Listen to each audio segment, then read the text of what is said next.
So, hey, what's up, guys? How are you all doing? I hope you are all doing great, so welcome back to the channel.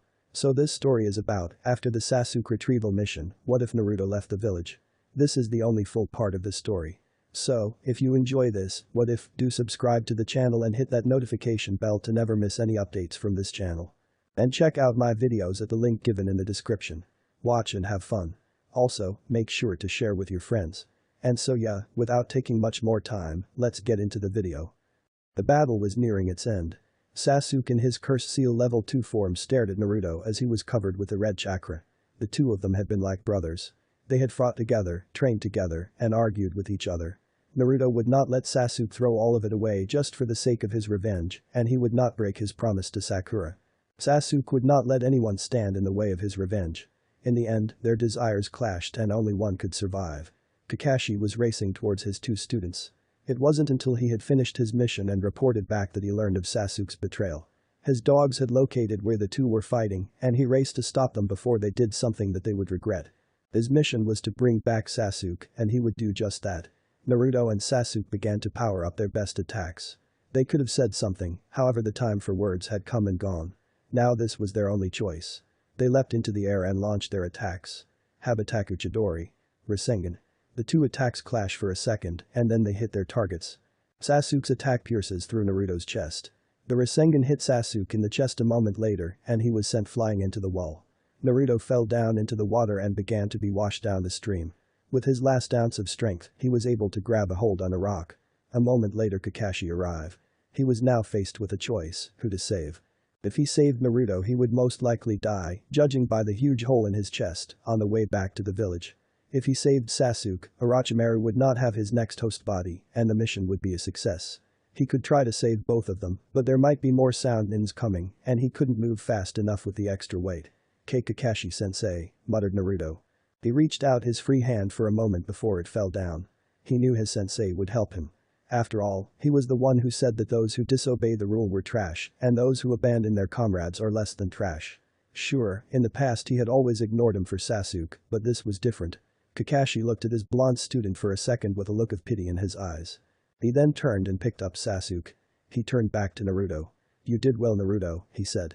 "I'm sorry but it looks like you will die here." At the sound of those words, Naruto let go of the rock he was holding and was washed down the river.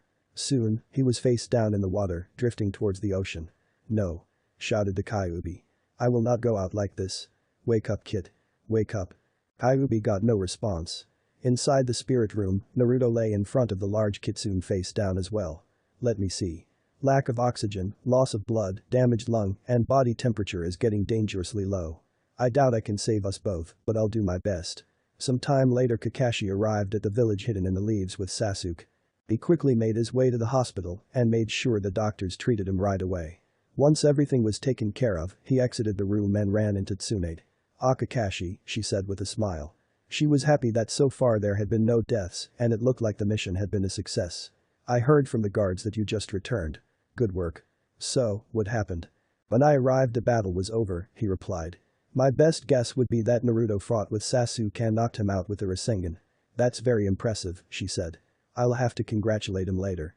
"Right now I have to." She stopped when she saw Kakashi hold up his hand. "I'm not done," he said. Sasuke also used his own trump card on Naruto. When I got there, Naruto looked like he was on death's door. He had a huge hole in his chest and was bleeding very badly. Tsunade's eyes went wide. She then began to shake her head. This couldn't be happening. He had to be alright. He had to be. "I was faced with a choice," continued Kakashi. "I chose to save the one who had the most likely chance to survive. Naruto is dead. I watched him as his body floated down the river in the Valley of Ends." At that, Tsunade fell down on her hands and knees. This couldn't be true. How could that loudmouth boy be dead? She began to do the only thing that she could do, cry.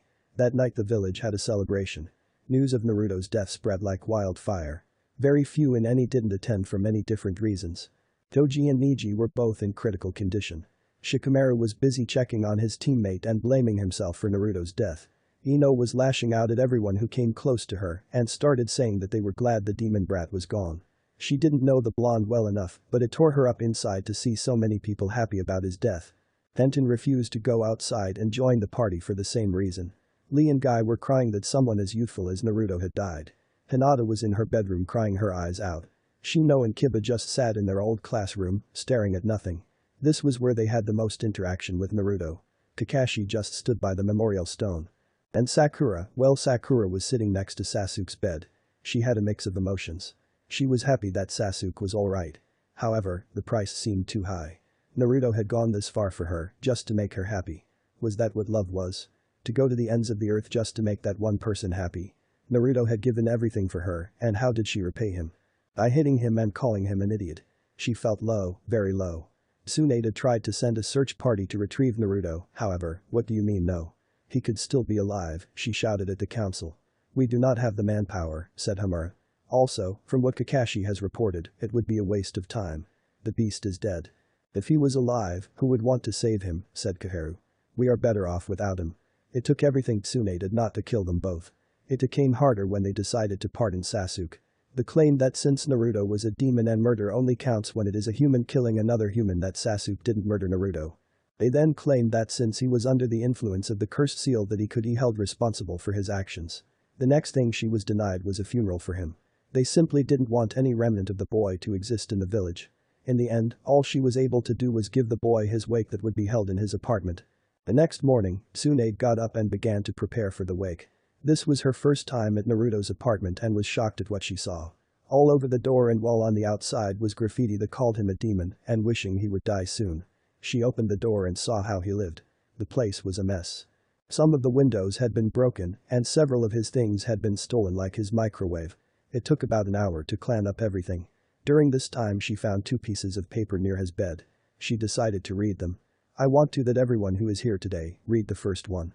I am happy to stand before you as the next Hokage. It has been a long road and I will do my very best for this village. The next part looked like it had been added to at different times. I want to thank Iruka for being there for me. You're like the big brother I never had and always wanted. To Kakashi, thanks for teaching me how to walk up trees. After that there was a black spot, as if Naruto was waiting to fill it with more stuff. To Sakura, I hope you have found what you are looking for and that you are happy. I also hope that you and Ino will stop fighting all the time. To Kiba, no hard feeling about a fight in the Chunin exam. I mean all's fair in love and war. To Jiraiya, thank you for taking time out of your busy perverted schedule to teach me my best moves. Hinata and Neji, I will do all I can to help you with the problems in your clan. Sasuke, I hope you can put the past behind you and look to the future. You can never move forward if you are continuously looking behind you. Tsunade-chan, I'm glad you came back to the Leaf Village. I just want to say that you are the mother I never had. That is how I will always see you and know that you will always be in my heart. Now I hope you were listening because I'm not saying that again. It ended there. Tsunade relieved that this was the speech Naruto was preparing for when he became Hokage. She then turned her attention to the other paper on the desk and was shocked by what she read. To whoever finds this note, I am assuming that I am now dead. I have 2 requests. The first is that everything I own goes to Tucci and his daughter. It's the least I can do for all the meal I had there. My other request is that my speech is to be buried with me. If this village will just give me that, I can go to the next world happily, taking my dream with me. Well, that's all Mr. Looter or whoever you are. And please don't feel bad for me. If I haven't made Hokage then that means no one cares about me. I mean, who would cry for me? Tsunade stopped reading and began to cry. The note looked old, maybe a year or 2. He had placed all his fears and doubts in this one piece of paper and left it here. It was his last request to this village and she could only fulfill half of it. That night, only members of the Rookie 9, the Sand Trio, Team Guy and Jiraiya showed up for his wake. To many of them, this was a shock to see how he had lived. It made them feel spoiled. One by one they approached his picture and said a few words. For once, Shikamaru didn't say it was troublesome. When it was Gaara's turn, everyone was shocked to hear what he had to say. Naruto, you were the one person I considered my friend, he said. When I heard that you were dead, I couldn't believe it. I just couldn't believe that someone like you could be stopped. You saved me from the darkness and yet I couldn't save you. Why couldn't I have been there for you? I will make it up to you. I will carry on your spirit and your dream in my village. I will try to love other and hold them close to my heart. With that, he got up and bowed before the picture of Naruto. The next one who shocked everyone was a latecomer. And it wasn't Kakashi. The man and his 7-year-old daughter went over to the picture and kneeled before it. Hiashi then spoke. I'm sorry I never thanked you while you were alive. What you did for Neji was something that I could never do. Thanks to you, my family has begun to heal. I also admire what you did for Sasuke. I tried to keep my brother from certain doom just like you did, but unlike you I failed. I would have gladly given up my life to spare him from death. I am glad that you succeeded where I failed. One by one, the others said their goodbyes to the blonde. Tsunade honored his wishes. She was able to sell everything in his apartment and gave the proceeds to Tucci. A grave was set up for him in Wave Country, where he was seen as a hero and not a demon. Buried there was not a body, but a small box containing his speech. Jiraiya moved to Wave Country, refusing to step foot in the Leaf Village ever again. He kept in contact with Tsunade by mail and informed her and Gaara of Akatsuki's plans. It was rumored that he was giving up writing his porn books, feeling that he should have paid more attention to his student than naked women. Truly, he had taken Naruto's death hard. A week later, Sasuke tried to escape to the Sound Village once again. In the process, he wounded Sakura and killed a nurse, both who tried to stop him. This time, Tsunade sent Anbu to capture him, and the mission was completed quickly. This time there was no escaping punishment. Tsunade thought about the death sentence, but didn't want to make Naruto's sacrifice seem meaningless. He was sentenced to a lifetime of imprisonment. In front of his cell hung a picture of Naruto, smiling at him. Tsunade felt that that was the best punishment for him, to forever stare at the face of the boy he killed. On the beach of another continent, a boy with blonde hair and an ugly tore-up orange jumpsuit washed ashore. However, there were a few things different about him. One was his ears had changed to resemble that of a dog, wolf, or fox. Think Inuyasha and they are on the same spot as Inuyasha's. Another thing was that he had a long tail that was the same color as his hair with a white tip. A girl, who was walking nearby, rushed over to him and checked his pulse. "He's alive," she said. "What did Kyuubi do to him? Where is Naruto? What new challenges await him?" "Fixed. Senin, not Sanin. My bad. Okay, well, we are about to find out what has happened to Naruto and about his new powers." Jiraiya stood in front of a grave that had no body. This was the second student that he had lost. What made it worse were the similarities between his student and himself. Sasuke, like Orochimaru, had abandoned the village for his own personal gain. Naruto, like Jiraiya, went to stop him and bring him back. The only difference was that the blonde had succeeded, at the cost of his life. In a way, Jiraiya was proud of the boy, and yet that didn't make him feel any better. He could have learned so much more and done so much. But he gave up his life to save his selfish teammate who, at the moment, didn't give a damn that the boy was dead. Ibiki walked over to the grave and stood next to the frog sage. "What are you doing here?" asked Jiraiya. "I was away on a mission and just heard about what happened," he replied. "I wanted to give my last respects to the boy." He chuckled for a moment as he remembered something. "You know, I was pushing for the kid to get promoted." Jiraiya turned his head to look at Ibiki.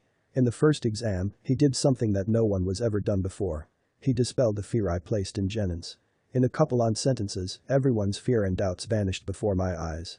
Also, in the third exam, he displayed the ability to think on his feet and never gave up. Those are the qualities that I look for in a leader. Sadly, most of the other examiners didn't agree with me.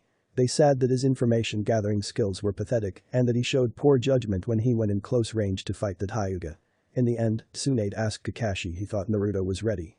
He said no and gave no reason. Jiraiya turned his head back to the grave and gritted his teeth. "Let me guess, he thought Sasuke was ready," said Jiraiya with venom in his voice. He did. In fact, he made a huge fuss when it was decided that Sasuke won't advance. Jiraiya chuckled a bit and then let out a sigh. "I'd better let him say his goodbyes as well." With that, he bit his thumb and summoned Gamabunta. "Jiraiya," said the toad, "why have you summoned me?" "Just thought you might like to say goodbye to Naruto," said Jiraiya. At this, the large toad looked shocked for a moment. He took the pipe out of his mouth and set it down. "When I felt the link that connected us break, I assumed that the kid had simply signed another contract. That is the only other way, other than death, that a person can end a contract with his summon. What a pity. Tell me, how did it happen?" Jiraiya told the boss toad everything that he knew. At first, Gamabunta wanted to go and wring the Uchiha's neck. Jiraiya stopped him by saying that Naruto would have wasted his death if he did that. Calming down, Gamabunta grabbed a sake bottle from his belt and let a drop fall on the grave. Now, this was a big sake bottle, so when the drop landed it splashed on the two older men. With that, Gamabunta left. Back in the Leaf Village, Gaara and his siblings were getting ready to leave. They had stayed in the village to help teach at the academy. At the gates was Hinata, waiting for them. I wanted to say thank you for saying what you said," said Hinata to Gaara. "And Naruto didn't have that many people around to call friends, so I think he appreciated it." "I meant what I said," replied Gaara. "My world was a dark and lonely place where only I existed. Then, when Naruto told me why he went such extremes to help someone else, I was confused. But, I was even more confused when he said that he understood me. He described how I felt perfectly, and with that light entered my dark world. He saved me from a loneliness that stemmed from the hatred that my father and the rest of the villagers in the sand had for me. I know what it's like, replied Hinata. Gaara gave her a questioning look and she decided to explain herself. My father has resented me for years. Not just him, but the rest on my clan. So, I grew up with cold stares and unfeeling words. It might pale in comparison to your life, but I think I have an idea. I see, replied Gaara. Perhaps we'll meet again and see if things have gotten better. I would like that, she said. The three Sand siblings then left the village for their home. Himari was wondering when she'd meet her lazy genius again. Kankuro was wondering when he could come back to scare the children. Gaara, well, he was thinking of the pale-eyed beauty that he'd just met and was wondering why his heart was pounding so much.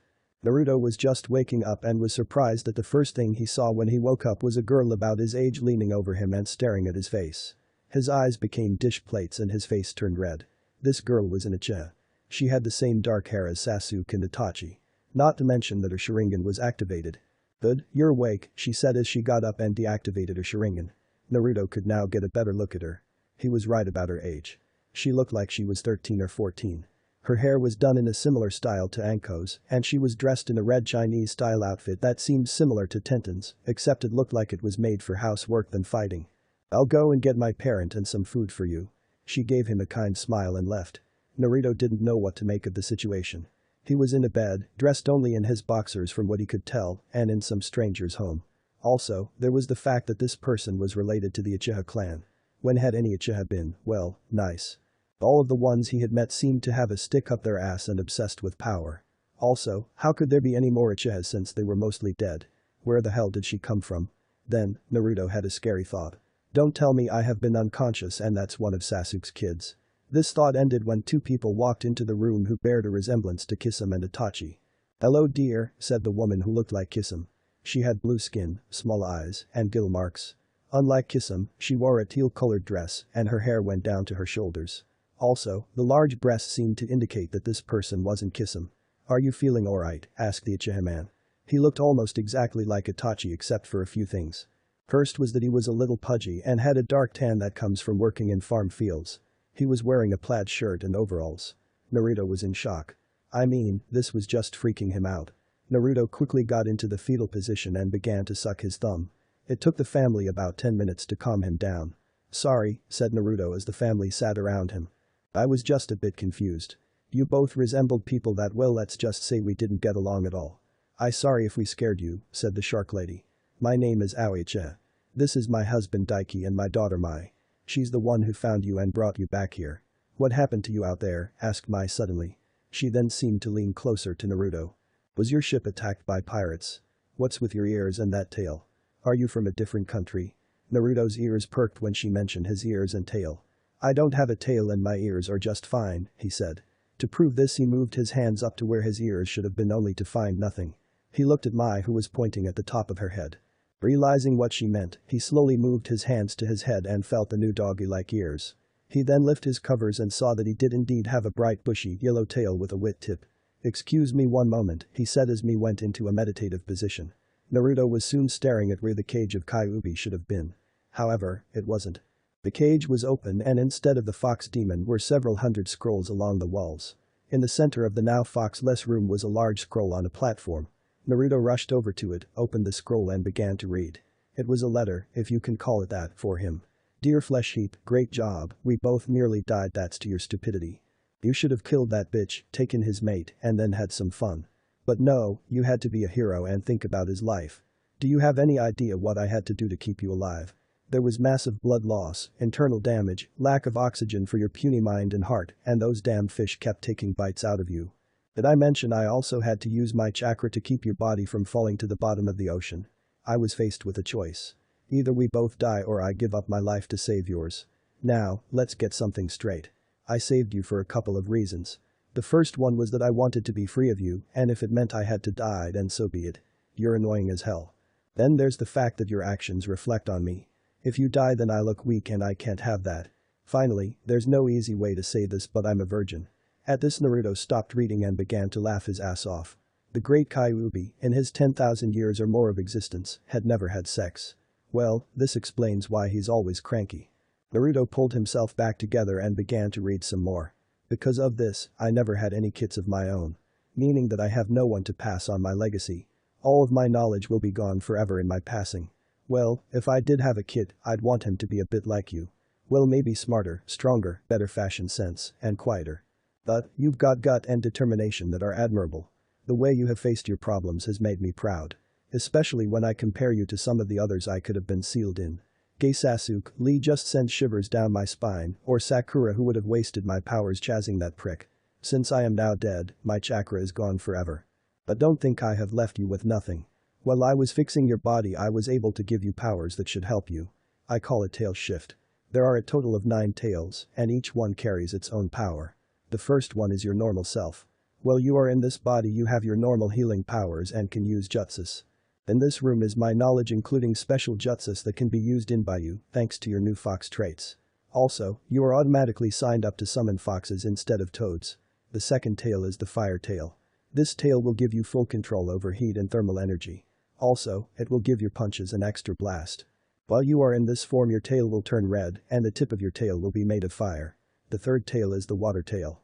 Your tail will look like it was made of water and whenever an opponent tries to fight you the attacks go right through. Only ninjutsu will be able to harm you. Also you can breathe underwater. The earth tail will look like it is made of soil and rocks. This will be your taijutsu mode because your strength is greatly increased to a level near Tsunade's. The fifth tail is the lightning tail. Reflex and speed increase along with the ability to dematerialize into energy and travel as a mass of energy, moving at nearly the speed of light. When you are like this your tail will turn platinum. The sixth tail is the wind tail. In this state your tail will turn gray.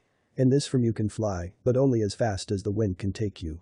The ice tail looks like it is made of ice. While in this state you can create weapons made of ice out of nothing. The wood tail is your 8th form.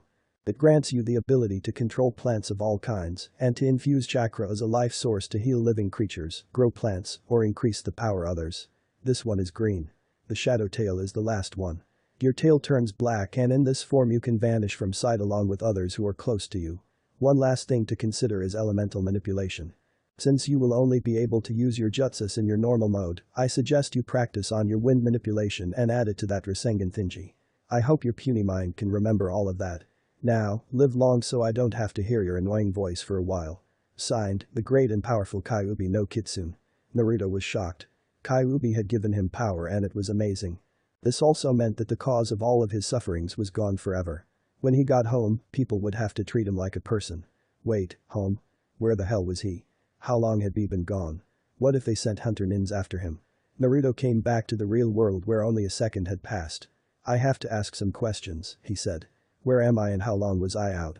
You have been here for about a week, but I don't know how long you were unconscious, said Daiki. As to where you are on the continent of the Celestial Dynasties. To be more specific, you are in the Milky Way Dynasty.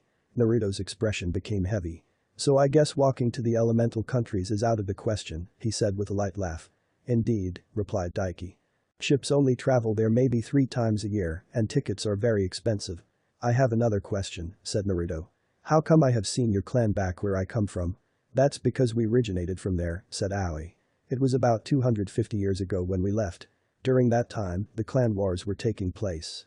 These wars were started to eliminate as many of the competition for the ninjas as possible. Many of us were caught in the middle of a war that we didn't want and hated. Also, many of the clans had rules that were too harsh. Our ancestors, along with many others, got together and sailed away.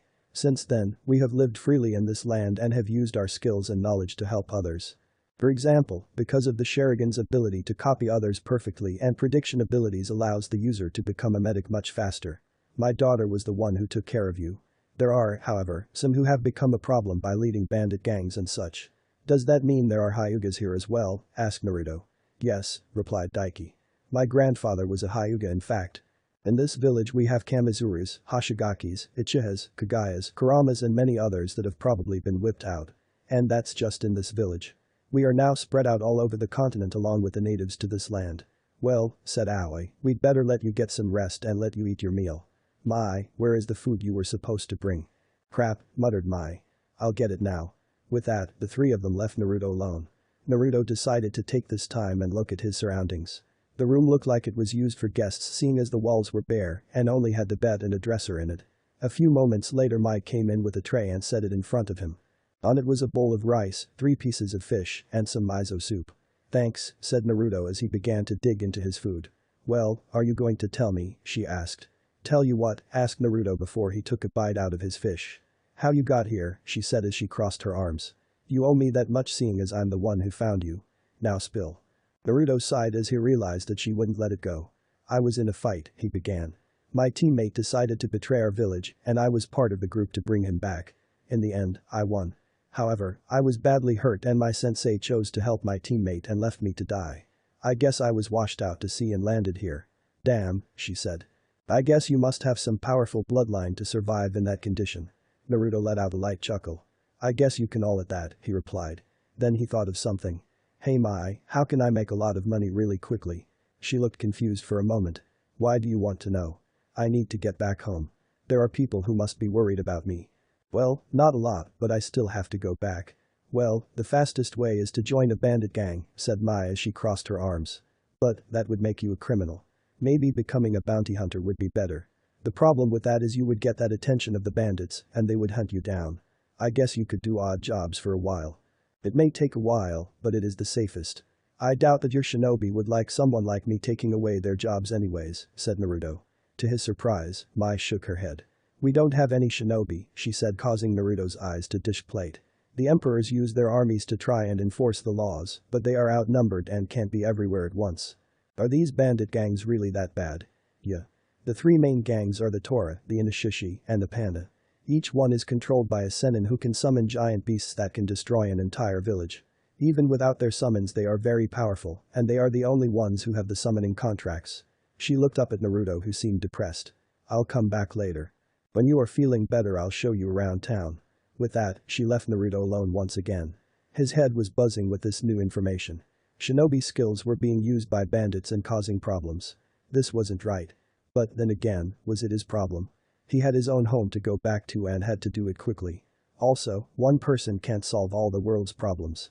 He reached for the necklace that Tsunade gave him and held it tightly. He would make it back home. He had to see them all again and make sure they were okay. Even if most of the people back home hated him, he would go back for the few people who were precious to him. Someday, he would return. Well, that it for now. So, how was it? I'm working on translations for some jutsus, so if anyone is willing to help it would be greatly appreciated. Or, if you have any ideas for fox-related jutsus let me know. To clear up any confusion, the Sennin in this continent have shinobi skills, but are bandits. There are no shinobi villages, and the Emperor's armies don't have enough people who know ninjutsu or jinjutsu to stop them and are outnumbered. Kyuubi is dead but has left a parting gift to Naruto, and now can summon foxes. Well, here is the next chapter. Before I begin I would like to answer a few questions that have come to my attention. First, why didn't Kakashi just make a shadow clone? Well, first off, he believed that Naruto would die no matter what. Also, he was worried about sound reinforcements. Remember that shadow clones and the Sharingan take up a large amount of chakra. Second, Kyuubi was a demon fox. Naruto is now able to summon normal fox summons. Please keep that in mind. Third, why does Naruto want to go back? Despite everything that has happened to him before this, he has never turned his back on his home. He also knows that not everyone hates him, and he believes that Tsunade will be searching for him. I mean, if he hadn't landed in the water, face down, then he could have been up and back to the village in a couple of days. He believes that Tsunade will remember this and will be trying to find him. He doesn't want her to worry. Last thing is the reason why Naruto will have to pay for a ticket. While Naruto's chakra is still very large, he no longer has Kyuubis to tap into. This means no boss summons for a while. His other forms also take up a large amount of chakra. The longer he stays in them, the more chakra he will use up. And it is a long ways back to the elemental countries. Many of you have asked for pairings. I have hinted at a couple, sigh, but I'll just have to tell you all. Gaara and Hinata will end up together. Niji and Tenten are a given. Lee and Sakura will be together, big-eyebrowed, foreheaded, and pink-haired children scary. Shikamaru and Tamari because I like seeing that lazy ass get hit by that fan. Ino and Choji will balance each other out. And Kuro he's all alone. As for Naruto, he gets my Ak and Uchiha with a personality that doesn't involve a stick up her ass. I have otherAks in my other stories. If you would like one of them in this story please let me know. Also, today a new Ak makes his appearance how is related to Teiai. Let me know what you think of him. True to her word, Mai took Naruto into town as soon as he was feeling better. She didn't expect him to recover the next day thanks to his healing powers. She voiced her concerns saying that he shouldn't push his body too much. Naruto just smiled and told her that he was fine. She, however, didn't stop worrying and said that he should stay in bed of at least the rest of the week. That changed as Naruto used a very powerful puppy dog pout on her. The ears and tail added to its strength, and she caved. It felt good to be walking around once again. Naruto had borrowed some clothes for Daiki and was now wearing jeans and a plain gray shirt. A hole had been cut in the jeans for Naruto's tail. Once outside, Naruto noticed that the Uchihas were farmers. Their fields seemed to go on forever. The beach he was found on was about 5 miles away. Mai likes long walks on the beach. The house itself was a simple 2-story building that was painted red. In a way, Naruto was happy for the long walk into town. It would give him time to think. One of the heavier questions on his mind concerned the members of the team that was sent to rescue Sasuke. Were Neji, Choji, Shikamaru, Lee, and Kiba all right? Then he remembered Tsunade's medical skills and he stopped worrying so much. When he began to think of her, he was filled with hope. She was probably sending shinobi to search for him. He knew the odds were slim that she would find him, but slim odds had never stopped him before. Then his thoughts went to the village. They had probably forgiven Sasuke, and Sakura was back to asking him for a date every 5 minutes. Sakura, that was a name he would never forget. He had loved her for a long time. When they had been assigned to the same team he had been very happy. At the time, he believed that she would start seeing him as more than a demon child and prankster. But that never happened. The day he brought back Tsunade was when that fact hit him in the face. She had run right past him and went right to Sasuke, crying. "No thank, or I was worried about you since you never said goodbye, or anything like that." It was then he decided to let her go. Since he could never have her heart, he decided to do whatever it took to make her happy. That was the reason why he promised to bring the team back. He wanted to make her happy, no matter what. The town itself seemed ordinary. Homes and businesses were together and people were going in and out of them. It had a park for the children and he could hear their laughter. What came as odd for him was that half of the population seemed to consist of people with bloodline limits. As both Mai and Naruto walked, he saw children playing using their special powers. A child who looked like an 8-year-old version of Haku was using ice mirrors to play a game of tag. The other children looked like an Aburam, a child with 6 arms, another kid with mouths on his hands, and a kid, unknown to Naruto, who could control magnetic forces. No one, other than Naruto, seemed surprised by this. In fact, few people gave him a second look. Those that did had hearts where their eyes should have been. While Mai showed him the town, Naruto looked for work. The odd thing was that they all said to come back at the end of the month. Luckily, he had someone he could ask. "It's because it's almost time for the Hyuga clan to leave," she said simply. Seeing the look of confusion on his face she continued. "The Hyuga clan is nomadic. They travel around the different dynasties, moving from area to area. When one of them falls in love with someone out of the clan, that person settles down. I think my father said that there are 8 groups of Hyugas. He also said something about a caged bird." To say this surprised Naruto would be an understatement. He was in utter shock. The Hyuga clan, the most prestigious clan back home, were nomads here.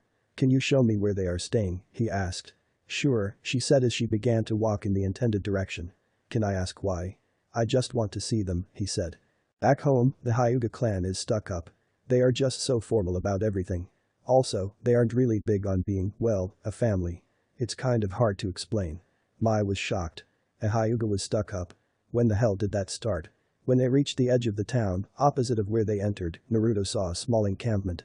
There were about 70 large tents. Outside, he saw children playing with their parents, while the older kids and teens were cleaning and chatting. Sitting in front of a tent, he could see a mother rocking a baby to sleep. They were all seemed to wear clothing that seemed to be patched up. The normal unfeeling face he held of the Hyuga clan could not be found here. They were all smiling happily. Naruto couldn't help but smile. "I hope the rest of you can find this," said Naruto as he looked up at the sky. He couldn't help but think of the other Hyugas and their imprisoned state. "What?" asked Mai with a confused look on her face. "Nothing," he replied shaking his head. "Well, let's get back to your house before your parents worry." They turned to leave, but Naruto shot one last glance at the people who were free like bird. The next month passed by quickly. Naruto had a lot on his plate. Using his shadow clones, he was able to help Daiki out in the fields. "Hey, being able to create 50 of yourself comes in handy." "That's amazing," said Daiki as he watched the clones plant new seeds and other such things. "I have never heard of a jutsu that lets someone make physical copies of themselves." Naruto nodded. "It's only known by the people in my village," he said. "Probably created after your ancestors left." While his clones did their work, Naruto began to discover more about his new body. He still had unbelievable stamina and enough chakra to make a jonin jealous. Using meditation he would enter the soul room and read about his new forms and some jutsus that the fox had left. The fox also had an amazing amount of knowledge that baffled the blonde. Over the month, he learned about demonic politics. Basically they fought until anyone who disagreed with them were dead, hence a lot of fighting, cooking, one of Kyuubi's hobbies, history of the human world. At last he knew what killed the dinosaurs, and psychology. Kyuubi had issues. When he was done, Naruto would come back to the real world and practice what he learned. By the end of the month, he had learned how to activate all of his forms, 3 new jutsus that he had never heard about, and one that belonged to Urasenin. He also began to do some exercises that would help with chakra control and increase it as well. By the end of the month he had learned more than he did with both of his perverted teachers. Back in the Leaf Village, at the end of the month, Tsunade was in a meeting with the council. She had called this meeting after receiving a letter from Jiraiya about Akatsuki and Orochimaru. "Well, Tsunade-sama," said Danzo. "What is so important that you all us?" "My former teammate just sent me new information about Akatsuki," she stated. "They are no longer a concern to us," said Hamura. "The demon is gone. Why should we care?" "They are going after Orochimaru," said Tsunade as she grit her teeth. "They had no respect for the dead." "Why?" asked Danzo. "They are blaming him for the death of Naruto," said Tsunade. "He first endangered the life of Gaara with his plan to destroy the village. Now, in his latest scheme, Naruto has died. They are pissed that they have lost their most prized target. So they want his head. According to Jiraiya, they are gathering their forces to wage war against the Sound. It will be power versus numbers." The council nodded. The Sound had the numbers, and Akatsuki had powerful S-class criminals on their side. "It looks like that brat finally did something right," said Kaharu after a while. "We should let them fight and then take them out when they are done." "I agree," replied Tsunade with an icy tone. "Tsunade-sama," said Danzo, "I have a request. Please release Sasuke into my care." "Out of the question." "Please hear me out," said Danzo calmly. "The village needs the Uchiha clan. However, with one being a missing nin and the other sentenced to live in our prison, the clan looks like it will die. But my plan will at least make him useful to us. I plan on turning him into a mindless tool for the village. He will have no emotions and be our puppet." "Are you will to risk him escaping again?" responded Tsunade. "I let you 3 have your way last time and we lost a nurse. Had you listened to me that girl would still be alive." "Then how about this?" replied Danzo again. "How about artificial insemination to rebuild the clan?" "No," said Tsunade. "I will not allow you to rebuild that clan in such a means." "Tsunade-sama," said Kaharu. "I also have an idea, but not about the Uchiha clan." "What?" was her answer. "I think that we should take precautions in case you are unable to choose the next Hokage. I mean, look at what happened after the Chunin exam. A backup should be ready. May I suggest Kakashi? He has the support of the village. After all, he is known for making logical decisions." Tsunade slammed her palms into the table. "No," she shouted. "That man is not worthy of the title. He relies on that eye of his. He is also late for everything except to get the latest Paradise book. No, I will not allow him to become Hokage." She got up and moved to the door, but stopped as an idea came to mind. She turned back to them. "But the idea is good. As my emergency replacement I chose Guy." With that she left the room, while the council looked utterly shocked. She'd rather have Guy as Hokage. Later that day she told Guy about the meeting and her decision. "I will do my best with the power of youth," shouted Guy. "But, why me?" "1. I hate Kakashi and don't want him to be Hokage," said Tsunade. "2. What you have done with Lee is a miracle. A creepy miracle, but a miracle nonetheless. He was dead last in his class, and now he is one of the best genins we have. Another Jonin sensei would have marked him as a lost cause, had done everything they could to get him to quit. But, you didn't. You treated him like family and helped him. That is what this village was founded on, family." "Thank you," said Guy quietly for once. "I will still be looking for a successor, but it will be nice to know that there is a backup ready in case I don't get the chance." With that she dismissed Guy and turned her attention to a new black picture frame on her desk. "I wish you could have had someone like him. Well, a bit more normal." Back in the Milky Way dynasty, Zanku was not having a good day. Last night he didn't have enough money to stay at an inn and had to sleep outside. The next morning he had woken up and found he was tied up and being dragged by members of the Inishishi, who had also stolen his Kirigakuin. He could see it sticking out of a wagon near him. Zanku sighed beneath the bandages that covered his mouth. He was dressed in grey sweatpants and an armless blue sweatshirt with a hood. He had short messy red hair that seemed to stick up, dark eyes, and tanned skin. "Hey guys," said one member of the Inishishi gang, "it looks like the kid's up." "That's a great deduction, shitface," said Zanku. "Let me go and give me back my fucking Kirigakuin. And I'm not a kid, asshole, I'm 15. One of Zanku's flaws was his swearing habit. Oddly, all members of his family had that problem. "Kid's got a mouth," said another as they laughed. "How much do you think we'll get from that Zanbato?" "Maybe 3,000, said another. Zanku looked pissed. "It's worth a lot more than that," he shouted. Let me go and I'll show you its true worth, numbnuts. Hey, look over there, said the first guy. He was pointing over at a group coming towards them. It was the Hyuga clan. They hadn't noticed who they were yet. Greed and lust filled their eyes. Greed for money and lust for killing. Hey assholes, they're mostly women, children, and old fucks, shouted Zanku. Just leave them the fuck alone. If you want to fight, take me. He never finished as one of the bandits hit him in the back of the head. The last thing he heard before he blacked out were screams. A few hours later, Mai and Naruto were walking back to town. As they walked, Naruto was getting more information on the Senins and their gangs. They are more like armies really, said Mai. The Panda gang controls the Pegasus dynasty. The Tora control the Andromeda dynasty. The Inishishi are in control of Virgo dynasty. Each group has about 500,000 members. So, they aren't any in this dynasty, said Naruto. Mai shook her head. I wish, she said sadly. They are trying to increase their power all the time. Right now they are setting their sights on Milky Way. Soon they'll start to stake their claims. Why don't you fight back, asked Naruto. I mean, if everyone would just stand up against them they could be taken down. Easier said than done, replied Mai as they neared the town. No one wants to risk their lives. Besides, if you piss them off enough they'll send their upper men. No one can stop their summons. Naruto blinked at this. Her voice, which was usually cheerful, sounded defeated. These bandit gangs took more than just their possessions, they took their will. Naruto realized that they had given up long ago. A few minutes later, the two found the town to be oddly quiet. Everyone had gathered in the center around a group of about 30 to 40 men. They all wore identical light brown outfits with fur around their collars. On their chest was a picture of a boar with an eye patch smoking a cigar. There was also another guy with them that was tied up. Behind them was a wagon that was filled with items that looked familiar. Well, I hope everyone is here, said the one who was most likely their leader. We have good news for you all. The Inishishi gang will now be offering this village protection. Well, as long as you pay. He gave everyone an evil grin that reminded Naruto of Gato. The leader of the group then moved over to a shop window, picked a rock off the ground, and threw it into the building. See, you pay us and things like this won't happen. Forget to pay too many times and even worse things can happen. He then pointed to the tied-up guy. He will be used as an example of what will happen. Hey shitheads, shouted the tied-up guy. Why don't you bastards tell them about those Hyugas you killed on the road? Everyone gasped. Some of the children started to cry. Naruto then remembered some of the items, he had seen them with the Hyugas. Well, that seemed to get their attention, laughed the leader. But, I think a personal demonstration is in order. The gang member moved away from Zanku. Their leader began to make hand signs. Kaiten. Mkakak no jutsu. The people watched as the fireball consumed the boy. When it was done, nothing remained.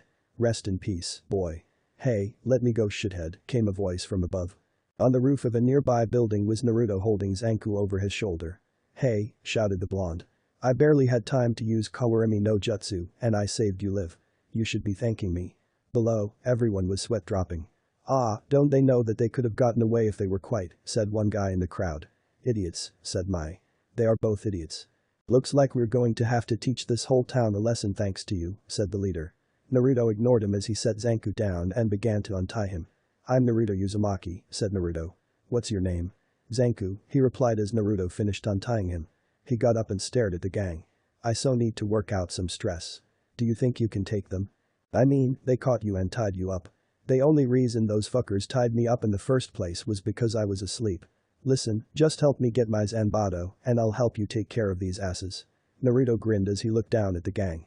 Deal, said Naruto as he remembered a certain repeat of the sound 4. They have to be related. Naruto then brought his hands together like he was about to gather chakra. Bikautai. Yama. Zanku noticed that Naruto's tail began to change from a furry blonde-colored tail to a tail that looked like it was made of dirt and rock. Naruto felt powerful. Strength pulsed throughout his body. With a roar, he jumped down and slammed his fist into the street when he landed. The result was a huge crater and several nearby members being thrown into walls. Members began to charge at him, and Naruto was ready to strike back. The first fist missed and Naruto gave him a soft palm thrust that sent him back several feet. Another came and a soft kick sent the next guy flying. Soon, all the members of the Inishishi gang had all their attention on Naruto. This let Zanku get his Kirigakuen. It was a large Zanbato that was shaped similar to Zabuza's. The only difference was that this was thicker and had slits in the front and rectangular holes in the back. He grabbed his sword from the wagon and jumped into the air. He noticed a group of 10 moving towards the crowd. Zanku made a downward thrust motion with his sword and shouted Choun Bakuden. A loud bang was heard as a sound wave was sent out of the sword and moved towards the group. When it hit, it left a large crater, crushing the bandits. "It's on now, bitches," he shouted as he landed. He then began to swing his sword wildly as he charged at the remaining bandits. The fight continued for less than 30 seconds. "Bikautai. Kai," whispered Naruto as he changed back into normal form. These guys were weak. They had to be the genin of their gang. He walked over to where the leader lay and stared at him. "Why did you kill the Hyugas?" "Don't bother, Naruto," said Zanku as he walked over. "I was there. There was no reason other than greed and the desire to kill." "You're both fools," choked the leader, grabbing both of their attentions. "When we don't come back, Inakemono will come here. The only thing you have done is sealed this town's fate." "Who's that?" asked Naruto. Zanku answered him. "He's a middle-ranked member of their gang. Like his name suggests, he looks like a fucking clown. But he's the most dangerous clown you'll ever meet." Naruto nodded, then turned to Zanku. "So, which gang are you with?" he asked. "None," he replied. "I'm a bounty hunter in training. So, I know about some of the more famous members. I was on my way here to take care of these shits for brains, but they got me while I slept." Naruto smirked at this. Then, he remembered the Hyugas. Did any survive? The Hyugas? No clue. They knocked me out right before the fighting started. Naruto's eyes widened. There could be survivors. Making the sign again, Naruto shouted Bikautai. "Raime." The fur on Naruto's tail turned platinum. He turned to the leader. "Where are they?" he asked. Not waiting for an answer, Naruto grabbed him by his shirt and pulled him close. "Tell me." The leader lifted his hand and pointed in the desired direction. Naruto dropped him and turned into a bolt of energy that vanished in less than a second. "Well," said Zanku after a moment. "That bastard sure is interesting." He turned to the townspeople who were still in awe. "So, what's for lunch?" A bolt of energy appeared next to the grave field of the Hyuga clan. Naruto's form returned to normal as he was low on chakra. He looked at the bodies, not a sound was heard. The only thing that seemed to move was the wind. Many of them had gashes from knife wounds, and others looked like they were burned to a crisp. This wasn't a battle, this was a slaughter. The thought sickened Naruto. His whole life he wanted to use powerful jutsus so he could become Hokage. But these people defiled those skill and training. Naruto was about to walk away when he heard a cry. He began to search for the source of the sound. What he found was the only survivor, a baby Hyuga girl that looked no older than a year old. Her mother had shielded her from the attacks, even after death. He picked up the child and began to rock her slowly in his arms.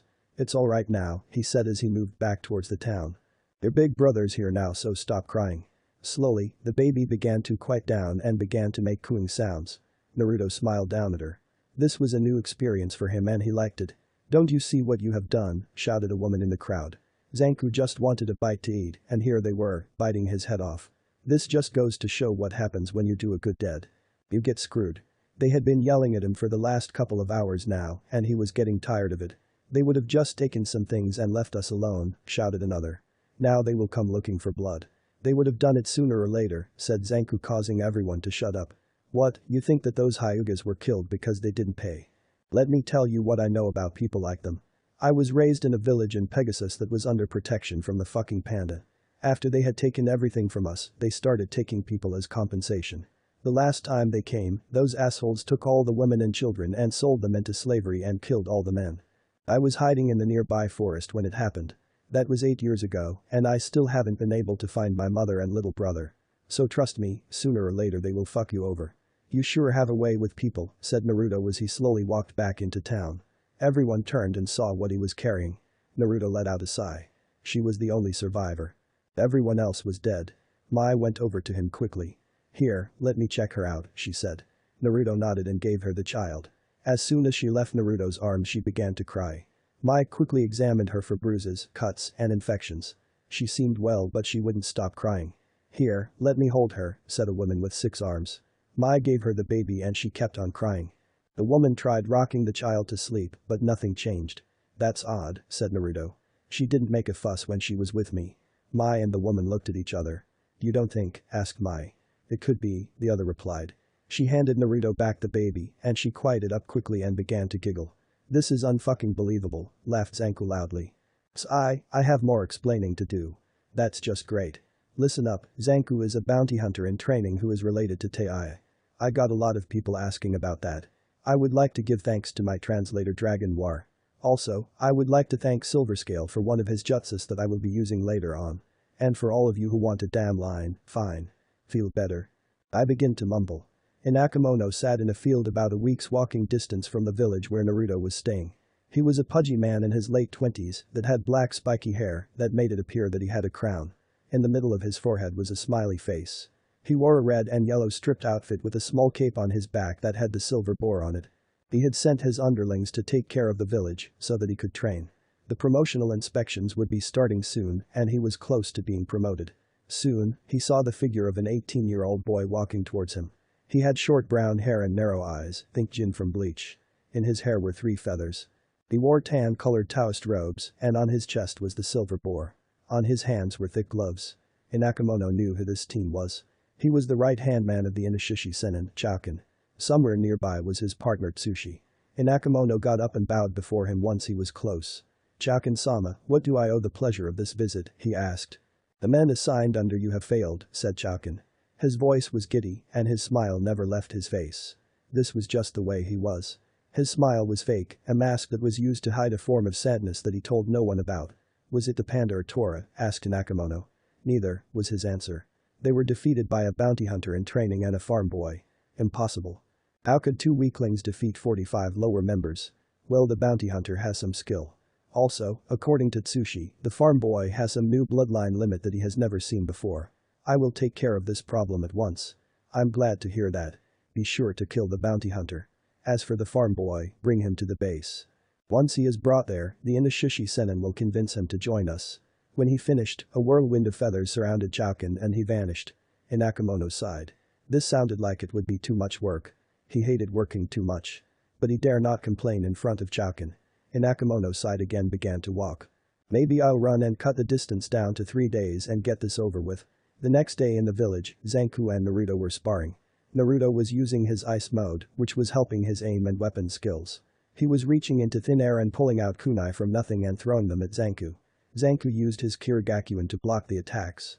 After a while he charged at Naruto. Seeing this, Naruto created his own Zanbato and blocked the attack. Both of them had the same strategy when it came to swords, swing like a maniac. On the sideline was a shadow clone Naruto created before the spar began. The clone was holding the baby Hyuga in its arms. Every time someone other than Naruto held her or when she was set down she would start crying. She was only quiet and happy when she was near Naruto. It seemed that the clone was able to fool the infant. Sadly, there is always an exception to the rule. "Hey boss," called the clone as the baby began to cry. "I think the baby needs a diaper change." Naruto and Zanku stopped fighting. Naruto looked over at the clone and rolled his eyes. "Well, what are you waiting for?" he asked his clone. "Change her." "Right boss," replied the clone. The clone pulled out a blanket from a nearby basket that they had brought with them and gently placed the baby on it. Then it grabbed some wipes, a new diaper, and an instruction book from the basket and began to change the diaper. "Let's take a break, shithead," said Zanku. Naruto nodded and turned back into his normal form. He looked at his clone, which was struggling to put on the new diaper, and sighed. "I wish I knew a diaper-changing jutsu," he said. Naruto had gone into the soul room when this problem first came up to see if the fox had left him that information. Hell, he would have taken any information on babies. Sadly, he could only find cooking recipes. "Bad Kyuubi. What is with you and that brat anyways?" asked Zanku. "I mean, why does she only like you?" "I have no idea. Maybe it's a Hyuga thing." Hinata Hyuga was weird as well. "What the hell do you mean she was weird?" "She was always hiding around corners and stuff. She stuttered a lot and whenever I tried to talk to her, her face would turn red. Every time I went to check or move closer she would faint." "I see, did she do this with everyone or just you?" Naruto crossed his arms and began to think. "Just me," said Naruto after a while. "You really do have shit for brains. Listen closely, that Hinata girl has a crush on you." "What?" "Yep," replied a smug Zanku. "Wow, I just thought that was a Hyuga thing," said Naruto as he sat down. "I mean, it happened a lot with the women of the Hyuga clan. When I was 5 I was walking down the street and this lady from the clan just grabbed me, picked me up and started hugging me. She said something like wanting to put me on a shelf. Then there was that time a teenaged Hyuga told me to give her a call in a few years. And I can't forget the Hyuga nurse. She would sneak me ramen every time I called her Nisan." Zanku's eyes were now wide as he stared at Naruto. "Naruto, you're the Hyuga pimp," exclaimed Zanku. He began to laugh when Naruto's jaw dropped to the ground. "All done," said the clone. "Well, at least Asahi has a clean diaper," Naruto said as he got back up. "Naruto, once you name it you have to keep it," said Zanku with a laugh. "That's not funny," said Naruto loudly. "I'm only holding on to her until I find another group of Hyuga nomads." "Right, you have to go back to your homeland," sighed Zanku. "Why not just take her with you?" I just can't, snapped Naruto. The truth was he was afraid of what would happen to Asahi if he brought her back to the leaf. The Hyuga clan would place her in the branch family and the birdcage seal would be placed on her. If something happened on the way and Cloud found out about her and the other bloodlines on this continent, they would come for them. Hell, Orochimaru would come just to grab a new body. His best option was to find Asahi a family and leave her with them. Whatever, said Zanku. Hey Zanku, what do you know about the Senins? This was something that he had asked Mai earlier. Sadly, she had no clue what they looked like or any powers they had. Well, I don't know much. According to what I have heard, the Inishishi Senin is a man covered with bandages, wears a fur coat, and is in the mid-30s. His bloodline allows him to control magnetic forces and uses iron sand. Well, that's what I heard. The Tora Senin was recently replaced by his apprentice. The new Tora Senin is a 17-year-old girl with green hair and has a gambling problem. She has a bloodline ability that lets her control plants. The Panda Senin is very secretive, so no one knows what he looks like. All anyone does know is that he can clone people by using human scarifies. Naruto simply nodded and stood up. He was still wearing the cloths that Daiki gave him. The villagers had offered to give him new clothing for free, but Naruto had turned them down. It didn't seem right to take advantage from these people. Naruto, shouted Mai as she ran towards them. She was carrying a bundle of clothing. What's the matter? Asked Naruto. Is that clown guy here? His adrenaline began to rush. No, she said when she stopped. She held out the cloths she was carrying to Naruto. These are for you. You need something better than my father's old cloths to fight in. I can't accept them, said Naruto. Yes you can, insisted Mai as she forced the clothing in Naruto's arms. Think of it as payment for helping in the fields. Back in the Leaf Village, Danzo walked over to Sasuke's cell. Inside it, Sasuke was doing push-ups. He kept muttering things about dobes. He stopped when he saw Danzo standing in front of his cell. What are you doing here? Asked the traitor. I'm here to help you Uchiha-san, said Danzo with a smirk. How can you help me? His question was answered when Danzo opened his cell door. Sasuke smirked at this and walked out. Now follow me and we will slip past the Anbu, said Danzo. Not that I'm complaining, but why are you helping me? The Hokage is a fool. She doesn't have the strength to do what needs to be done to ensure this village's power.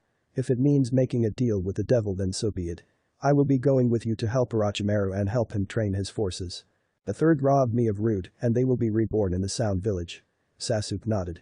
It was no secret how much Danzo hated the third for disbanding root. Now, the village would pay for their foolishness. They had locked up the last Uchiha and tried to keep him from fulfilling his destiny. Now, these two were moving towards Orochimaru to aid him so that they could all have their revenge. Tsunade was in her office when she heard a knock. Come in, she said, not looking up from her paperwork. The door opened and in walked Sakura. She slowly walked over to Tsunade and waited.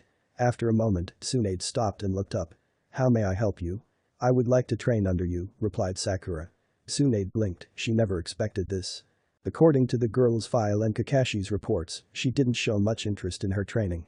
She had good chakra control and was at the top of her class in the book department, but that was it. It also said she had a talent for Jinjutsu, but Kakashi hadn't trained her in that department. To her knowledge, all Sakura knew were the 3 academy jutsus. Why should I train you? Asked Tsunade. I don't want to be useless anymore, she said as she looked to the ground. It's my fault Naruto is dead. In every mission I relied on Naruto and Sasuke to do all the work while I just stayed back and watched. I was useless in the Chunin exam and just got in the way during the Sound and Sand invasion. I couldn't stop Sasuke from leaving the village. All I could do was make Naruto promise to bring Sasuke back. At this point she was crying. I don't want to be responsible from the deaths of any more of my friends. Tsunade sighed. She seemed genuine. It was that or a well-prepared performance. Very well, she said after a moment. I'll give you a chance. Just don't screw up. Thank you Hokage-sama. The next evening in the Milky Way, Mai and Zanku were conspiring. They were on the side of the barn. The topic: Naruto's past. He had kept many things from them and they wanted to know. However, when he did reveal something about his past it confused them. Sometimes, he had a sad look in his eyes. You ask him, said Mai. No, you ask him, insisted Zanku. You have known him longer. Ask who about what? Asked Naruto as he walked around the corner. Mai turned to face him and bit her lip. It was now or never. We were just going to ask you about your past, Mai replied. You can make clones that are solid, said Zanku. That must take up a lot of chakra, but I rarely see you winded. You seem to be afraid to take Asahi with you back to the home you want to go back to. And those are just a few of the things that we want to know. Mai saw the sadness return in Naruto's eyes, even though he kept smiling. He looked like he was replaying events in his head. But she had to know. She had grown fond on him in the time he had spent with them. He was kind and hard-working. He was trustworthy and honest. She just wanted to know more about him. Was that so wrong? Zanku's reasoning was a little different. Naruto was strong and he had no idea what his motives were. For all he knew, he was here to spy for the elemental countries. Until he told them, he was a threat. After all, friendship and respect were earned, not given. If you knew about my past, Naruto said after a while, you would hate me. Why? Asked Zanku as he narrowed his eyes. Naruto just shrugged. Most people just do, he said. Most of the people who know hate me and would like nothing more than to see me dead. There are few people who would willingly accept me. Don't you think we deserve a chance? Asked Mai. Naruto sighed. Alright, I don't see any rocks around here so I guess it'll be safe, he said. They couldn't tell if he was serious or joking. I was born in a shinobi village in Fire Country.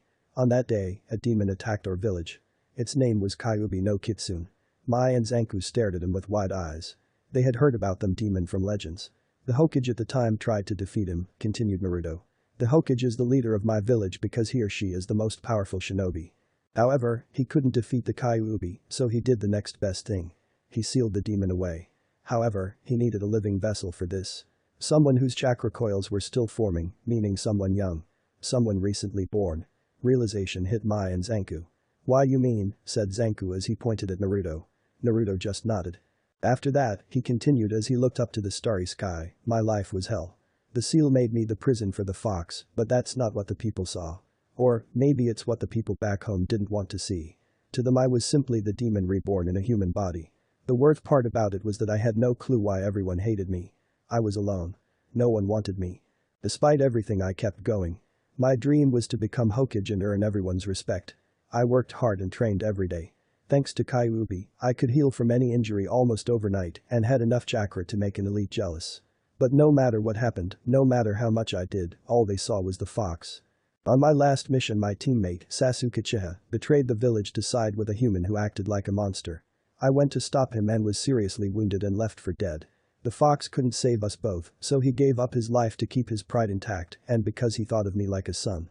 With his passing, I gained these powers. Naruto stopped and looked at them.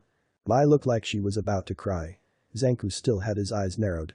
So, why would you want to go back? Asked Zanku. Naruto just smiled. I made a promise, he said. I promised that one day I would be Hokage.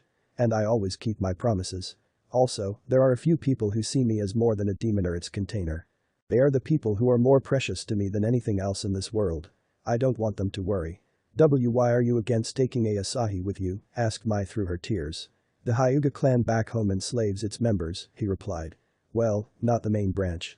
If I took her back then they would place a cursed seal of servitude on her and she would have to live the way they told her to. He paused for a moment. Well, now you know. I understand if you want me to leave. Naruto turned and began to walk away, only to be stopped by Mai who ran up and hugged him. Why? You idiot, cried Mai. How could anyone see you as a demon? A demon would never help people and protect them. Fucking idiot, shouted Zanku. Who is stupid enough to think you are a demon? I mean, they're smart. A 5-year-old could outwit you. Naruto turned to him in a fit of rage. You want to fight or something, he yelled. Zanku just laughed. Soon, they all were. The next day the people of the village were out and about doing their daily activities. The children played while their mothers watched them. The bakers, well, baked and why am I telling you all this? It's an average day in this village. That's not important. It's that guy who is just walking into town that I should focus on. Inakemono smirked. The village was ripe for the taking. All he had to do was take care of 2 brats and it would fall. He stopped in the middle of the village and decided that this would be the perfect spot to entertain himself. He made a hand sign and yelled, Doten. Directen. Back at the Uchiha's place, Naruto had changed into his new outfit and was outside with Mai. He was now dressed in white sweatpants and a blue sleeveless shirt. The pants had a small hole for Naruto's tail. He had chosen not to wear his headband since there was no real point. On the front of the shirt was a red fox's head with 9 red tails spreading out from it. At the end of each tail had the kanji from each of his tail forms and for the last one was soul. The back confused Naruto. It's the yin-yang symbol, explained Mai. It represents balance between good and evil. It also shows that nothing is purely good or evil. I think it suits you well. Thanks Mai-chan, replied Naruto. Suddenly, there was a loud crashing sound. Then, Zanku ran out of the house. I think the fucker's here, he shouted as he ran towards the village. Naruto nodded, shouted goodbye to Mai, and followed Zanku. When they got there, several buildings were destroyed. People were running away and in the center of all the chaos was Inakemono. The Inishishi bandit looked at the two teens standing in front of him. He assumed the redhead was the bounty hunter, judging by the zanbato on his back. The other one had to be the farm boy that Jauken told him about. "So, you two must be the brats that took down my men," he said at last. "Funny, I expected something better." "The only thing funny around here is that outfit," said Naruto with a smirk.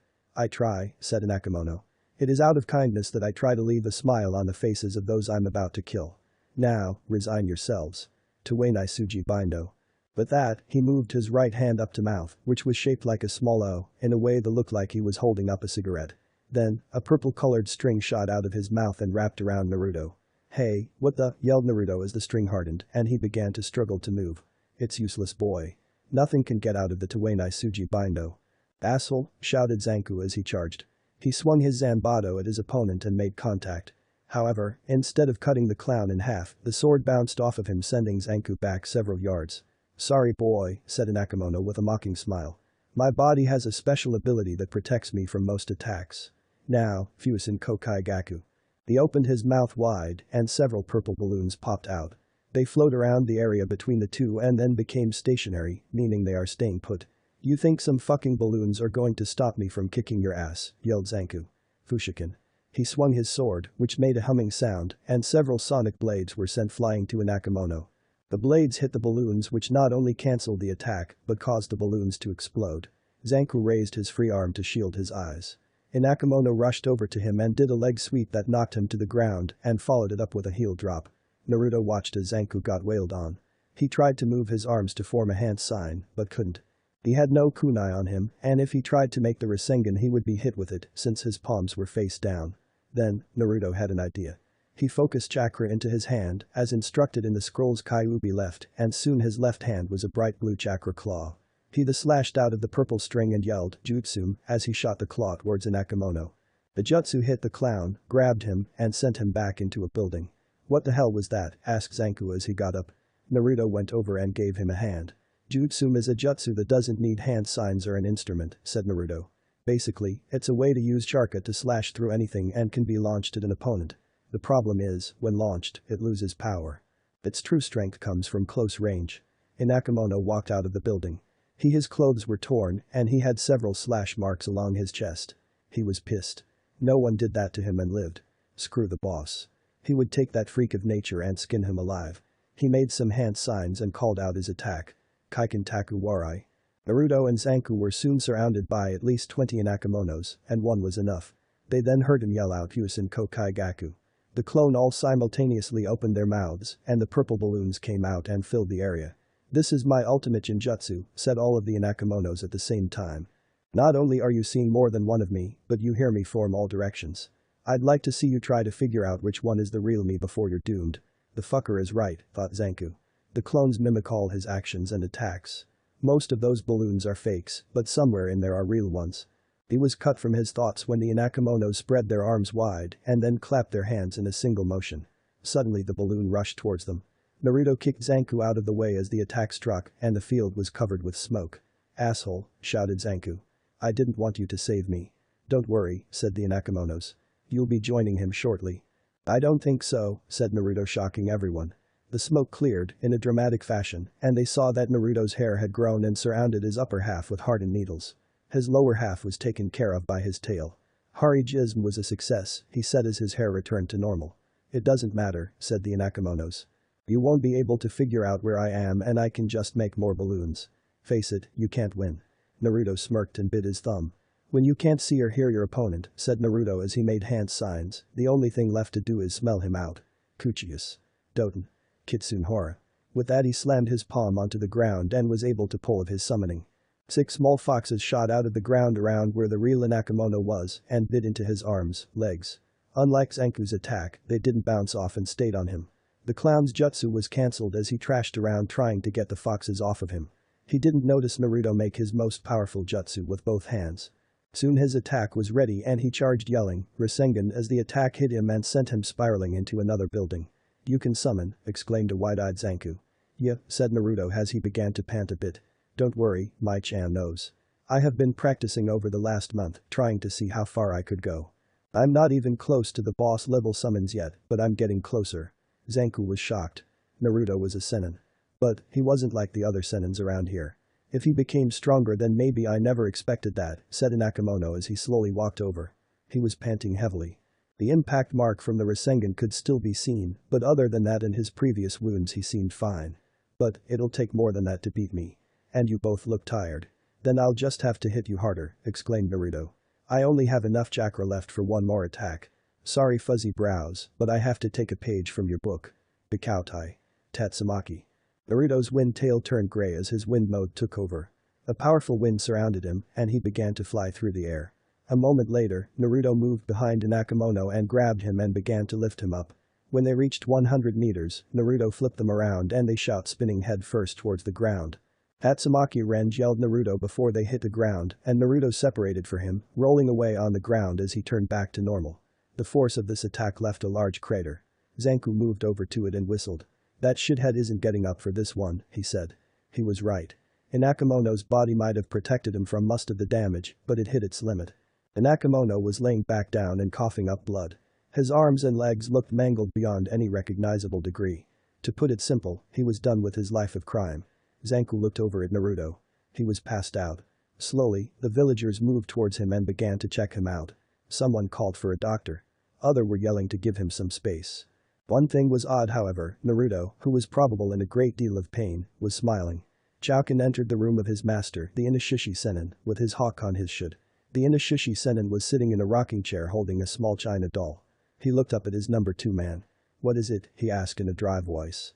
Rei doesn't like to be disturbed during her nap time. I have bad news, said Chouken. Inakemono has failed. And according to Tsushi, the hawk squawked, we have a new Sennin. A Kitsune Sennin. Well, that's where I am leaving off for today. Asahi means morning sun. I chose this name for symbolic reasons. The rising sun symbolizes a new day, a new beginning. Sorry about Sasuke, but I had to do it. It will make the story more interesting. Next time I will be revealing more about the other senins. I am also thinking of using the second movie as one of you suggested. So, I would like you all to vote. Also, I already have a fanfic with Isaribi and Naruto so she won't be in this one. Sorry. He was a man of few principles, the Inishishi Sennin. His basic belief was to kill all who irritate him. Some said that this was because of the fact that he had burn and scar marks from head to toe, thus he was covered in bandages. The only holes were for his eyes and mouth. Some people wished that his mouth was a bit more covered because he had lost his upper and lower lips and his teeth were easily seen. The only thing that he wore over his bandages was a heavy fur coat. The china doll that he always held was named Rei, who was half covered with burn marks. Next to his rocking chair were 2 vases. What was that? He asked Chouken. His voice sounded irritated. Inakemono failed in his mission in one of the villages in Milky Way, said Chouken with a smile. Not only was he beaten by his opponent, it turns out that he could summon foxes. I wish I could have seen it. Just then, another bandit ran in. Inishishi-sama, I need to he started to say but was cut off by a glare from his boss. Baka, said the Inishishi was iron sand began to rise out of the vases. Sensatsu Sushima. At that, the iron sand reshaped itself into needles and rained down on the poor soul who entered the room at the wrong time. Chouken last gave this body a quick look, then turned his attention back to his master. What shall we do about the Kitsune Sennin, Inakemono-sama, asked the unparsed Chouken. Kill him, growled the Sennin as he began to rock back and forth. Send out the assassins. I want him dead. The assassins were made up of 4 women. They weren't strong, but they were beautiful. Like the sirens in Greek mythology, men were drawn to them and ignored all the danger around them. What were they like? No one really knew until it was too late. No one had ever survived an encounter with them.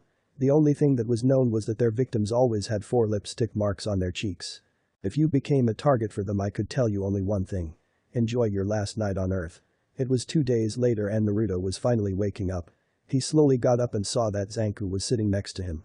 He was reading a newspaper and didn't seem to notice that Naruto was away. Asahi was in her crib next to his bed. So, said Naruto as he got Zanku's attention. Any good news? Hell yeah, said Zanku as he tossed a paper at Naruto. On the cover was an article about that day's events. Word has spread, he continued. I bet this entire fucking dynasty knows about you now. It is only a matter of time before the other dicks in the other dynasties find out about you. Well, that's good news, said Naruto. So, I guess then they'll think twice before they attack this village. Zanku closed his eyes for a moment. When he opened them again, his look was one of complete seriousness. Naruto, he said, this village doesn't concern them anymore. Well, it does, but it's not a high priority. You are. When he said that, he pointed to Naruto for emphasis. It will be the same with the other shit-brained senins, they won't let someone else like them rise to power. It will alter the balance they have between them. Also, they won't let the people have fucking hope. It will undo all the fear they have placed in the people. They will send everything they got at you and kill you to make an example. Naruto could only nod. At least they would go after him first and not the village. But there were other villages out there and 2 other gangs trying to make their claim. Once they heard about him, they would try to kill him. It was like he was placed in their version of the bingo book. You said that guy I fought was just a middle member, said Naruto. With Zanku's nod he continued. So, how does the ranking system work? The lowest rank is the shitty lower members. They are the fucking grunts and take up the majority. The next level belongs to the middle member asses. Above them are jackasses called upper members. Then there are the kiss asses that are the senins right-hand men. Finally, you have the greatest dicks of them all, the senins. That's not including their apprentices since sometimes they won't have one. And they are all coming after me. That's just great. Naruto had begun to realize how much he had relied on the Kyuubi's chakra to win.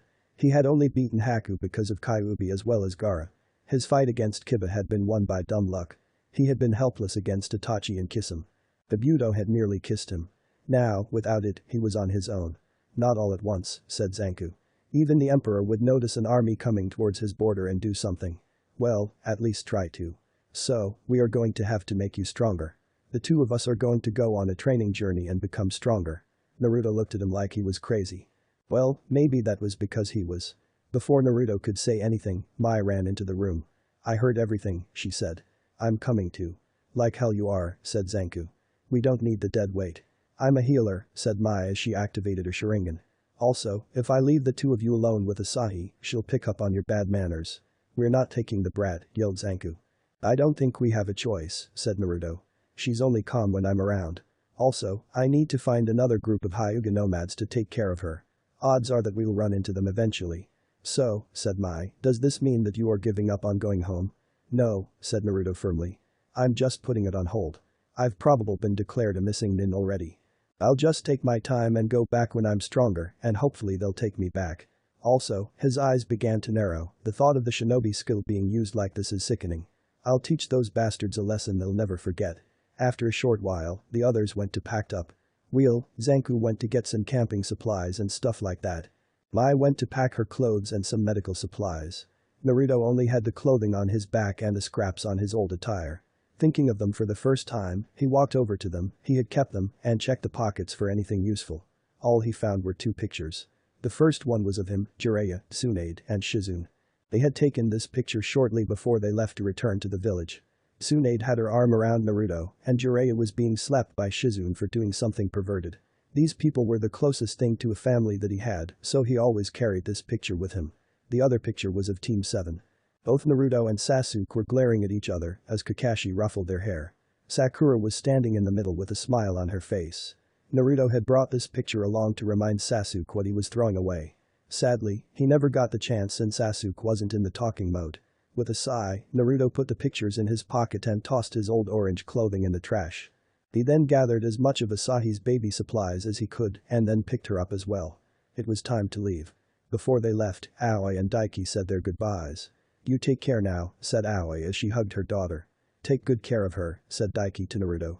I'm counting on you to make sure she's fine. Naruto nodded and the 3 of them headed out. In the Leaf Village, Tsunade let out a loud sigh. Teammate had just returned from their mission to get a Pikachu to help them find Danzo, Sasuke, and Orochimaru. During the mission the team ran into some rock nins who were also after the bug. The end result was that no one got the bug. Not only that, all 3 of them were wounded. Hinata had several broken ribs, Kiba nearly lost a leg, and Shino had a broken arm. This was just the latest in a long run of failed missions and disasters. After Tsunade found out about Danzo's betrayal, she sent 2 Anbu teams to Sound to try to kill them. Once in Sound they ran into the Fuma clan and fought some of their members. It seemed that Orochimaru had tricked them into serving him. They fought and killed 3 of their members. The report also mentioned a girl named Sasam, however what happened to her was unknown. The end result of the mission was that the snake had moved his base and could be anywhere. Then there was the Mizuki escape incident. He had taken along with him the legendary Stupid Brothers to run to Orochimaru. Haruka had tried to stop him and was seriously hurt. He was lucky he would be able to walk again. When they had finally caught up to him, the potion he had made and used had backfired on him and what they found was a shriveled and powerless old man. Now she had to send guy students to stop a group led by Raiga that had taken over a village.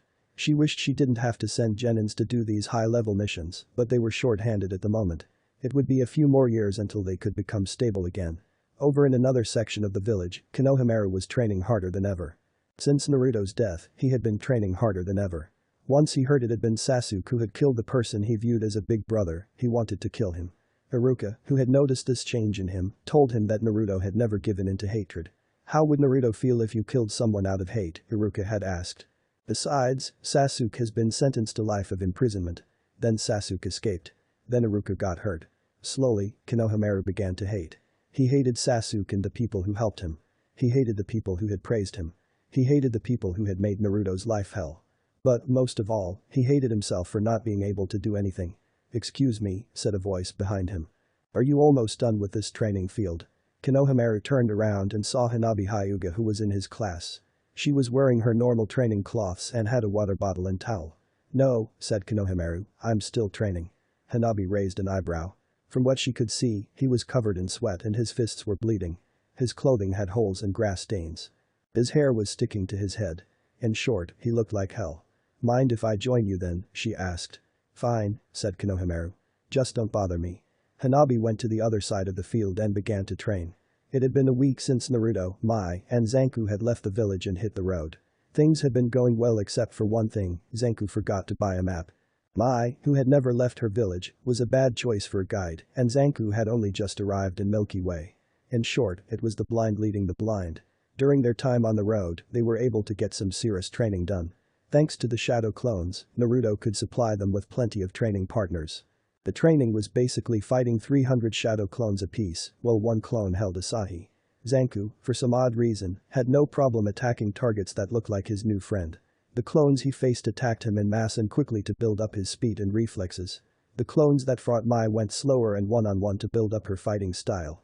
Naruto learned that he couldn't use any jutsus while he was in his other forms that hard way. While he was training with his earth tail, he had tried to make a Rasengan. Once the clones saw he struggled, they smirked and proceeded to beat him up. After Naruto picked himself up, he decided to do some research, not that kind. What he found was that his chakra was redirected when he was in his different forms. For example, when he used his earth tail, his chakra was sent to his muscles. When he went into his elements like water or electricity, his chakra was directed to his molecules so that they could be separated and put back together. Naruto shrugged this off and continued the training. Sure, it was a disappointment that he could only use jutsus in his normal form, but the other forms were very powerful without them. Using Kyuubi's library, he showed Zanku the K's no Yaba in case he lost his sword. Mai began to learn several new medical jutsus. Naruto tried to help them, but all he could do was repeat what he read in the scrolls. Naruto himself began to train himself so he could make the Rasengan with one hand.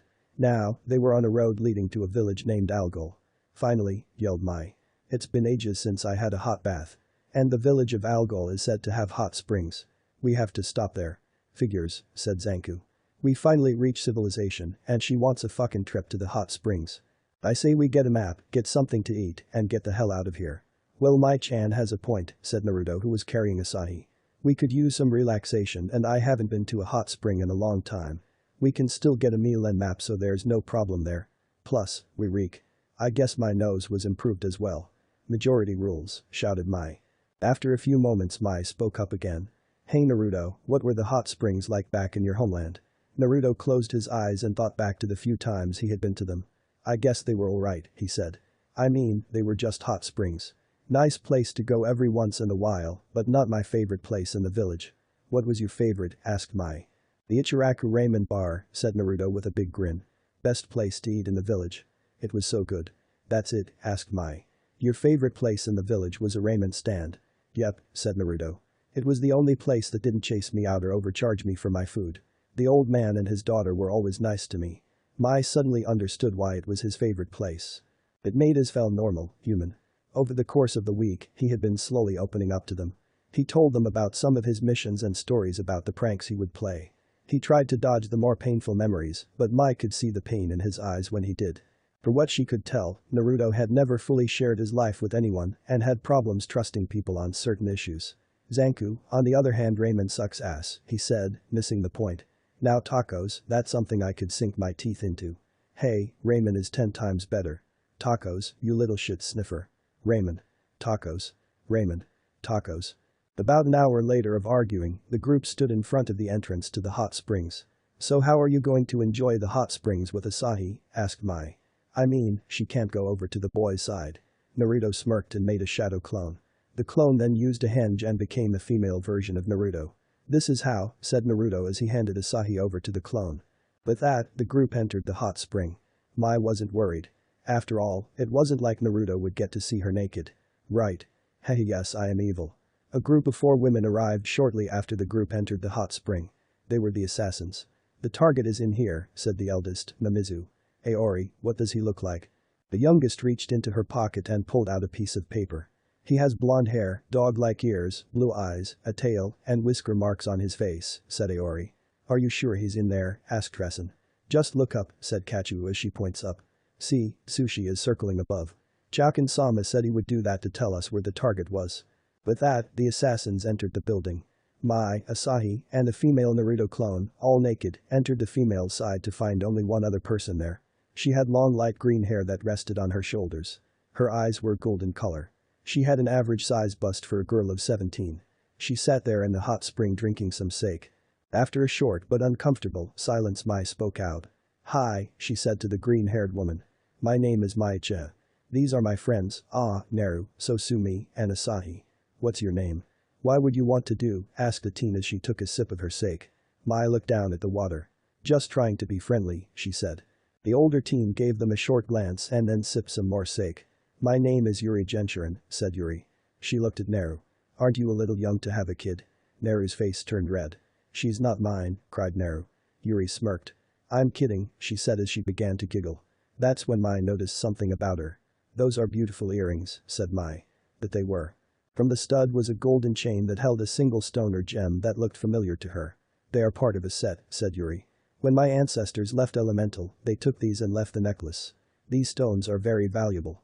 In fact, if I wanted to, I could sell them and buy a mountain for each stone." Naru just blinked. Where had she heard that before for? On the boy's side, Zanku was pouting. "Why couldn't this shithole have co-ed bathing?" he whined. He was now looking for a hole on the bamboo fence that separated the two sides. Sadly, he was having no luck. The management checked the fence every night to make sure there were no holes. "This is nice," said Naruto. He was lying down so that only his head could be visible. His eyes were closed, savoring the feeling of the water.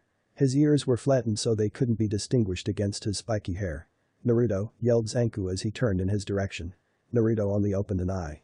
"Do you have any fucking powers that can give us a good view?" "No," said Naruto as he closed his eye. "I would never learn a jutsu that would make me a pervert.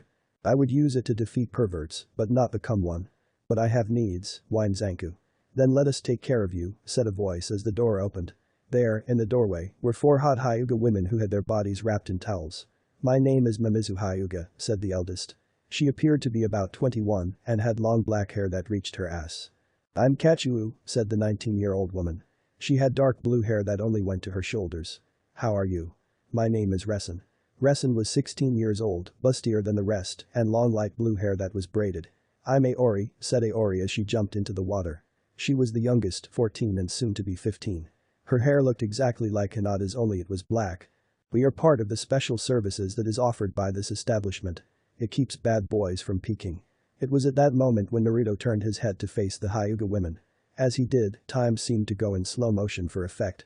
He slowly opened his eyes, and his ears slowly began to rise. The Hyugas recognized him as the target, but something came over them. Kawaii. Soon, all 4 of them were blushing. Then Naruto did something that broke all of their resistance. He gave them his foxy smile. "Yes, mine," they all shouted at once as they charged. Soon Naruto was surrounded by the 4 girls who were all asking him questions at once. What was his favorite food? Did he have a girlfriend? Did he like older women? "What about me?" asked Zanku, who they ignored. Zanku then had streams of water running out of his eyes as the girls lost their towels. "For all of you who are wondering, there will be no lemons." "Yep, he is the Hyuga pimp." Zanku would have said more if it weren't for a loud crash from outside. Soon, the yelling of men and the breaking of doors could be heard. A moment later, men dressed in black uniforms with a panda on their chest entered the men's side. They were about to yell at them until they saw Naruto. "Lucky bastard," they said in unison. The panda gang had entered the village. They were led by Hangwo, a woman of 24, and was well gifted with a sword. She wore a white trench coat that was buttoned up and seemed a few sizes too big for her. She had long black hair and red pupil-less eyes. She had a bored look on her face. It was another day, another village to exploit. She had sent her men to gather the townsfolk so she could give them a demonstration. She heard some of her men scream in the direction of the hot springs. She turned her head behind her and saw 3 of her men tossed out of the establishment. A few moments later 2 boys stepped out. The larger one had bandages around his mouth and had short red messy hair. He was wearing gray sweatpants and a blue sleeveless sweatshirt with a hood. He held an oddly shaped Zambado. The shorter one had fox-like traits like whisker marks, fox ears, and a tail. He had blonde hair and blue eyes. He wore white sweatpants and a blue sleeveless shirt with a fox's head with 9 tails sticking out from behind it. "I hate fucking pandas," said Zanku. "Well, they were useful," said Naruto. "Those girls wouldn't let go." Zanku stared at Naruto. "You're not supposed to want to get the hell away from something like that." Naruto just shrugged and stared at the woman in front of him. "I'll take her," he said. "You can take all of her men." "How come you get the fucking good ones?" yelled Zanku. "I want to beat the shit out of her." "I just figured you might want to beat up more than one opponent," said Naruto with a smirk. He hit the nail dead on. "Fine," said Zanku as he placed his blade on his shoulder. "Just don't take too long." But that he ran right past the woman, who kept her eyes on Naruto, and began his attack. "So what's your name?" asked Naruto as he gave the woman in front of him his foxy smile. "Hengwo," she replied. "You must be that Kitsune Sennin that I have heard of. It is my duty to end your life." With that, she swung her sleeves, and a barrage of throwing knives came flying at Naruto. "Harij-ism," shouted Naruto. His hair and tail grew and hardened to protect him. The knives hit his hair armor and bounced off. A moment later, the jutsu wore off. "My turn, a Tekiden." The fur on Naruto's began to harden and looked like needles. He moved it in the direction of Heng, and about a dozen or so needles shot out of it. Heng, seeing the attack, reached into her coat and pulled out a sword that was still in its sheath. In a single motion, she deflected his attack. Naruto looked surprised, and Heng had the same bored expression on her face. Snapping out of it, Naruto charged at her. When he got close, he threw a series of punches and kicks at her. Each blow was blocked with the hilt of her sword. Inside her mind, she was analyzing him. He is loud and brash. He just attacks without a plan. His form is sloppy. The only real danger is his stamina and chakra supply. I know who to handle people like him. Then, in one motion, the hilt met Naruto's gut and sent him back several feet. As Naruto got up, Heng unsheathed her sword.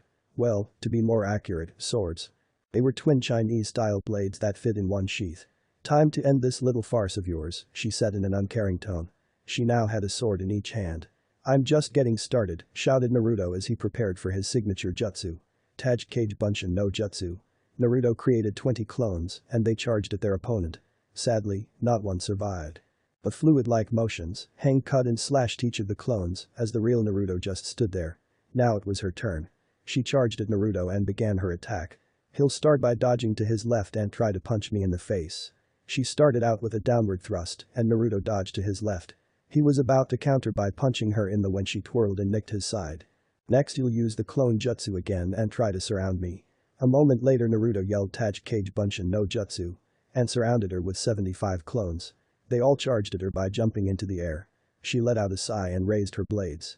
Like with the first batch of clones, they were quickly disposed of. She didn't even break a sweat.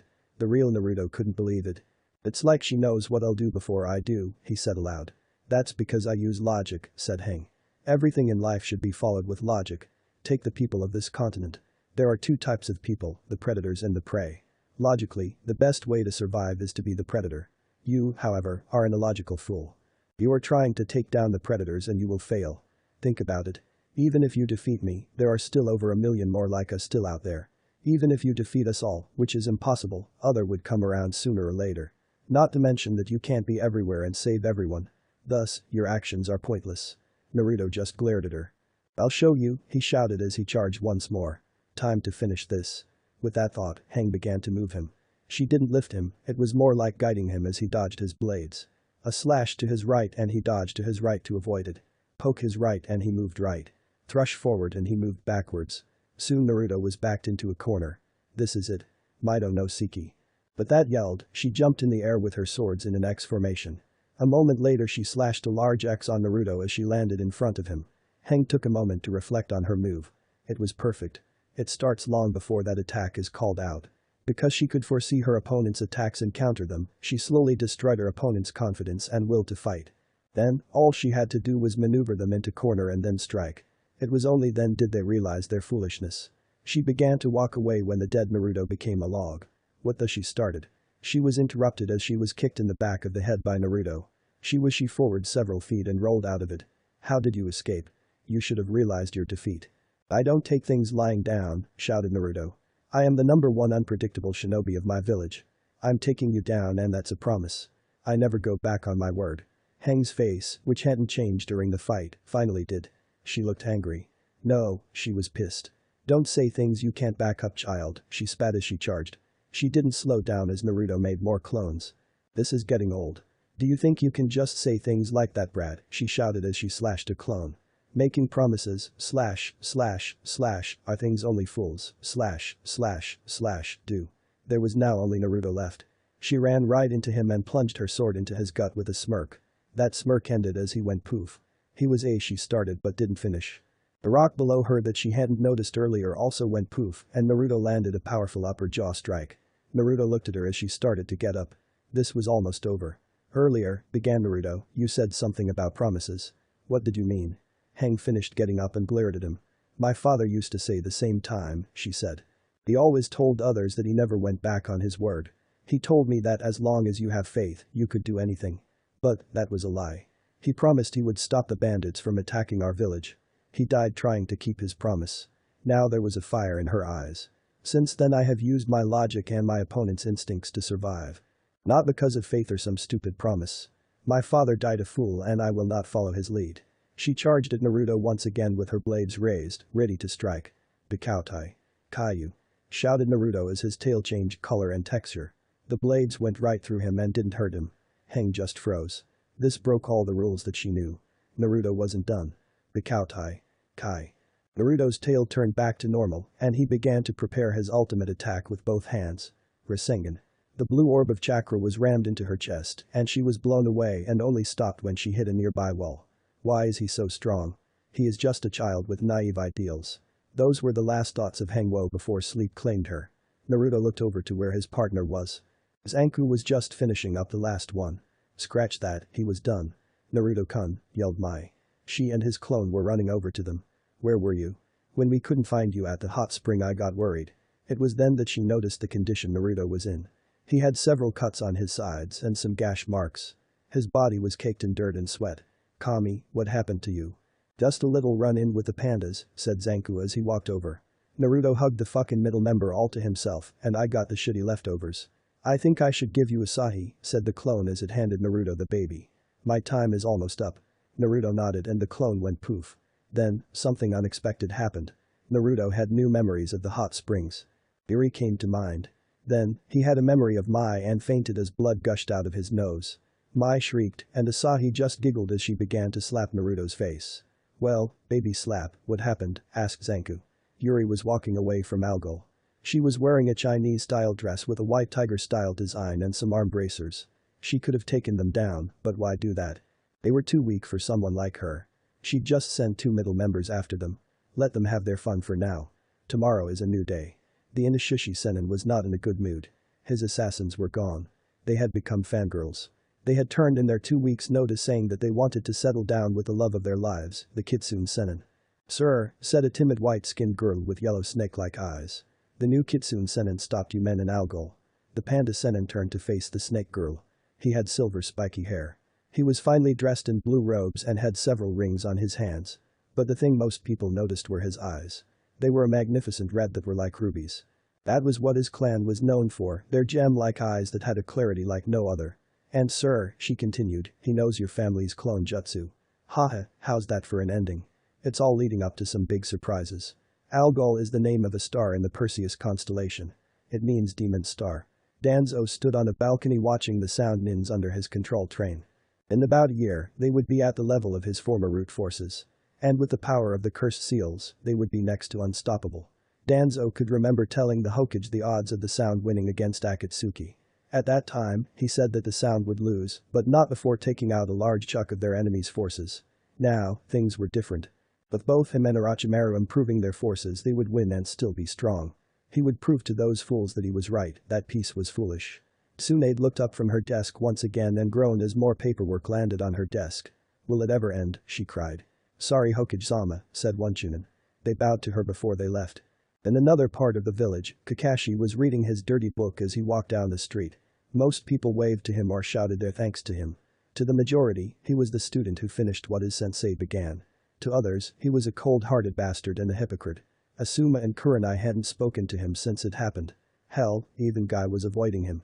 Sakura glared at him whenever she saw him, angry that he didn't even show up to the wake. Ibisu only talked to him when he was ordered. At first, it wasn't so bad. No guy challenging him or putting up with cigarette smoke or stuff like that. But slowly, he began to miss it. He began to feel alone. The people who he knew best refused to recognize him anymore. He had become scum in their eyes. He stopped when he reached his destination, the memorial stone. His eye fell on the names of his father, Obito, Rin, and his sensei. For a second, he started to look for Naruto's name until he remembered. Naruto's name was never placed on it. Memories came back to him. His father's shame of failing his mission just to save the lives of his comrades. Obito telling him that those who abandoned theirs comrades were less than trash. Rin, who had died while on patrol, just before she sent out the warning the Kyuubi was coming. The Yondaime, his sensei, who gave up his life to save the village. Each one cared for their comrades more than anything else. But why? He followed the rules and that's what has gotten him to the point he was at today. If his father had just followed the rules and done what he was supposed to, his mission would have been a success and the war might have ended sooner.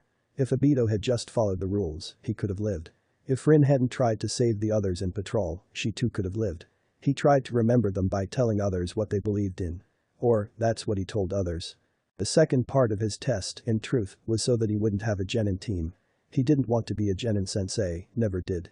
The only reason he passed them was not because they proved they cared, it was because Sasuke was there. In his eyes, Sakura and Naruto should have quitted the program. They had no talent and he didn't want to train them. The Chunin exam was supposed to crush their spirit so that they would quit. Now, he was paying the price for his selfishness. "Hello Kakashi-senpai," said Yugao as she walked up to the stone. She had a rose in her hand. "Hello Yugao," replied Kakashi. "What's new?" "Nothing much," she answered. "I'm thinking of becoming a Jonin sensei next year. Try to help the next generation, you know." "No," said Kakashi. "I don't. Back in the Celestial Dynasties recall all of our forces," yelled the Panda Sennin. "We need to begin recruiting as many new members as possible." "Sir, what should we do about the Kitsune Sennin?" asked his number 2, Shinja. "We will deal with him in 3 years," replied her master. "He may know the Kage Bunshin, but he can't know the special secrets of the jutsu. In any case, we will let the other 2 Sennins waste their forces on him. They will be weakened and then, we will strike." Yuri Genshirin was sitting in front of a slot machine, trying to win. Sadly the family gambling curse was still strong. Sure, she would steal back her losses, but she had to win sooner or later. "Right. Torasama," said her right-hand man, Yakuza. Unknown to them, Orochimaru had made Zaku to mimic his clan's abilities. Sadly, there is nothing that can compare to an original. He wore a white tiger-colored vest and matching baggy pants. His hair was a curly red, and his eyes were a light green color. "What is it Yakuza?" said Yuri as she got up. "The 2 you asked for have been sent and will strike as soon as they get the chance," he said. "If I may ask, why not send a higher member?" "It would be a waste of power," she replied as she began to walk out. "Besides these 2 will finish him off without touching him. You see they owe my kami that's so kawaii." She then ran up to the stuffed animal section and stared at one of them. Yakuza sighed. It was one of her weakness. Gambling, sake, and animals that looked cute. Why are all they really strong people crazy? Naruto and his friends woke up a few days later to find they were surrounded. Ever since the fight against Heng, the group had decided to camp out to avoid property damage and so that they would be harder to find. Now, they had realized a small problem, they were easier to surround. Naruto and Zanku exited the tent while leaving a shadow clone and the girls in the tent. A group of 10 masked figures had surrounded the tent. "Only 10, said Zanku with a yawn. "It should make a nice warm-up." "Something looks familiar about these guys," said Naruto as he tensed up. Their clothing resembled Haku's hunter nin uniform. One of them moved towards them in a slow manner. As he moved closer, Naruto's eyes grew wide. "Naruto Uzumaki," said the leaf hunter nin. "By the order of the Hokage, we are ordered to return you to the village. I suggest you don't resist." He turned to another member of the group. "Grab the other 3, they are coming with us." The 9, in a flash, had grabbed Mai, Zanku, and a crying Asahi. "Hey," shouted Naruto. "Leave them alone. They aren't part of the village, and they haven't done anything." He was cut off as one of the hunter nins hit a pressure point on his neck, causing his to fall into a deep sleep. Naruto woke up several hours later to find himself rocking back and forth. Quickly regaining his thoughts on what happened, he realized that he was in a cell on a ship. Zanku was cursing up a storm and Mai had curdled into a ball. Asahi was nowhere to be seen, but he could hear her crying. "Sorry about this," was all Naruto could say. "Damn it, why the hell were we grabbed?" yelled Zanku. I don't know," said Naruto. "I don't even know how they figured out where I was. I'm in the dark as much as you two." "Naruto-kun," said Mai. "What's going to happen now?" Naruto's silence was their only answer. Time passed slowly on the ship. Eventually, Asahi was given back to Naruto because they couldn't get her to stop crying. They were fed once a day for about a week. They never spoke to the crew or anything else. Naruto and his friends tried to pass the time by talking about things that were of a more pleasant nature. When the week ended, the huntermen came down and told them that they had arrived in Fire Country and knocked them out again. "What the hell is wrong with you?" shouted a familiar voice that woke Naruto up. "I told you to bring him back, not kidnap innocent civilians." "But Tsunade-sama," began the head hunterman. At this, Naruto shot up out of the couch he was laying on. He found himself in the Hokage's office. In the room were Tsunade and the hunter-nin that had ordered the kidnapping of his friends. They were now both facing him. "Aba-san," he said in a weak voice. Before he could say anything else, Tsunade rushed over to him and gave him a great big hug. Naruto could feel the tears pouring out of her eyes. Then she let go and hit him upside the head. "Don't call me that," she yelled. She then hit him again. "That's for making me worry." "Sorry," said Naruto. Then he remembered Zanku, Mai, and Asahi. He turned to the hunter-nin. "Where are my friends, you bastard?" "Don't worry, Naruto," said Tsunade as she held on to his shoulders. "They're fine, trust me. Now, I want you to tell me everything that has happened since your fight with Sasuke." Naruto gave her a nod and told her everything. He told her how the fox gave up its life to save his and the powers that he got. He told them about the people who lived there. He told her about the bandit gangs and the senins who controlled them. "We have to do something," said Naruto at the end. "Those people need help or at least some way to defend themselves." "Naruto," said the older woman in a businesslike tone. "Please consider what you are saying. You are asking me to send shinobi to a different continent to fight people who are near cage level. Also, what if the other nations get word of this, what will happen then?" "But, Aba-san, we have to do something," he pleaded. Tsunade just rubbed her temples. "I'll think about it," she said. "Now, report to the hospital for a full checkup. I want to make sure you are alright. I'll have someone escort your friends while you are being examined by Shizune." Naruto nodded and left. It was as he expected. People stared at him and muttered things behind his back as he walked to the hospital. It was the same in the hospital. People stared at him and avoided him unless they had no choice. Shizune, on the other hand, was happy to see him. She did a quick checkup on him while asking him all sorts of questions. What was it like? Was he scared? How was the food? These questions continued until Naruto's ears twitched at a familiar sound. "I think my friends are here," said Naruto. Shizune gave him a questioning look. "Which ones and how can you tell?" she asked. Then she heard a baby's cry. A moment later, Mai walked in with the others and handed him Asahi. "This is really getting old," she said. Naruto scratched the back of his head. "Sorry about this." "Oh, guys, this is Shizune Nisan. Nisan, this is Mai-chan, Zanku, and this Asahi," he said as he pointed to the older two and held up the youngest. Mai blushed when Naruto added the chan suffix to her name. "It's nice to meet you all," said Shizune. "Naruto, you can go now." He gave her a nod and then headed out the door. As soon as they were out of the hospital, he asked where they were. Mai told him that they were taken to a cell and questioned. Apparently, the hunter-nins had brought them back for information and to help rebuild the Uchiha clan. "I couldn't believe it," said Mai as they walked down a street. "They want me to marry this Sasuke and help rebuild the clan. Who do they think they are anyways?" "The fuckers questioned me on information about Celestial," complained Zanku. "Now, how the fuck are we going to get home?" "Well," said Naruto, "I asked Tsunade Abasan to help with the problems back in Celestial. If she agrees, I'm sure that she'll let you both go back." "Naruto-kun," came a loud voice from behind them. Naruto began to chant a sutra that sounded like "please not him." A moment later, Naruto began to curse Kami as he was standing face to face with Lee in all of his spandex glory horror. "I see you are back. The flames of youth truly shine bright in you. Yosh." Mai quickly hid behind Naruto. "Naruto-kun, who is he?" she asked quietly. "And are those eyebrows real?" "Yeah, who is this shithead?" asked Zanku. "Rock Lee, and sadly yes," he answered. "Naruto-kun, I see you have made some changes to your appearance since we last meet," said Lee. "Long story," said Naruto. "Fuzzy brows, I'm a bit busy right now.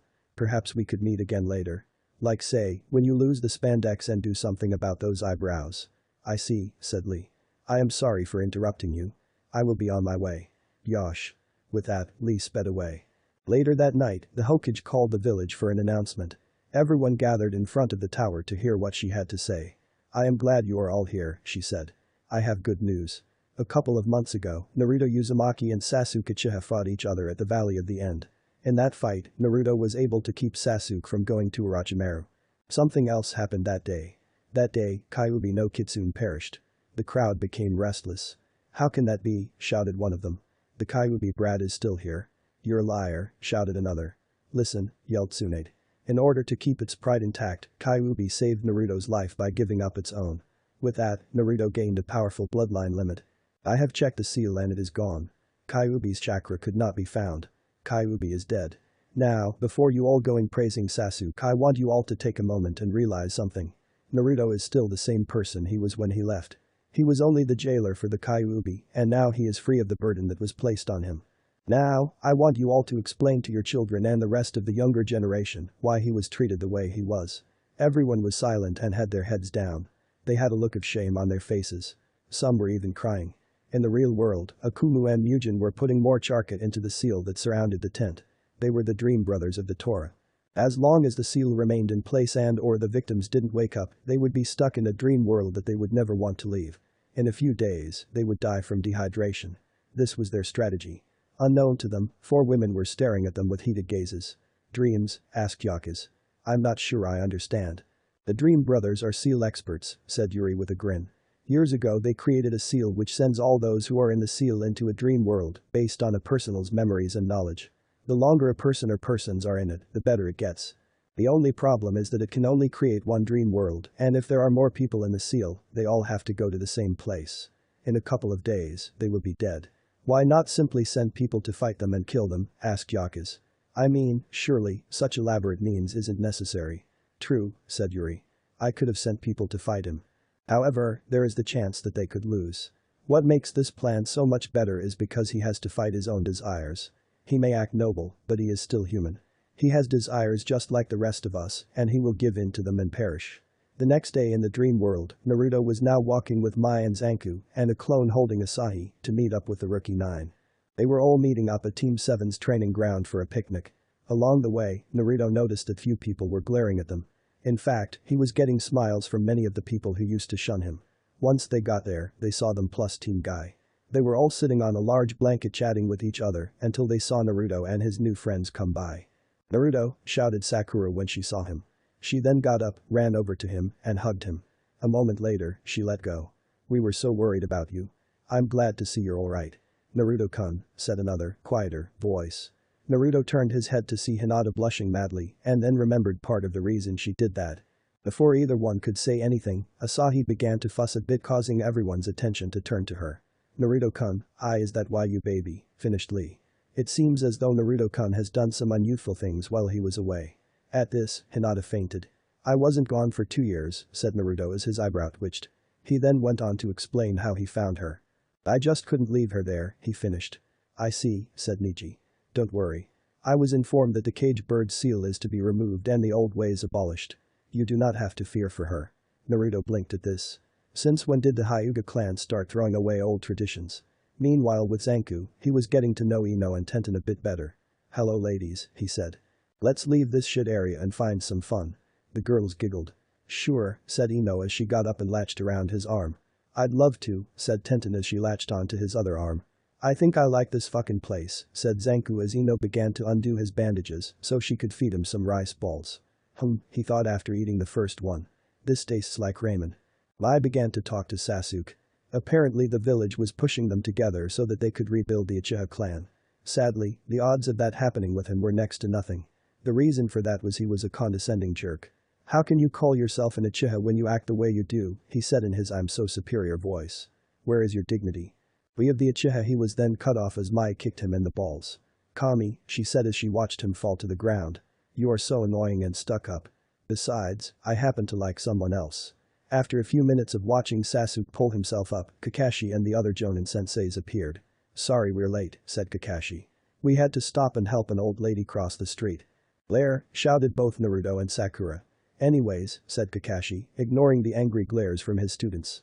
Naruto, tomorrow I want you to meet me for some special training. Really? Asked Naruto. This was very unusual since Kakashi only trained Sasuke. Kakashi gave him an eye smile and tossed him a scroll. I want it read by the time you get to the training field tomorrow, he said. Naruto opened the scroll and gasped when he read the title. It was the Chidori. His excitement soon faded as he looked down. Nothing made sense. Numbers and words were mixed together and formed meaningless garbage. He was about to say something when Sakura spoke up. Naruto-kun, she yelled. Naruto's eyes widened. Did she just call me Naruto-kun? Mai had tick marks on her face. Sakura-chan, what's the matter? He asked. I was wondering if you would like to go on a date, asked Sakura in a shy voice. Before Naruto could say anything, she continued. After that, we can help Haku-san move into his new apartment. I mean, can you believe that he's moving here? Naruto-kun, what's wrong? Naruto's head was now facing the ground. When he raised it, everyone could see the anger in his eyes.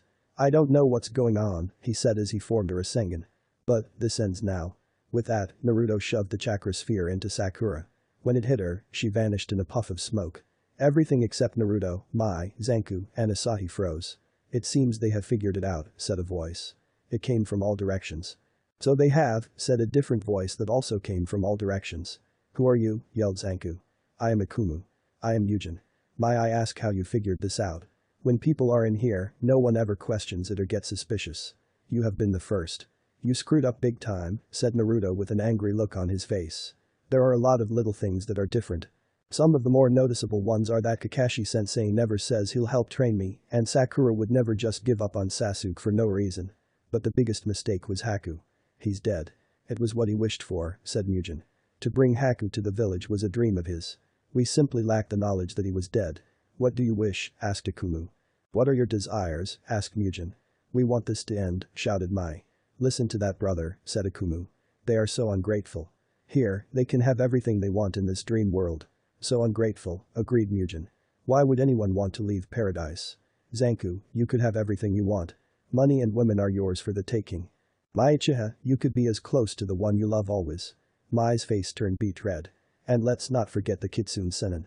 All your life you have been mistreated by the real world, said Akumu. You have suffered and struggled. Now, you have a chance for all of that to simply go away. Just stay here. Stay here and have all of your dreams given to you.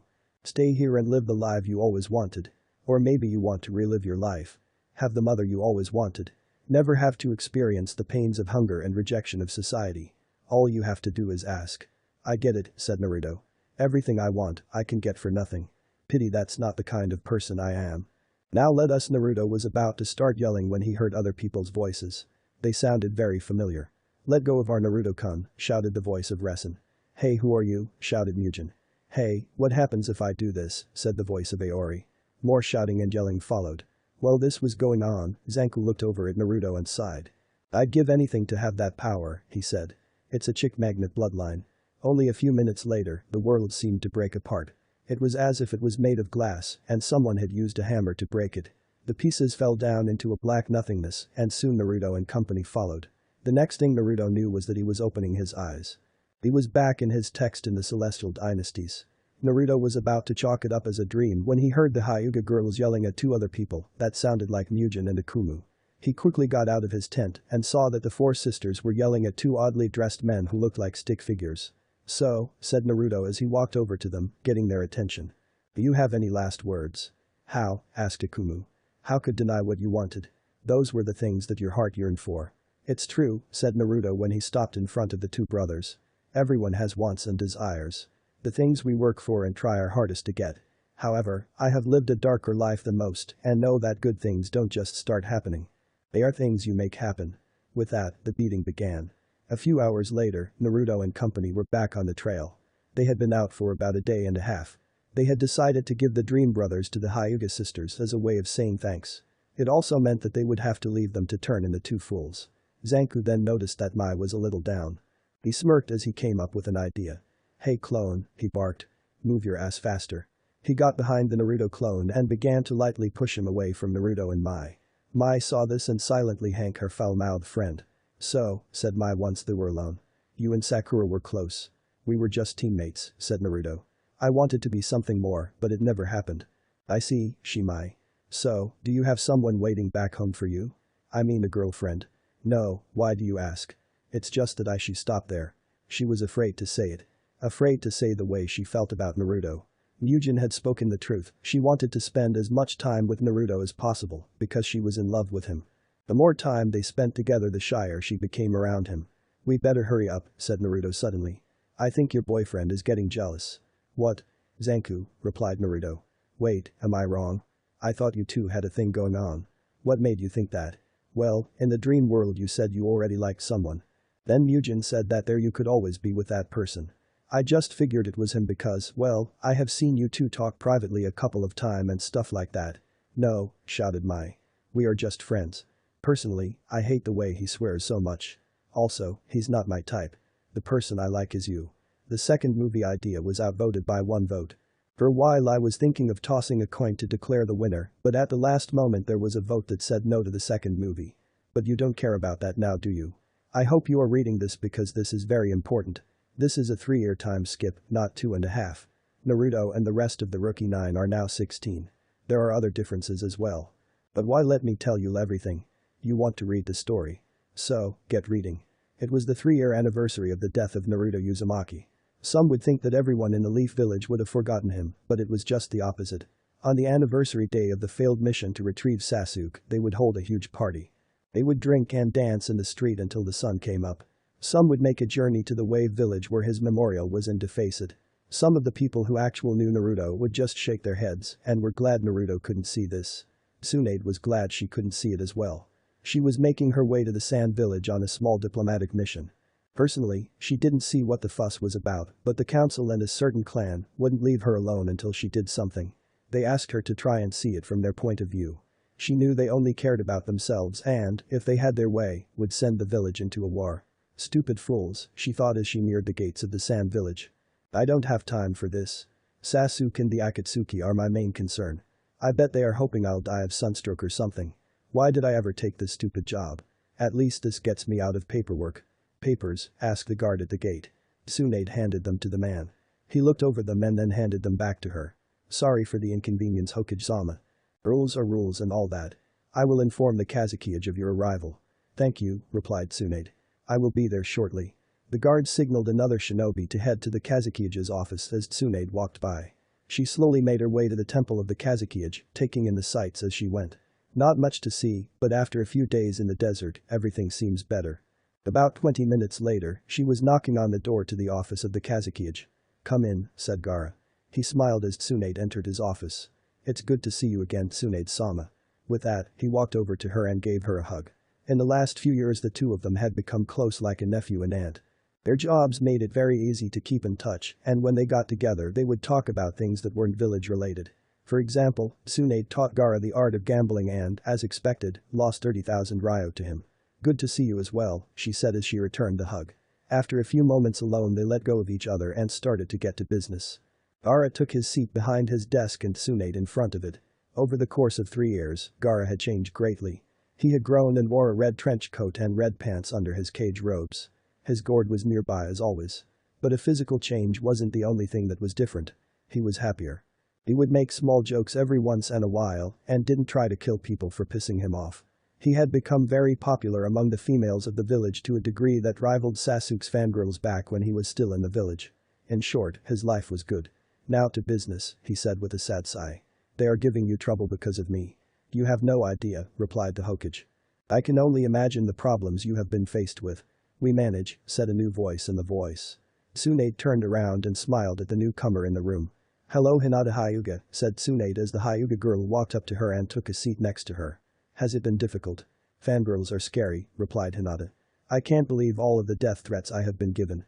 They seem to be under the impression that if they kill me then Gaara-kun will like them more.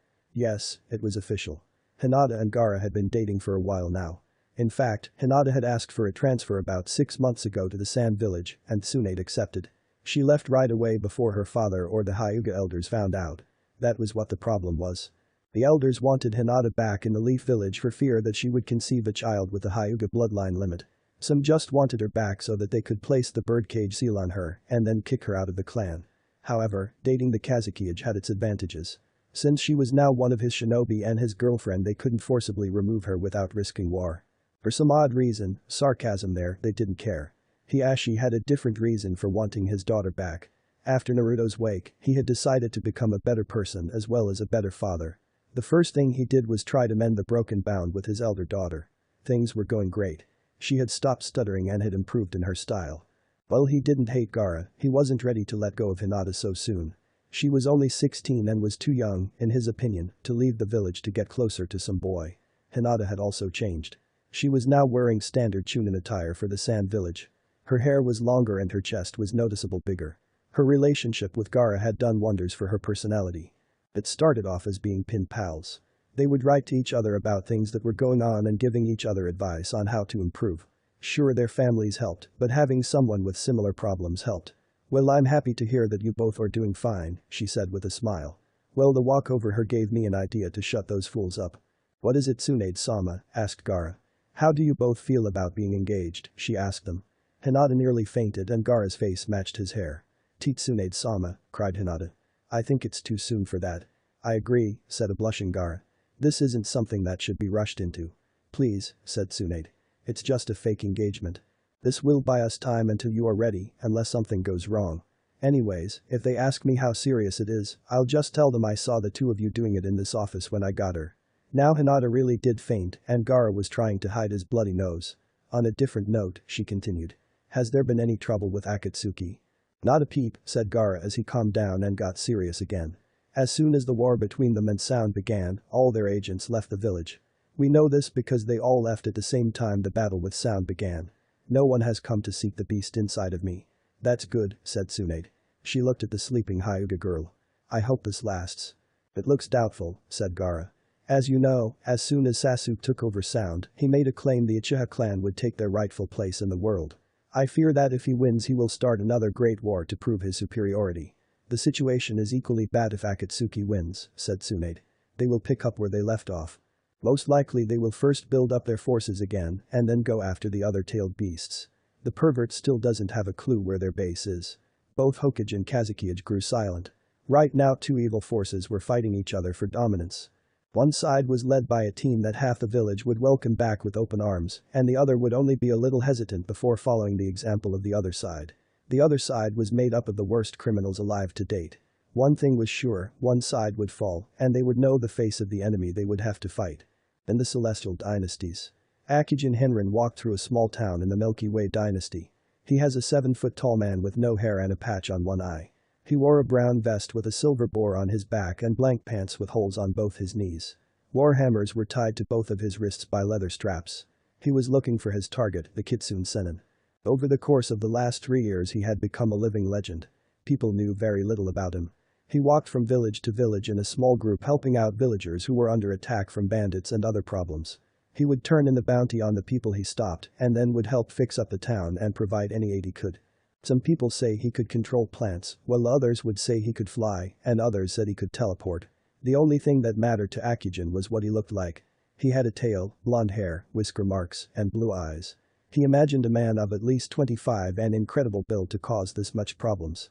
All of the Senins were offering up a huge bounty on him and if Akijin could get him first he could retire and his children, if he had any, would never have to work a day of their lives. "Yeah, that much." "You are defeated, Kitsune Sennin," yelled a voice. Akijin turned around towards the voice and saw some kids playing. If he had to guess, they ranged from about 5 to 7 years old. The one who was playing the part of the Kitsune Sennin had on fake ears and a phony tail taped to his butt. There were their other kids ganging up on him. "No," said the play Kitsune Sennin. "It is you who are defeated." He then began to do some play punches and kicks and the other kids fell down. Akijin sighed and decided to continue walking. Scenes like that were becoming common. The parents would always speak highly of the Sennin and the children would follow by their parents' example. Soon, they began to emulate him by playing these games. Continuing his search for the Kitsune Sennin he entered the best place to gather information and a drink at the same time, a bar. The bar was noisy and had several people that were doing various things. Next to a radio was a red-headed man wearing bandages around his face. He wore a black sleeveless sweatshirt with a hood and matching sweatpants. He was swearing continuously as he tried to change the station. There were several people playing games of pool, however there was a large group of people watching one game in particular. The match was against a guy who looked like a pool shark part is literal, and a young girl. She wore a blue Chinese-style dress with a dragon on it that seemed to be modified so that she could move around easier. Her black hair seemed to touch her shoulders. She seemed to be winning. "Hey buddy, put your weapons away." Akijin was snapped out of his observations by the bartender. "Put them with the others or get out," he said as he pointed to a space next to the door. There were daggers, swords, a giant zanbato, and chains all piled up. Not wanting to cause a scene, or at least not yet, he complied and put his weapons with the rest. He then took a seat at the bar and ordered a drink. Sitting next to him was a man in a white trench coat. The coat was buttoned from his waist up, and on the back was the yin-yang symbol with a fox head under it and its tail circling the yin-yang symbol. He seemed to wear dark blue pants and on his head was a white cowboy hat with a 4-inch rim. The hat seemed to cast a shadow over his face. "Bartender," said the unknown person. "I'd like another water." "Would you order something else?" said the bartender as Get got out a pitcher and refilled the glass. "What's the matter?" said Akijin with a smirk. "Why not have something stronger?" "Bartender, I'll have whiskey." "I have no tolerance," he replied as he sipped his water. He had a young voice that sounded like he was a teen. "Besides, I can't afford to let my senses dull for a moment." "You a bounty hunter?" asked Akijin. "If you are, then I would like to make a proposition." At that moment a little girl who looked no more than 4 years old entered the bar.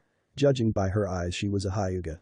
She had long black hair and was wearing a white kimono with a fall leaf pattern on it. "Niacin," she said to the trench-coated man. "Will you please teach me a cool jutsu?" He turned around and looked at her. "I'm sorry Asahi," he said. "The cooler jutsus that I know require much more chakra than you have. Just keep working on the leaf exercise for now. Trust me, it'll pay off when I teach you the bigger stuff." "But it's boring," she whined. "Alright," he said. "When you finish the leaf exercise then I'll show you how to walk on wall and stuff. When you are done with that, I'll teach you how to walk on water." "Really? Have I ever lied to you?" he said. Asahi jumped up and gave her brother a hug. Then she jumped down, yelled thanks, and ran out the door. "Nice kid," smirked Akijin. "Now, anyways about my offer. I have a plan to take down the Kitsune Senin. You interested?" "Maybe." "What's the plan?" "I have my boys coming into town in a few hours. They are going to fight the Kitsune and wear him down. They are lower members so it doesn't matter that much. Anyways, after that fight I plan on taking him on. But, it would help if I had a hand. All we need to do is find him first so I can tell my boys that he's here. When we win, I'll give you 30%. Now, doesn't that sound fair?" "That's an interesting plan. In fact, that sounds better than the last 2 plans that I heard," said Naruto as he took off his hat, revealing his blonde hair and fox ears. He then turned to face Akijin. He could now see the whisker marks in his blue eyes. "So you another higher member? Why you're the Kitsune Senin. But you're just a kid." "Yep. You know, you are the 5th higher member this month. So, how about we just get to the fighting? I'll take care of the lower members after I'm finished with you," said Naruto with a smile. "You think it'll be that easy?" growled Akijin. "I don't know. From the way you were talking makes me think that you are super weak and need other to give you a hand." Naruto then got up and moved to the door. As he walked out he asked if Akijin was coming. After picking up his weapons Akijin followed Naruto out of the bar and then out of town. Once they were a good distance away Naruto stopped and turned around to face his latest opponent. "I don't know how you beat those others, but I'll be the one to take your head," said Akijin as he got into a fighting position. In each hand he had his war hammers. "You see these? Each one weighs about 50 pounds, and I keep them on me at all times. To me, they are as light as a feather." He saw Naruto raise an eyebrow. "Wow, 50 pounds. Well, that sounds heavy." Naruto said this in a mocking tone. This got the effect Naruto was hoping for. Akijin became pissed. "Mock me will you?" With that he charged at the blonde and swung his left hammer at Naruto. Naruto raised his right arm and blocked it, the sound of metal hitting metal filled the air. Akijin was shocked for a moment and then swung his right hammer at Naruto, who blocked it with his left arm. Once again, the sound of metal hitting metal was heard. Akijin jumped back and began to think of the new plan and what had just happened. Naruto smirked and then pulled up his sleeve. Akijin's eyes widened when he saw the weight bands around Naruto's arm. They looked similar to Lee's weights that he had on his legs. Each weight band weighed about 175 pounds. He was also wearing a weight vest that was double that. He had found out that the earth tail simply increased his physical strength, using his current level as a base. In other words, the stronger he became without the tail the stronger the tail became. Naruto pulled up his sleeve and got into his fighting position. Suddenly, Naruto was in front of Akijin and landed a punch in his gut. The sound of breaking bones could be heard as he flew back. Akijin slowly got up and coughed up some blood. "You're done," said Naruto. "The punch I gave you was at half of the normal level. If you promise to turn yourself over to the authorities I'll ask my Chan to heal you. Or, you can choose to continue fighting and suffer serious injuries." "Screw you," he said as he slammed his hammers into the earth. "Doten. Jinkaujishin no Jutsu." The earth began to split in the direction of Naruto who dodged it. Not so cocky now, are you? I'll send you to hell myself. Doten. Jinkaujishin no Jutsu. Once again Naruto dodged the attack. This one happened a bit faster than the last one.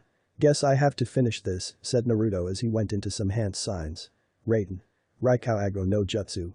A set shape of a fox's jaw made of electricity appeared in front of Naruto and shot towards Akujin.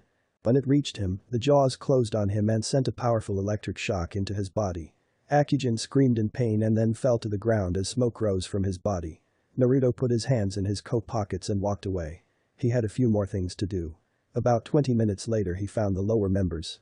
He was lying on his stomach as he looked at the 50 lower members that had made camp near the village.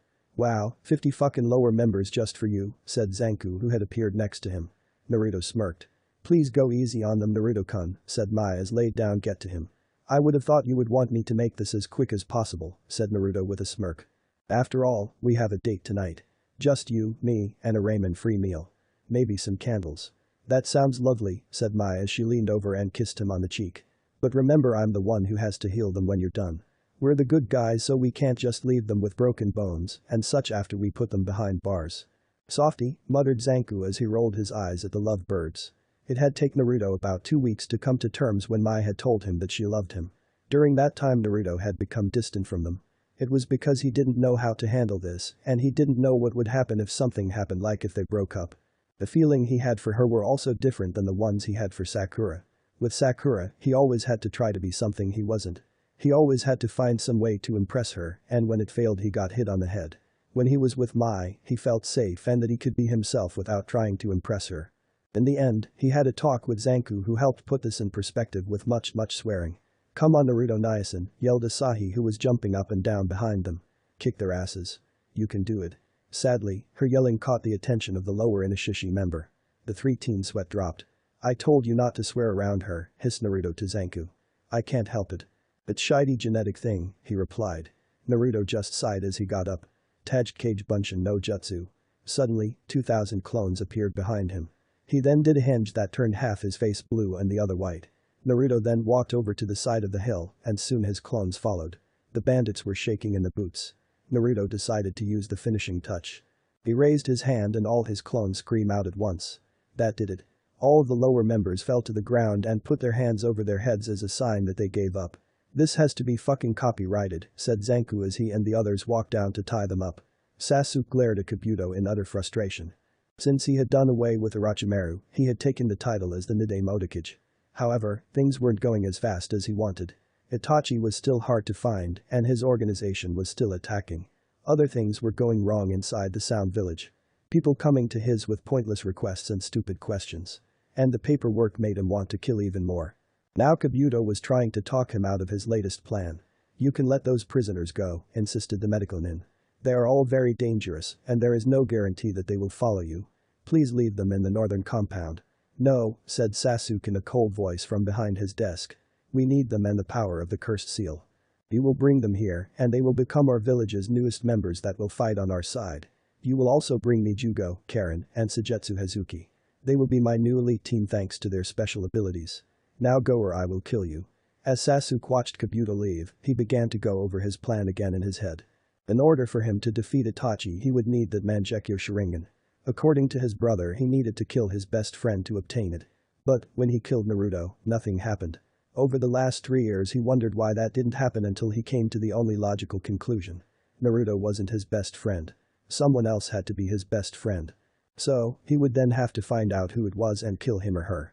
Thus, he would start with the remaining members of the Rookie 9 and Team Guy and their senseis. They would each die by his hands until he got what he wanted. Naruto, said Sasuke aloud. Their deaths are on your hands.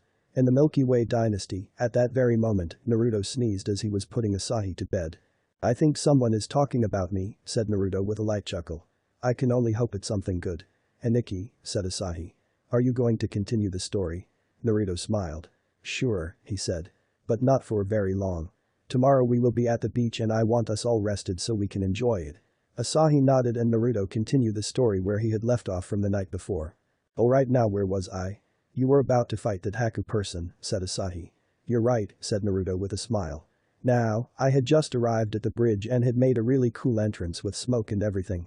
Sasuke was strapped in a cage of ice mirrors and Sakura was guarding the client. My sensei was fighting Zabuza.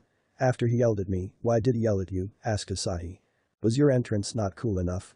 I was too showy, he answered. I was supposed to sneak in and catch them by surprise. Sure, I did that with the first shuriken, but I should have kept that up. Anyways, I snuck into the ice mirror cage and surprised my teammate. After Sasuke used a fire jutsu, I began to launch my shadow clones at the mirrors. But nothing we did seemed to have any effect. And each time we failed we were hit by a rain of needles. In the end, Sasuke pushed me out of the way so that I wouldn't die. Did he die? Asked Asahi fearfully. I thought he did. That's when I lost it. I attack Haku without any mercy. If his mask hadn't broken, I would have killed him. From some reason, I couldn't. I asked him why he was helping Zabuza. He told me that he was the only person that was precious to him, and because I defeated him, his purpose was over. He begged me to kill him. I almost did. What happened? Before I could land the killing blow, he vanished and moved to save Zabuza from my sensei's jutsu. After that it got worse. Gato appeared with a small army of thugs behind him, and we were all too tired to do anything really. Then, Gato did something really unforgivable. He kicked Haku's corpse. At first, Zabuza acted like he didn't care, so I yelled at him. That's when Zabuza finally realized how much Haku meant to him and, at the expense of his own life, he killed Gato. Asahi didn't know what expense meant, but judging by her elder brother's eyes, it meant something bad happened. Then, his eyes light back up. After that, we found out that Sasuke wasn't dead and that the villagers came to help us. In the end, the thugs ran home like chickens. Naruto then explained Zabuza's final wish in the snow that fell. After that, he kissed her forehead and said goodnight. In the Leaf Village, at that moment, Niji was taking Tenten out for lunch, time difference and all that. He had made reservations at one of the restaurants owned by the Hyuga family. This meant it was super classy and very expensive. It was the perfect place to pop a question. As they ate the meal, Niji could help but stare at her. She looked so beautiful. She was dressed in a blue kimono with a white cloud pattern. She had let her hair down, which was something she had never done since he had known her. It went down a little past her shoulder. Niji wasn't looking half bad himself. He was wearing the same kimono his father had worn when he had proposed. In a way, Niji felt that his father was with him. When the meal looked like it was about to finish, Niji decided to begin. Tenten, we've known each other for a long time. And in that time, we have done a lot together. And I'm not talking about missions, I mean the stuff in between them. We have, said Tenten with a smile. Like that swimming trip we took. It was supposed to be just the two of us, but Lee, Sakura, Hinata and Gaara crashed the party. You got so angry when you saw Hinata and Gaara making out by the water. I was angry about other things, admitted Niji with a long face. I wanted it to be just the two of us. Anyways, that doesn't matter. Tenten, I want to make my own destiny. And I want that destiny to include you. At that point Niji vanished from sight and reappeared next to Tenten on one knee. His hand held out a diamond ring. Tenten, will you marry me? Tenten gasped and moved her hands up to her mouth. She then looked into the eyes of Niji and saw that he was serious and that he loved her from the bottom of his heart. She then gave him a teary-eyed smile. Yes, Niji. I'll marry you. In the Hokage's office, Tsunade was watching the whole thing with a sad smile.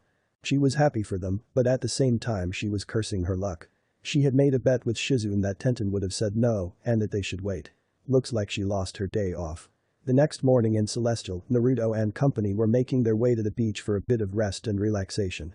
Naruto was eager to see Mai in her new swimsuit that she had bought just for him. Naruto Nyasan, why do we need to take a day off? Asked Asahi. I want to train more and become strong like you. It's something Yakina Jiasen taught me a while back, replied Naruto.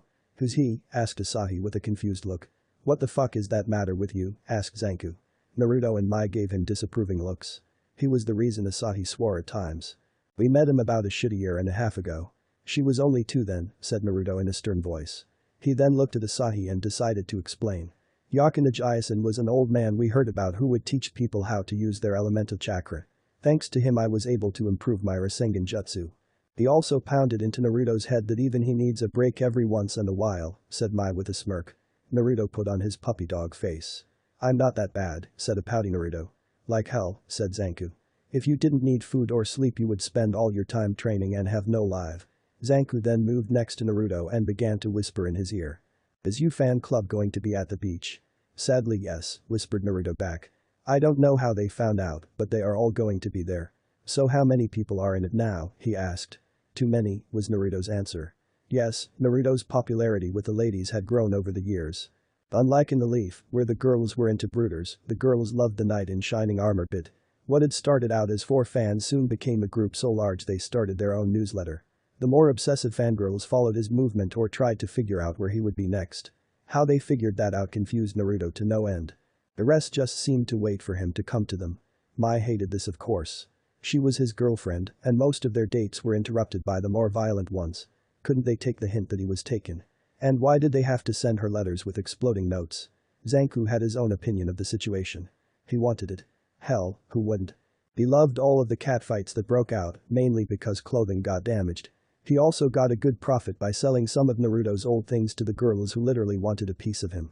Also, Naruto would always try to steer some of them in his direction. A few hours later the group was lying on the beach in their swimsuit soaking up some sun. Asahi was building a sand castle.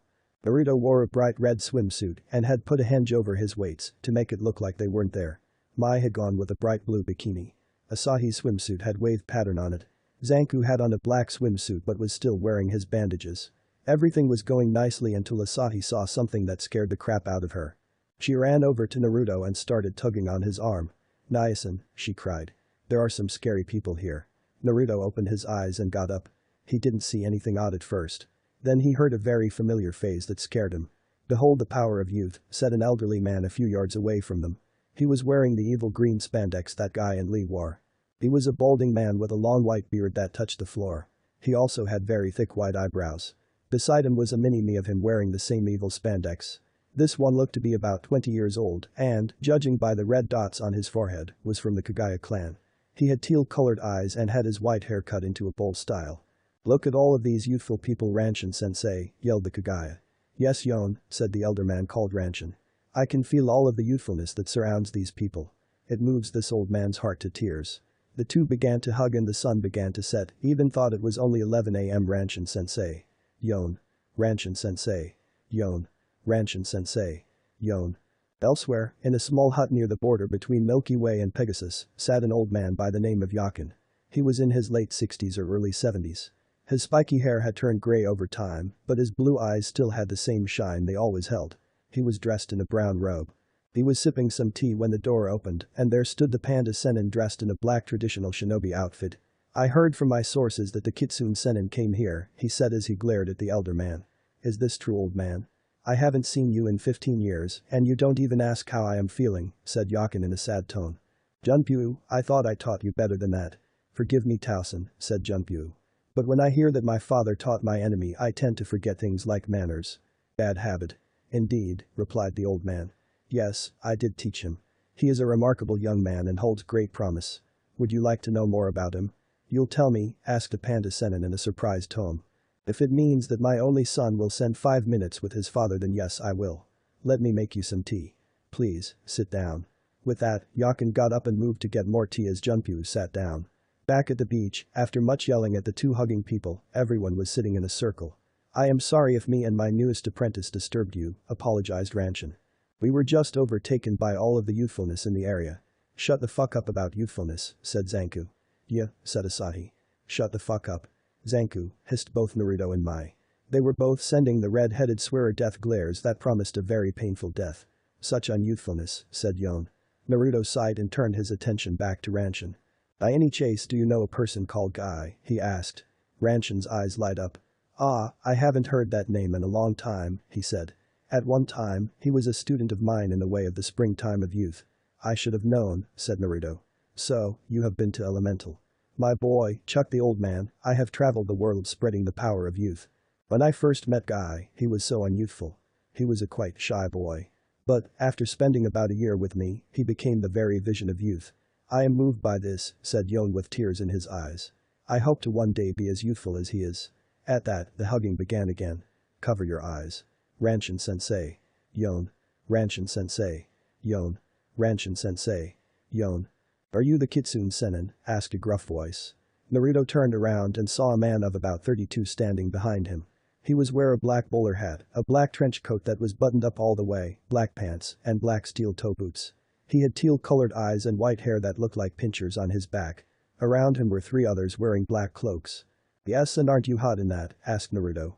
"My name is Mashin," he said. "I am the 3rd strongest member of the Inishishi bandits." He pointed out to a nearby grassland that marked where the beach ended. "I will meet you there in 1 hour. If you are even 1 minute late, I will kill everyone on this beach and their blood will be on your hands." With that, he and his 3 friends left. "I just can't get a day off," said Naruto with a sigh. Back with the panda Sennin, he had been waiting for his father to give him the information he wanted. But instead, he talked about the weather and kept asking he wanted anything to go with his tea. Finally, he snapped. "Damn it, Towson," he shouted as he slammed his fist on the table. "I don't have time for this. I only need information on the Kitsune Sennin." Yakin gave him a sad look. "Very well, son," he said. "The boy you seek spent about 2 weeks here until he mastered his elemental chakra." "Impossible," said Junpyu. "It takes years to master one's elemental chakra." "He used a Kage Bushin no Jutsu to speed things along," said Yakin with a soft smile. "He made hundreds of them and accomplished this in a week. The next week he began to elemental manipulation to form manipulation. There were some flaws with his new jutsus, but I helped work them out. As far as I know, he completed his ultimate jutsu." "What's his nature?" demanded the enraged son. "Natures," corrected Yakin. "The first is wind. The other is very rare. I have only seen it in 2 people in my entire life. The light chakra." "I never heard of light chakra," said Junpyu with narrowed eyes. "What is so special about it?" "It is a chakra that carries a terrible burden," replied Yakin. "The light chakra affects others' hearts. He has the power to take people out of their sorrow and forget their hatred. He can change people for the better. However, people who have had this chakra are always burdened with unnatural misfortune and suffering. It would seem to them as if the world has turned its back on them. Most give up hope for themselves and only wish to end their own suffering. It is that or they are killed in some sort of accident caused by their misfortune. As far as I know, he is the oldest person ever to hold this chakra. If I didn't know any better I would think that you admire him. I do. Although I know I will never see him again, I know he will defeat you and the rest of the Sennin. I am proud to have met a member of our clan that was free for the hate we have carried for the last 300 years. You are right about one thing, father," said Junpyu as he got up and bit his thumb. "You won't see him again." Back at the beach, the allotted time had come and Naruto was staring at Mashin as his friends. Behind Naruto was Zanku with his sword and, for some reason, Yon. Mai was with Asahi and the Hyuga fangirls. "Let's get this over with," said Naruto with an annoyed glare. "I'm missing valuable make-out time with Mai-chan. I'm missing chick hunting, you shithead," whined Zanku. "What you were doing is most unyouthful," said Yon. Everyone just sweat dropped. "Why the fuck are you here?" demanded Zanku. "I must help my new youthful friends," said Yon. More sweat drops follow. "Let's get started," said Mashin. At that, the other figures disrobed and caused everyone else to gasp. The smallest one was only 4 feet tall, had a hunched back, and was wearing what looked like a potato sack. He had black hair, yellow eyes, and green skin. His skin had stitches all over it, like he had been cut up and put back together. Finally, from his elbows down looked like they were made of metal. The one was about 5 foot and looked like someone had played Mr. Potato Head with his body.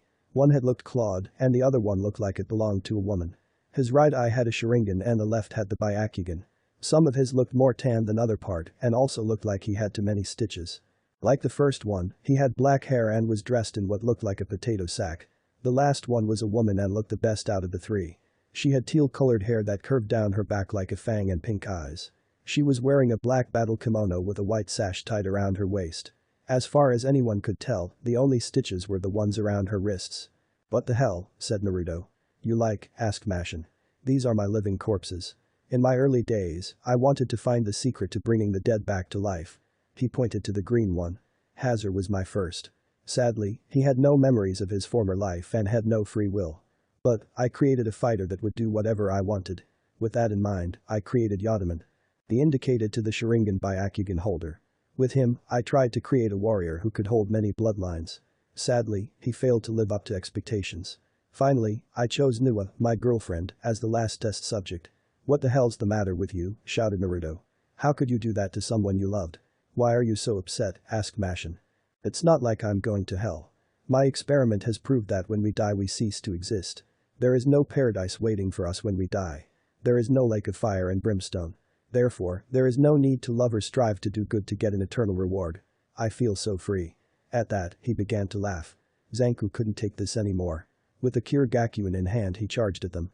When he was halfway to them, he jumped into the air. He then yelled, "Chown Bakuden." "Hazard," said Mashin quickly, "use Tetsu Shugakid." Hazard, wordlessly, moved himself in front of Mashin. That's when Zanku's attack hit. "Did I get the fuckers?" asked Zanku as he landed. When the smoke cleared he got his answer, no he didn't. Hazard's metal arm seemed to have grown and blocked the attack. Hazard, kill that foul-mouthed boy, ordered Mashin. Yadaman, kill the one in the spandex. He's an eyesore. Nua, kill the Kitsune Senin. The three of them split up and began to attack their target. Mashin seemed to watch them and give out orders or jutsus. Zanku was having a hard time with his opponent. Despite the fact that he was fast and stronger, all of his attacks were blocked by his steel-like arms. Hazard also seemed to have some skill in hand-to-hand combat. Zanku swung his sword from the right only to have it block. As he blocked the blade with one arm, Hazard charged forward and punched Zanku in the gut, sending him back. "Damn, that fucking hurt," said Zanku as he held one hand on his stomach. Then he noticed that Hazard was charging again. "Take this shithead, Fushikin." The blades hit Hazard, leaving several deep cuts, but not stopping him. Shit. Yon was having problems with his opponent. Yadaman used the Sharingan to predict his opponent's every move and the Byakugan to see all around him. He was also much faster than Hazard. Deciding to end the speed advantage, he charged at Yadaman. When Yon was close enough, he yelled, "Karamatsu no Mai." His bones shot out of body and latched themselves into Yadaman. They were now stuck to each other. "Don't worry," said Yon as he pulled a sword out of his shoulder. "I will put you out of your misery." Before he could perform his next dance, Yadaman grabbed his arms and increased the power of his grip. That's when Mashin said, "Dakatsuba." Yadaman then spat a purple liquid in Yon's face. Mashin grinned as Yon screamed in pain. He then yelled, "Shugai no San." Acid began to seep from Yadaman's skin and quickly ate the bones that kept them together. Naruto was dodging all of Nua's punches. She seemed to be the most alive of the bunch. The others had jerky movements while she was more fluid. After a few more dodges, Naruto decided to finish her quickly. His hand began to glow blue and took the shape of a claw. He then shouted, "Jutsu." He made a slashing motion along her midsection and she went sailing backwards.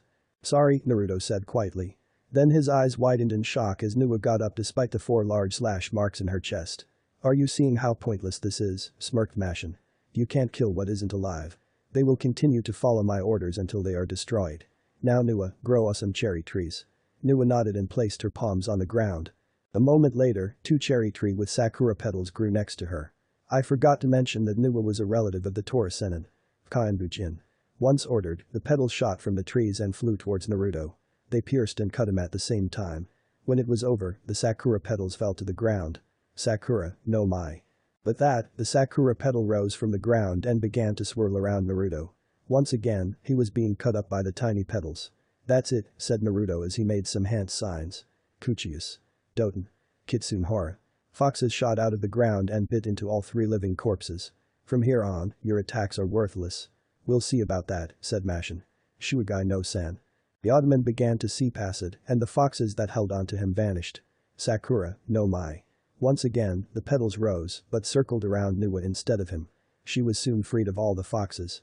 Before Mashin could call out a jutsu to free Hazard, Zanku had already jumped into the air. He yelled, "Chown Bakuden. Bitch." The sound wave created by his sword hit its target and left Hazard in the middle of a large crater, with nearly every bone in its body broken. "Useless trash," spat Mashin. "No matter. Dakatsuba. Hana no Fukinsen. Finish them." Yadaman spat more of the purple liquid at Yon, while Nua created a large axe from all of the flower petals. Yon couldn't get the purple liquid off of him and it kept burning him. Then he got an idea. "Sarabi no Mai." With that, Yon sank into the ground. A moment later, bone spikes shot out of the ground and impaled Yadaman.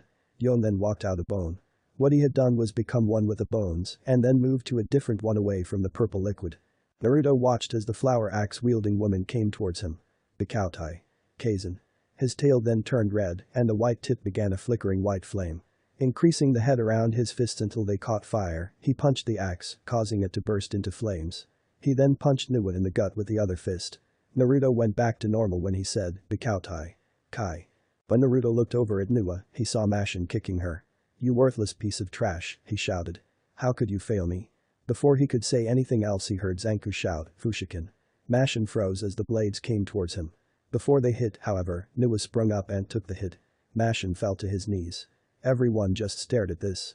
Then, Nua looked down at Mashin and for the first time spoke. "Are you all right, master?" she asked in a raspy voice. "Why?" he asked. "I didn't tell you to save me." "So why?" She gave him a sad look. "I have the memories of the original Nua," she said. "She loved you from the bottom of her heart. Her last thought were that you would always be safe. Those feelings carried on to me." She looked like she had more to say. She looked like she wanted to say more. But instead, she fell to the ground, dead. "I don't understand," cried Mashin as he stared at the dead body in front of him. She truly loved you and you threw it away, said Naruto. It doesn't matter if there is a heaven or a hell. You shouldn't do good to get a reward or avoid punishment. You do it because it's the right thing to do. And feeling of love never die. Her love for you continued even after you betrayed her. Now, you are all alone. With that, Naruto began to walk away from Mashin. Naruto-kun, what should we do about him? Asked Yon as he followed Naruto. I think he's done, said Naruto as continued to walk. Now he has to live with his choices. With that, the three of them walked back to their friends and loved ones. Junpei Uzumaki walked out of the hut. His body covered in the blood of his father.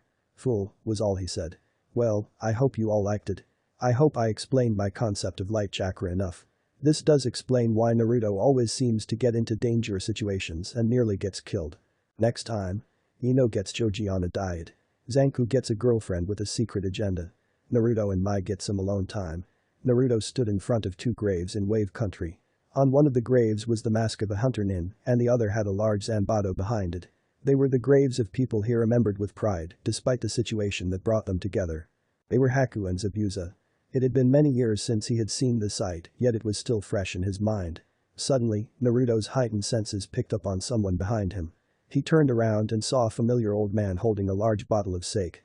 The old man walked over to the edge of the cliff that the graves were on and sat down. Naruto walked over to him and sat down in front of him. I hope this isn't disrespectful, said Naruto to the old man. Oh well, it's been a while, Yakin Ajaisen. Yakin gave a light chuckle at that remark and pulled out two small glasses. He poured some sake in each of them and then handed a glass to Naruto.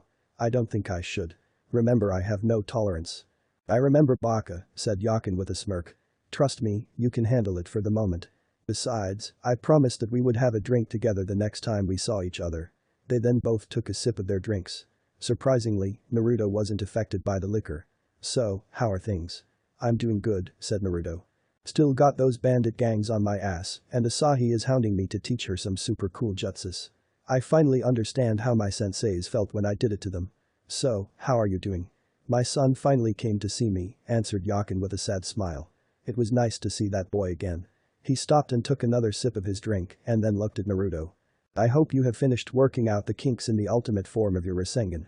Actually, said Naruto as he scratched the back of his head, the futon. Rasen Shuriken isn't the final version.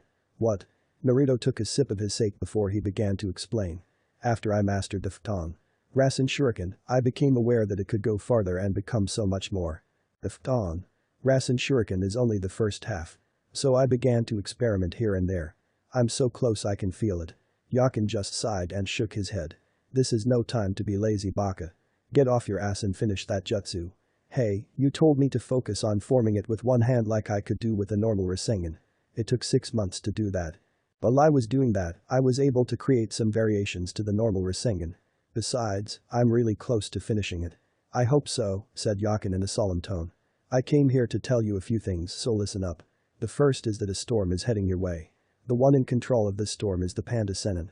In the last 3 years you have faced many members of the Inishishi and Tora, but only one panda.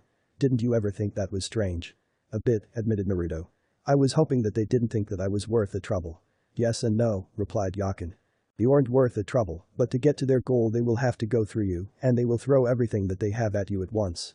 You will have to win. If you lose, it will not only be Milky Way that will suffer, but all of the celestial dynasties will suffer. No pressure, right? Yakin smirked at this and nodded. He then got up and began to move towards the tree line. Then he stopped and turned to face Naruto once more. One last thing, Naruto, he said. Be happy.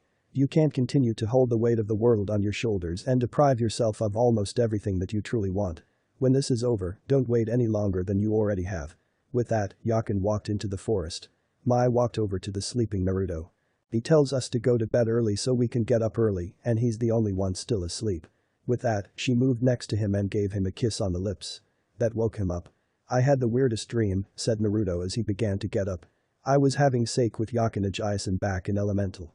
Okay, it's not my weirdest. The one with me and Mai swimming in the giant bowl of ramen was the weirdest.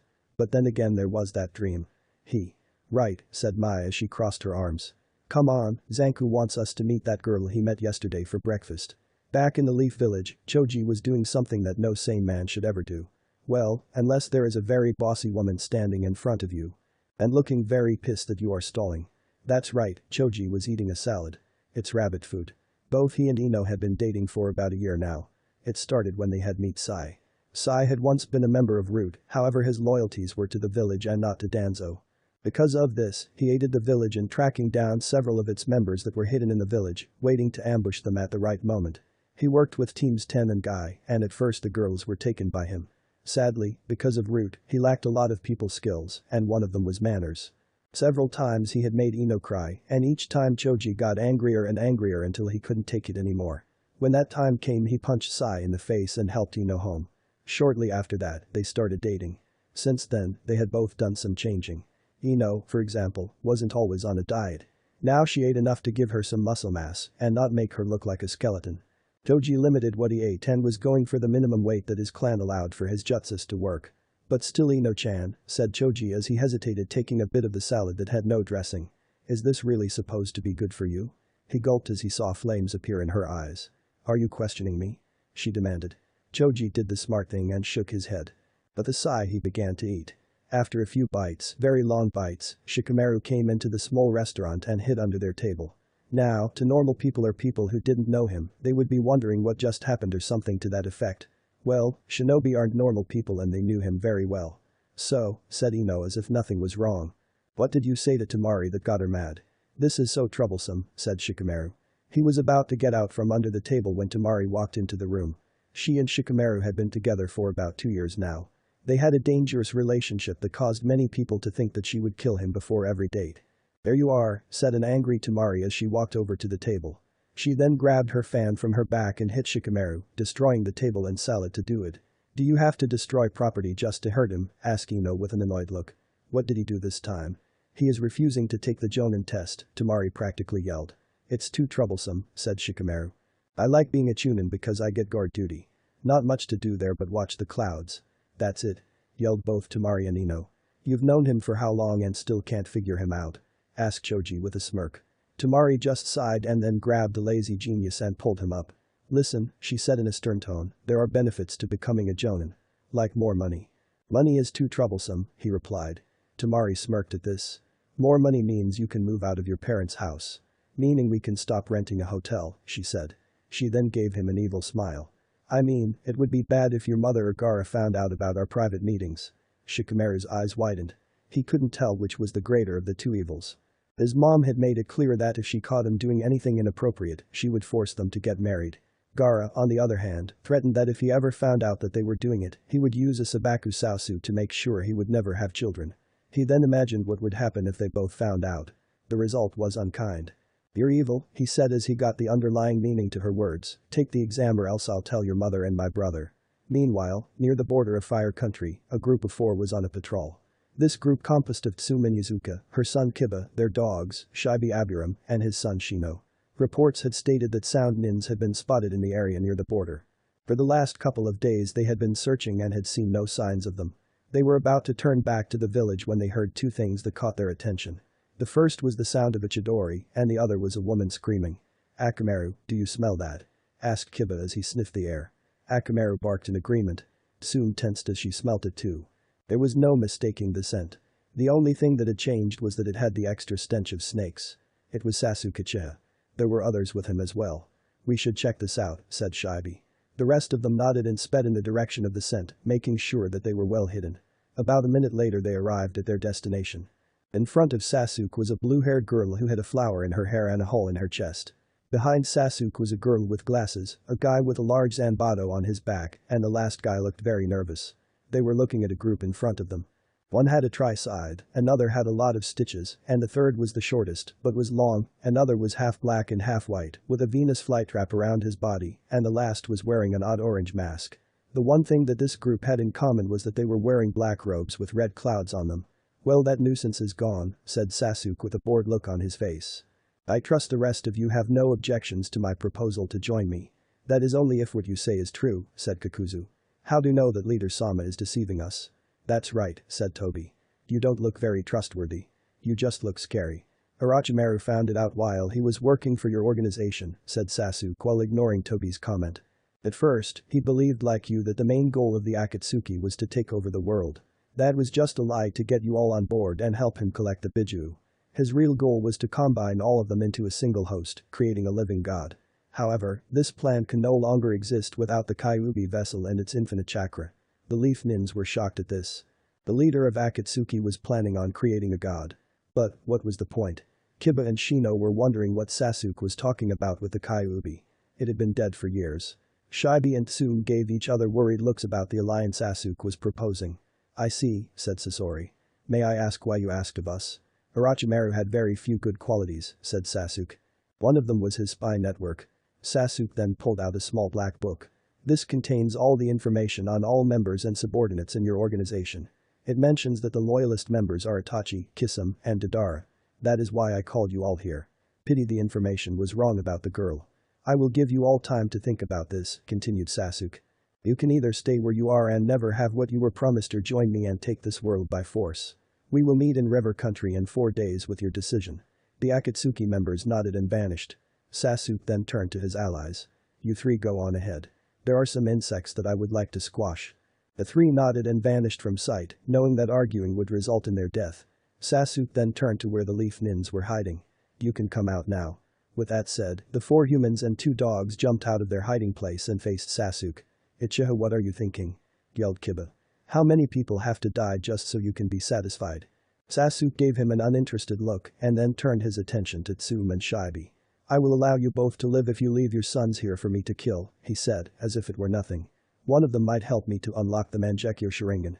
Kiba is a lot like that Baka Naruto, and Shino has some qualities that remind me of myself. Like hell we will. Snarled Tsume. Shibi simply nodded. Sasuke sighed. Then you have chosen death for everyone, he said as he unsheathed his blade. Kiba. Shino. Get out of here now, said Tsume. Me and Shibi will try to buy you enough time.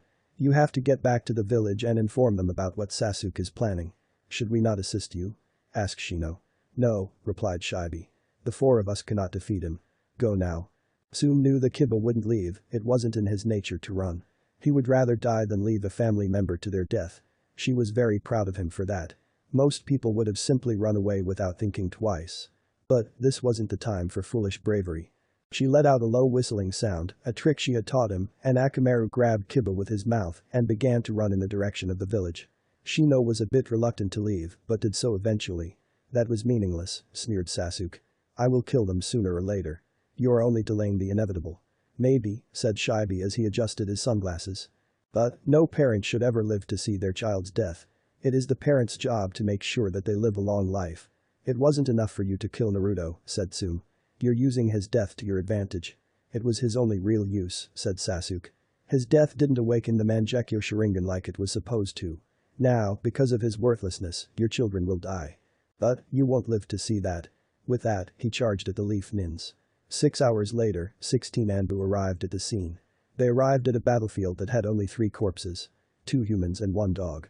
The only comment they could make about this was that they put up one hell of a fight. 2 weeks later in Milky Way, why can't I go with you, Nai-san? Asked Asahi in a whiny voice. She had just been told that Naruto and Mai were going to see a play tonight. They were in one of the nicer cities in Milky Way. It reminded him of Tanzaku City because of its size and historical features like castles and bridges. It was also home to one of the largest theaters in the Celestial Dynasties. It was one of those places you had to visit before you died type of places. Because I only have 2 tickets, said Naruto sternly. Besides, it involves sitting still for a long time, and I don't think you can do that. Besides, Zanku and his girlfriend Rose will be watching you. I'm sure you will have a lot of fun with them. Also, Ranshin and Yon have plans as well and won't be back until tomorrow. Rose, Zanku's girlfriend, had been traveling with them since the beach incident. They had met in front of a taco stand and were later seen under a dock doing things I can't say unless I change the rating. Naruto was a bit unnerved around her because she resembled Mizuki. Just think of him in a more feminine body and large breasts, and you get the picture. Naruto never voiced this because Zanku seemed very happy with his relationship. Besides, appearances aren't everything. Just because she looked like the bastard that betrayed the village and hurt his sensei didn't mean a thing. At least, that's what he kept telling himself. Naruto-kun, called Mai from across the street. Let's hurry up. The show starts in an hour. She was wearing a fancy red dress that exposed her back. She normally kept it in a traveling scroll and only took it out for special occasions like this. A bit of her wished that Naruto could dress up as well, but that would reveal his fox-like features and cause every bounty hunter within 100 miles to swarm on them. Coming Mai-chan, he called back. He then turned to Zanku. Make sure she gets dinner and goes to bed by 7:30. And if I find out you did something inappropriate in front of her, I won't, said Zanku, cutting him off. Now go and have some fun. Naruto nodded and ran over to Mai. Zanku couldn't help smirking at how Naruto was acting. A few years ago he wanted to find her a good fucking home and move on with his life. But now look at him. Nothing but an overprotective Dumbus brother. You should really stop worrying, she said as the two of them walked in the direction of the theater. Zanku will make sure that nothing happens to her. I know, said Naruto. I trust him with my life. It's Rose that has me worried. I just don't trust her. Why not? Asked Mai. She seems very friendly and nice. That's the problem, said Naruto. He sighed as Mai gave him a look. She just reminds me of someone I once knew who stabbed me and a friend in the back. Maybe I'm just being paranoid. Little did Naruto know that his suspicions were correct. In an alleyway not too far from them was Rose and she was not alone. She stood before a bald man with a long thin mustache and beard. He wore the uniform of the Tora with metal arm warmers. Within the Tora bandits, he was the most cruel and underhanded. His name was Satsu. You know what to do, he said to Rose as he handed her a needle that contained a very dangerous-looking liquid inside. Of course, she replied. I just hope my cut is larger this time. With that she walked away. The rest of the evening was pleasant enough. Zanku and Rose talked and joked as they walked around the city with Asahi. Asahi would stop and look into a store every once in a while and ask to take a look inside when she saw something she liked. Most of these stores were things most children her age liked to be in, candy stores, toy stores, and pet shops. After a while, they all got tired and Zanku looked at the time. It was about 5:45, meaning it was time to eat. I'll get us something to eat, said Zanku while refraining from swearing. Okay, said Rose with a dark smile. I'll watch Asahi. Zanku grinned beneath his bandages and walked away. Once he was far enough away, Rose quickly pulled out the needle and stabbed Asahi in the arm within. Asahi's vision began to fade and she soon passed out. Zanku walked back to where he left Rose and Asahi. He had gotten Asahi some ramen and some tacos for him and Rose. When he found Rose she was standing alone near an open manhole that led to the sewers with a senbon needle in her mouth. Not seeing Asahi, Zanku got worried really fast. Rose-chan, where is Asahi? He asked. She just smirked and pointed down. Zanku dropped the food and grabbed her. Why? Why would you fucking hurt her? To hurt the Kitsune Senin, said Rose without any remorse. She gave out a bit of laughter when she saw a shocked look on his face. What, you thought that I actually liked you? I was only with you to get close to that blonde baka. But he never trusted me. So my boss asked me to get him the brat. I'll rip your fucking head off. Yes, she said. But every second you waste the closer that girl gets to meeting death. She has in her bloodstream a very strong poison. She could have anywhere from 1 to 6 hours left to live. Do you think you have the time to kill me? Zanku threw her to the ground and looked at the manhole. He could fit, but he would have to leave his Zanbato. He took it off of his back and placed it on the side of a building. He then walked over to the manhole, and before he went down he glared at Rose. The look on his face spoke volumes. The next time I see you I will kill you. The sewers were very damp and very smelly. A path had been lit for him along the side of the wall. Zanku followed it for what seemed like hours. As he ran he was mentally kicking himself. He blamed himself for allowing this to happen. If Asahi died, it would be all his fault for allowing Rose to travel with him. When he reached the end of the lit pathway, he saw Asahi on a ledge on the side where it was dry. Next to her was a needle with a green liquid. Standing next to her was Satsu.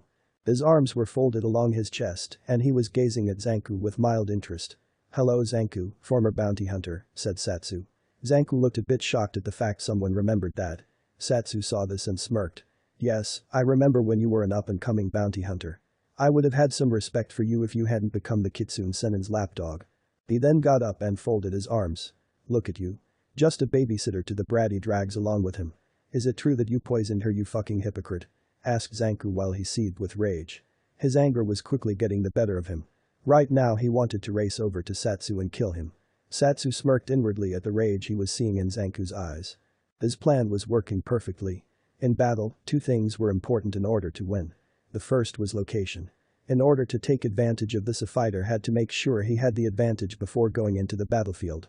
A water user was useless in a desert, as the saying goes.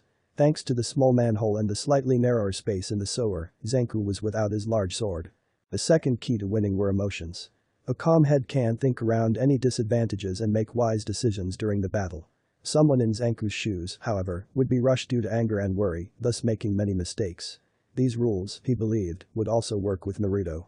The narrow spaces would keep him from using his bigger jutsus without doing damage to the surrounding area. If he did, he would hurt the people above and be branded a criminal. I hope I don't have to explain how that would work. If you don't get it, ask someone else please. Zanku, not liking Satsu's smirk, charged at him ready to punch his lights out.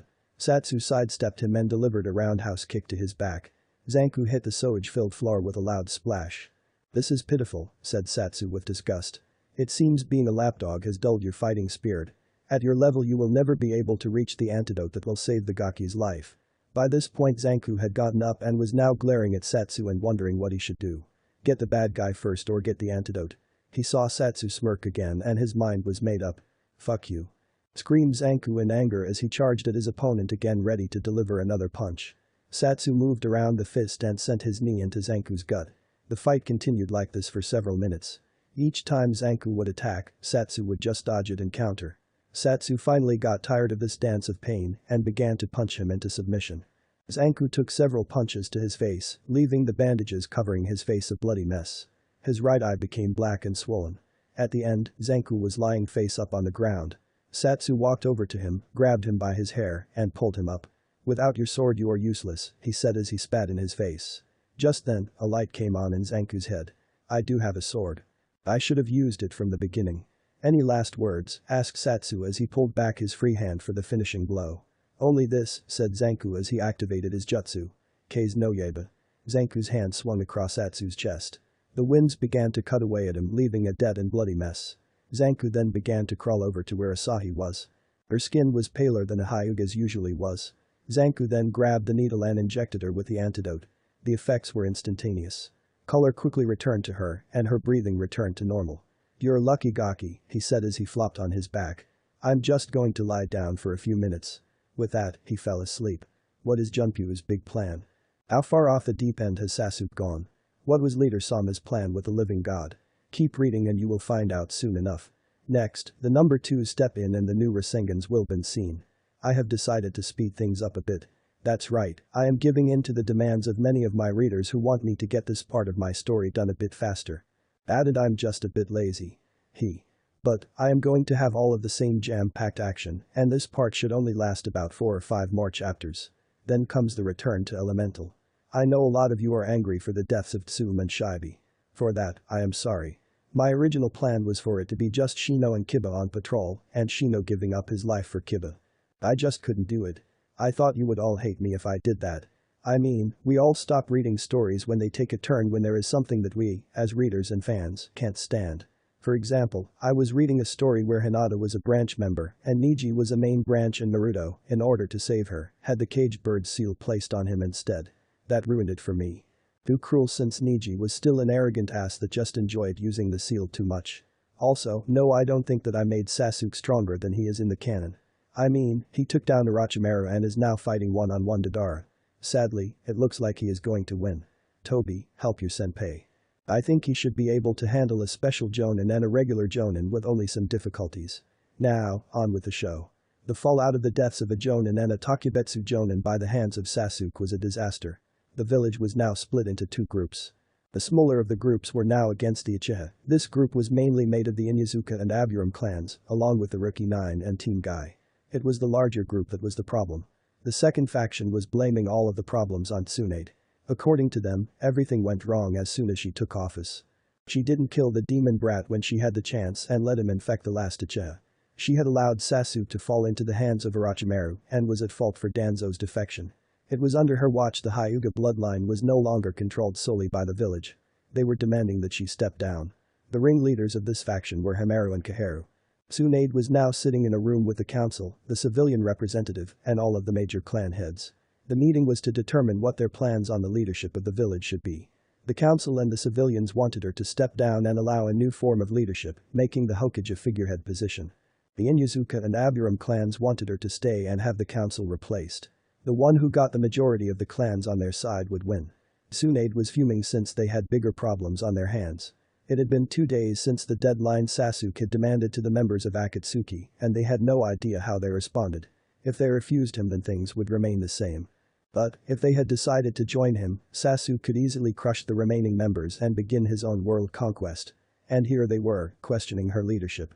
Tsunade, said the civilian representative. Before you became Hokage, things were much better. We still had a chance at reviving the Uchiha clan. Why didn't you take measures to ensure that the clan would continue in this village?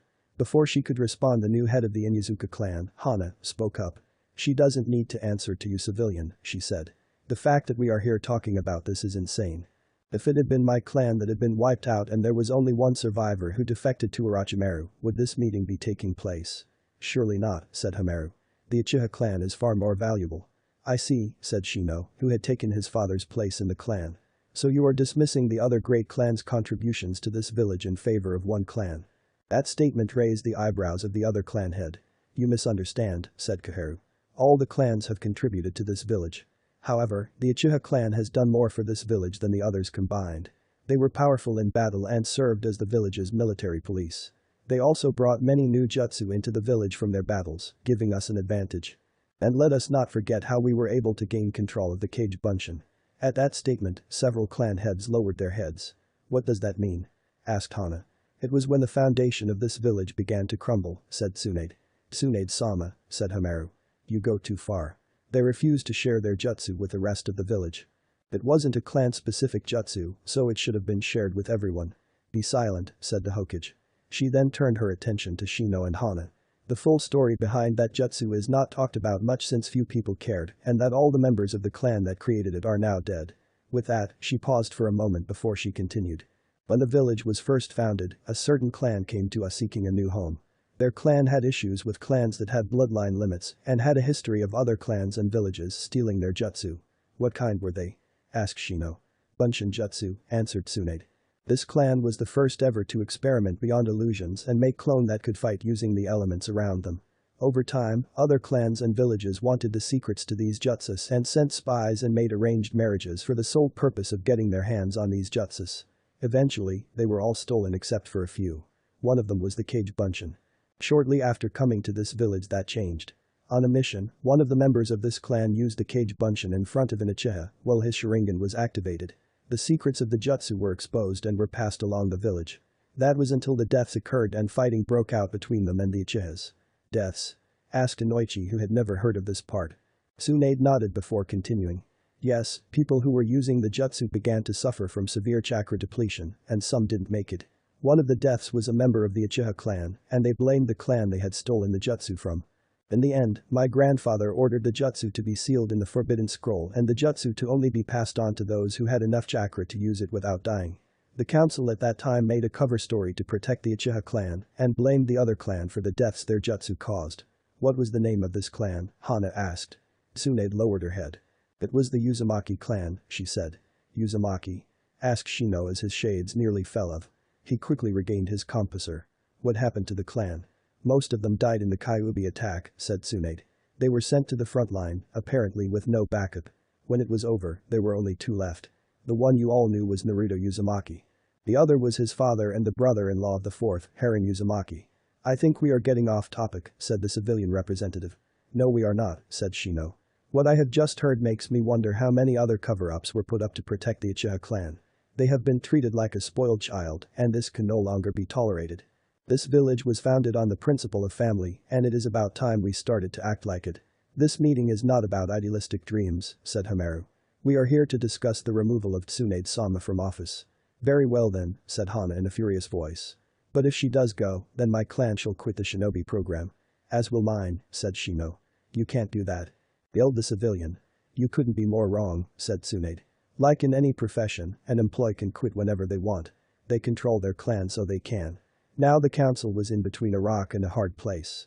As much as they wanted to start their own plan for the future, the village needed these two clans. They were the best trackers and information gatherers that they had. Then there was the sheer number of them. The village would be losing about 20% of its total shinobi forces if they left. Other clans made similar threats. In the end, they had no choice but to give in and let Tsunade continue to be Hokage, for now at least. Harren Uzumaki was now aware of the loss of Ahem. She had gotten a tip on the leader of the Sound Village and had gone to check it out. However, she never returned. When he found her remains, he noticed the hole in her chest and the burn mark surrounding it. It had been done by the Chidori. She had died just like his son. Harren had known of loss his whole life. He had lost many friends during his life as a shinobi.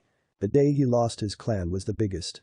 He had lost his wife, who was the younger sister to the fourth, that day. All that had remained on that day was him and his son. Yet, he was no father to the boy. Like everyone else in the village, he believed that the demon had taken over Naruto's body. He left the village and began to plot revenge against everyone. He had snapped, the pain was too much. Everyone was at fault.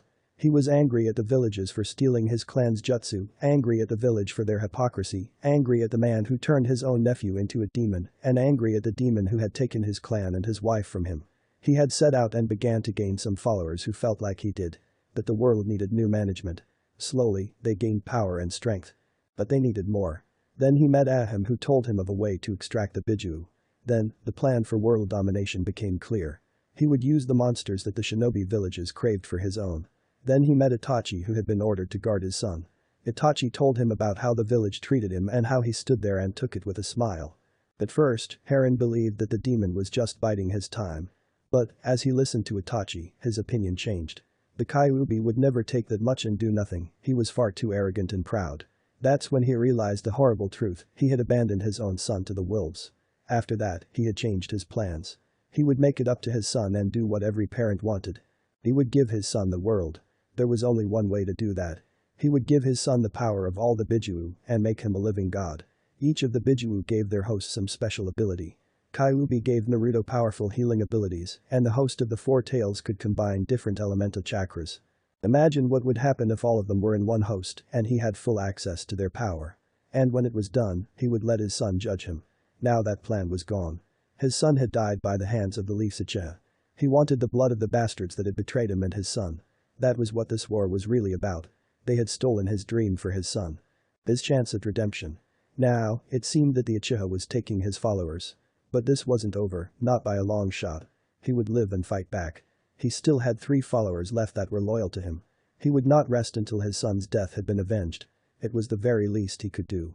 Mai-chan, are you sure they will be alright? Asked Naruto for the 100th time.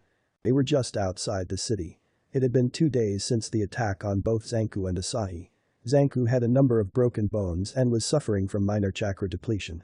Asahi had just barely gotten the antidote in time, and it would take a while for her to heal completely. Hi Naruto-kun, said Mai.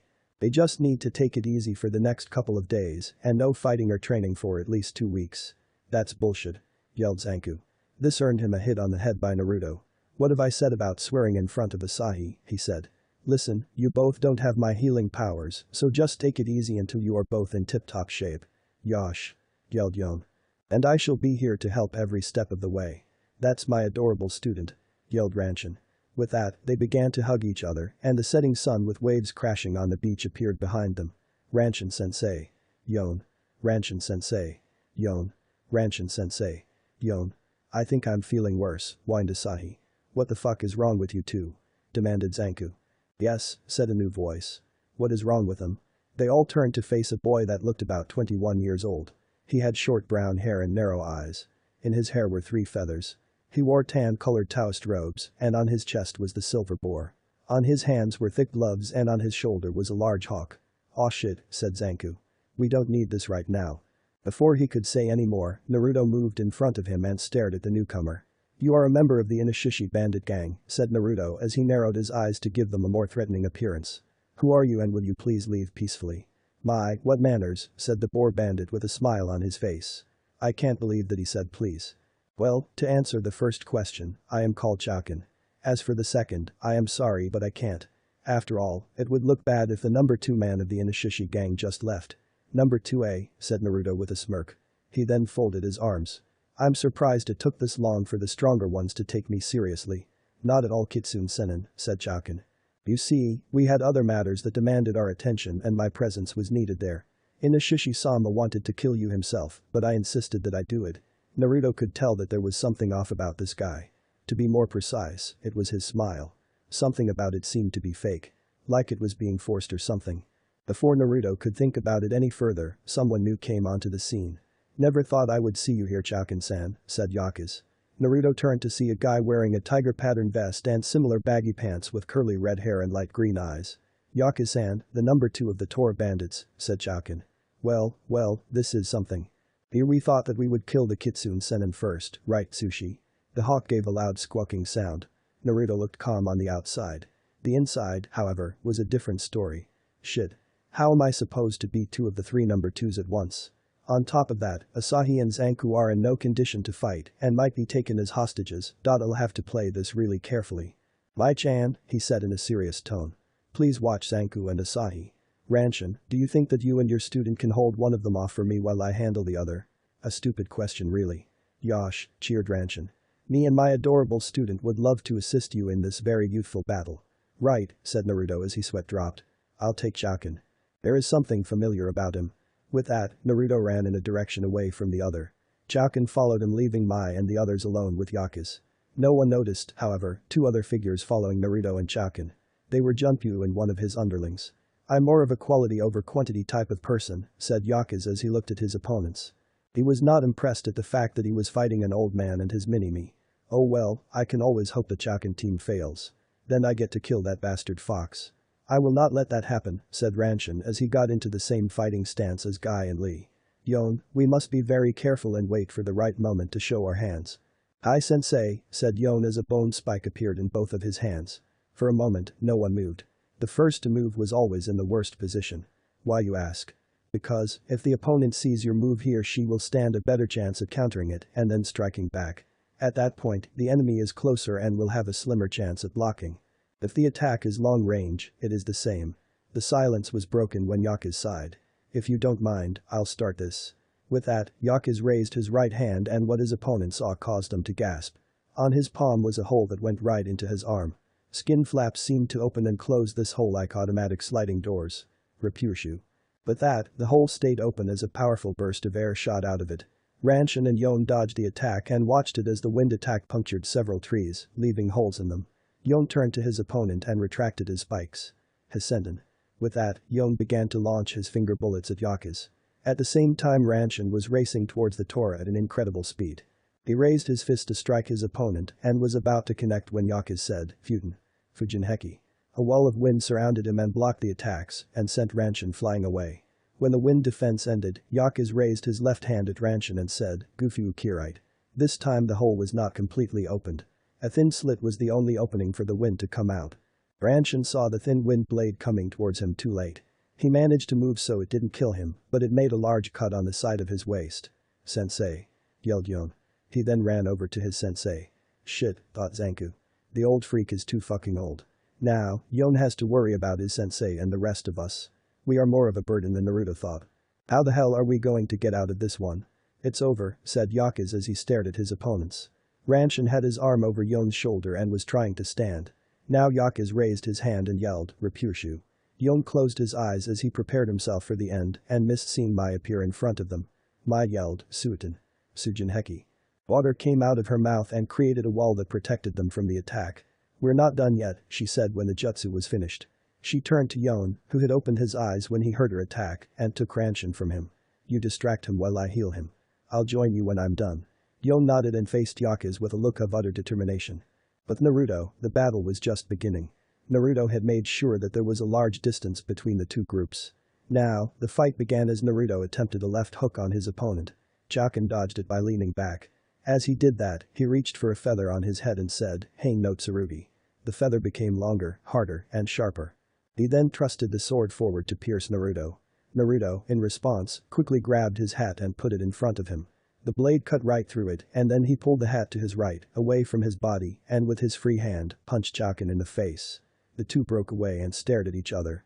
Chaken was very surprised. That attack usually caught his opponent off guard and allowed him to finish them quickly. Not only had it been deflected, but countered as well. You know, said a smiling Chaken, I know almost everything about you. I have had Tsushi watch you for years and I was able to learn a great deal. I know your jutsu, the people who are close to you, even your favorite food. But, one thing has escaped me that I am dying to know. What is your name? Naruto Uzumaki, replied the proclaimed Kitsune Senin. Maelstrom Spiral, said Chaken. You were named well. Now, let's enjoy this battle. I bet we will, said Naruto with a serious look. But, drop the mask. I know that you are just hiding behind that smile. At first, nothing happened. Then, the smile of Chaken's face vanished. His eyes turned into a glare and the rest of his face was neutral, giving him a dangerous expression. Only seasoned fighters have been able to tell that my smile was fake, said Chaken. I don't know about that, said Naruto. I knew what it was because I wore the same smile for years. I grew up in a place that hated my very existence and did everything in its power to make my life hell.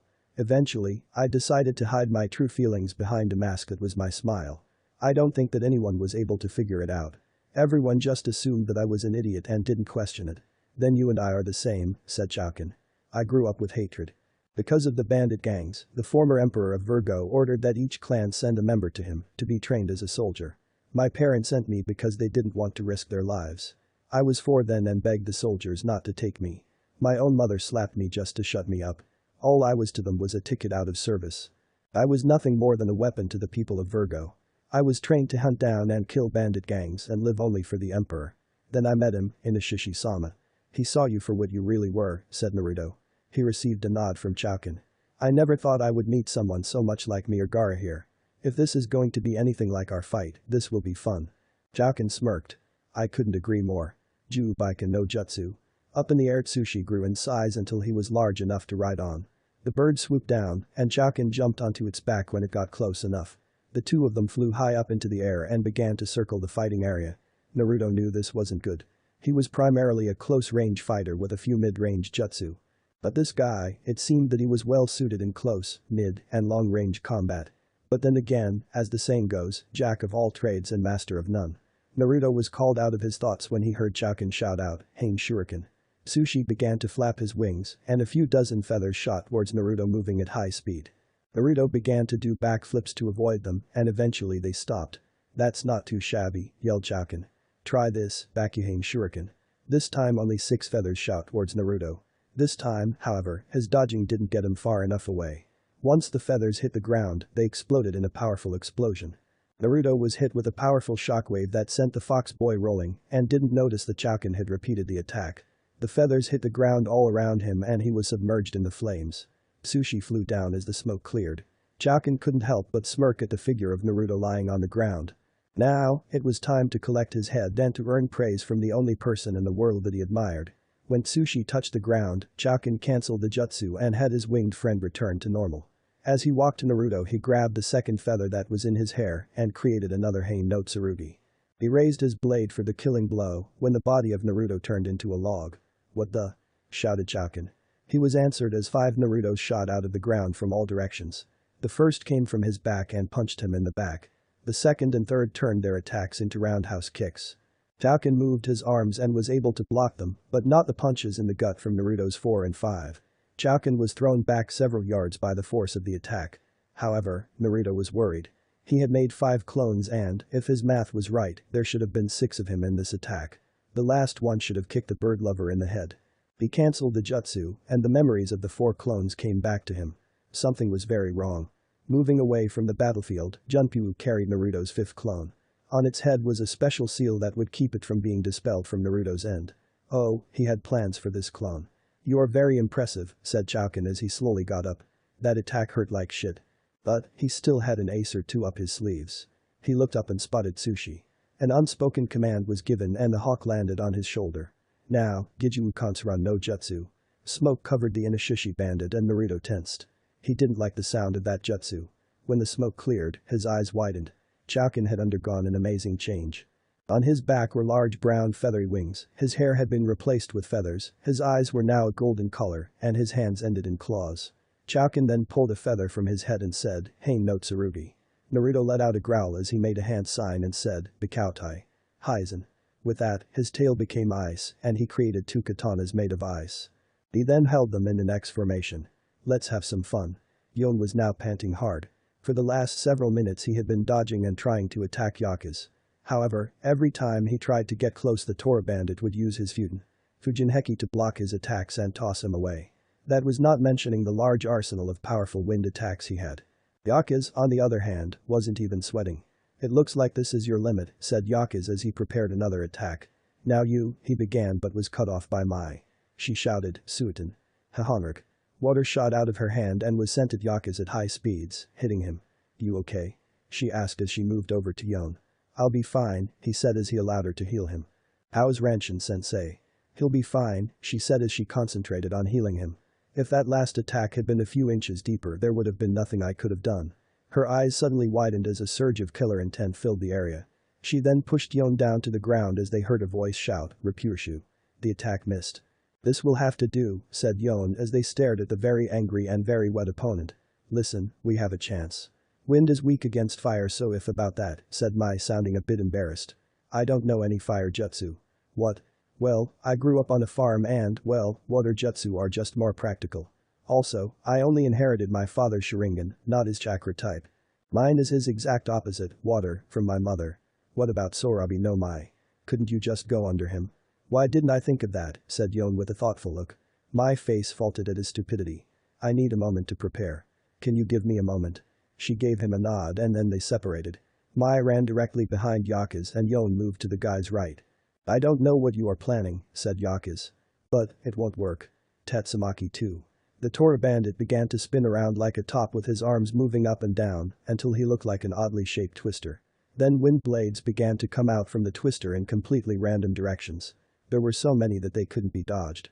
Mai and Yon screamed in pain as they were both knocked to the ground. "This is totally fucked up," thought Zanku as he watched everything from behind the tree he was hiding behind with Asahi. "I wish I could do something, but what? My bones are still healing and I barely have the strength to lift my sword." "We aren't done yet," said Mai as she slowly got up. All eyes were now on her. "Naruto told me something his sensei told him. A person's power isn't from their jutsu. It's from the ability to get back up over and over again." "What foolishness," said Yakuza as he raised a hand at her. "Look at you. You may have a good shot at me, but don't let that get to your head.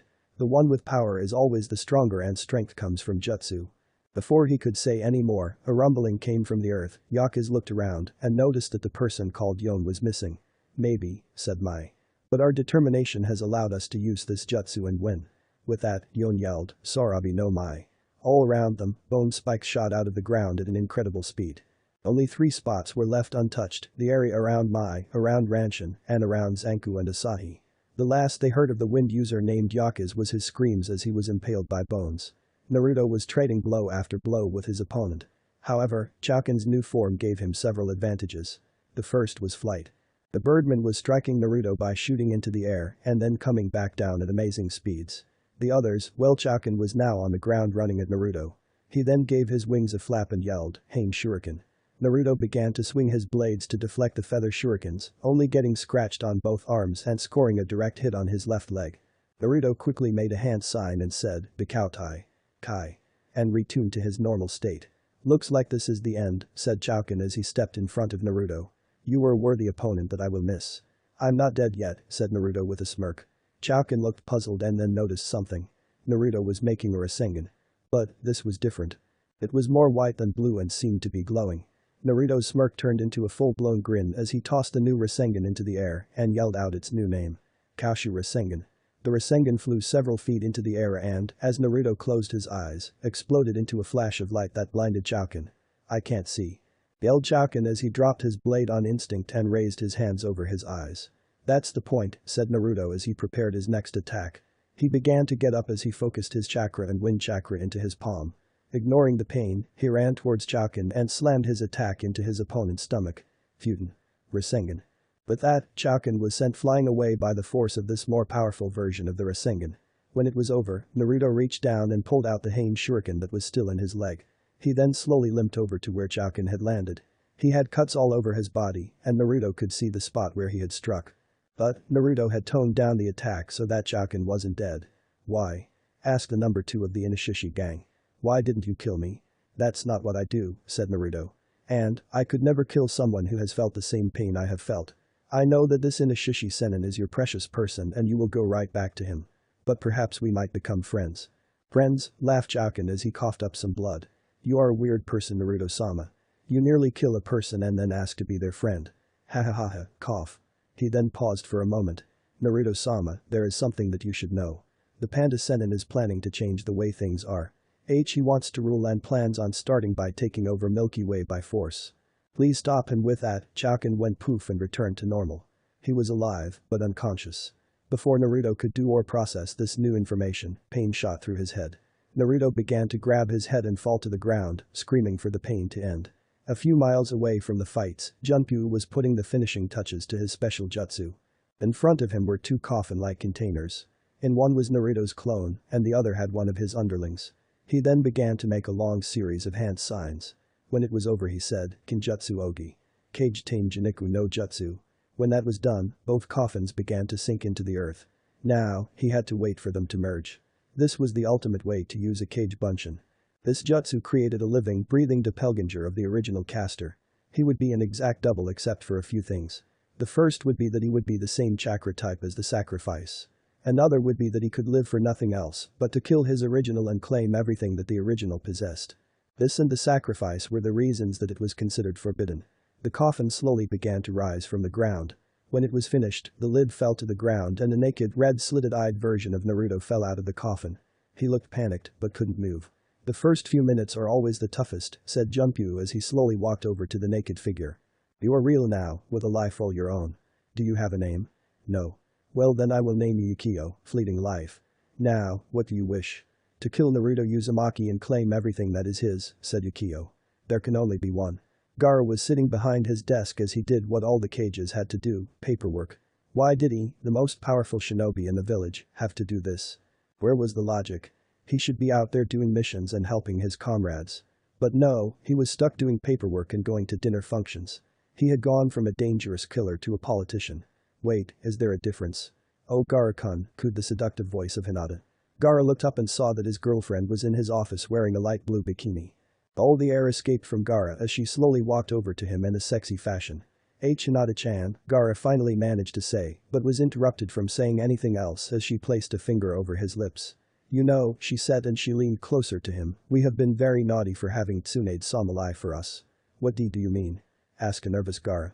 "Remember what she said she was going to tell everyone about us? How she found us making love on your desk? Well, as Kazuki-age, you cannot allow her to lie for you. It would be morally wrong. Luckily, I have a solution." With that, Hinata got on the desk and lied down on her side facing Gaara. "Let's not make her a liar." "But isn't this morally wrong too?" asked a scared Gaara. He could handle fighting 100 shinobi no problem. He could look death in the face and not flinch. But, Hinata acting like this was scary. "Please," begged Hinata.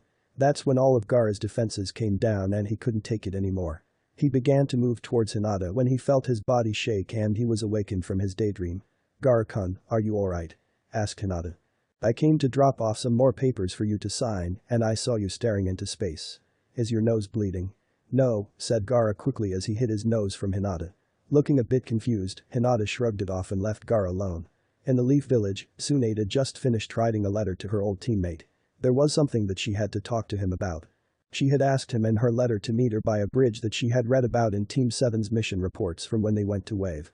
She made sure in the letter that he knew that this was a serious matter. Suddenly, there was a knock on the door.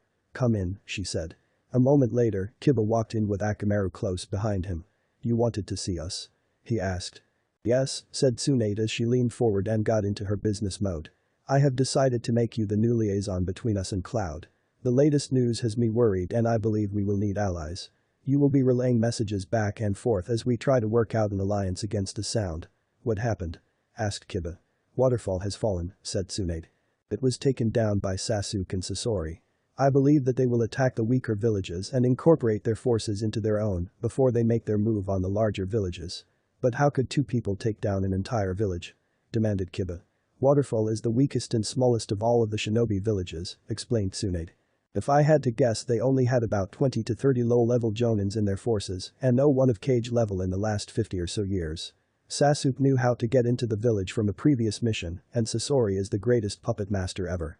It is said that he destroyed an entire country by himself. So we are going to take that bastard down?" asked a hopeful Kiba. He wanted nothing more right now than to find Sasuke and rip out what was left of his heart for what he had done to his mother. "Sadly no," said Tsunade with a sigh. "Right now, only we and Sand see him as a threat. The other villages, however, don't see this as their problem and won't do anything until something happens to them. Also, the council believes that we will be able to take down the Sound when they decide to attack us.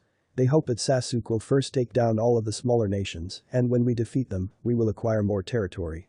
Tsunade then leaned back in her chair and stared at the ceiling. "They are fools. Sasuke will attack us last after he has taken over every other shinobi nation." She then looked to see that Kiba was still there. "Well, what the hell are you waiting for? Get your ass to Cloud now." "Are you sure we fucking need to see her?" asked Zanku for the 10th time. It had been about a week since their encounter with the two number 2s of the Tora and Inishishi gangs. They were now back in the town of Algol. The hot spring hotspot hadn't changed a bit since they had last visited. Like most tourist traps, it was composed of hotels, restaurants and cafes, and gift shops. Do you know any other panda members? Asked Naruto as they walked down the streets. Every once in a while they would stop and stare at a person to check them out. She might not even be fucking here, insisted Zanku. Why would she stay here? After what that bitch did to this place. Listen, said Naruto as he turned to face Zanku. I know what you are saying, but we need information. That was something I learned a few years ago back home. Zanku then grabbed Naruto by his trench coat. How do you know that Chaken wasn't lying to you, shithead? He asked in a serious tone. That's why we need to find out, said Naruto as he knocked Zanku's hands off of his jacket. If he was, then we get a trip to the hot springs and a good laugh. But, if he was telling the truth, then we need to make sure that we get enough information. He then felt a tug on his coat. Yes, Asahi? He asked as he looked down. I'm thirsty, said Asahi. Naruto hung his head. Alright, he said. We'll get a drink and then start looking for her. That is a good idea, said Yon. Let us get a drink to replenish our youthful energy. That's my adorable student, yelled Ranshin. With that, they began to hug each other, and the setting sun with waves crashing on the beach appeared behind them. Ranshin-sensei. Yon. Ranshin-sensei. Yon. Ranshin-sensei. Yon. After the sickening hug fest was over, they then entered the first cafe they saw. It was a small place that had an outdoor area with umbrellas over the tables. Vines covered the wall, and there were a variety of exotic plants everywhere.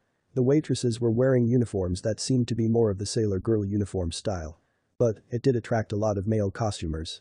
The group was seated next to some familiar faces. Naruto-kun, cried out Namizu, Kachiu, Resen, and Aori in unison.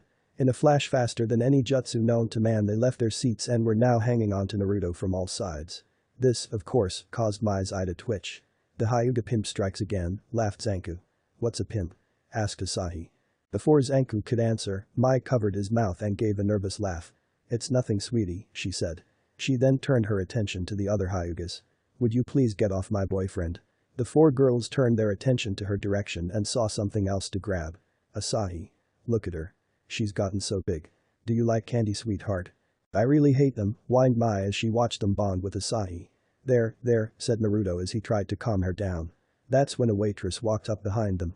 Could you all keep it down, she said in an all too familiar voice. When Naruto turned around, the waitress jumped back and pointed an accusing finger at Naruto. You. Hello Hangwo, said Naruto as he gave her a grin and motioned for her to sit with him. You're just the person we were looking for. Please sit down. With a reluctant sigh, Hang took the last seat. Just make this quick, she said heatedly. It was hard just to get this job, and I don't want to lose it. Shouldn't you be in a fucking jail cell? Asked Zanku with an icy stare. I got out for good behavior, replied Hang. I just can't leave this village and I have to keep this job. Now get to the point. Very well, said Naruto. I want you to tell us everything you know about an invasion plan by the Panda Sennin. At that, Hang smirked. So that Baka is still going through with that plan of his, she said in an amused tone. Very well, I'll talk. As you all know, the three Sennins control their own armies and can summon very large creatures. However, they have never made a grab for power because the other dynasties would go on an all-out war and eradicate them. The three original Sennins knew this and made a pact that if one should ever try to take over a dynasty, the other two were to stop them. This has always been the only rule that all three Sennins follow. However, the Panda Sennin and his snaky apprentice have never had any intention of following this rule. Since Junpei-sama came to power, he has made no secret of his plans to rule over all the dynasties and later the world to his forces. And the key part of his plan is to take over Milky Way first. Why's that? Asked Mai. Peng rolled her eyes. Because of its location. Pegasus, the home of the panda, is mostly desert and inland. Milky Way has oceanfront property on two of its borders and rich soil, along with plenty of natural resources. It also has a powerful navy that Junpei-sama wants to take advantage of. The plan was to position ourselves in several key villages and silently take them over. Once that was completed, a large army was to make its way into the dynasty. Once they got into a fight with the army, those in the villages were to make our way to the capital and take it over. The key thing was to do this quickly without having the other Sennins catching wind of it and stopping us. If you were asking about it, then they must have figured it out. But, it makes no difference. Why do you say that? Asked Naruto. Because of you, said Heng. The other two Sennins have been wasting their forces trying to kill you, while the panda hasn't. In the past 3 years, the number of bandit members that have been sent to jail has never been greater. According to the newspapers, never before in the history of this continent have the prisons been as full as they are because of you. Makes you feel all warm and tingly inside now, doesn't it? Do you know when and where the invasion will take place? Asked Naruto. Hang shook her head. Sorry, I've been out of the loop for too long. I suggest, sadly Hang was cut off as she became aware they were now surrounded. However, this time it wasn't by bandits like they normally were. This time, it was the military. Each one of them was carrying a sword, some sabers and others samurai, and were wearing a red uniform under a chest plate and arm guards. Their leader stood in front of them. His uniform was the same except he had on a helmet. He had a thin black mustache and yellow eyes. If Naruto had to guess, he was about 32. Kitsune Sennin, we are here to place you under arrest, he said in a voice of authority. You will come with us and await your execution. Naruto got into a thinking position and then moved his right hand to his lip and started to tap it. Nope, he said at last. I don't feel like it. This is a decree from the emperor, said the same soldier again. All people who can summon are to be executed for the safety of the people.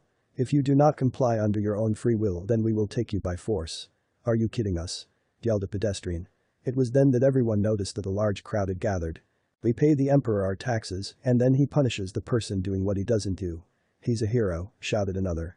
Soon, there were many more people shouting, and some of them began to throw food at the soldiers. As the soldiers tried to send away the crowd, Naruto smiled at the general. What's your name? Asked Naruto. Excuse me? Your name, repeated Naruto. The soldier made a face as he gritted his teeth.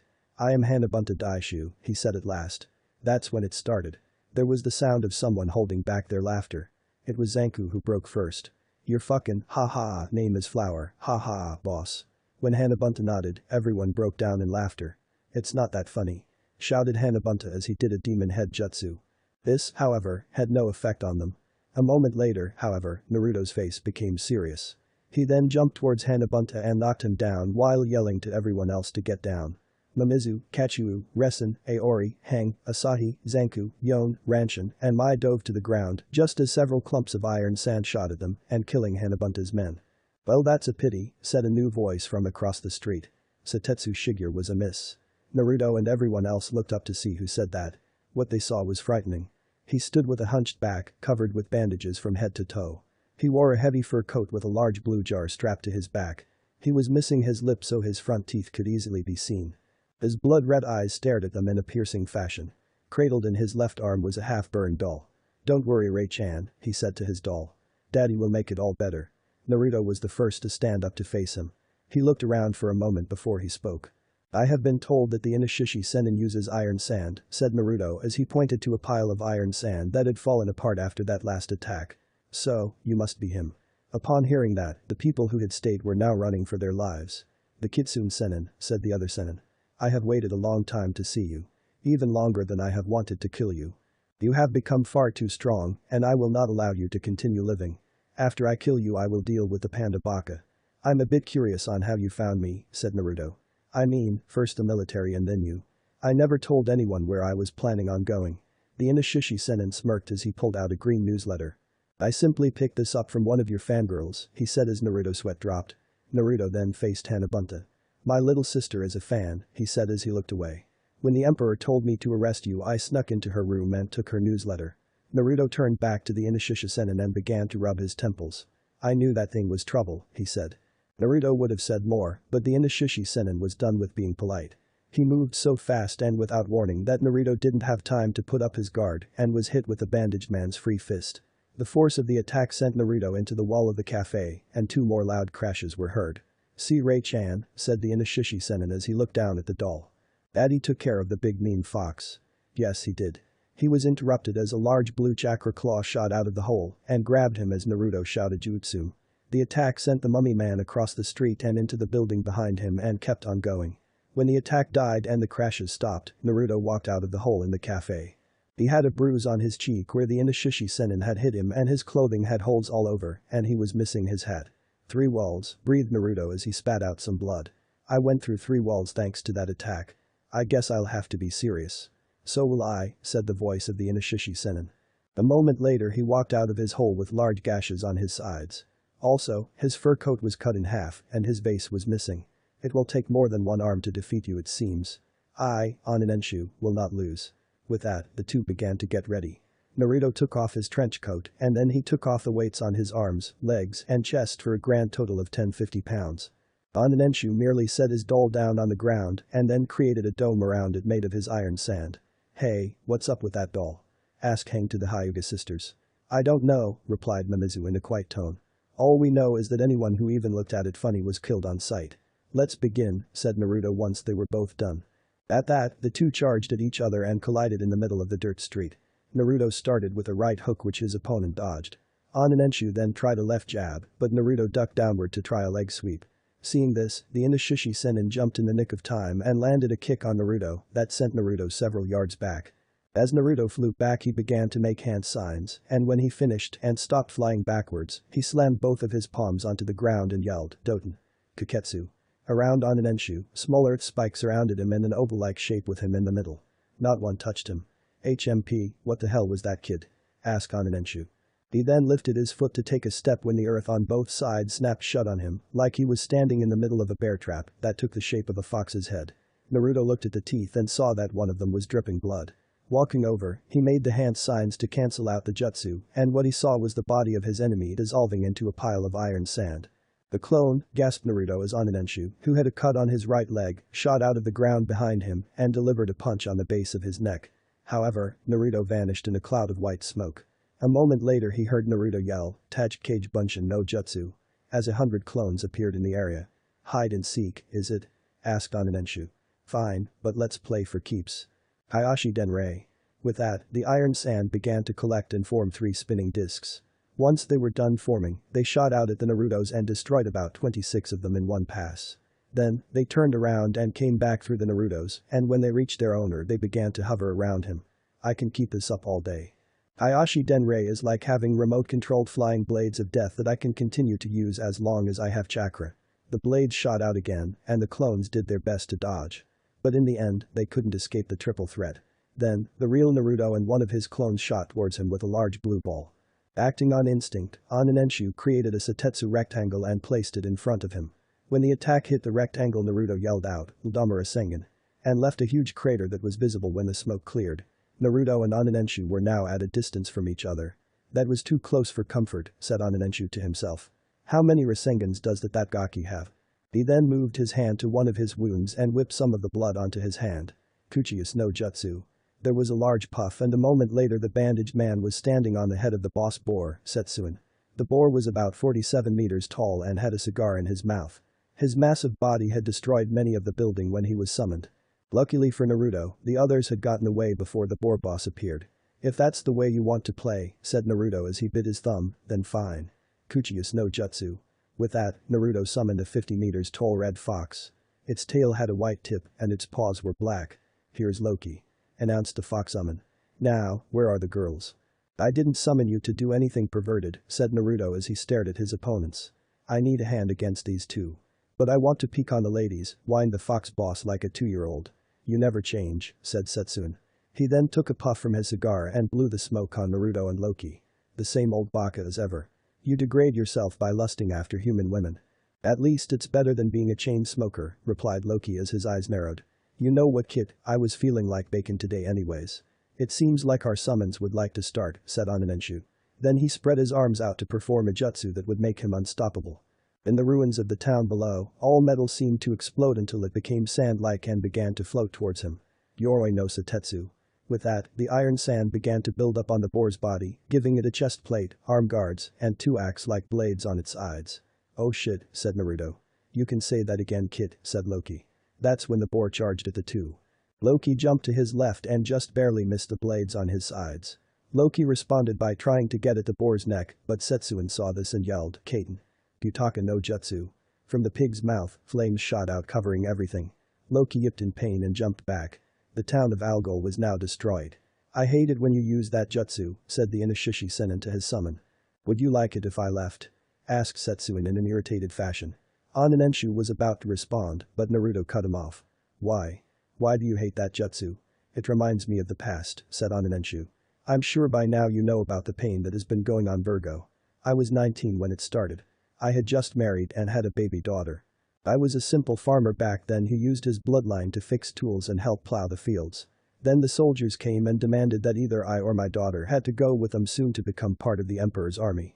They wanted to fight fire with fire and didn't care about the right we the people had. So, I spoke out to the people. I told them to resist the emperor on this and not have families separated. I didn't want to miss seeing my little girl growing up and I knew others felt the same. Is that why you joined the bandits? Asked Naruto. No kid, said Onanenshu as he shook his head. What happened next made me decide to become a bandit. You see, the emperor didn't like what I was saying and that people were following my example. So he made an example of me. On the eve of my daughter's first birthday, I was heading back home after buying her a brand new doll. When I got close enough to see my house, I saw that it was in flames. I ran as fast as I could be, but it was too late. The soldiers tied me to a tree and made me watch and forced me to listen to their screams. Then, they tried to burn me alive. Somehow I survived, how I will never know. All I knew from that day on was that I wanted revenge. I joined up with the Inishishi bandits and soon became the apprentice to the previous Enin. I wanted to make them suffer, all them emperors. None of them are innocent. They sit in their castles and sit on their fancy thrones while the rest of us suffer. They never have to know a day of hard work and they take from us without care. So, I'll make their lives as painful by being the thorn they will never be able to remove. I try to save the few I can like Chaukin, but it's usually too late. They are already mindless robots. That doll began Naruto, but Onanenshu cut him off. No more talking. He shouted. Use that jutsu again. The boar nodded and yelled, Kaiten. Gyutaka no jutsu. As Onanenshu sent clumps of Setetsu into the flames and yelled, Kaiten. Hi Kaiten. Molten balls of iron shot out of the flame and hit Loki. Loki yipped in pain as the iron burned and hardened at the same time. When the attack was over, Setsuin had lost his armor, but Loki was now half covered in iron. Loki. Shouted Naruto. Loki had both his front legs covered along with his chest, as well as his right side and tail. I'll be fine kid, said Loki with gritted teeth. Just finish this. Right, said Naruto as he made up his mind. He knew what he had to do, take that hog down. Naruto made the hand sign and yelled, Bikautai. Tatsumaki. And then flew into the air. Once he was right over his opponent's summon, he released his wind form and began to fall downwards. Along the way down, Naruto prepared his deadliest jutsu that he had mastered. What's that? Cried Onanenshu when he saw the attack that Naruto was preparing. At first, he saw Naruto's left arm begin to glow bright blue. Then the Rasengan formed in his hand, but it was different. And what made it different made his blood run cold. It was shaped like a four-pointed shuriken. Every nerve in his body told him to run before it was too late. It yelled to him that he would die if he stayed. Following these impulses, the Inishishi Sennin jumped off his summon a moment before impact occurred and Naruto yelled, Ftong. Rasen Shuriken. That's when the dome appeared around Setsuin and the wind chakra began to slash at him at the cellular level. After a moment he went puff and he was lucky that he did. In that one moment, several nerves were cut and there was damage done to most of his vital organs. If he had stayed any longer, he would have died. Onanenshu fell to the ground hard followed by Naruto a few moments later. Neither of them had thought about how they would land and landed hard. Onanenshu hit the ground harder and had broken a few ribs. What was worse was that he had no chakra left. He felt so weak that he couldn't move. Naruto landed with only a couple of bruises and a sprained ankle. He slowly picked himself up and started to crawl out of the crater his jutsu had made and began to slowly limp over to Onanenshu who looked upon him with fear. No, cried the Inishishi Sennin. Stay back. What are you? Naruto stopped at that and then reached down to pick up Onanenshu's doll. Rei was your daughter's name, said Naruto as he stared at the doll for a moment. Please, begged Onanenshu as tears fell from his eyes. That's all I have left of her. That is more precious to me than all the gold in the world. Please. That's when the others came. Why should he listen to you? Yelled Hanabunta. After everything you have done we should smash that thing in front of you and piss on its remains. Please, begged Onanenshu, never taking his eyes off of Naruto. Please. Naruto said nothing for a while. Then, he limped over to the fallen Sennin and placed the doll next to him. He then turned and began to walk away. What are you doing? Yelled Hanabunta. This monster killed my men. He's killed hundreds. I don't know what kind of sob story he told you, but it doesn't change the fact of what he's done. Shut up, said Naruto as he stopped. Mai came over to him and began to heal his leg. I try not to lower myself by killing a man who is begging for mercy. And after what he has been through, I think he deserves a little mercy. Besides, you need to tell the Emperor about the invasion that will be taking place. We just need the when and where. 2 weeks, said Onanenshu. Everyone turned around to look at the Inishishi Sennin who was now curled up into a ball to protect his doll. At the passive beginnings during the festival. That's when it will take place. Naruto nodded and then summoned a horse-sized fox and ordered it to take Onanenshu to whenever he wanted to. The fox summon obeyed and soon the two of them were gone. Ukyo was in a fit of rage. Something was wrong, very wrong. No matter how hard he tried, he couldn't summon. What the hell is wrong with me? He asked himself aloud. I can explain, said Junpyu. Why can't Ukyo summon foxes like Naruto? Will Naruto be able to defeat the Tora Sennin, or will she prove to be much stronger than Onanenshu? What will Naruto do now that the Emperor wants him dead? Please read and review. Now, it's time for a vote. I want to know who your favorite arc is. Ukyo just stared at Junpyu. Ukyo was now wearing a black t-shirt and baggy black pants. Around his waist was a red sash, and from his left shoulder to his right hip was a chain. Junpyu was still in the same outfit that he used to kill his father. Well, began Ukyo, tell me. Why can't I summon foxes like my other half? Junpyu smirked. Because you aren't him, he replied simply.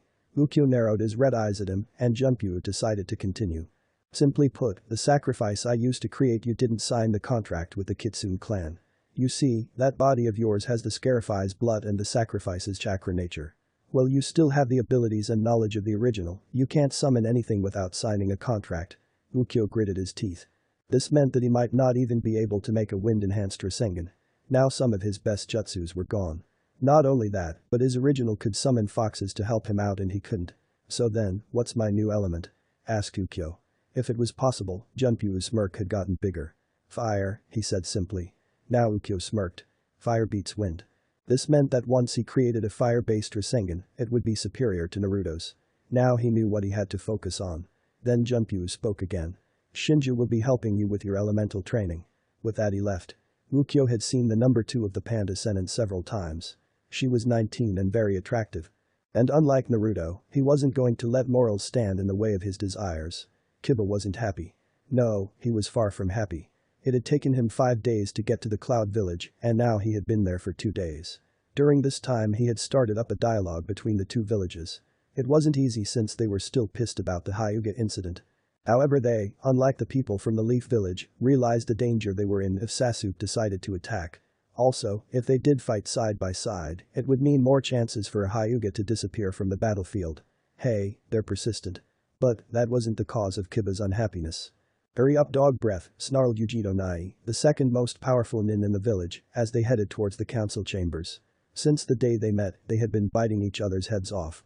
Something about each other made them act more feral. Shut up, you mangy cat, growled Kiba. He doesn't know about the demon, her eyes are cat-like, and she smells like one. Yujito swung around and stared at Kiba. What the hell did you call me? She demanded. You heard me, yelled Kiba. Yujito then hissed and then lunged towards Kiba. Soon they were fighting in a big dust cloud and didn't stop until several jonins came to stop them. It had been 3 years since they had last seen each other. They had kept in touch through letters and messengers. But because of Tsunade's job and Jiraiya's vow never to enter the village again, meeting face to face was next to impossible. The only reason Tsunade was able to get away was because she had placed Shizune in charge as the temporary Hokage. In that time, Jiraiya hadn't written any of his perverted books. He now seemed older, as if the fire inside of him had died out. But that could be expected when one loses not 1 but 2 students. To him, it was as if he had lost the odd aim all over again. What do you want, Tsunade? He asked. He was leaning against the railing of the Great Naruto Bridge, staring out at the sea. Neither one faced the other. I needed to ask you a favor, she said after a while. You could have just written it, he said. This is something that I had to ask for in person, replied Tsunade. I was wondering if you could find any of Orochimaru's jutsu scrolls. Jiraiya raised an eyebrow at this. Why would you want those? They are just a bunch of snake-related jutsus, and some forbidden. He stopped there as the truth of her request sunk in. He turned to face her with a look that was a mix of shock and disgust. No, wait, Tsunade. You can forget about it. Now the Hokage turned to face him with a pleading look on her face. Please, Jiraiya, she begged. We could bring him back. We could bring them all back. Jiraiya quickly grabbed her shoulders and gave her a good shake. They wouldn't want that. Do you think that any of our loved ones would be happy knowing that they could only come back if we sacrificed someone else? For all we know, Naruto and Nawaki are bickering with each other, and Dan is doing his best to get them to stop. They are in a better place. But Naruto was different, cried Tsunade. We don't know how strong the seal was that linked Naruto to Kyuubi. What if they are both in the Shinigami's stomach? And if he is, it's all my fault. No, it isn't, shouted Jiraiya. That was when Tsunade broke down. She fell to the ground and began to cry. Yes it is, she yelled between her sobs. I set up that mission. I suggested to Shikamaru that Naruto should go. And I gave him that damn necklace. How can you tell me it's not my fault? She was quiet for a moment as she caught her breath. She then told Jiraiya something that she had never told anyone else before. Every night I see him, Jiraiya. At first, I couldn't remember them and just shrugged them off. But as time went by, I began to remember my nightmares better and better. He's in that thing's stomach with the Kyuubi, and he's screaming in pain. He just keeps begging for it to end and at the same time knowing that it never will. It's because of me that he's there. I sent him there, Jiraiya. She continued to cry for a while until she felt something on her face. Opening her eyes, she saw Jiraiya wiping away her tears. I'm sorry I shouted at you, he said softly. But I am right because it isn't your fault. In the short time you both knew each other, you developed a deep bond and helped the other. It was because of Naruto that you got your life back on track instead of wasting it in a casino. And you believed in him more than anyone else in that damn village. Then he grinned at her. Besides, if he could see you now he would be yelling his head off. Despite her tears, Tsunade smiled. He was right and she knew it. However, the stress and guilt she had kept from that day had built up over time and caused this breakdown. What made it worse was that she had no one she could confide in. Sure, there was Shizune, but she would just fuss or worry about her. The only people who could help her were her former teammates, and sadly 2 of them were dead. For about an hour the 2 senins talked. Tsunade was finally able to get everything off of her rather large chest. She told Jiraiya about the council trying to get rid of her and how some of them had suggested an alliance with Sasuke. She then told him that she had the Hyuga clan demanding that she bring Hinata back from the Sand Village so that they could place the birdcage seal on her. She even told him about the deaths of Tsume and Shibi. When she was done, she felt much better. I didn't know you had it so bad, said Jiraiya. Sensei always made the job look so easy. Makes me glad I didn't take the job myself. Me too, said Tsunade with a smile. If you had, all of the kunoichi in the village would be half naked. Jiraiya chuckled at that knowing it was the truth as he got up to leave. It's getting late, said the old toad senin. You should get back to your village before your work pile gets too high. Tsunade sighed as she herself got up. He was right. Shizune would crack under the pressure sooner or later and the paperwork would start to pile up. Perhaps this was why the strongest shinobi became Hokage. If you are serious about learning that jutsu, the man who helped Orochimaru create it is heading to the village. Ask him when he gets there. Who is it? Asked Tsunade. You'll know him when you see him, was his reply as he walked away from his former teammate. And don't worry about Naruto. I'm sure he's having a blast in the afterlife. Achoo, sneezed Naruto, blowing his cover. Baka, hissed Mai. There he is, shouted one of the enemy. Get him, shouted another as they raced towards him. Run, shouted Naruto. He and Mai both got ready, but Zanku stayed his ground. Like hell I'm running, he said with a gleam in his eyes. I'm staying here like a fucking man. He would have stayed if Mai and Naruto hadn't grabbed the back of his shirt and towed him with them. No. I want to stay. His friends just rolled their eyes as they turned the corner. He just turned the corner, shouted one of them. Let's get him, girls. He's mine, shouted another. I'll save you from that Uchiha witch, said another. Yes, the enemy was the dreaded fangirl, about 30 of them this time. In a way, Naruto had new respect for Sasuke. He had always assumed that he was gay for having so many women chasing him and never picking one or enjoying it. But, after seeing what it was like, Naruto found them to be very vicious. That's it, hissed Naruto. Before the fangirl army could turn the corner, Naruto called out, Bikausha. Yami. His tail, which was hidden from view by his white trench coat, turned black and Naruto activated its power. Soon he, Mai, and Zanku vanished from sight. When the girls did turn the corner, they found nothing. For a while, they used all of their skills and abilities to try to find him. Finding nothing, they decided to head back to their own homes and wait for the next time he was spotted. Once the last one had left, a voice said, Bikausha. Kai. With that, Naruto, Mai, and a sobbing Zanku reappeared. You know, if Kyuubi was still around I'd kiss him for giving me this sweet power, said a grinning Naruto. I could think of better ways to use it, sulked Zanku as he stood up. Imagine all the bathhouses. With that thought, his attitude shifted from sad to perverted as he began to giggle. The next day, Naruto and company continued their journey to the Pass of Beginnings. The Milky Way dynasty is a land with natural borders that have severed well in the past. On 2 sides of its borders there is ocean and on the other sides there is a mountain range. About 500 years ago, the emperor of the Milky Way dynasty ordered a pass to be cut through the mountains and connect them to their neighbors. Now, this wasn't a tunnel, oh no. It was more like cutting a slice of bread from the middle, except the bread was one of the mountains and took a very long time. 150 years later, the cut was made and the sides were made smooth and flat like a piece of glass. This was how the Pass of Beginnings was created. The group had been traveling to get to the pass before the festival began. The festival was started by the people who had bloodline limits and clan-related jutsu to celebrate their exodus from the elemental countries and their own clans. It seemed to them that a pass called the Pass of Beginnings made the most logical choice. And, it wasn't just the people from Milky Way that went there. People from all over the celestial dynasties came to celebrate. This made it the perfect time for the panda sennin to enter the country without raising too many eyebrows. To Naruto, it was the Chunin exam all over again.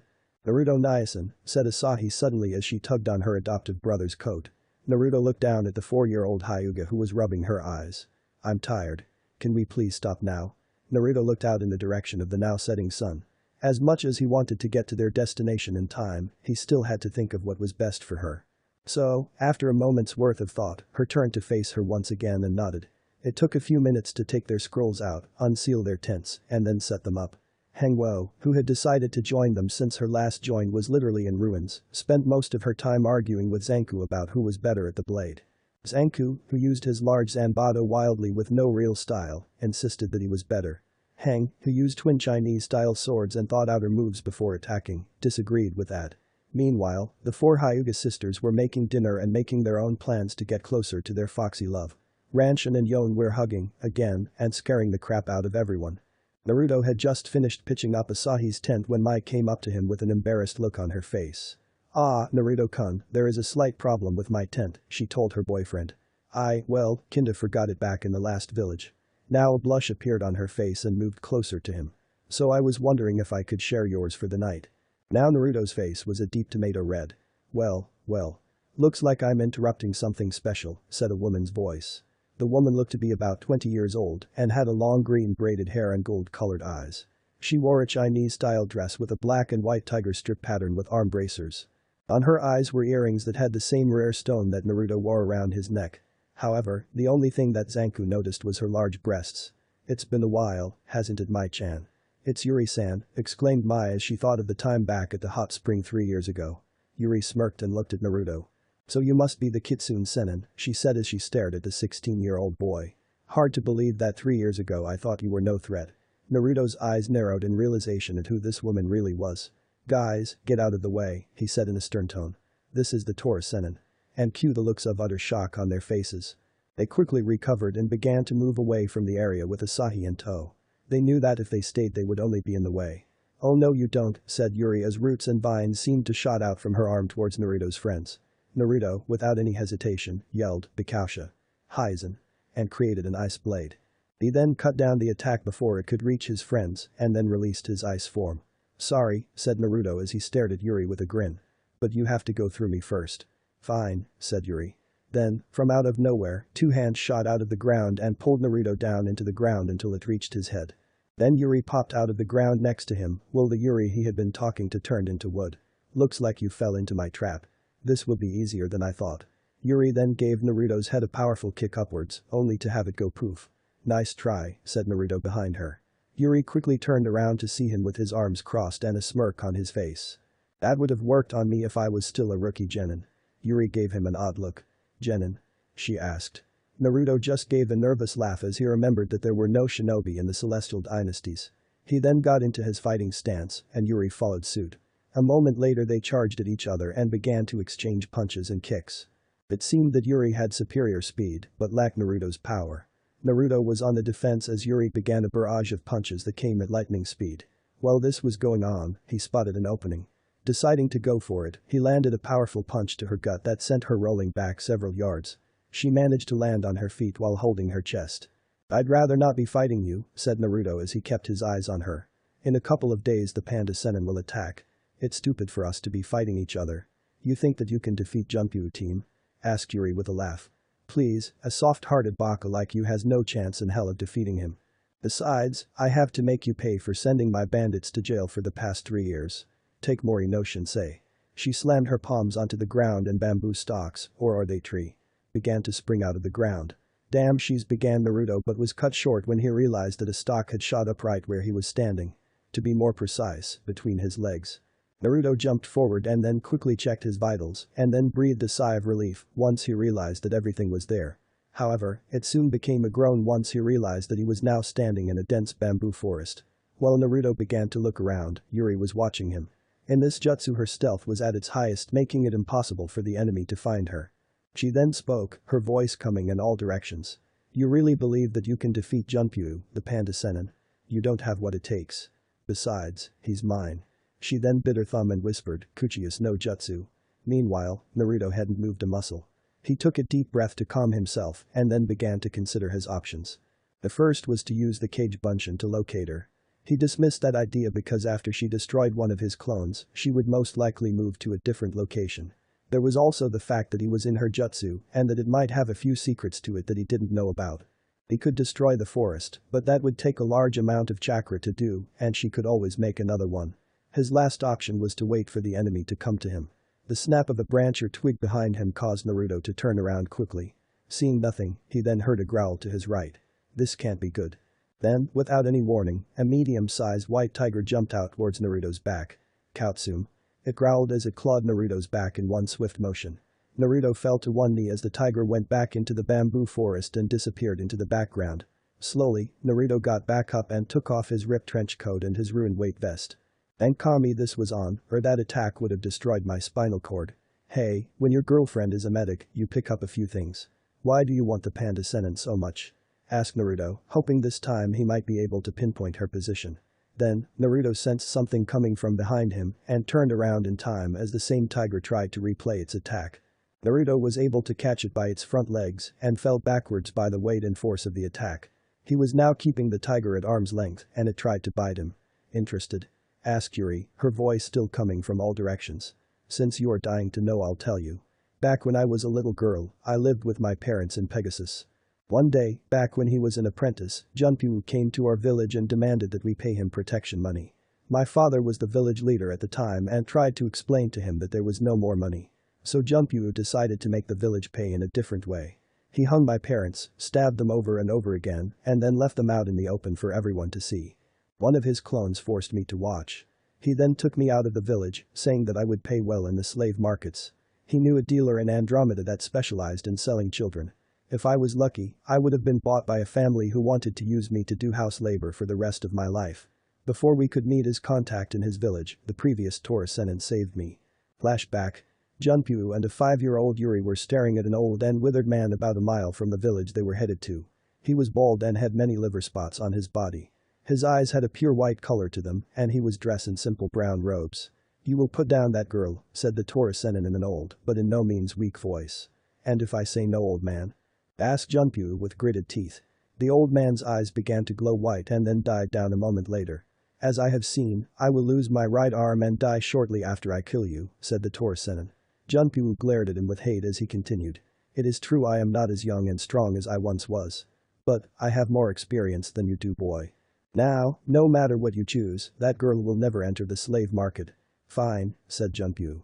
But I still want something. Your eyes see the future, right? Yes, said the old man. I am able to see things that will and might happen.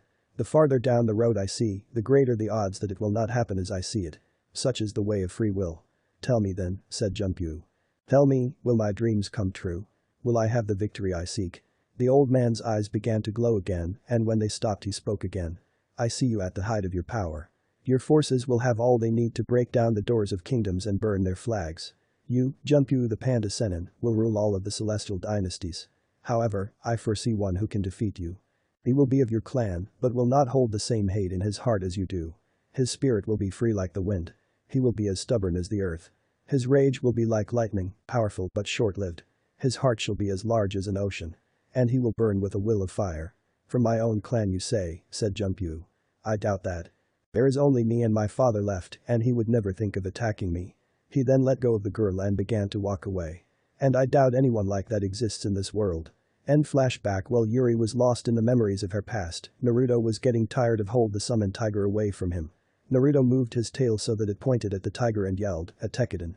The fur on Naruto's tail hardened into thousands of tiny needles and then shot at the tiger until it vanished. As Naruto got up, his hat fell off. Yuri blinked when she saw those 2 fox ears on his spiky blonde head. Kawaii. No, I mustn't give in to temptation. But, they look so adorable on him. You're strong, Yuri. Just count backwards from 10. 10 I know, fuck it. The next thing she knew she was behind Naruto rubbing his ears between her fingers. What do you think you are doing? Asked Naruto as his eye twitched. We are in the middle of a fight. It's so kawaii, she said as she continued to rub his ears. Naruto managed to pull away from her, grab his hat, and put it back on very, very quickly. You're very weird, said Naruto with a deadpan expression. Shut it, she yelled back with dish-plate eyes. That's cheating, using those cute ears like that. I can't help it. shouted Naruto back. They came with the powers. They both glared at each other and then bit their thumbs. Soon, two people yelled Kuchius no Jutsu. The forest was soon replaced with a large red fox and a similarly large white tiger. Here's Loki. Now where are the girls? Must you say that every time I summon you? Asked Naruto. Loki just grinned. Yep. Attack Adora, yelled Yuri. Yes Yuri-sama, said Adora in a feminine voice. It lunged at Loki yelling, Kausashaku. As it tried to take a bite out of Loki who dodged the attack in time by jumping backwards. Loki hissed when he landed and held up his front right paw. Ouch, I think I hurt my paw, exclaimed Loki. He then preformed a puppy-eye jutsu and flattened his ears to the back of his head. So, stammered Yuri. Yuri-sama, don't fall for it. Loki is the greatest trickster of all time. He once got the Snake Manda to sing Spice Girls songs. He's evil. Kawaii. Yelled Yuri as she jumped from her summon and landed on Loki's nose and began to hug him. Loki's eyes changed quickly from puppy dog pout to perverted upside-down use. At last, happiness is mine. How the hell did she become a seinen? Asked Naruto to no one in particular. He then raced down to where Yuri was and grabbed her as they jumped of Loki. Take care of that tiger, will you? Spoil sport, whined the fox boss. He then looked at Adora. Might as well let loose some frustration on your hide then. Here kitty. Arrogant ass. Kaotsum. Meanwhile, Yuri broke free of Naruto and they both landed on the ground. Soon, their images became blurs as they continued their fight in pure taijutsu. Yuri now noticed the necklace as they exchanged blows. That necklace belongs to my family. It was left in elemental. How did he get it? However, her thoughts were interrupted as she was punched in the face. She growled as she delivered a powerful kick to Naruto's right arm and was delighted to hear a loud crack. Naruto jumped back and grabbed his wounded arm. Yuri looked over at the summons battle. Loki had gone for Adora's neck and clapped onto it. Adora was thrashing Loki around like crazy trying to get him off. Deciding to finish this now, she made several signs, slammed her palms onto the ground and yelled, Hirubanshu. Roots sprung up out of the ground and then dug themselves into Naruto's feet and legs. He howled in pain as he felt them invade his body. This is the end for you, said Yuri as she kept her palms on the ground. This jutsu will slowly drain your body of all its water and leave you a withered husk. It's a shame, but that's life. Naruto could feel what was happening even before Yuri told him. He tried to move his legs, but there were too many roots for that. He thought about using a long-range jutsu, but his better ones needed hand seals. Well, all but one. He then let go of his wounded arm and began to make a Rasengan. However, it soon took an odd twist. A ring of wind, much like the rings of Saturn, began to form around the sphere. Fton. Rasenkazana. Yelled Naruto as he thrusted his only long-range version of the Rasengan forward. The ring shot out and became a mini twister that raced toward Yuri at blinding speeds. Soon, she was pulled in and spiraling backwards. She tried to move but couldn't, the high winds made that impossible. She couldn't use a substation jutsu or anything else to save herself. She was trapped. Then, the blue sphere, which had stayed intact, was propelled by the wind going directly down the tunnel. There was then an explosion when the jutsu connected with her and she lost conciseness. Mai and the others raced towards Naruto once they saw the summons go poof. They found Naruto on the ground with dozens of holes in his legs, a broken arm, and suffering from chakra depletion and dehydration. Mai quickly went to work on Naruto until she mended the arm and patched up the holes in his legs. She also forced some water down his throat thanks to a jutsu she knew. He would be fine. Yuri opened her eyes and noticed she was staring at a white ceiling. At first, she thought she was dead. That was until she noticed that she was in a hospital bed. She turned head and groaned. Oh my Kami. You're awake. Screamed a nurse. What happened? Asked Yuri. A group brought you here dear, said the nurse in a calmer tone. You were half dead and very luckily they brought you here when they did. Also, this guy with a green tail touched a nearby plant and it grew some fruit. He then squeezed it and let the drops fall on you and said that you should be better in 2 days. I thought he was nuts, but now, how long was that? About 3 hours ago, was the answer. Yuri just lay back in her bed. She knew who did it and why. Naruto wanted her to help when Junpei attacked. Naruto and his friends were finally there, the passive beginnings. That was the good news. The bad news was that today was the day that the Panda Sennin would attack. It was early morning and the group was standing near the entrance to the pass. Tents and booths were set up and some were getting ready to open. Some of them were serving squid on the sticker noodles. Others had games like darts or that goldfish game that is always rigged. Inside some of the tents were shows and other such things for the people to enjoy. The rest of the tents belonged to the people who had traveled a great distance. There were a few things that were missing though. I don't see any fucking army, growled Zanku as he looked around. That ass-sniffing emperor isn't going to do a goddamn thing. And the other two senins must have put their armies on diets because I don't see them. Well, getting angry about it won't change a thing, said Heng. We need to calmly think of a plan. Naruto let out a sigh as Zanku began to make suggestions that were not very appropriate. He had figured that this might be the case. So, in preparation, he had been thinking of all the things he could do. Sadly, they all seemed to lead to a single end. So, with a sigh, he chose the one that he felt he could live with. Alright, said Naruto as he turned to the rest of them. This is what we will do. Our first priority will be to get these people out of here. Once the Panda Sennin and his men come this way, they will most likely loot them and worse. So, you all will be helping to get them out of here. I'll wait on the other side of the pass for the pandas to arrive. Their reaction was what he had expected. What? They all yelled in unison. What the fuck are you thinking? Yelled Zanku as he waved his arms around like a madman. You know you can't take down the fucking Panda Sennin and his entire shithead army. Maybe if it was only one of the two, but no way in hell both. I fail to see the logic in this, said Heng. Junpyo's army is larger than both of the other senins combined, and he will be with his second. They will not be like the ones you have faced in the past because they will be outfitted for war. The odds of you coming out of this alive are 0.000000001%. Asahi looked at all the adults as they yelled at her brother. There was an uneasiness in her stomach that she got when something bad was about to happen. She stood there, trying to figure out what they were talking about. After all, what 4-year-old girl knows about the odds? But what made her feel worse was the fact that her brother was just standing there, saying nothing. I appreciate the concern, said Naruto after a while. I know what the odds are of me going in, fighting all of them, and coming back alive. But I'm not doing that. I'm simply aiming for the head. I see, said Heng as she brought her hand up to her chin. You're hoping that if you can take out Junpyo, the others will retreat. If you can do this, the odds that they can be defeated will be improved for a short time. However, there are complications, like, for example, he already let Shinja, his number 2 and his apprentice, sign his summoning contract. This is a very dangerous plan. You got to be kidding me, you dipshit. Yelled Zanku as he grabbed Naruto by his trench coat. That asshole is the worst of the worst. He'll use his own men as a shield if he has to. Then I'll just have to go around it, said Naruto with a small grin. Naruto-kun, said Mai weakly. Naruto turned to face her and saw that she was on the verge of crying. Naruto pushed Zanku off of him and walked over to her. When he got close enough, he held onto her tightly. Please don't, she whispered. I don't want to lose you. Sometimes, said Naruto in a quiet voice, we have to give up everything to do what is right. An old man I knew once showed me that when he had to fight someone who wanted to destroy my village. I didn't understand why, but I do now. Naruto then wrapped his tail around her legs. I want to stay with you, like this, forever. Being with you, here, has been the greatest time of my life. I love this place. What I want right now is to go far away and just be with all of you. But I know that I can't. There are other people here who are also important. Like your parents. I have the power to help them and I would use it, even at the cost of my life. He then gave her a passionate kiss that seemed to be from the movies. You know the ones I'm talking about. The wind blows, the light is just right, and you know that if there were other people there they would do something that should not be done in front of children, or other people, but some people do that anyways. He soon pulled away, with some difficulty, and walked over to Zanku and placed a hand on his shoulder. Make sure Asahi stays safe. I'm not making any promises, dickhead, replied the chronic swearer as he rudely removed Naruto's hand from his shoulder. If you are so concerned for her, make sure that you get your stupid ass out of there as soon as you can. Naruto just grinned. They both knew he wasn't coming back. Naruto then walked over to Asahi and picked her up. Now I want you to listen to Zanku and Mai-chan while I'm gone, he said. Naruto Nyasan, what's going on? Asked the little girl. Tears began to form in her eyes for reasons she didn't know and didn't want to know. I have to fight again, said Naruto. And it looks like this one might be my last.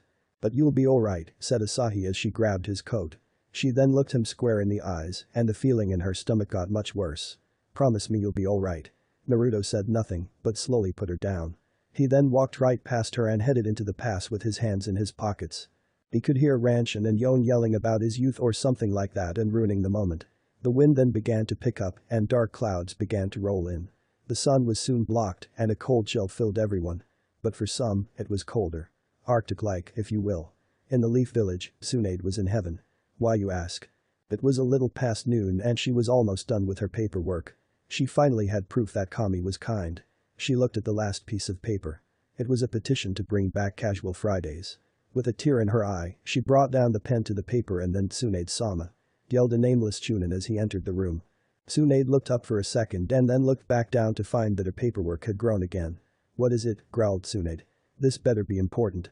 If it's not, I will have you do D-class missions for the rest of your life, and then I'll make you do things that not even I can think about. It's Itachi, ma'am, he said as he pointed out the down. He's been seen in the village with 3 other people. He was lucky that Itachi being in the village was very important. Tsunade put down her pen and looked at the Chunin. So, do you know where they are? She asked him. The Chunin nodded, walked over to her, and whispered it in her ear. Tsunade groaned. Now she knew one of the other people Itachi was with. She got out of her seat, turned to the window, and then dashed out. AM was worried about the 4 people who had just sat down at her family's raiment stand. At first, she thought that they were in a band or something based on their odd clothing. Well, that or a gang. But when she saw the face of Itachi Uchiha, it took all of her strength not to fall to her knees. The man who had killed his entire clan, -1, just walked up to her and ordered ramen like he wasn't some mass murder. To make matters worse, her father was out of town trying to get a deal on some new noodles. Slowly, AM got the group their orders while she waited for Anbu to get off their asses for a change and do something. She placed a single bowl of miso ramen in front of Itachi. She then got the shark man his shrimp ramen and the blonde a BBQ.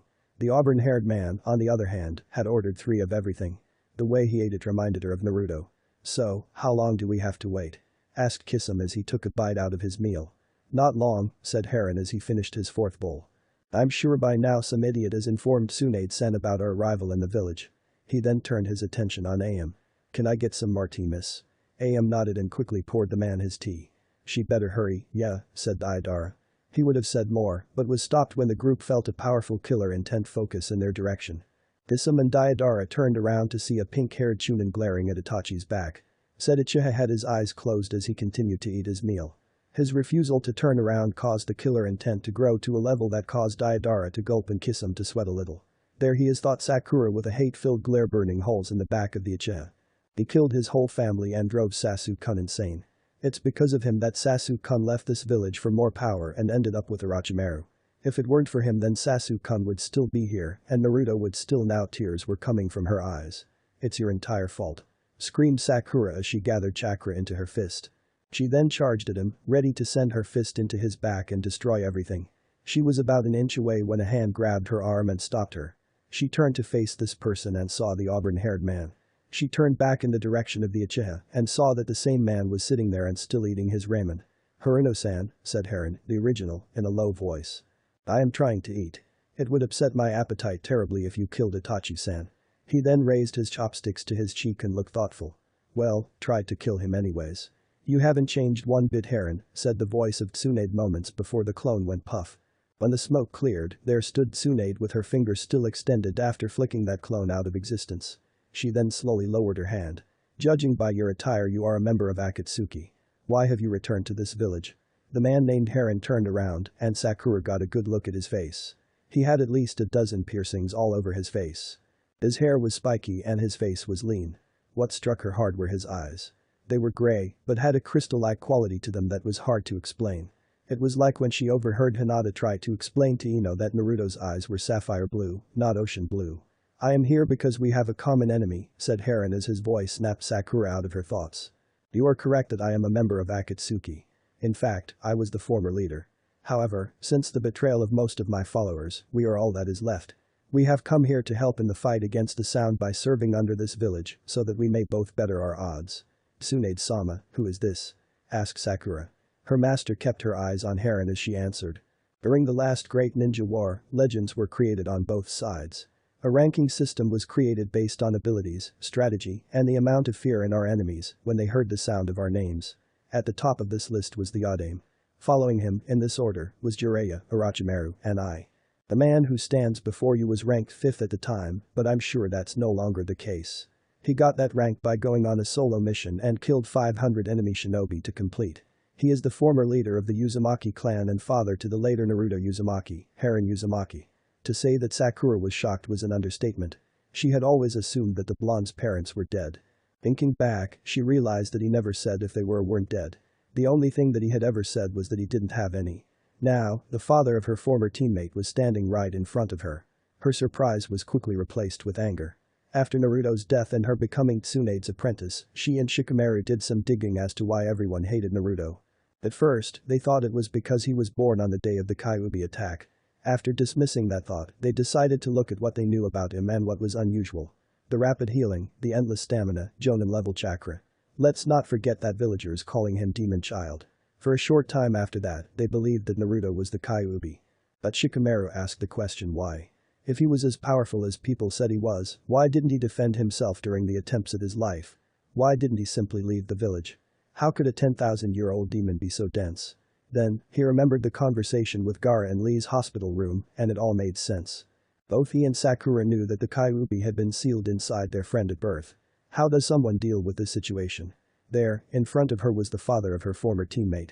A teammate who had no one and nothing except a terrible burden. And he was the leader for the group that was hunting down people like Naruto, as if they were animals. Oh, Sakura knew just how to handle the situation. She moved to charge at Heron again, but Tsunade got behind her and warped her arms around the pink-haired girl. "Let me go," screamed Sakura as she struggled to be free. "Stop this," commanded Tsunade. But Sakura didn't stop. "No," she yelled. She then glared at Heron with the utmost hate. "Where the hell were you? He needed you and you didn't do a goddamn thing for him." Heron just stared at her, hiding all emotion. "Like you did any better," he said slowly. "I know all about since you were Naruto's teammate. It took his death for you to figure out how much he really cared about you. And where were you when he needed help? Off jazzing Sasuke team with the others, I bet." His eyes then slowly narrowed. "Don't you, for 1 second, believe that I don't regret what I did? Before and after his death." Sakura then, somehow, slipped under Tsunade's grip. Or perhaps she was let go. But that's not important. She raced over to Heron, grabbed his cloak, and readied her fist. "Then why didn't you come back?" she asked with tears in her eyes. "By the time I had come to my senses 6 years had passed," said Heron calmly, not at all afraid of her. "What was I supposed to do? Just walk up to him and say, 'Hey there kiddo, it's me your father'? It was too late for any reconciliation between us. So I planned something else. That is all you need to know." Sakura looked enraged and looked ready to hit him. "Sakura," said Tsunade quietly, causing the pink-haired girl to stop in her tracks. "Please stop this. Even if you killed him, it wouldn't change the fact that Naruto is dead." While she said this, she slowly walked over to Sakura and placed a hand on her shoulder. Sakura, with great hesitation, then let go of Heron. Tsunade then looked at Heron. "And you underestimated your son. I'm sure, in time, that the two of you would have patched things up." "Son," said Heron as he turned to sit back down. "I have no right to call him that." Tsunade sighed and then sat down next to the last Uzumaki. "I'm guessing you're the one who helped Orochimaru create his Kuchiyas." "Ito-tensei," she said. Heron simply nodded as he went back to his noodles. "Can you teach me that jutsu?" Heron stopped eating. "If I knew it," he said, "I would have used it. All I did was giving him information on my family's Kenjutsu Ogi. Kage Tame Jiniku no Jutsu, and he altered it." "Then tell me what you told him," pleaded Tsunade. "I might be able to figure it out." "I doubt it," said Heron. "But I guess it can't hurt. I'll start from the beginning." He then cleared his throat and Sakura leaned in closer. "To fully understand why the Kenjutsu Ogi Kage Tame Jiniku no Jutsu was created, we need to go back to the beginning of the Uzumaki clan. As you know, there are clans with unique traits like the Sharingan. However, the more they breed with people outside of the clan, the weaker the trait or, in some cases, skipped a generation or two. And breeding within the clan caused problems, as well as the blood became too thick. Later, it was discovered that my clan had a unique blood trait that wasn't a bloodline limit. When we produced a child with someone who had something like the Sharingan or anything like that, the genes that would have been received from the Uzumaki parent would have been suppressed and would not show up in future generations.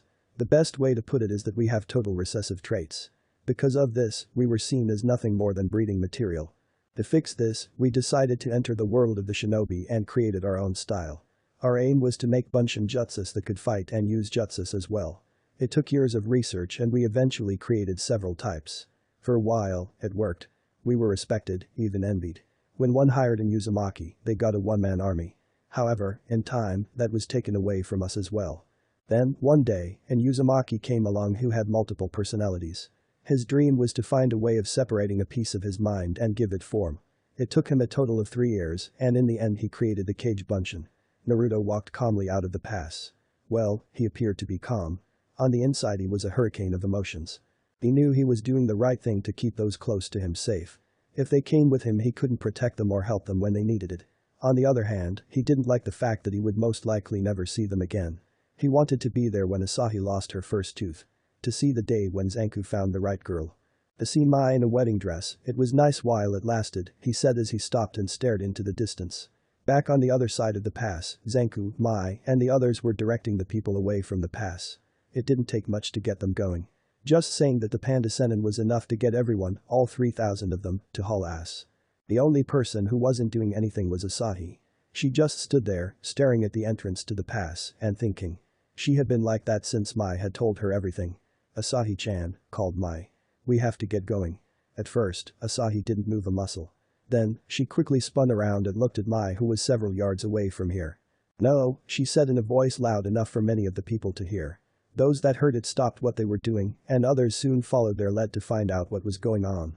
What the hell do you mean no? Asked Zanku as he moved into the scene. In case you forgot, we have to get out of here before that asshole comes. I'm going to go to Naruto Niacin, said Asahi bolting. This caused several people to blink and soon everyone was whispering. Mai was about to walk up to her and pick her up when Ranshin stopped her by grabbing her shoulder. Asahi-chan, we know how you feel, said Ranshin in a calm and low voice. Even he knew when to tone it down. But there is nothing that you can do. If you did go you would only be in the way and cause your Niacin to worry about you.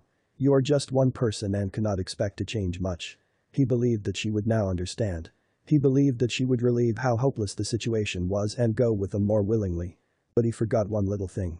She was the little sister of Naruto Uzumaki. I don't care. She cried, shocking everyone. Naruto Niacin has always helped others when they needed him. Now Niacin needs help and everyone is just walking away. With that said she turned around and began to run into the pass. Asahi-chan, called Mai as she started to run after her. Don't stop her, yelled Ranshin. There was something in his voice that caused Mai's body to obey. She turned around and glared at him. Do you want her to die too? She demanded. Ranshin just sighed and looked down at the ground. It seems the flames of youth have grown dim inside me, he said. He then raised his head slowly and on his face was a look of clarity. He then began to speak to the crowd. That child is right. I haven't known Naruto as long as some of his friends, but I do know that he is not native to this land. He was not raised in the same fear that many of us have been. Perhaps that is why he is able to look at the forces of the Senins and challenge them. A mere boy has been doing what we should have been doing for 3 years. And now, a mere baby is showing more courage than all of us. He stopped and began to cough. I know I am old. I doubt I have more than 10 years left. But, I'd rather die in a youthful battle than to die unyouthfully hiding while children fight. The old fucker is right, said Zanku as he gripped the handle of his Kirigakuen. With the exception of all that youth crap, I agree. If I'm going down, I'll do it fighting and taking as many of them with me. A good distance for the entrance of the pass along the mountainside was Hanabunta and at least 700 men. The general stood at the edge of camp with a scope pressed against his eye as he viewed Naruto who was standing alone. This isn't right, he thought. Our orders are to let the Senins fight amongst themselves and then bring back any survivors. But the blonde Will Hanabunta was then taken out of his thoughts when he heard a sound like thunder. He turned in the direction of the sound and gasped in horror. There were about 1 million people in the uniform of the Panda Sennin marching towards the pass. They each held a weapon that looked either Japanese or Chinese in origin and on their backs held one spear. They walked in a formation that seemed to leave a large hole in the middle. Except, it wasn't empty. In the middle was a large panda. On its head stood Junpyu and Shinja in green traditional shinobi attire. On the back of the beast sat a blonde. The army, under a silent command, stopped several hundred yards away from the pass. Then, by means of an unknown jutsu, the voice of the Panda Sennin could be heard by all. Greetings Kitsune Sennin, he said in an arrogant voice. It seems you have saved me the trouble of hunting you down. As you can see, I hold all the cards and you are down to your last chip. However, since my father, Yakin Uzumaki, spoke so highly of you before I killed him, I think of sparing your life. Naruto's eyes widened when he heard that. All you have to do is step aside and allow me and my men to go through with no resistance. That's all you have to do and you will be spared. Hanabunta watched as Naruto lowered his head. Shinja took out her own scope so she could read his lips. Then, Naruto raised his head. I kicking his ass out of principle, he thought. He then gave Junpyu a very feral smile. I told you it would work, said Ukyo. All you did was get him all worked up. It doesn't matter, said Junpyu, not even turning around to look at Ukyo. I can crush him regardless. Junpyu-sama, said Shinja, someone is coming out of the pass. Indeed, someone did come out of the pass. Aniki, cried Asahi as she ran towards Naruto.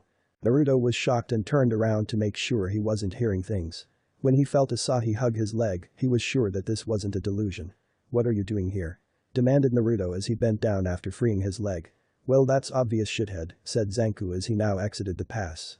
Naruto, who had been concentrating on Asahi up to this point, looked up and noticed that everyone was making their way out of the pass. Not just the people he knew, but the people who had arrived for the festival.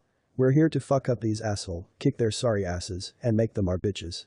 Don't swear in front of Asahi. Yelled Naruto. And I can't fight these guys and worry about you all. Then don't, said Mai. We want to fight too. This is our home after all. Naruto was about to say something when a memory flashed in his head. Flashback. Be happy. You can't continue to hold the weight of the world on your shoulders and deprive yourself of almost everything that you truly want. When this is over, don't wait any longer than you already have. With that, Yakin walked into the forest. End flashback. I guess there's no helping it, said Naruto as he turned around. Alright, we'll do this together. But when it's over, I have something I need to ask you, Mai-chan. Mai blinked when she heard this and wondered what he wanted to ask her. However, she noticed that the pandas looked like they were about to throw something. That is so fucking copyrighted, said Zanku as he saw the spears sail into the air. Naruto saw this and gave a low growl. Acting quickly, he made the hand sign and called out Bakoutai. Raime. And disappeared in a bolt of lightning. He reappeared, less than a tenth of a second later, in the air and did a roundhouse kick that deflected or destroyed several spears. He then vanished again and reappeared and continued the process of destroying spears. Sometimes he would destroy one with a punch on the handle, or he would do a roundhouse kick again. On the ground, it was an amazing show as sparks flew in the air. This is interesting, said Ukyo as he watched the show. Before Junpyu could as what, Ukyo continued. That Bakoutai takes up a large amount of chakra each time teleports himself. Simply put, he will kill himself from chakra exhaustion if he keeps this up. Indeed, Ukyo was right. Naruto, after destroying the last spear in the air, had used up the last drop of his chakra. His tail returned to normal and he began to fall. As he fell, everything became quiet. Then, a large bird with a young man on it caught Naruto before he hit the ground. The bird then landed on the ground near Mai, and she gasped when she saw who the man was. Chaukin-san, she cried. The bird user sent Naruto on the ground and gave her a grin. Sorry we're late, he said. Setsuen got us a little lost. Before anyone else could say anything, the earth began to shake as a large boar made its way to them. Setsuen, now covered with scars thanks to Naruto, had ropes tied to him. Those ropes were connected to numerous large wagons that carried at least 40 per. Then, almost right behind them, were the Tor bandits. The Dora was carrying their members in a similar fashion. As soon as they got close enough, the ropes broke and the summoned bosses stopped. The wagons continued to roll and went right into the panda bandits' formations, rolling over anyone who happened to be in the way. Soon afterwards, the three groups began to engage in battle. What are we waiting for? Shouted someone in the crowd. There were shouts of agreement and the people began to charge into the battlefield. Soon the people from Milky Way were in the fight as well. Well, most of them. 6 members from the Akimichi clan had stayed along with Mai and Asahi. They bent down and took off Naruto's trench coat and weights to examine him for a moment. Saying nothing, they pulled out a blue pill and forced him to swallow it. Then, they all made some hand signs and placed their palms over Naruto's body. Mai looked worried. Don't worry, said one of the Akimichis. We aren't hurting him. We are transferring our chakra to the Kitsune Sennin and, at the same time, speeding up his own chakra recovery. This will only take a few minutes. On the battlefield, there was chaos. Zanku was taking down people left and right with his Fushiken and Choun Bakuden. Yon was going all out with his Kenjutsu, and Ranshin was helping with his Taijutsu. Even the Hyuga sisters were helping out with the Kaiten.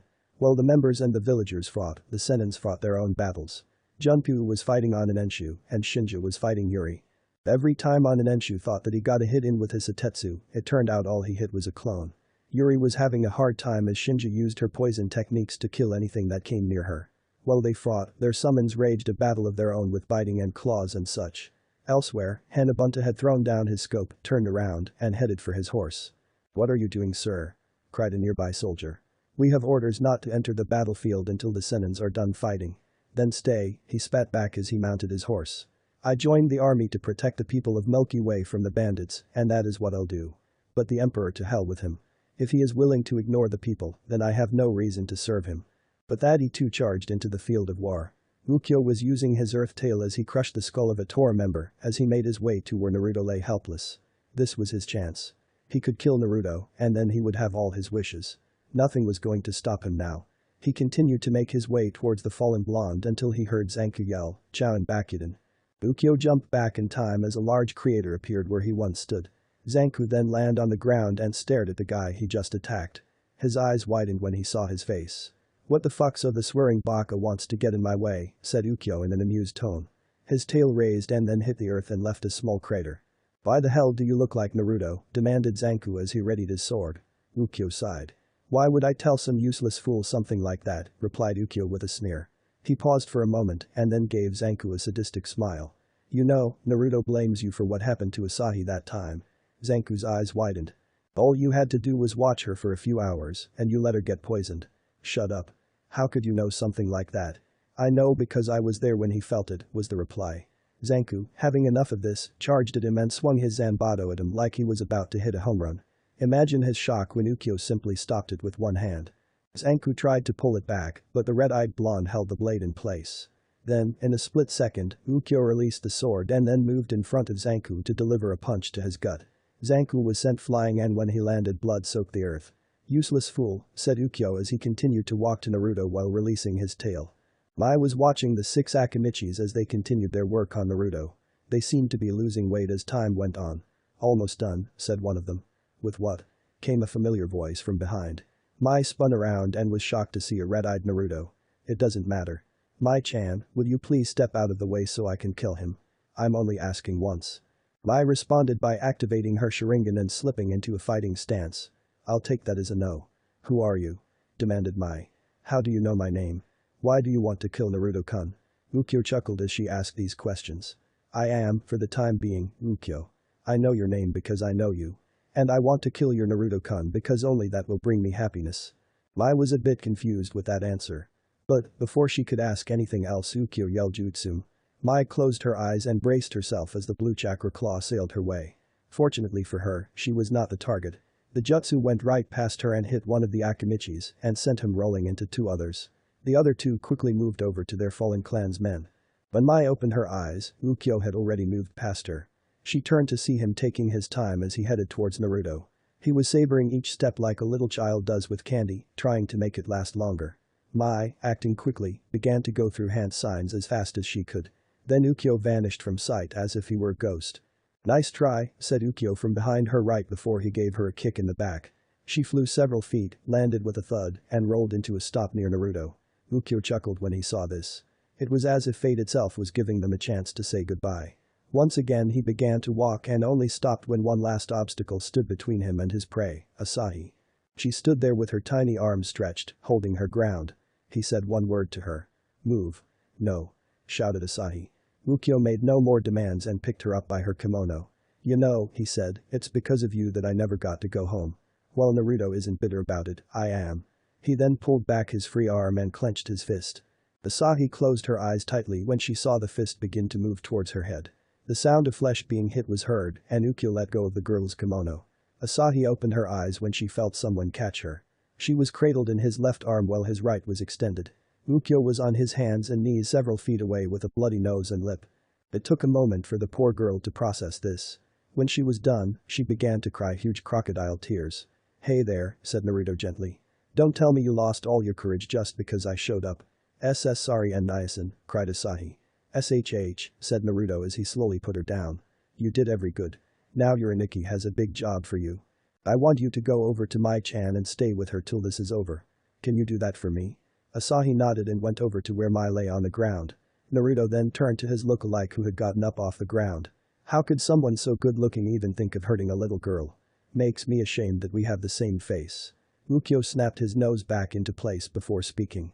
So you know that I'm not wearing a hinge, said Ukyo. If I were, then it would have dispelled when you hit me. I'm smarter than I let on, replied Naruto as he crossed his arms. Now I think you have some explaining to do. Very well, said Ukyo. I was once one of your cage bunchins. Junpyu took me during your fight with Chouken and made me real. How is that possible? Asked Naruto.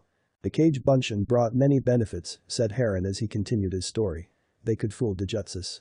They could send what they learned back to the creator after being destroyed. They were also useful in a fight since they could be created out of nothing. Yet they couldn't do what the Uzumaki wanted. He continued to work and later created the Shinten no Jutsu. This jutsu allows a person to create an exact duplicate of a person from memories to their bloodline limit and their strength would be equal to the amount that was put into it. It kept the jutsu from deactivating too soon, a human sacrifice was needed. Cage Bunshin extracts a piece of the mind and gives it form. Shinten no Jutsu changes another's form. By combining these two jutsus, the Kenjutsu Ogi, Cage Tain Jiniku no Jutsu was created. This jutsu created an almost exact duplicate of the caster that would have free will. There were flaws, like any jutsu, but one stood out. What was that? asked Tsunade. The clone would always try to kill the original, answered Heron. The clone would always feel like a clone as long as the original lived. So, the clone would eventually try to kill the original or destroy everything around the original. It was as if the user let loose a caged beast that was his or her repressed emotions. In appearance, they would look the same. Their personalities were another issue. Seeing no real use for this jutsu, it was labeled forbidden and locked away. The last person to use it was Itachi here. Everyone turned their attention to the Uchiha. I was tired, he said. I wanted to spend more time with my little brother and spend time with Hana-chan and Anko-chan. But my Tausen kept pushing me to be the best and never gave me a moment's rest. I remembered hearing the Uzumaki clan had been clone experts, so I snuck into their clan home and found some scrolls. Along with Kenjutsu Ogi. Kage-tain Jiniku no Jutsu I was able to learn Bunshin Daibakuha. Didn't you know about the jutsu's faults? Asked Sakura. Itachi looked a little ashamed of himself. I kind of skipped the 15 warning labels, he said. Upon hearing that, Tsunade and Sakura face faulted. Anyways, at first it seemed to work perfectly. I was spending time with the people I cared about and still doing all the jobs that were given to me. However, my clone began to start fights with my father. Then, one day, he killed my best friend while I was away in Wave Country enjoying the beach. Once I found out, I raced back and returned just in time to see him using Tsukiyomi on Sasuke. Realizing the horrible mistake I made, I killed him and left the village. When I killed him, I gained all his knowledge and his experiences. That is how I got the Mangekyo Sharingan. When I saw my brother again, I thought that if I showed him how large the gap between our powers was, he would give up. I never imagined that it would go this far. Why didn't you tell him the truth? Asked Sakura. For being labeled as the smartest Kunoichi of your class, you ask a lot of stupid questions, said Heron. You know what he was like, said Itachi. No matter what I said, he wouldn't listen. Also, in a way I did kill my clan. Tsunade sighed and rubbed her temples. Now she had to figure out her next move. But first sake. I see, said Naruto after Ukyo explained everything to him. So you want to kill me because you want my life. That and one other thing, said Ukyo as his smile vanished. You left me, you bastard. Naruto blinked. I what? We were always together, said Ukyo. I was there every time those assholes beat us to a bloody pulp. We felt the same rage and we dreamed the same sweat dream of revenge. We both wanted to make them pay for what they did. Rubbing their families in our faces to remind us of what we could never have. We hated them all. Then, the night that Baka tricked us, we were nearly one. But that sensei had to say those words. After that, you spent less time with me. You slowly stopped hating the villagers and cared for your precious people. Then, I was all alone. Only coming out when you lost control of the Kyuubi. And, when he was gone, I was left alone in the dark of your mind. I never knew, said a stunned Naruto. Now, said Ukyo with hate in his red eyes, I will kill you and do what we should have done. Burn that hellhole to the ground. Take their women for ourselves. Destroy all who mocked us and hurt us. Sorry, but I won't let you, said Naruto. There are people there that I care about, and I will continue to protect them even if I am here. Why should you when they don't give a damn about you, said Ukyo. Think about it. Iruka, Sarutobi, or Tsunade could have taken us in. They all saw how we suffered and did nothing until we were close to death. Kakashi knew as well. But did he take one moment away from his stupid book to teach us anything real? No. The man who had copied over 1,000 jutsus didn't teach us one of them when it could have helped. Hell, he left us to die. Not one person in that place is innocent. Not one. That's where you're wrong, said Naruto as he flared his chakra. In their own way, they helped me. Abachan, Iruka-sensei, and Oji-sen helped me more than you believe. And I won't let you destroy their home. So be it, said Ukyo. Bikautai. Kaizen. Ukyo then grabbed the chain that went across his chest and took it off. It then burst into flames, but did not melt. He was about to charge at Naruto if it were not for someone yelling, Fushiken. Ukyo dodged the sonic blades and turned to see a bloody Zanku fall to his knees, but kept his head up. I think that's copyrighted shit, sucker, he said. Like I give a damn, you half-dead zombie. Roared Ukyo as he charged at Zanku to finish the job. Once he was close enough, he swung the chain at him. However, Naruto moved and got in the way of the attack. The chain wrapped itself around his arm, pain coursing through his body as it burned at the flesh. Like I said Naruto through the pain as his free hand began to glow blue, I will protect those that are important to me. Jutsu. Naruto slashed at Ukyo's chest, and blood began to cover his chest. Ukyo let go of the chain, but Naruto wasn't finished with him. Pouncing on him, knocking him over, and he began to repeatedly hit him with both fists. Naruto started as the chest area and then slowly worked his way up to his face. I won't let him hurt anyone else. That thought blazed across Naruto's mind until Ukyo managed to kick Naruto off of him. Ukyo now looked like a mess. His face was covered by bruises, and his cheeks looked a bit puffy. He could feel he had several lost teeth and a few cracked ribs. The ribs were the main problem. He could no longer move around like he wanted to. He then began to form a Rasengan in his hand and then added some fire chakra to it. It soon took on the appearance of a candle flame. So far, he had only managed to go as far as this. Naruto saw this and did the same with his wind chakra. Soon, 4 blades began to circle the small sphere. Then, they charged at each other and hurled their attacks into the other. Kaiten. Rasengan. Futen. Rasengan. For a moment, nothing happened when the 2 attacks hit each other. Then, there was a large explosion that sent the 2 flying apart from each other. Naruto landed in a skid and Ukyo fell on his ass. Shit, that should have worked, thought Ukyo. My training is still incomplete. Damn him to hell. He looked over and saw that Naruto was quickly making his way to him. I can't take another attack. I have to run. He quickly made the sign and yelled Bakoutai. Raimei. And then vanished. Shit, said Naruto as he stopped dead in his tracks. Now he had no idea where Ukyo could be. He knew that the range on that tail was at least 5 miles. With a sigh, he hurried over to Mai. You okay? He asked when he got there. Mai slowly opened her eyes and forced a smile. Never better, she lied weakly. That kick she got from Ukyo had done some serious damage. In truth, she was lucky that he had released the earth tail, or else she would have been broken in 2. Glad to hear it, Mai-chan, said Naruto softly as he kissed her cheek. This will be over shortly. I promise. Oh, I'm fine by the way, yelled Zanku as he used his sword to keep his balance. Thanks for asking, you assholes. I can sure feel the fucking love here.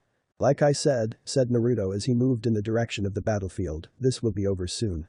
He then began to form a new Rasengan. At first it looked like the Futon. Rasen Shuriken. Then, it began to shrink and the wind chakra began to move. Soon, the chakra sphere was a fourth of its original size, and the wind chakra now seemed to orbit around the sphere as 2 discs that intercepted each other at the center to form an X shape, think like an atom. This new Rasengan seemed to make a screeching noise that was so loud that everyone stopped and turned to face Naruto. Shit, thought both Yuri and Onanenshu.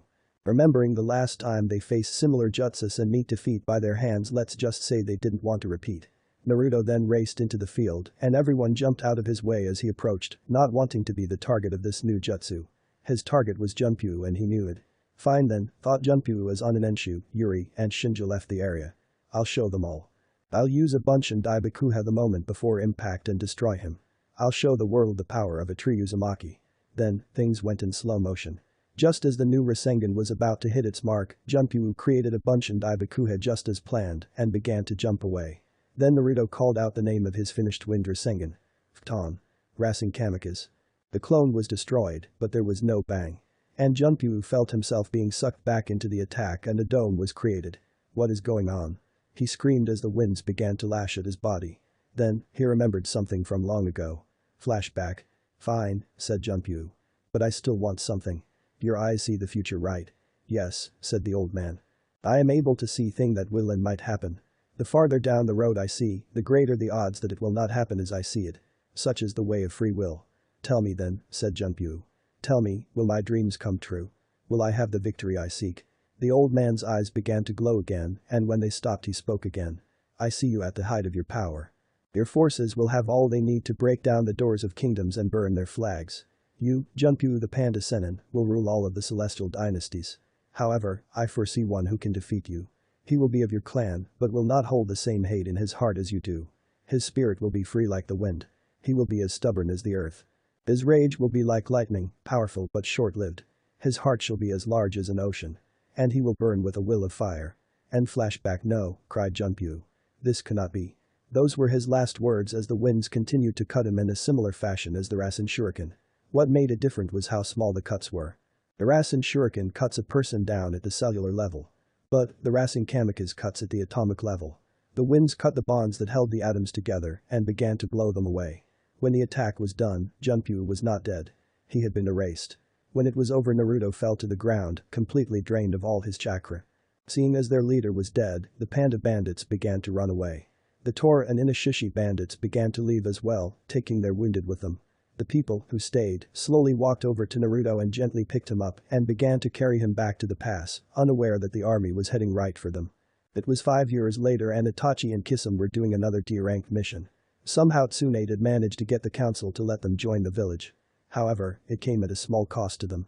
6 years of D-ranked missions to prove their loyalty. As they walked to the tower, Kisum sent glares at the cat in his hand.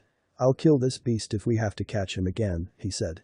"Would you rather be with Deidara and Heron doing paperwork?" asked Itachi. Kisum violently shook his head no. The last time they had to do it made him wish he were dead. "Excuse me," said a voice. Itachi, Kisum, and Tora turned their heads and went wide-eyed at the sight of the man before them.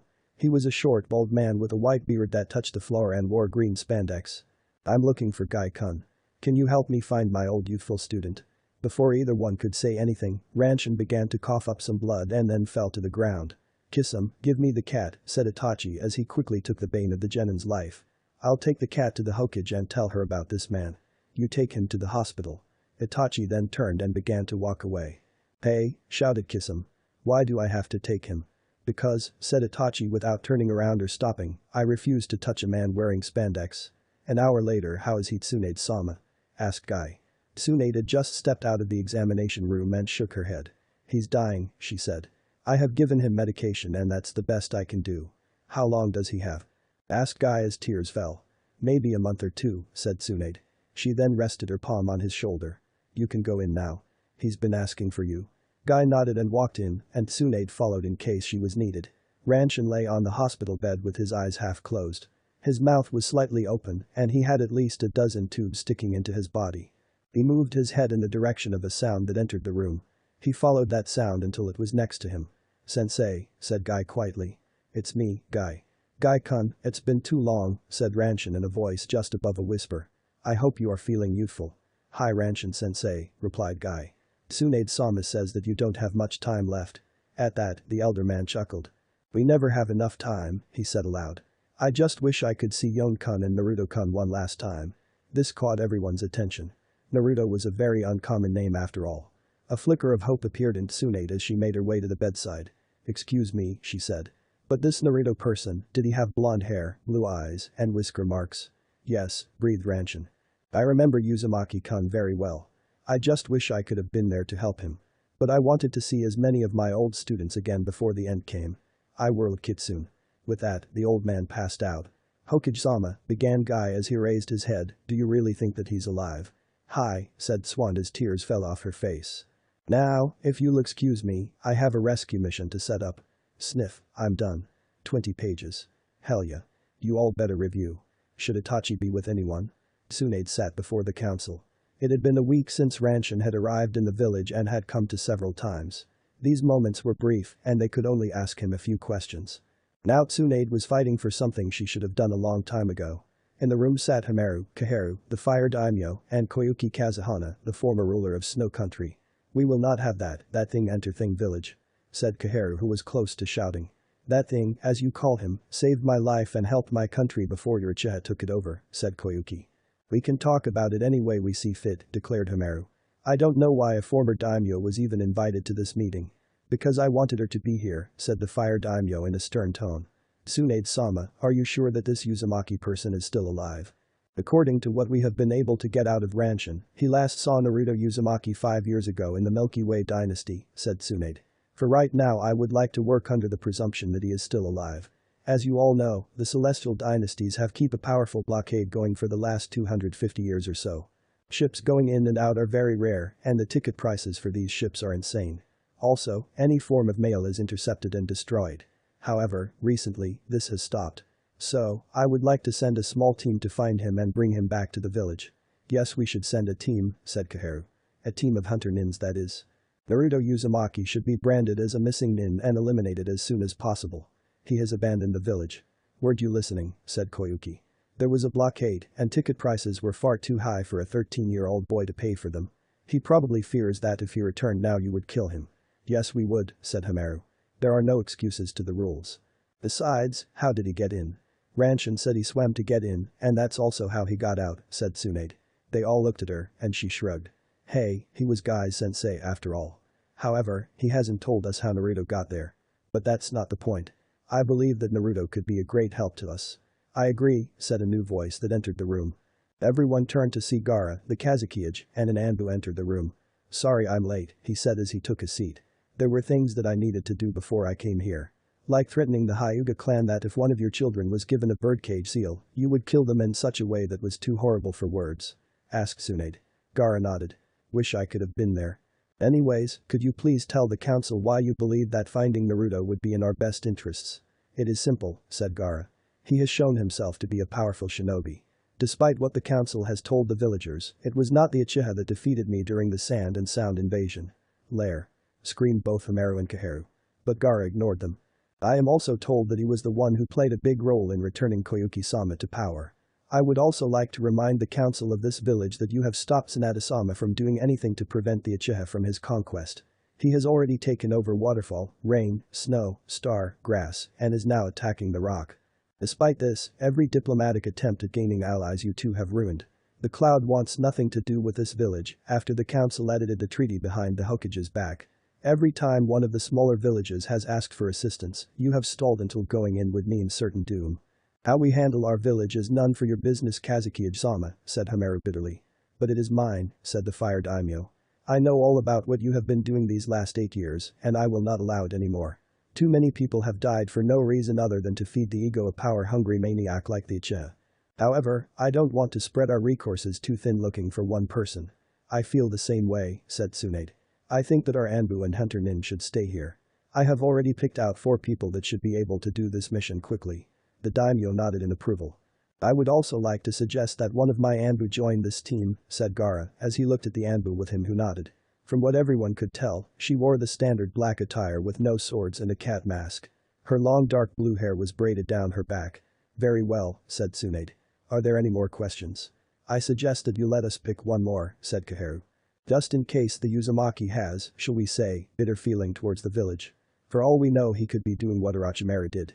Very well, said the fire daimyo before Tsunade could object. However, if he tries anything funny, I will make sure that the council will be permanently disbanded. Later that day, Kiba was sitting in a coffee shop while he cried into his hot drink. In front of him was Shino, who was wondering why the hell he was there. She left me again, sobbed Kiba. Shino groaned. This is the 5th time, said Shino. Perhaps it is time to move on. But the only girl for me is Yujito-chan, cried Kiba. Yes, it is true. Kiba and Yujito started going out 3 years ago shortly before the alliance broke down. They would sometimes make detours during missions to see each other and do things like that. However, they were also prone to have very dangerous fights that made people wonder if they would kill each other before. Then you two will kick me out of my apartment so that your sister doesn't find out you are having sex. Then I will have to clean everything and get new wallpaper. Don't ask, really? Asked Kiba. Before his teammate could say anything, an Anbu appeared before them. Jonin, Kiba and Yuzuka, you are wanted by the Hokage for an important mission, and with that said the Anbu vanished. Niji sighed as he stood in front of a door with butterflies on it. Tenten had not come out of their daughter's room since they all returned from the main house. Niji wanted to tell her that he understood what she was going through. That it would be alright. That this didn't affect her worth and that she could still have a life. But, even in his own head, these words seemed hollow. It wasn't right, not in the least. But the rules were the rules and nothing could change that. He knew this day would come the moment that he saw her eyes. Truth be told, he had hoped that she wouldn't have them. He turned his head to a picture on the wall. And it had all of the Rookie 9 and Team Guy before Lee's surgery. He scanned the picture for a moment before his eyes rested on Naruto. If you were still here, you would have made Hokage by now, he said. I know you would have. And you would have stopped this practice. You do know that you're talking aloud, said Tenten as she left their daughter's room. How is she? He asked. It appears that one of the more sadistic members of the clan but on the seal, she said with gritted teeth. He activated it several times on her just to see if it worked and to remind her of her place. She's just a 4-year-old girl and I know, said Niji. Believe me. Then, suddenly, Niji pushed Tenten back as an Anbu appeared in the room. Jonin Niji Hyuga, the Hokage has an important mission for you, and with that he left. Shikamaru was playing Go with Asuma while his son, Hikaru was running around in the yard like a madman. In appearance, he was like a mini Shikamaru, except that his eyes weren't half closed all the time. He also seemed to be bursting with energy, and his personality seemed to resemble his mother. Pity I didn't have a daughter, said Asuma as he sent down a piece. It would have been nice to see our kids get together. That would have been troublesome, said Shikamaru. He then set down a piece and captured a stone. Looks like I'm winning. Don't count me out yet, said Asuma as he began to think of his next move. Before he could pick up a stone, an Anbu appeared. Jonin Shikamaru Nara, the Hokage has an important mission for you, and with that said he left. Troublesome, said Shikamaru as he got up. Elsewhere, Sakura was combing her daughter's hair. Like her mother she had pink hair, green eyes, and a slightly larger forehead than most. However, thanks to the father, her eyebrows were a bit larger, so they evened out. Sakura was just glad she didn't have rectangular eyebrows like Lee. "Kasen, when will Tausen come home?" asked the girl. "Soon, Akane," said Sakura. "He is on a very important mission right now and won't be back for a while." "Okay," mumbled Akane. Sakura gave the 3-year-old girl a knowing smile. "I'm sure when he gets back he'll start your training," she said. "I, personally, think you are too young. But if this is what you really want then I'm right behind you. Just don't start dressing like your father." "Scary," mumbled Akane. "That's no joke," cried inner Akane. "No way I'll ever wear that. How could Kasen even think about going outside with Tausen dressing like that?" "Excuse me," said an Anbu who just appeared before them. Akane jumped a bit and then ran behind her mother. "Tsunade-sama has an urgent mission for field medic Sakura Haruno." "Yes," Lee married into her family. A short time later, all 4 of them were in the Hokage's office. Tsunade was sitting behind her desk and next to her was a sand Anbu. "I have an important long-term mission for you all," said Tsunade. "I have just found evidence that someone the village thought was killed in action is alive. I am sending you 4, plus this Anbu, and 1 other on a mission to bring him back." "With all due respect Tsunade-sama, this isn't the best time right now," said Niji. "There are some personal matters back home that I have to take care of." "I can't do it either, sensei," said Sakura. "Lee is out right now and I don't want to leave Akane with a babysitter for an unknown time." What if Yujito-chan comes back?" wailed Kiba. "This is too troublesome," said Shikamaru. "I bet Gaara sent that Anbu to kill me for getting her sister pregnant and moving her here." "I assure you that you are wrong," said the Anbu as she took of the mask. Everyone except Tsunade stared at the person behind it as she turned to Kiba. "And Kiba-kun, please stop that crying." "Hinata!" cried everyone in shock. "Yes, it's Hinata," said an annoyed Tsunade. "I'm surprised that you didn't know Niji since Gaara left the triplets with Haishi." "Was that wise?" asked Niji. "Gaara made a powerful impression of what would happen if they tried anything," said Hinata. "Also, Tausen has been meaning to see his grandchildren for a while now. So, while I'm on this mission, Gaara and the kids will be staying here with Tausen. Baki-sensei is watching over the village while we are away." "Who would have ever thought that our shy girl would one day be Anbu," said Sakura. Hinata giggled at this until a cough from Tsunade brought them all back to attention. "Now then, I know you all have things you need to do, but this is important," she said. "The mission is to find one Naruto Uzumaki." The room became quiet and the sound for crickets was heard. "Then what?" they all shouted. "Yes," said Tsunade. She then began to tell them of Ranshin and what he had told her. "Based on this, we know where he is and his whereabouts. Ranshin never said anything about what he has been doing. All we know is that it was youthful and that his actions were that of someone in the springtime of their youth. So, let's just assume that he's fine and has been unable to leave the country. I have picked you all based on your skills and your knowledge of him. Kiba, you have the best nose around and you are the village's best tracker. Shikamaru, this mission will need planning and your jutsus will help us if Naruto needs to calm down a bit. Niji, I'm sure that with Hinata there will be nothing outside of your sights. Sakura, you were Naruto's teammate and know him the best. Also, in case something goes wrong your medical skills will be needed. Do you know who the last person will be?" asked Shikamaru. "That would be me," said a new voice. Everyone turned and glared at Kakashi. "The council already filled me in. Didn't expect Naruto to survive at Chidori, but then again he is the most surprising ninja." Tsunade just continued to glare at him. The council had to be up to something. Did they hope that Naruto would attack him so he would be forced to defend himself? Whatever it was, she knew they were up to something. Kakashi stood there as they all glared at him. He didn't care that much. He simply pulled out the last Icha book ever written and began to read while he remembered his meeting with the council. Kakashi's flashback. "So, Naruto's alive," said Kakashi in an uncaring manner. "So, why ask me to join the rescue?" "There are concerns that we believed Tsunade-sama didn't think about," said Hamaru. "We want you to gather intelligence on Celestial to find out why they are now opening their blockade. Bring back anything you deem noteworthy. We will also need insurance," said Kaharu. "We cannot allow the Uzumaki to simply return without some way of ensuring that he will do as we say. Or, if he decides not to return, something that we can use as a bargaining chip." "Whatever the case," said Hamaru, "you are the only one we can trust for this mission." "End flashback alright," said Tsunade, snapping Kakashi out of his thoughts. "You all leave tomorrow at 5 a.m. and make your way to the port.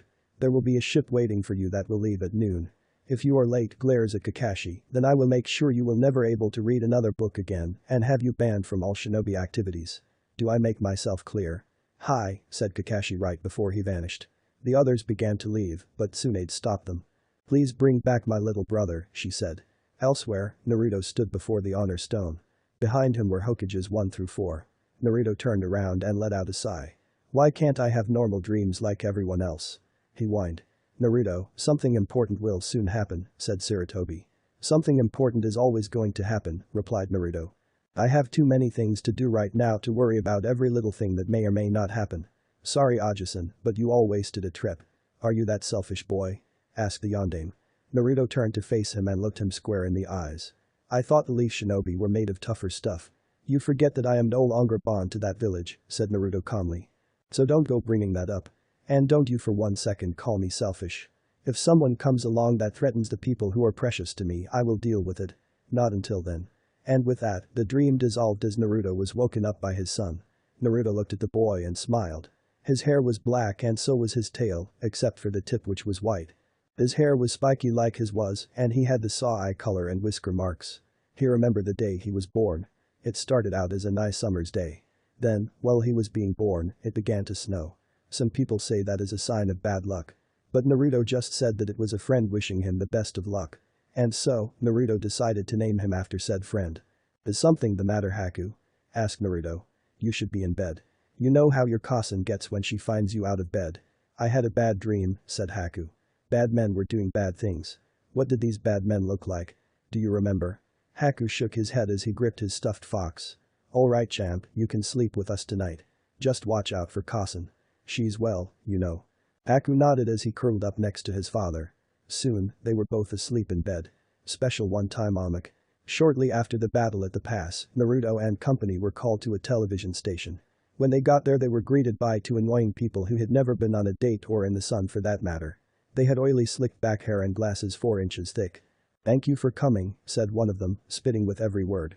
We would like to make an anime about you, Kitsune-sen and me. Asked Naruto with stars in his eyes. Yes, spat the other one. We want your opinion on the first episode.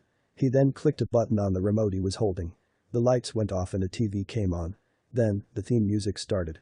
Fighting evil by moonlight, winning love by daylight, never running from a real fight. He is the one named Kitsune-sen and he will never turn her back on a friend. He is always there to defend. He is the one on whom we can depend. He is the one named Kitsune-sen.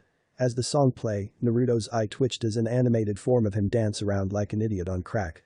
Soon everyone's eyes were twitching. Asahi had been replaced by a monkey. Zanku was dressed like a priest. Mai had bigger breasts and acted like a ditz. So, what did you all think? Asked the first guy when it was over. Horrible, said Naruto. I'm, sniff, not a monkey, cried Asahi. Like hell I'd dress like that, roared Zanku. That would mean I'd have to give up swearing, and I say fuck no. That's degrading to women everywhere, screamed Mai. So you don't like it? Asked the second guy. No. They all shouted. Well your mom. They shouted back. Hey, I knew a guy like that. Now Asahi was in full-blown tears. I never knew my cousin, she wailed. My mother was taken by the fucking panda gang, yelled Zanku. Let's get them, yelled Mai. Soon all 4 of them were beating down on the idiots. Even Asahi was helping with a plastic mallet she had. Then, someone new entered the room. Sorry about that, he said. We really should fire these 2. Anyways, we have a second one we would like you all to see. Come on guys, yelled Sakura as she waved from the gate. Let's pick up the pace a bit.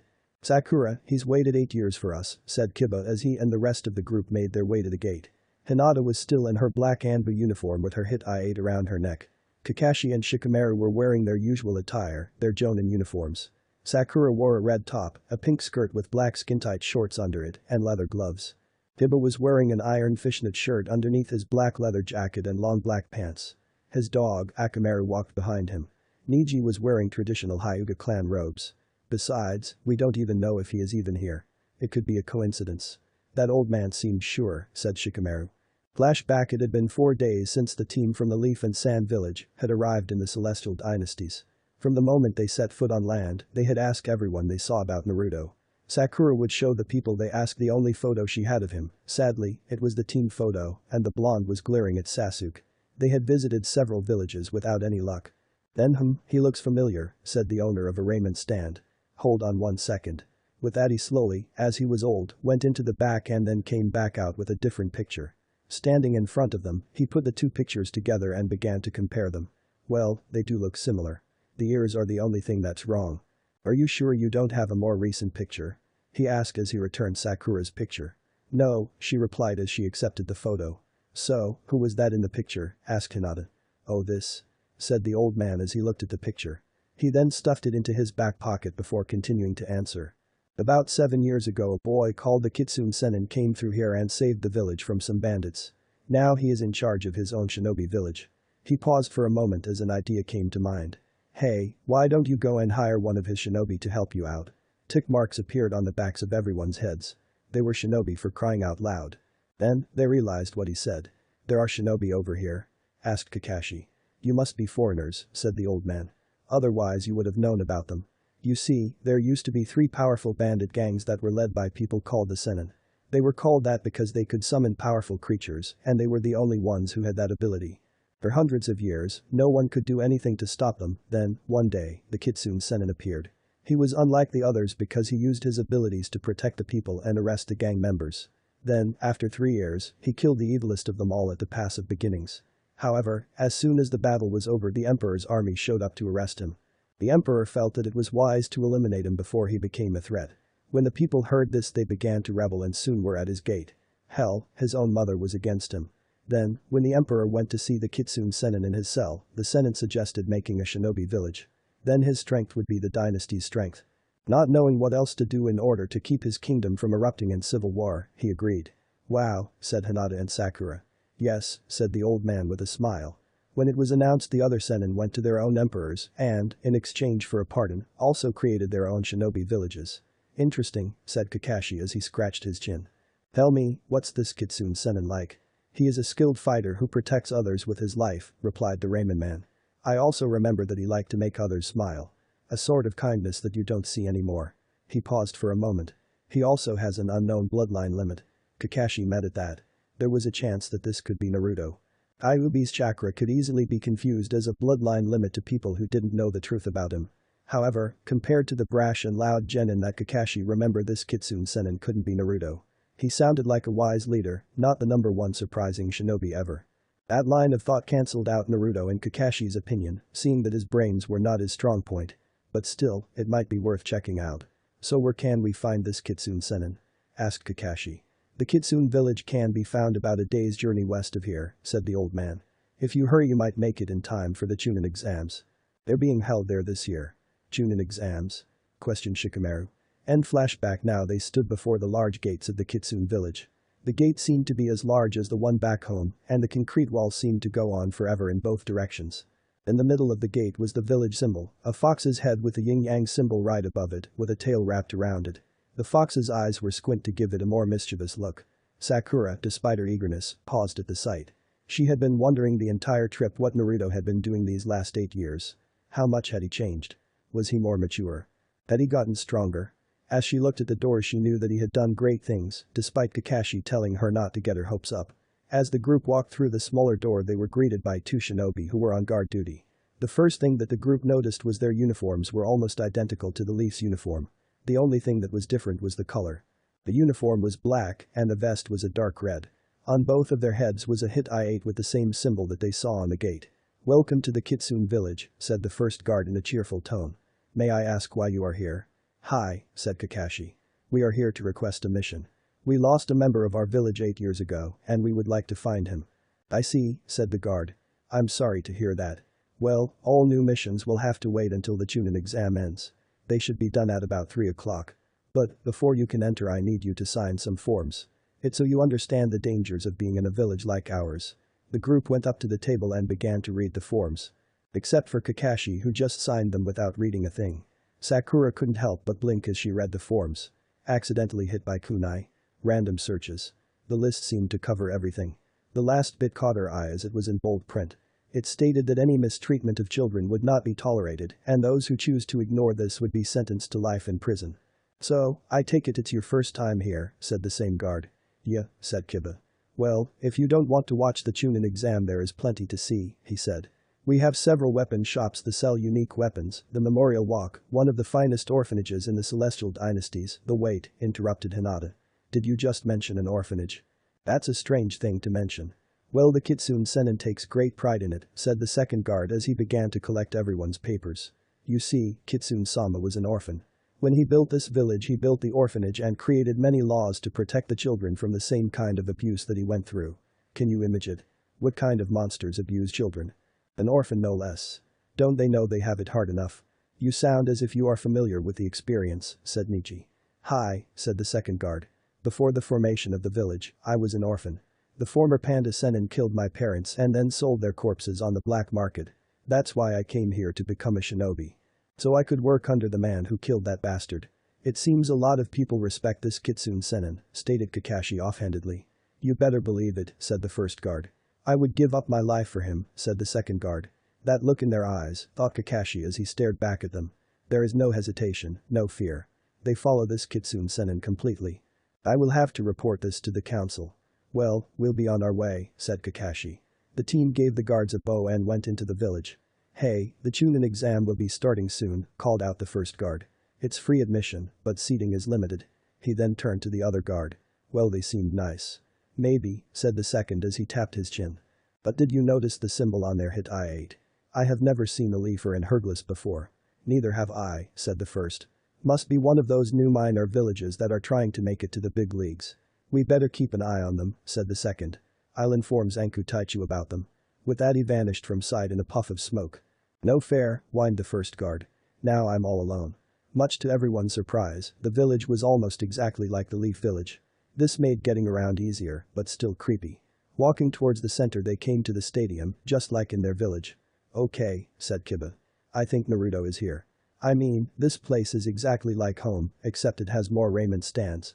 Who else would build it like this? In his arms was a half-burned china doll. Next to him was a woman in a tight tiger striped dress with green hair and large breasts. At the other end was a female version of Orochimaru. At the edge of the box stood a man with shoulder-length blonde hair wearing a cowboy hat, not 10-gallon, that created a shadow that hid his face except for his blue eyes. He was also wearing a long white trench coat that nearly touched the floor. Then, the man in the hat spoke. Welcome one and all to the Chunin exams, he said in a loud voice.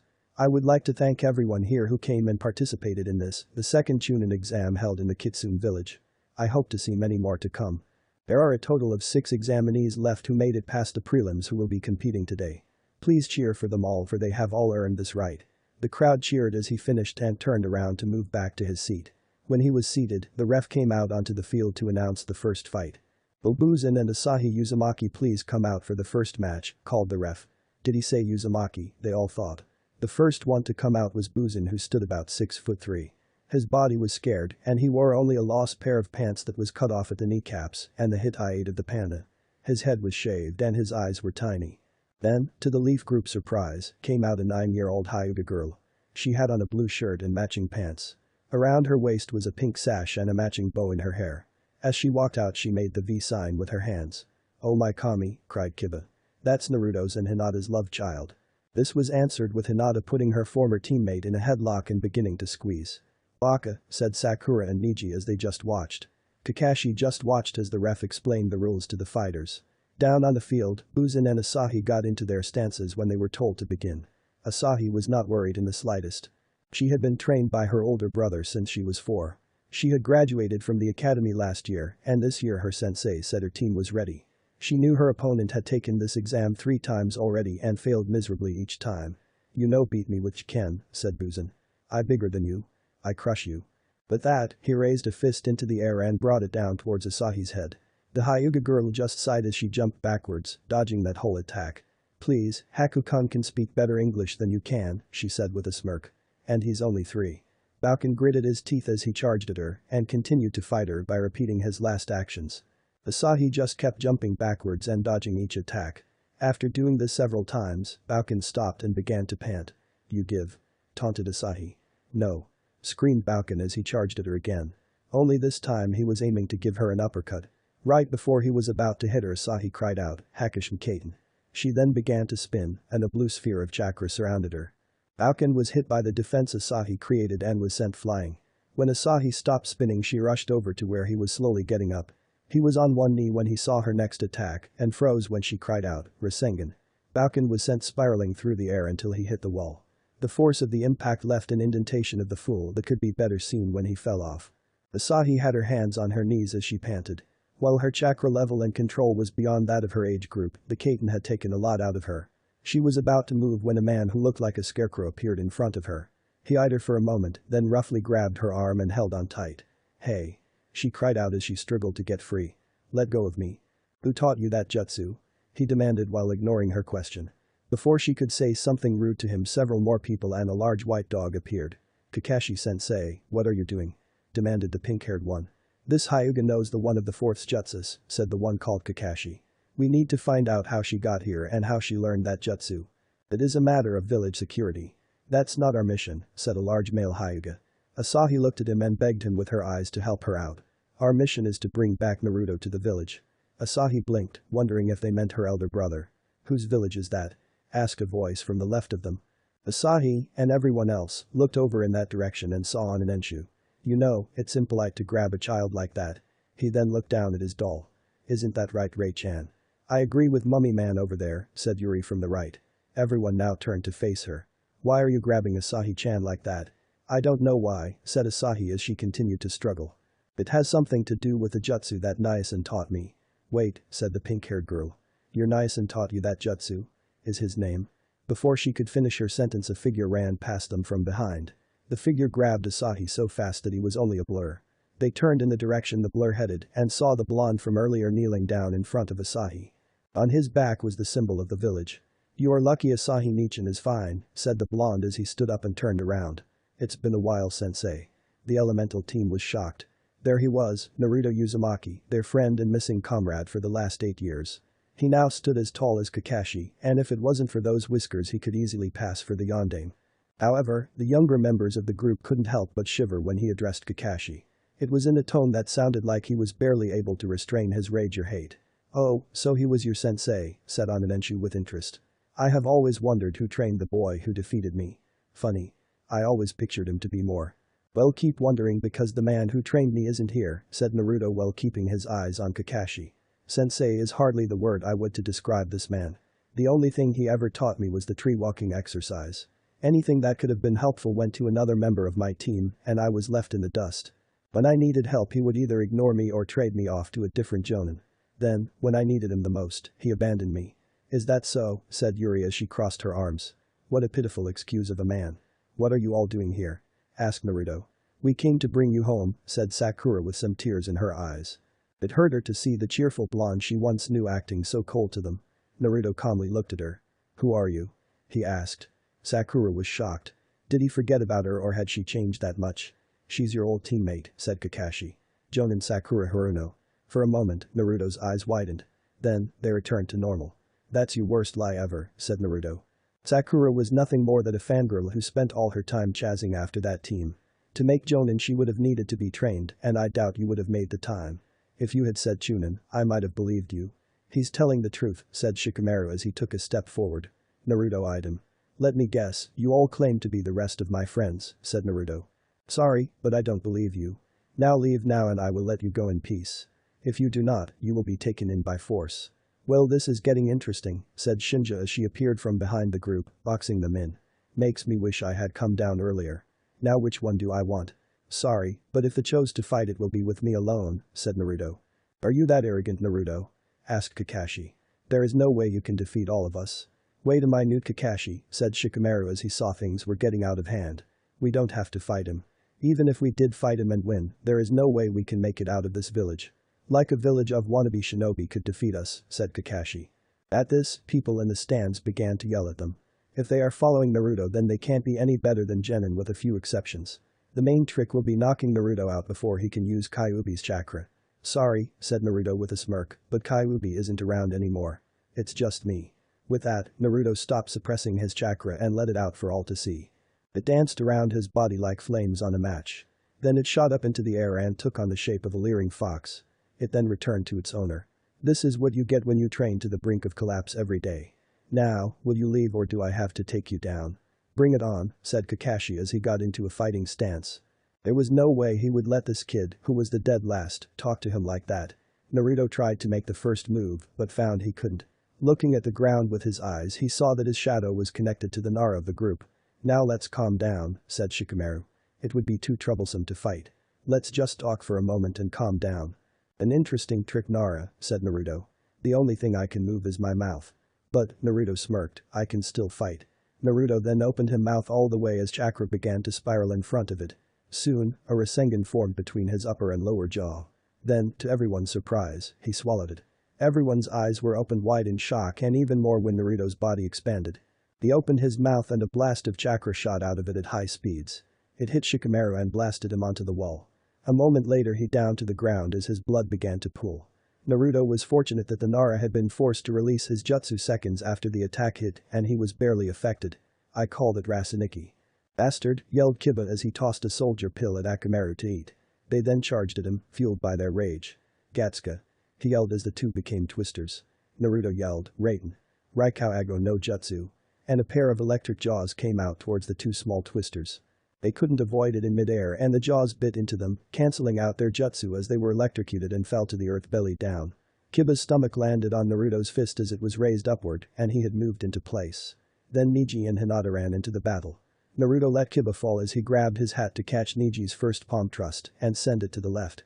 This exposed his ears, which meant that, like clockwork, Yuri couldn't help but move over to him and start rubbing them. Do you mind? Demanded Naruto. Hinata looked at them and her face began to turn red. Naruto-kun has little ears on his head. They look like doggy ears. Kami. I can't take it. And with that, she fainted. Naruto and Yuri sweat dropped and then shrugged it off as he put back on his hat. Sorry I have to do this Naruto, said Neji as he got into his stance. Haki Rakujikin SHM. Naruto responded by saying, Bikautai. Kaiju. Neji began to attack each of his chakra points, but his attack seemed to go right through him, as if he were made by water. When he was done, Naruto jumped back and yelled, Bikautai. Kai.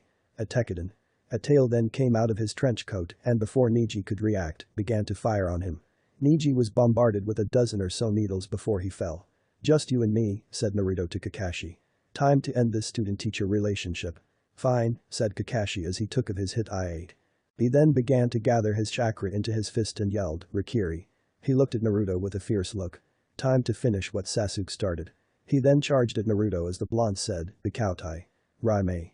Right before Kakashi was about to strike, Naruto vanished in a bolt of lightning and reappeared behind him and gave him a chop on the back of his neck. So was that why you never trained me? Asked Naruto as Kakashi tried to get up.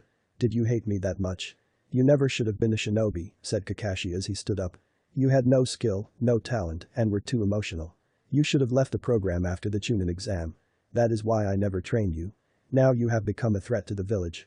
I have no interest in that village, said Naruto. I have no reason to help her destroy that place. It's as simple as that. As for my talents, well, other people were able to overlook the fact that I didn't have a fancy bloodline that made training easier. You were just lazy and didn't want to train more people than you had to. Kakashi answered this by yelling, Kaiten. Nkakik no jutsu. Naruto vanished before it hit him and appeared at Kakashi's side and delivered a roundhouse kick to his gut. Kakashi was thrown back several feet and when he tried to get up he heard Naruto yell, Bikautai. Kai. Jutsu. The silver-haired nin was then hit by a large claw made of chakra and scream in pain as it slashed at him. This time he didn't get up. Looks like I'm done. Wait a minute, yelled Sakura. Naruto, please stop this. Naruto scratched his chin. Oh right, you, he said. Just give up. You're annoying. Sakura was stung by those words. Then she remembered that she used to say the same thing to him when they were younger. It was then she decided to jog his memory. Naruto baka. She screamed as she raced towards him. Naruto stared at her wide-eyed as memories of his youth flashed before his eyes. Distracted by them, Sakura was able to punch him in the face and flew into the wall. We come all this way to find you, and this is what we get. I'll have you know a lot has changed, baka. While she said this, she walked over to Naruto and began to anime stomp him. I have trained long and hard because I felt responsible for your death. And here you are, well we are all crying our eyes out, building your own village. Baka. That's when she stopped and Naruto slowly got up with about a dozen bruises on his face. He then eyed her with dish-plate eyes. Sakura-chan? He asked. She nodded fiercely. Wow, you have gotten more violent haven't you? And you're still flat-chested. The crowd was silent as Haruno's face turned red with anger. However, before she could do anything, Naruto appeared in front of her with no bruises and punched her hard in the gut. The last thing she heard was, sorry Sakura-chan. Scrapping metal against the floor. That was the sound that awoke Sakura from her peaceful, yet forced, sleep. She opened her eyes and saw a plain white ceiling. She turned her head to the left and saw that she was at the end of the room. Next to her bed was a nightstand and some medical equipment. She was in a hospital. The others were in the same room as her. Shikamaru was wrapped from head to toe on the other side of the room and closest to the door. Kiba lay across to the shadow user. He too was wrapped in bandages, yet not to the same extreme. On Shikamaru's right was Niji, who had his head buried under his pillow for some reason. Across from him was Hinata, and she was reading a magazine. Next to Niji and across from Sakura was Kakashi. He was a different story. Unlike the rest of them, his hands and feet were bound tightly to the bedposts. His hit I-8 was missing, and in its place was a metal device that didn't look like it was coming off anytime soon. His open eye was giving everyone a pitiful look. The noise that had awoken her seemed to stop at the right side of her bed. She turned her in that direct to find an open window and a chair. On the seat was a stuffed fox that was lying on its side. Then, a small child no older than 3 climbed onto the chair. Once he completed his task, Sakura sat up to get a better look at the boy, wincing in pain as she did this. He looked like Naruto but with black hair, black fox ears, and a black tail with a white tip. He wore a red shirt with blue shorts. The boy moved his body to look at Sakura, and when he saw her he tilted his head at her for a moment. Then he readjusted his head and gave her an all too familiar foxy smile. If this kid isn't Naruto's son, then my hair isn't naturally pink, thought the Haruno. Hi, said the small boy as he waved at her. Who are you? Where are you from? Why did you fight with my Two-san? Why is your hair pink? Does it taste like bubblegum? What's your favorite food? Do you like ramen? What's your favorite flavor? Do you have any pets? Why is the sky blue? Sakura could only blink as the small boy in front of her kept asking question after question. The only time he stopped was to take a deep breath. Then, when he was done, he would continue. Hold on, said Sakura as she interrupted the child's next question. One at a time, please. My name is Sakura Haruno. What's your name? Haku Uzumaki, cheered the boy happily. I see, said Sakura with a smile. She was right, this was his child. Have you been here long? Hi, replied Haku with a nod. I started talking to the tired-looking guy, but he said I was troublesome. Then I tried talking to the long-haired guy, but he hid his head under his pillow. The dog-smelling person told me not to even try talking to him. I was afraid to go near the pretty lady because I thought she might be a squeezer. A squeezer? Asked Sakura. Hi, said Haku with another nod. That's what I call people who won't stop hugging me and calling me kawaii. Auntie Yuri does that a lot. I see, said Sakura. She herself found it hard to hug the child herself. He was just so cute. Oh, and I'm not allowed to talk to Oji-sen over there, said Haku as he pointed to Kakashi. Kakashi's visible eye twitched at that statement. Two-sen said that he's a bad man and I shouldn't talk to him. But he never said anything about the rest of you. Ah, where is your Two-sen now? Asked Sakura. Oh, he said he had to talk to the other grown-ups about important and boring things. He said he would stop by after he got done pretending to be awake so he could give you all your punishments. It kind of creeped everyone out that Haku never once lost his smile. I wonder if he'll spank you or send you to the corner. I've seen other parents do that to their kids. But not me because I'm a good boy. I bet you are, said Sakura as she moved a hand over to pat him on the head. Then, Sakura heard children yelling outside her window. She got up and out of bed, with another cringe of pain, and then walked over to the window. There was Naruto surrounded by what appeared to be academy students. At least, that's what she guessed based on their appearance from where she was.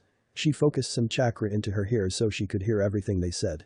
Kitsune-sama, will you please help us? Asked a boy. We are having trouble with the jutsu that will be on the graduation exam. It's not that hard, said Naruto as he crossed his arms and smiled.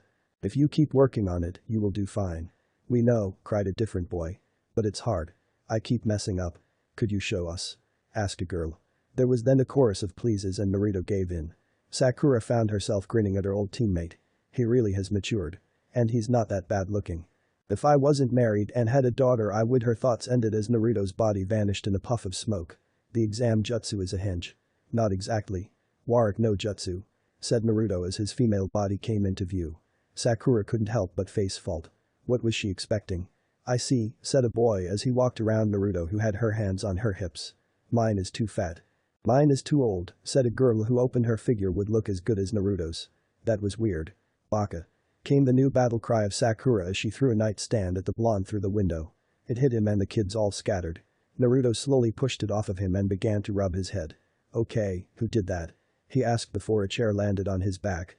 Back up in the hospital, Sakura moved away from the window to find something else to throw at him.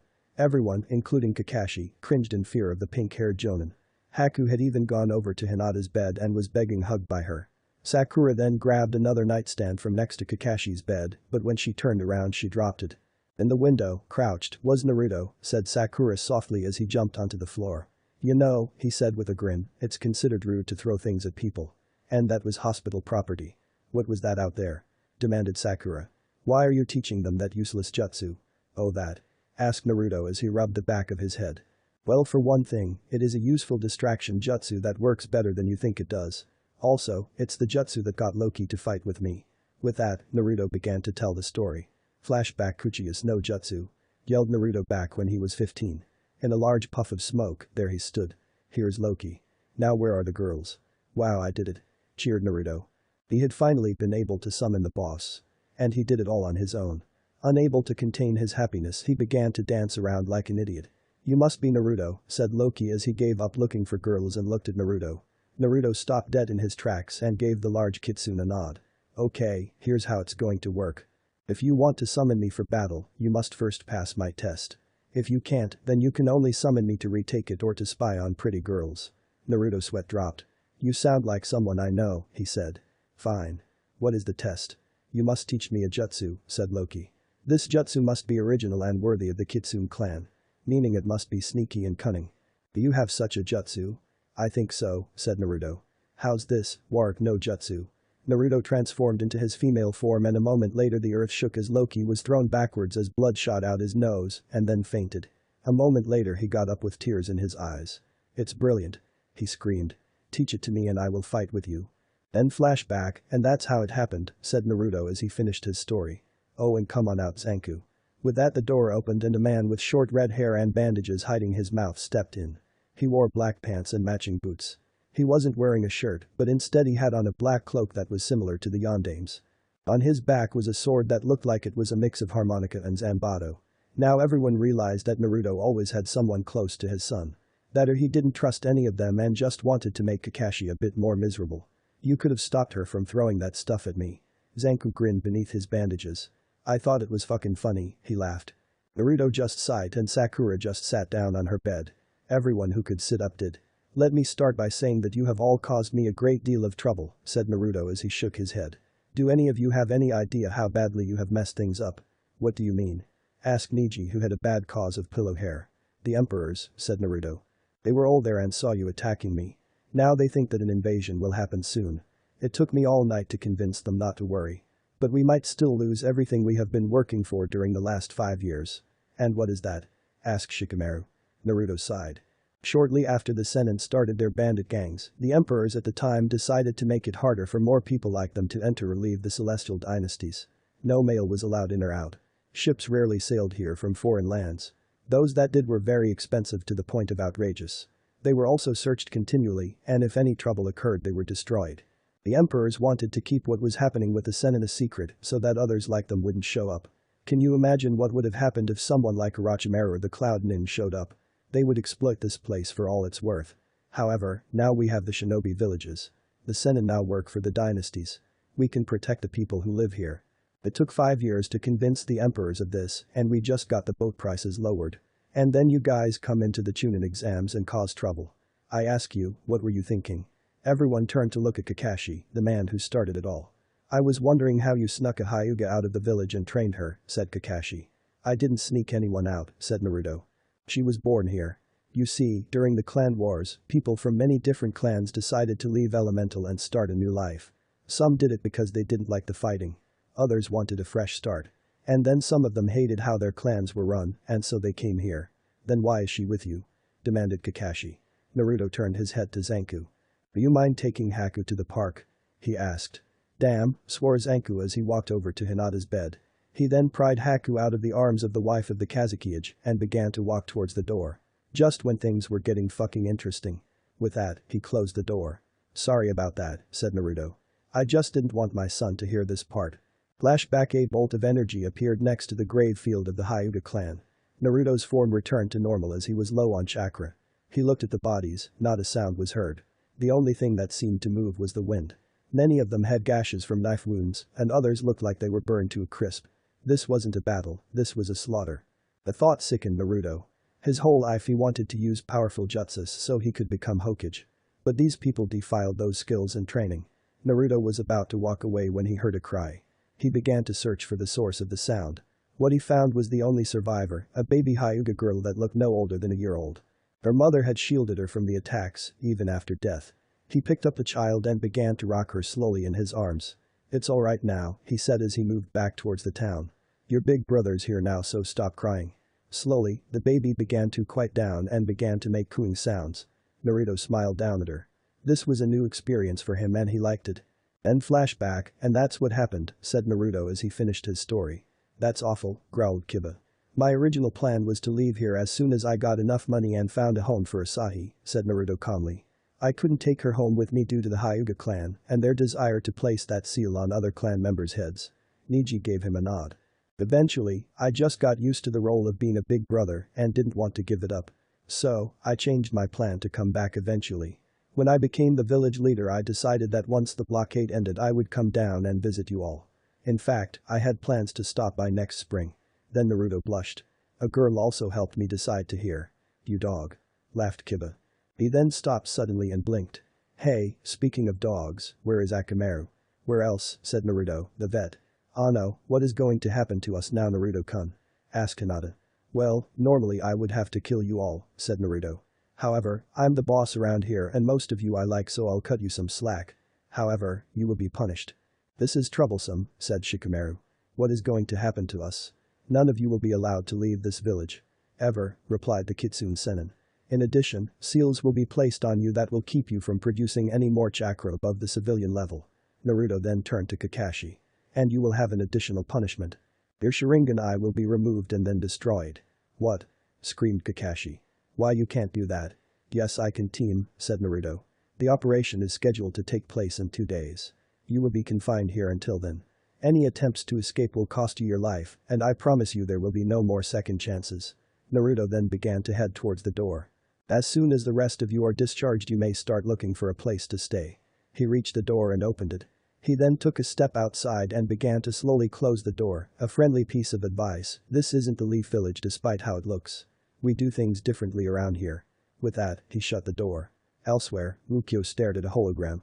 Where he was, no one but he and his followers knew. Are you sure about this, Shinja-chan? He asked. Hi Ukyo-kun, she told her secret lover. The one called Kakashi came to the Kitsune village during yesterday's Chunin exam with other shinobi and caused an uproar. I would have told you sooner, but Uzumaki team has put his village on high alert.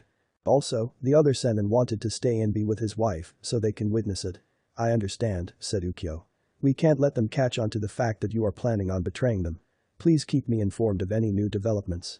Hi Ukyo-kun, said Shinja right before the hologram vanished. So, what will happen next, I wonder? Asked Ukyo aloud. The Kitsune Sennin will be with you shortly, said the Chunin guard as he opened to the door for Sakura. Please wait inside. Thank you, she said as she entered. It was earlier that day and Sakura had been allowed to leave the hospital. Once she was out, she decided to head right to Naruto's office, 2 words that seemed life they shouldn't be together, to plead with him. She was grateful that he was letting them live, but the Leaf Village still needed them. They still had to deal with Sasuke. Naruto's office was very similar to Tsunade's. There were a few bookcases on the sides of the walls and a large desk with a very official-looking chair. There were a few ramen bowls on the floor next to the desk and several toys as well. The desk didn't have piles of paperwork, but picture frames. Sakura walked over to look at them. Some were of Naruto and Haku. Naruto holding Haku the day he was born, Naruto giving Haku a bath, Naruto helping Haku take his first steps. Then there were pictures of him with a guy called Zanku, a black-haired girl, and a younger Asahi. In one picture they were fishing and in another they were all giving the cameraman the peace sign, except for Zanku who gave him the finger. Then there were several of Naruto and the black-haired girl. Them dancing, kissing, and one of them getting married. Then Sakura noticed a worn-out picture of Team 7 like the one she had. The one next to it had Naruto, Jiraiya, Tsunade, and Shizune in it. See any you like, came Naruto's voice from behind her, causing her to jump. Don't do that, she said as she turned around. Naruto just snorted. You made that too easy, he said as he sat down in his seat. So, what do you need?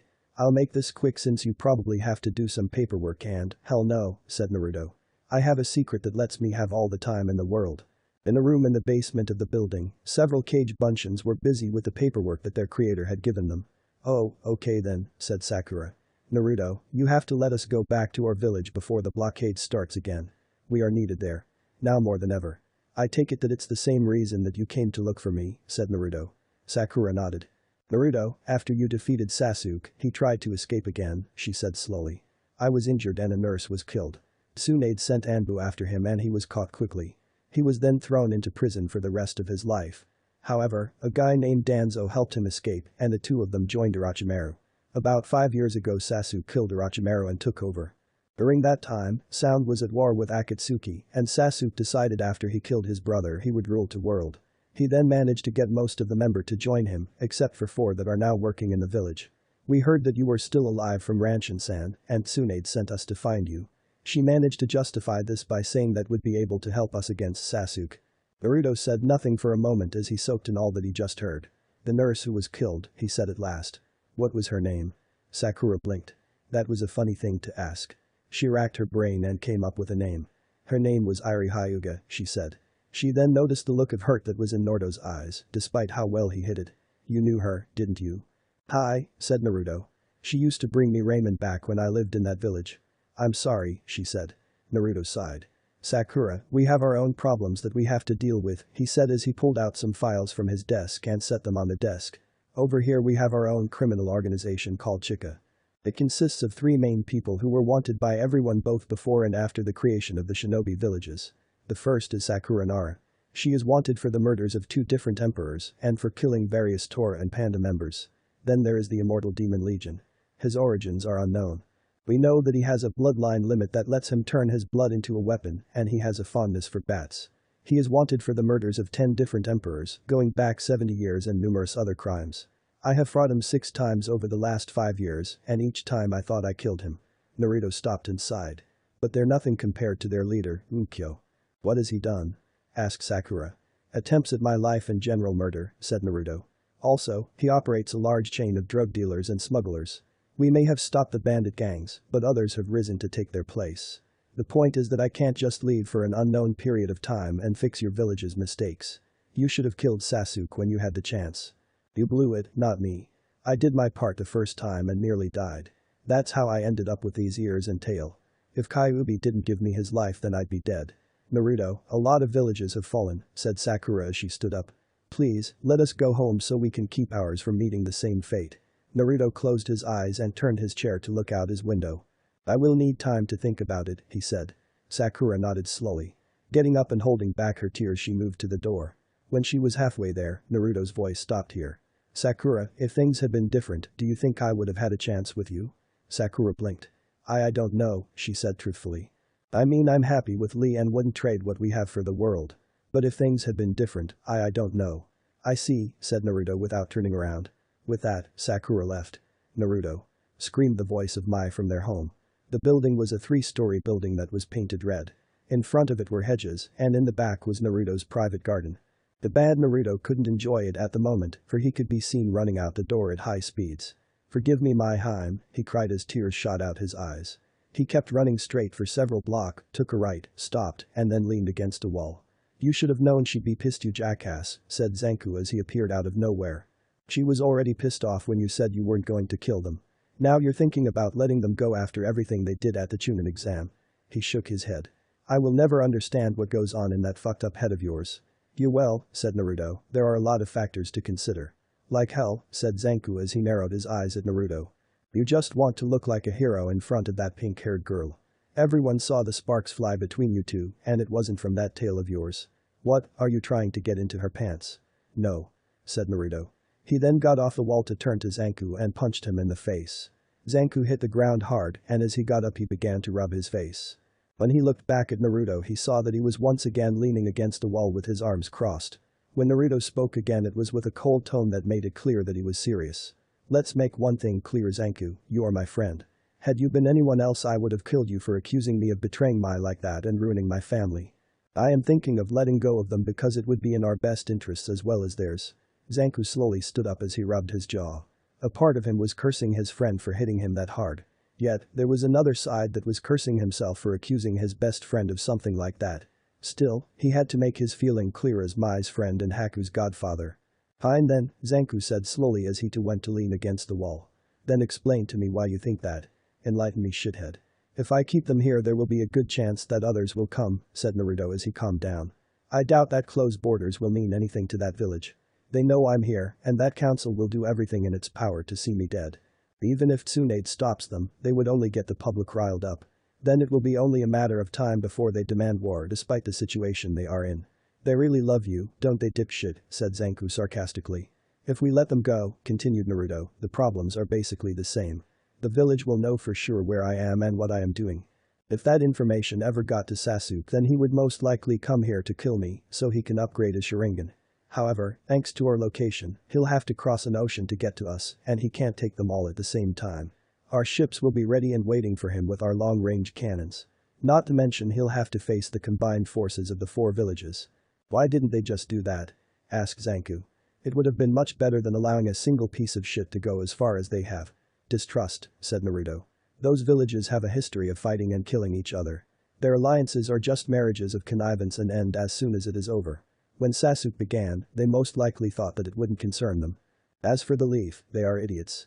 He was supposed to restore the Uchiha clan in that village, and I think they believe that he'll return to do that. Dumbasses, said Zanku. Naruto chuckled at that. So isn't it better if they stay here then?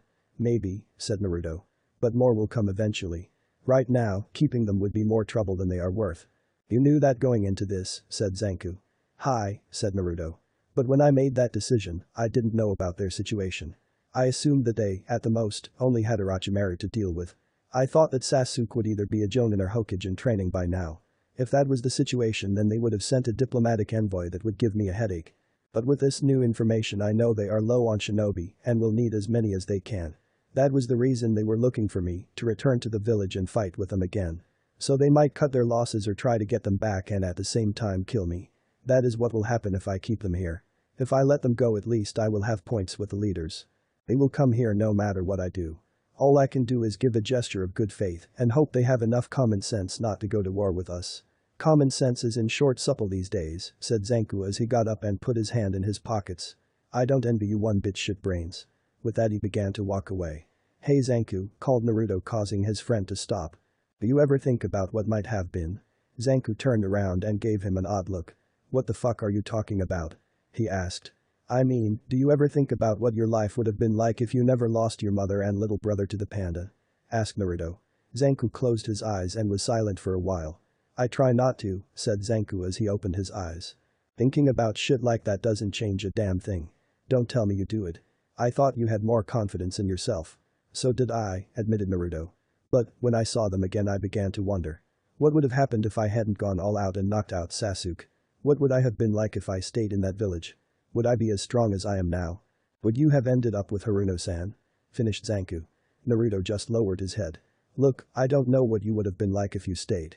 But I do know what things would be like here if you stayed in that hellhole. I would be dead, Mai's village would be under bandit control, Asahi would have been Buzzard Chow, and Junpei would have taken over. Naruto slowly raised his head. Thanks team, said Naruto with his famous grin. I wasn't thinking straight. If you ever do let me know, said Zanku. I'll mark it on my calendar. They then broke out in laughter.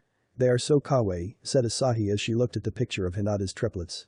The two of them were sitting at a nice outdoor cafe that was run by the Hyuga sisters.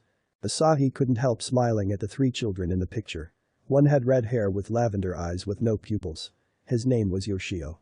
Then there was a girl that teal eyes and her mother's dark blue hair named Kazumi. Lastly was a blonde with blonde hair and blue eyes that resembled Gaara's mother and uncle. Gaara had insisted that he be named Naruto in honor of his first friend. Hinata agreed. So when do you find out how you did in the Chunin exam? Asked Hinata as she took back the picture. Aniki says that there is a lot he needs to think about, replied Asahi. But the final decision won't be up to him, since he's my Nai-san. So, is it true that you used to have a crush on Naruto Nai-san? Before Hinata could answer the Kiba and Akamaru, only the biggest and most obvious one ever, said Kiba with a grin. You should have seen her back then. If he got too close to her she would go tomato on us. If he touched her she would faint. And one time he was cut off as Hinata got out of her chair and gave him a roundhouse kick in the gut. Kiba fell like a sack of potatoes, and when he looked up at Hinata, she was smiling sweetly at him. Let's not go there again, she said as she activated her Byakugan. Alright Kiba-kun. Hi, he stammered while Akamaru whimpered. It appeared that her time in the Sand Village had done wonders for her. Wow, said Asahi. And I thought that the people who ran the newsletter were crazy. Newsletter? Asked Hinata and Kiba. Hi, said Asahi as she got up. Let me introduce you both to the 4 biggest subscribers in the village. That night Kakashi was alone in his hospital room. Tomorrow he would lose his Sharingan eye forever. Kakashi no Sharingan would be dead, and all that would remain would be Kakashi Haddock. Inwardly, he cursed those who had come with him on this mission. They weren't tied down to a bed and about to lose an eye. They were walking around freely. Hell, Naruto was giving them money so they could find a place to stay. When his thoughts reached Naruto, they became much, much darker. He blamed Naruto for all of this. Then, as the clouds began to cover about half of the moon, the shadows in the room began to move. They seemed to gather in the center of the room into one black mass. Then, the mass began to rise and take shape. After a moment, it looked like the form of a woman. There were no details, but it was defiantly a woman's figure. "Hello Kakashi no Sharingan," said the shadow woman. This got Kakashi's full attention. "My name is Sakura Nara. I work for Chika, a group that opposes the Sennin. Especially Naruto Uzumaki. He has been a thorn in our side for years. We hope with your help that it will be removed soon." "I am of little help to you," said Kakashi. "At this moment, yes you are of no help," said Sakura. "However, our leader Ukyo-sama knows how the Kitsune Sennin thinks. While he is not fond of you, his hate for Uzumaki is greater. Therefore, the enemy of my enemy is my friend. He has a plan for you that will allow you to take what you need to your village. Will you accept this?" Kakashi paused for a moment to think. Shadow Woman offering him the chance to get back at Naruto for this humiliation and fulfill his mission. Also, this information about a group that opposes Naruto would be helpful. "I will," said Kakashi. "How did it go?" asked Ukyo as Sakura walked into their hideout. His appearance, like Naruto, had remained the same, except he was taller. "I said my piece," said the Nara. She wore blue Chinese top and matching pants. She had black hair that was tied up in a ponytail. She stood about 5 inches shorter than Ukyo. "All he needs to do is wait for us to do our part and he will do his." "Thou think it is foolish," said Demon. He was sitting on a box with his arms crossed. Over his pure yellow eyes were rectangular glasses. He had long white hair went down to his hips that and was parted in the middle. He wore a red trench coat, black shirt and pants, and fingerless gloves. At the last segment of his fingers was something that looked like a suction cup that were used to drain his enemy's blood. "If I think so little of Kakashi-sen then I should not trust him." "Thou also believe that we shouldn't shut up," said the voice of the new guy, Takeru. He had long spiky blue hair that was slicked back with a total of 15 spikes. He was wearing green camouflage suit, black boots, and fingerless gloves. His eyes were covered by sharp-edged sunglasses. He used to work for Junpyu as his second until he betrayed the leader of the panda bandits. "I think you're just afraid of dying again. And here I thought you had guts. Maybe you left them at the last place that the Kitsune Sennin kicked your ass. If guts thy need to see, would thy settle on thy own?" growled Demon. Sparks shot between the two of them as they glared at each other. "Enough," commanded Ukyo, getting their attention. "I know him. That ass will do what he has to. And even if he doesn't, it won't matter. The plan will still commence. But if it works, we will destroy the 3 greatest powers on this planet and gave the power to summon. Then this world will have no law, no order, and nothing to stop us." With that he began to laugh like a maniac. "But, I like law and order," joked Takeru. The next day Kakashi was wheeled into the operating room. Slowly, one by one, surgical tools were placed on a tray near Kakashi. They then brought out the sleeping gas. When they went to remove his mask the Jonin resisted by turning his head from side to side. After a minute of trying it this way they got someone to hold Kakashi's head. Once again they tried to put him to sleep, but this time the phone rang. One of the doctors went over to it and answered it. He came back a few minutes later and told everyone to pack up by order of the Kitsune Sennin. "Looks like you got lucky," said the doctor to Kakashi as he began to untie him. "Kitsune-sama wants you at the northern gate in 2 hours ready to leave. If you are late you will be killed on sight." Thought Kakashi. "So I'm being set free like the Nara said I would be. Now to fulfill my part of the plan." 2 hours later Kakashi arrived on time, at the appointed spot. On his back were 2 large sacks that were about half his size. "Sensei, you're on time," exclaimed a shocked Sakura.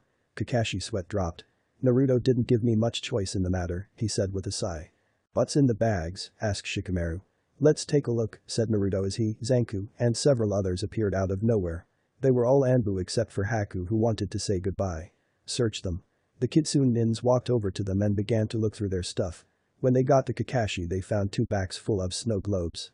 "They're souvenirs for my friends," said Kakashi. Everyone just gave him a right look. "Kakashi team, it's not that I don't trust you, it's wait it is because I don't trust you," said Naruto. "Check for a Jinjutsu." His shinobi nodded and began to check for one, while Naruto turned to Hinata. "So I heard that you married Gaara." "Hi," said Hinata as she looked back at him. Naruto smiled. "I'm glad you both found someone to love," he said. "You both deserve it. Give my regards to him and tell him if the blockade isn't put back up your entire family is welcome here anytime." "Sir," said an Anbu. "He's clean. He just bought up all the snow globes from the village gift shop." "This place has a gift shop?" questioned Michi. Naruto shrugged. The leaf had one as well so, his voice just trailed off there. I had no idea, said Shikamaru. Well we better say our goodbyes, said Naruto as he looked down at Haku. Haku began to wave at them. Bye Bubblegum-chan, he said. Bye Squeezer-chan. Bye Lazy-san. Bye Doggy-san. Bye Doggy. Bye Shy-san. Bye Aja-san. Everyone sweat dropped at the nicknames they were given. Try and guess who is who. Before anyone could say anything, a different shinobi came running to Naruto. He then whispered something in his ear. You sure? Asked Naruto. He got a nod. Naruto then turned to Haku. Please take my son home. I have to get the other Sennin. Chika has been spotted and we have to deal with them. Let us go with you Kitsune-sama, said an Ambusari, said Naruto. But these guys are Sennin class. The rest of you would only be in the way. I got it, said Zanku. Besides, someone has to watch over this shithole. Naruto nodded and turned to leave. However, Kiba's voice stopped him. Ah, listen Naruto, said Kiba. Sorry about how I used to act. I was a jerk to you, and he was then silenced when Naruto raised a hand. Drop it, he said. Compared to the rest of the village, it wasn't that bad. One more thing, said Kiba as he lifted the famous newsletter. How did you do it? I wish I knew so I could turn it off, said Naruto. Later. Haku, you mind Zanku while I'm gone. And with that he left. About an hour later, Zanku was in one of the training fields with Haku. Zanku was training while Haku was singing the song he always sung before he ate ramen. Yummy yummy yummy, I'll soon have ramen in my tummy, sang Haku as he looked at his noodles. He then tried to feed some of the noodles to his stuffed kitsune. Like dumbass father like son, sighed Zanku as he looked over at Haku. Then, without warning, he felt a powerful blow to his back that threw him to the ground and made him let go of his sword. Haku let out a scream and ran to hide in a bush. I agree, said Kakashi as he kicked Zanku in the gut as he tried to get up. I thought you left asshole, said Zanku as he looked for his sword. I did, said Kakashi. But thanks to a cage bunchen that is with my team and a henge that allowed me back into the village, no one will know until it is too late. Zanku gritted his teeth and then saw his sword. He got up and made a mad dash for it. Doten. Tsuga no Jutsu. With that, several ninja dogs shot out of the ground and bit him from all around. I see you are useless without that weapon. Kakashi then moved in front of Zanku and undid his hit eye to reveal his Sharingan eye. With that, the world went dark for Zanku. Kami, said Yuri when they reached their destination a day and a half later. They were supposed to be looking a village 20 miles away from the pass. But, in its place was a crater about a mile and a half wide. You can say that again, said Ananenshu who seemed to be shaken up a bit. What could do this? Ukyo, said Naruto. Back when I was making the different versions of the Rasengan, I thought of a couple that I later chucked. One of them was a Rasengan that could do just this. Basically, it was just a really big Rasengan. Were there any drawbacks when you thought of this jutsu? Asked Shinja. Yeah, said Naruto. It would be very hard to control and aim due to the sheer size of it. I never did try to get the kinks out of the idea because I was afraid I would do something like this. He pointed to where the village used to be. We better get back to the Kitsune village and figure out how we will deal with this, said Yuri. Naruto just stared at the crater. Naruto, this isn't your fault. I thought up the idea, said Naruto. And Ukyo is a part of me. Don't tell me it's not my fault, because in a way it is. With that he turned to leave and the rest soon followed. By this time, the boat containing Kakashi and his team was already on its way back to Elemental. Welcome back, said a guard at the gate as he saw Kakashi and his team return from their trip. Tsunade-sama would like to see you all right away. Very well, said Kakashi as he began to walk away, but the Chunin held up a hand. Sorry Kakashi, said the Chunin. I was told to make sure that you went to see her right away. She doesn't want any of you to be missing. Very well, said Kakashi as he made a cage bunchen. He then handed one of the sacks to him, and the clone ran off. Let's go. And that's what happened, finished Sakura as she finished giving her report to Tsunade. Tsunade let out a sigh. She had hoped that Naruto would come back. She had to admit that she felt a little betrayed by that. But, she was proud of him. He had created his own vision that reminded her of how things used to be. He had a family, friends, and the respect that he always wanted. I see, said Tsunade. I'm a bit disappointed in you Kakashi. I think you need a reminder in Diplo Kakashi, what's in that bag? Snow globes, said Kakashi. Tsunade raised an eyebrow. I thought I saw something move in there, she said as she stared at the bag. Then she saw the movement again. Then there was a whimpering sound. It later turned into full-blown crying. What's in the bag Kakashi? Demanded Tsunade in a very dangerous voice. Ah, crying snow globes, offered Kakashi. Niji took the bag from Kakashi, set it down gently, and opened it. Inside was Haku and his stuffed fox. On Haku's forehead was a suspension seal that was used to keep the enemy in a sleep-like state for long periods of time while they were being transported. It appeared that Deceilan Haku was nearly fated. Where is T2-san and Kasan? Cried the small boy as he hugged his stuffed animal. What was in the other bag? Demanded Sakura.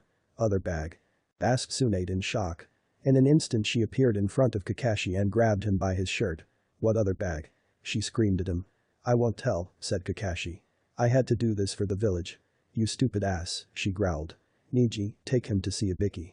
I want to know what was in that other bag and where it is. Niji nodded and grabbed Kakashi as Tsunade let him go. Soon they left the room.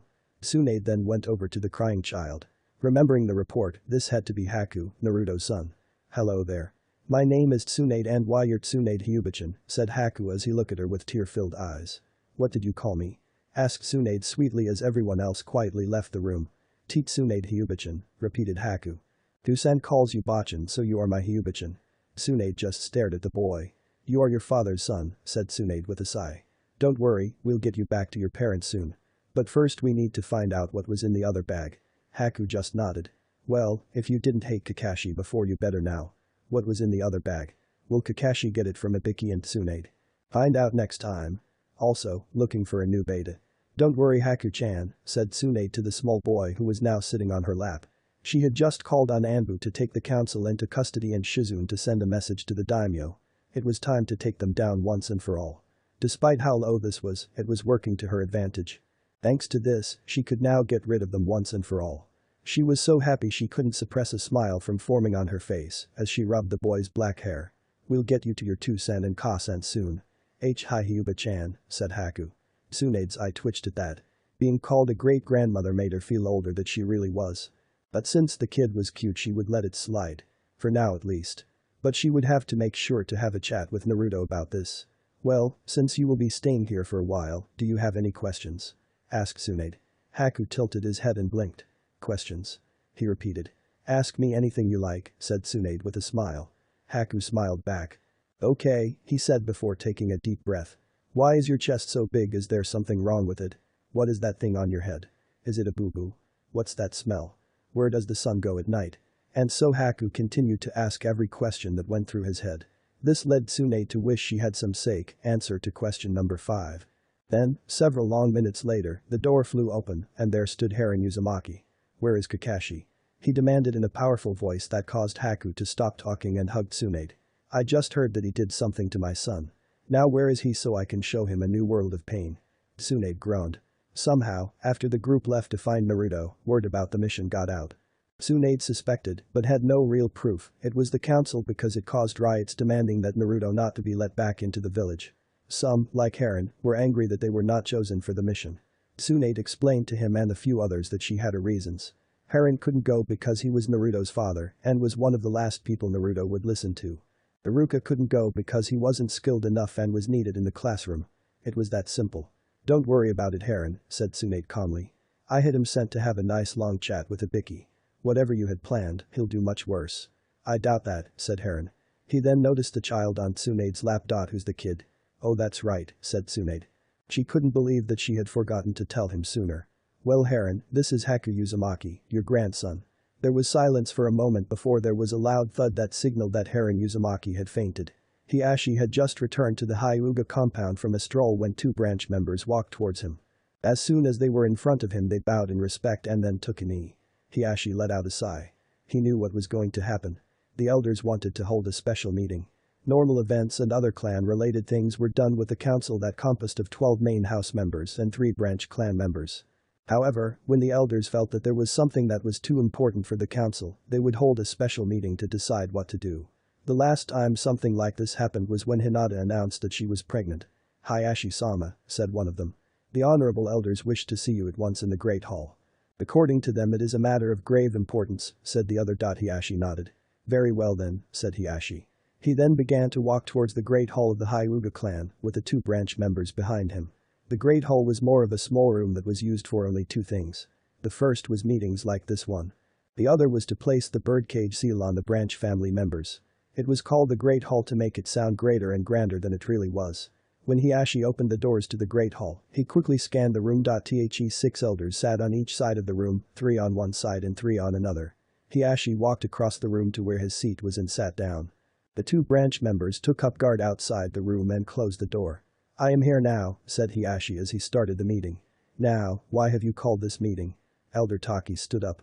"Hiashi-sama," began Taki. "A few hours ago a cage bunchen of Kakashi Hade appeared and gave a member of the main house a large sack. Before he could question it, the clone vanished. When he opened the bag, he found a girl of about 9 years old.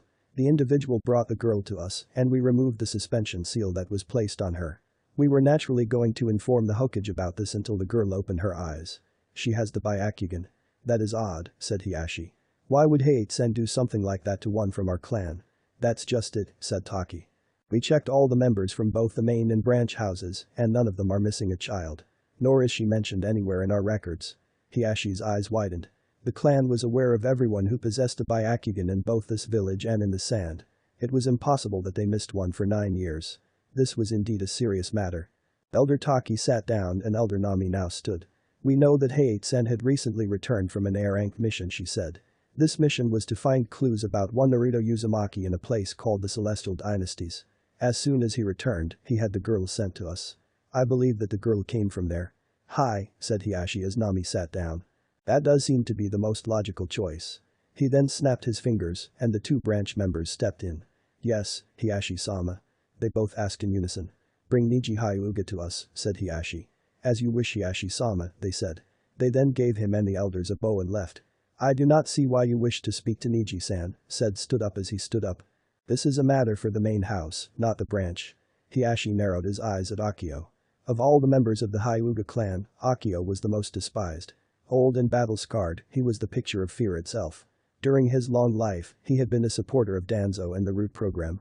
He had also believed that Orochimaru should have been named Hokage. In addition to these, he had also been the one who placed the seal on the daughter of Niji and Tenten. "We need more information," said Hiashi as he fought to keep his cool. "This is a serious matter that must be handled delicately." "Rubbish," said Akio. He then walked in front of Hiashi and turned to face the other elders. "We know enough. There are other Hyugas out there that do not wear the seal. Already Hiashi-sama has allowed the Byakugan to fall into the hands of the Sand Village. We cannot just sit here and allow more villages to gain a hold of our bloodline. We place the seal on that girl and force her to tell us about the others." "And then what?" asked Nami as she stood back up. "We must go there and place the seal on each and every one of them," said Akio with full conviction. The others looked at him like he was insane. "That is foolish," said Hiashi as he voiced everyone's thoughts. Akio spun around and glared at Hiashi. "It must be done," he said. "We must do everything in our power to keep the secrets of our bloodline a secret. Whatever the cost, it must be done." "Do you know how many there are?" asked Hiashi. "No," said Akio. "But I don't see, do you know where they are?" asked Hiashi. "How could I?" said Akio as his face began to turn red with anger. Hiashi stood up and Akio backed up so that all could see him. "We are at war right now," said Hiashi. "If that were not the case, then going there would be an option. If we did go there and the Sound noticed our absence, then they might attack. We cannot lower the village's forces looking for other Hyugas in an unknown land." There was a knock on the door that silenced him. The door opened and Niji walked in. Akio glared at Hiashi once more before taking his seat. "You summoned me, Hiashi-sama?" asked Niji. Hiashi nodded and then sat back down. Niji was then seated in the middle of the room. Hiashi took a deep breath and began to tell Niji what had happened. As Niji listened, he became a mix of emotions. Rage at what Kakashi did. Shock at what Akio was suggesting. Pity for Aisha once he figured out that it was her. About halfway through it all, Niji realized what they really wanted. Information. For a shinobi, it was the greatest weapon. Information, depending on whether it was good or bad, determined the success of the mission. "Niji, please inform us what you know about the Hyugas living in Celestial," finished Hiashi. "Know that if you try to keep anything from us we will know," said Akio as he activated his Byakugan. Niji nodded, knowing that if they caught him lying to them they would use the seal. The best he could do was to tell the truth in the right way. "As you wish," said Niji. "While I was in Celestial I only saw one Hyuga myself. From what I was told was that most live like nomads traveling around from place to place depending on the season. The few that don't do this live in the Kitsune village. When our team arrived in the village they were holding a Chunin exam. There was a 9-year-old girl taking the exam that matching the description of the girl Kakashi gave you. She is the adopted daughter of the leader of that village, the Kitsune Sennin." At that the elders began to talk amongst themselves. Not only had Kakashi kidnapped an enemy shinobi from a village they knew nothing about, but she was also a family member of that village's leader. It could lead to war. What was worse was that the Hokage would think that they were in on it thanks to Kakashi. Niji hid his smile as the old fossils looked like they were going to have heart attacks. They were only concerned on how this would affect their status and nothing more. However, Akio looked more in thought than the rest of the elders. Niji could see it in his eyes that he was trying to piece something together. Then, he spoke. "She was adopted, is that correct?" asked Akio as he rubbed the scar on his chin. "Hi," answered Niji. "That is interesting," said Akio. "So tell me then, what is the name of the Kitsune Sennin?" Niji cursed mentally. The other elders looked confused. "Really, Akio-sama," said Taki. "Why is that important?" "The fact is that the girl, I'll tell you why," interrupted Akio as he stood up. "Think about it, a village of Kitsune nins. The Hokage sent a group of our shinobi to look for that demon, and instead they find someone calling himself the Kitsune Sennin. This is just too much of a coincidence." He then paused as the information sank in. He then turned to face Niji with a look in his eyes that spoke volumes. They were saying that if he didn't answer truthfully then he would activate his daughter's seal. "Is the Kitsune Sennin Naruto Uzumaki?" "Hi," said Niji as he lowered his head. Akio smirked. "Now we have one more reason to place the seal on that girl," said Akio. "Explain," demanded Nami. "That demon must have some kind of interest in that girl," said Akio. "We could use her like a bargaining chip. Unless he does what we say, we will activate the seal.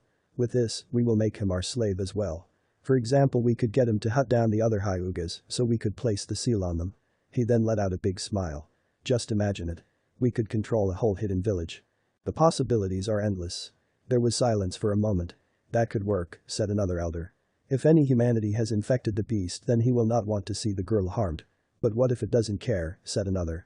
"What if she was just something he was using to pass the time? Then we can simply leak information about him to Uchiha-san," said Akio Dadi. "Wants Uzumaki dead, so let's give him what he wants. Besides, if that is the case then we will finally be able to present evidence to the Hokage that it isn't a person at all." Niji saw the looks of agreement in most of the other elders' eyes. Only Taki and Nami seemed to be against this. He knew he had to convince them somehow that this was a bad idea. He racked his brain for more information from the mission. Then, an idea came to mind. "I do not think that would be a good idea," said Niji. The room became icy cold as Akio glared at him. "You dare speak to us like that?" roared Akio as he activated the seal on Niji's head. Niji fell down to the ground and clutched his head in pain. Sweat and tears began to fall to the floor after a moment. "Enough!" yelled Hiashi. Akio disengaged the seal and slowly Niji crawled back into his sitting position. Akio glared at him once more before turning to face Hiashi once more. "I was just reminding this branch member his place," said Akio with no remorse. "Despite how much talent he may have, he is and always will be a member of the branch family. Perhaps he thinks his opinions matter because you taught him a couple of techniques that are reserved for the main house only." "I asked for Niji to inform us," said Hiashi as took a deep breath to calm down. "Until he was told us everything we cannot make a decision. Now sit down and listen." Akio paused for a moment before he nodded and sat down. Hiashi then turned his attention back to Niji. "When you are ready." "Hi, Hiashi-sama," said Niji slowly. Kakashi brought back 2 sacks from Celestial. The other held the son of Naruto Uzumaki. "That's good," said Akio. "Now we can use the both of them." "I'm afraid that Tsunade-sama wouldn't agree with you," said Niji. "We were giving our mission briefing when the seal on the child wore off. When Tsunade-sama saw the child, she nearly killed him trying to find the location of the second sack which was sent here. He refused, so she sent him to Ibiki." Niji held back a smile when he saw the effect Ibiki's name had on the room. There were several gasps and Akio paled. Even Hiashi began to tremble. After all, Ibiki wasn't someone to take lightly. Hiashi was the first to regain his composure. "Niji, do you know why Heiei-san did this?" asked Hiashi. "I can only assume that he was under order from the council," replied Niji. "The daimyo will most likely be called in to help deal with them. As for the girl, Kakashi most likely thought that by bringing her to us would help gain our support." "What will we do?" asked Taki. "If Tsunade-sama hears that we have the girl, we might suffer the same fate as Heiei-san. Our clan will be disgraced," said another elder. "As for Uzumaki-san," continued Niji, "I know firsthand how far he would go to protect what is precious to him. He nearly lost his life trying to bring back the Uchiha. He will come for the girl and he will not be alone. He is allied with 3 other villages, each one with its own sennin. From what I saw, most of them seem friendly towards Uzumaki-san. The people of his own village follow him with complete devotion. Kakashi has made us enemies with all of them. Then everything will come down to the decision made by the Hokage and daimyo," said Hiashi. "Most likely the council will try to convince them that what Kakashi did would benefit the village. However, that is highly unlikely. In the event that they succeed, we will hold another meeting to decide what to do with the girl. I believe that we should welcome her into the main house if that's the case," said Nami. "Our clan needs new blood if it is to survive." Adding her to our house would be the best course of action. After a skill evaluation, of course. That would be taken into consideration, said Hiashi. But, if the Hokage decides that sending the children back to their home in the interests of peace, then we must return the girl. We will then try to explain to her that we had no knowledge of the council's intentions and we were keeping her safe here. Since that is what we will be doing, it won't be a lie. That means no seals and to treat her kindly. But Hiashi-sama, began Akio. Hiashi, however, silenced the man by raising his hand. We are in a delicate situation, he said as he stood up. We must play our cards right or else. Meeting adjourned. One by one, the elders slowly got up and walked out the door. Akio, however, glared at Hiashi one last time before he too left. After about a minute, only Niji and Hiashi were left in the room. Hiashi-sama, said Niji, are you sure about this? The Hokage will understand if we tell her now. I know, said Hiashi as he walked towards Niji. However, Akio would have been a problem. Ever since Hinata joined the Sand, my position as clan head has been weakened. They believe that I have gotten soft and am unfit to lead the clan anymore since I will not bring her back by force. There is a group of people who wish to have me replaced until Hanabi is ready to lead the clan. The leader of all of this is Akio. If it weren't for him, I wouldn't have had to make that compromise. Figures, said Niji as he began to walk next to Hiashi. Soon they were out of the Great Hall and were making their way to the gardens. How did he ever become an elder? He waited, said Hiashi with a smirk. Now, you say you saw this girl during a Chunin exam. Is she skilled? Better than I was at that age, admitted Niji. She performed the Kaiten and a move I saw Naruto use during the mission to rescue the Uchiha. I believe it was called the Rasengan. Hiashi blinked at that. She is skilled, said Hiashi. The Rasengan was one of the original jutsus created by the Yondaime. Uzumaki-san must have learned it from Jiraiya-sama. It is amazing that her skills are so high. Hiashi then stopped and grabbed Niji's shoulder. He then looked at his nephew with the utmost seriousness. Do not tell anyone about the Rasengan. If Akio gets wind of it, he will be able to convince the elders to place the seal on her. Then, after he has me removed as clan head, he will do everything in his power to support the council. Niji nodded. I understand, he said. One by one the others made their way back to their loved ones. Sakura returned to a crying Lee. Apparently he thought he had done a very unyouthful thing by not going on this mission. It took a while for Sakura to convince her insane husband that he was away on a mission at the time, so it wasn't his fault. Shikamaru, after telling his wife about the mission, was accused of being too lazy again.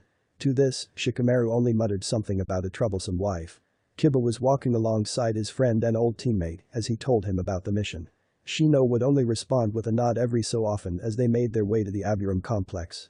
The Aburam clan lived together in a building that was more like an apartment building, like bees in a hive. When they reached Shino's room, they meet up with someone that Shino really didn't want to see. Ah, hi Kiba-kun, said Yujito. She was looking very nervous in her Jounin uniform. Ah hey, replied Kiba. So, what brings you back to the Leaf Village? Kiba, perhaps you should, began Shino. I came to say sorry, said Yujito as she interrupted Shino and walked towards Kiba. I asked you for your honest opinion about that outfit and I overreacted when I heard your answer. Can I get to my door? Asked Shino. However, he was ignored. I said some things I regret as well, said Kiba with a blush. I really do like your legs. Oh no, said Shino as he began to shake his head. You too or not, just my legs? Asked Yujito with a blush. What about the rest of me?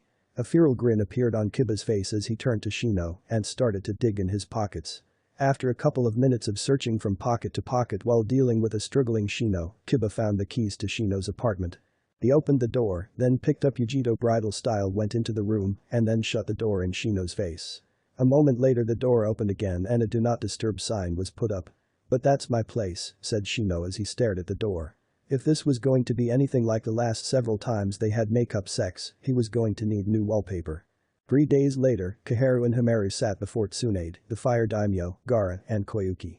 Tsunade had sent a letter to Jiraiya to inform him about Naruto and what was going on, but it looked like he either hadn't gotten it yet or was still on his way. When Gaara heard what Kakashi did, he nearly went to Ibiki's interrogation room to help. So far the bastard had kept his mouth shut. Ibiki had used a number of methods from reading yaoi to him to red-hot pokers. I gave you two enough rope to hang yourselves with, said the daimyo as he shook his head. Now I see that it was a mistake. Allow us to explain, said Himeru. It is true that we told Kakashi to bring us back some leverage that we could use. But this child is better than anything we could have hoped for. With that boy we can command the Uzumaki to do whatever we say, said Kaharu. He will help our village with the sound, and we will not waste any of our forces. There is a moral issue that you two have overlooked, said Tsunade. This is war. Screamed Himeru. There are no rights and wrongs. All that matters is that we win. If it means putting a dagger against the throat of a child, so be it. Meanwhile, so this is your hometown, said Zanku. He was standing at the top of a hill that was close to the village. Ironically, it was the same hill that Itachi and Kisame had stood on before they began their hunt for Naruto after the Chunin exams. With him stood Naruto, Mai, and several others. It was once, said Naruto. While his face appeared to be calm, his eyes were a sea of rage and anger. He couldn't believe that they would stoop that low. When I created our home, I used this place as it once was as a model. A place where people worked together and supported one another. However, the people who live here now are spoiled and arrogant. He slowly closed his eyes. After we retrieve my son and sister, I will never have anything else to do with this place again. I agree, said Yon. What they did was most unyouthful. Naruto's sweat dropped as he turned to face the Kagaya. Like when they first meet, he was still wearing the green spandex from hell with orange leg and arm warmers. The only real additions were the Kitsune Hit I-8 and the red Jounin vest. Shut up about that youthful shit, growled Zanku. This is serious. It's bad enough I had to listen to you the whole boat ride here. Enough, snarled Mai. Everyone took a step away from her. From the time they had left, she had been a ticking time bomb. Naruto had insisted that she stay in Celestial due to her condition, but that was one fighty cold twin. Let's get this over with now, she said while screaming the last part. Everyone gulped and nodded. Winning does matter, said the daimyo. But there is something that is more important in war, and that is how it is fought. What you say is true, said Gaara to Hamaru and Kaheru. If we use the child as an ace, Uzumaki-sen would do as we say. And let's say we did use him and defeated the sound. What then? How long do we hold on to his child before we return him to his family? Sooner or later, Uzumaki-sen will have to make a choice. His son or the people of his village. If he chooses his son, he will be forced to step down as village leader, and this village will be at the mercy of the next leader. If he chooses his people, he will attack us. And let's say that doesn't happen, said the daimyo. What will your clients think? You might not have a problem with holding a child's life as ransom to get another village to fight your battles, but other people will. You will look weak, and the village will lose money. The weaker this village gets, the weaker the country gets. Eventually we will fall into ruin or we will be attacked. We could have used Uzumaki-sen's help, said Tsunade. We could have sent diplomats to talk to him and the ruling body of Celestial. We could have been able to get their help through peaceful means. If not that, we could have gotten supplies or even sanctuary in case the worst came to be. Do you really think the villagers would accept that? Asked Kaheru. They would rather die than live under the beast. What you are thinking about deals too far into the future, said Hamaru. Yes, those things might happen. But it won't matter if we are all dead. Hamaru then pointed at Tsunade. As Hokage, you are charged with the duty of protecting this village, no matter the cost. That's why I tried to get those alliances, said Tsunade. It was the actions of the two of you that ruined all of them. It was because you felt that your great Uchiha would return to, and that you didn't want to be in debt with villages that had once been our enemies. There are other, began Kaheru, but was interrupted when the daimyo slammed his palm on the table. I have heard enough, said the daimyo. The council was created to keep the Hokage's power in check. However, it is now clear that while they were doing that, no one was watching them. I hereby dissolve the council. Hamaru and Kaheru began to protest, but the daimyo raised his voice so he could talk over them. Furthermore, I am activating emergency wartime protocol. This will give Tsunade-sama complete control over the village until the war is over. This can't be began Hamaru, but was interrupted by a loud deafening crash. Before anyone could say anything, a Chunin ran into the room. Tsunade-sama, he cried.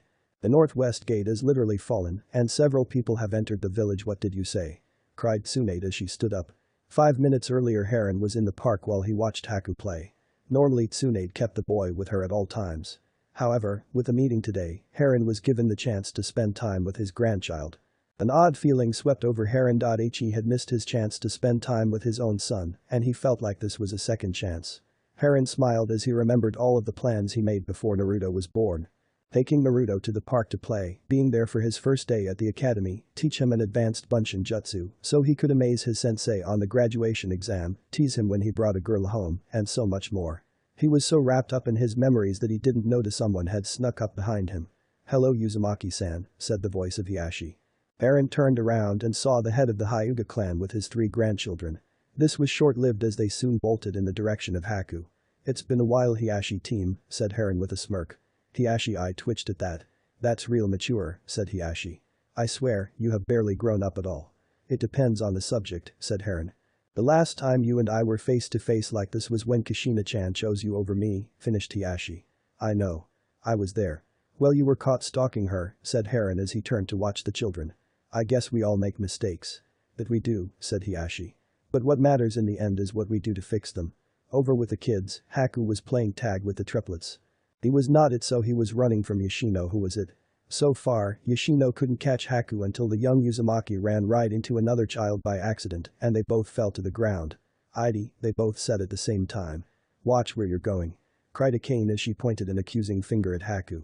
"Sorry, Forehead-chan," said Haku innocently as he stood up. What did you call me?" asked Akane. Haku smiled at her. "I called you Forehead-chan," he repeated. "It is very big." He stopped smiling when he saw the pink-haired girl start to tear up. Then, "Wah!" she cried. She then, with tears running down her cheeks, went over to Haku and began to hit him over and over again. It looked more like play hitting than anything else, which made the whole thing seem more humorous than it really was. "Interesting," said Hiashi. "It's like a train wreck," said Heron. "I know I should do something, but I am compelled to just stand and stare." Just then, Sakura came onto the scene and pulled Akane away from Haku. "What is going on here?" she demanded. "Ah-san," said Akane with a sniff. She then pointed at Haku. "He knocked me down and then made fun of my sniff head." Haku eeped as Sakura turned her attention on him. "Wait," he yelled. "I was playing when I ran into her Bubblegum-chan. I didn't know her name, so I called her Forehead-chan." "I see," said Sakura as her expression relaxed. But in the future she was then cut off as the ground shook and by a loud crashing sound. What was that? Hana, after hearing the noise, went leaping from roof to roof with her 3 dogs towards the source. Looking ahead of her, she could see several other members of her clan with their canine partners. Then, it happened. A large bird, big enough to carry an adult, swooped down at her clansmen. A figure jumped off the bird and cut them down with little effort. By the time she got there, the fight was over, and the man who had done this was smiling at her. He looked about 26 years old, if Hana had to guess. He had short brown hair and narrow eyes, think Jin from Bleach. In his hair were 3 feathers. He wore tan-colored Taoist robes, and on his chest was the silver boar. On his hands were thick gloves. "Hello," said Chowkin as Tsushi landed on his shoulder. "Would you please just go home so I can do my job?" "Like hell I will after what you did to my family," growled Hana. Chowkin sighed. "I guess it can't be helped." Isam, Itachi, and Daidara were running on the streets towards the northwest gate when 3 people appeared and blocked their path. "These people seem stronger than the last group we ran into," said Yuri Dot, "and 2 of them are so kawaii. Maybe they will have the good sense to run and hide," said Onanenshu. Ray-chan just wants to see Haku-chan and Aisha-chan again. "Let's just find those Gakas and get out of here," whined Shinja as she crossed her arms. "And Yuri, you have the worst tastes." Lee stared at his opponent with fire in his eyes. "Yosh," cried Lee. "I will defeat you in 5 minutes, or else I will walk on my hands around the village 6 times. Yosh," cried Yon. "I will defeat you in 4 minutes, or else I will swim all the way back to the Celestial Dynasties." This was going to be interesting. Guy, Kurenai, and Asuma were between the training grounds and the Hyuga compound when they heard the noise. They began to race in the direction it came from when a figure stood in their path. They stopped when they realized who it was. "Naruto," said Asuma in shock. "You really are alive." "Get out of my way," said Naruto coldly. "Naruto-kun, there is no need to be unyouthful," said Guy. He walked over to Naruto and placed a hand on Naruto's shoulder. "Now, what is ruining your time in the springtime of youth?" Naruto said nothing as his tail shot out of his trench coat. It wrapped itself around Guy's waist and seemed to extend itself as it lifted Guy several meters in the air. "If you will not move I will make you," said Naruto as his tail flung Guy and sent him flying through the sky. As his tail retracted, Kurenai and Asuma get into fighting stances. "So be it. Please come this way," said Tsunade as she led the daimyo and Koyuki to her office. She opened the door and motioned them to enter. "I will go and see what this is about. Please wait in here until this is all sorted out." Before either of them could enter the room there was a crashing sound from inside. Tsunade quickly moved to the door's entrance and looked inside. Standing in front of a broken window was a man with short red hair. He wore black pants and matching boots. He wasn't wearing a shirt, but instead he had on a black cloak that was similar to the Yondame's. On his back was a sword that looked like it was a mix of a harmonica and zambato. Standing behind him was a woman with black hair that went down to her shoulders and black eyes. Seeing Tsunade, she stepped around the redhead and Tsunade's eyes widened when she saw that the woman was pregnant. "Where is my son?" demanded the woman as she activated her Sharingan. "Well, there you have it. Next time will be action-packed as Naruto and his gang fights the Leaf Village's best. Who will win? What will happen to Kakashi? All this and more in the next chapter." Kabuto walked slowly down the corridors in Sasuke's mansion.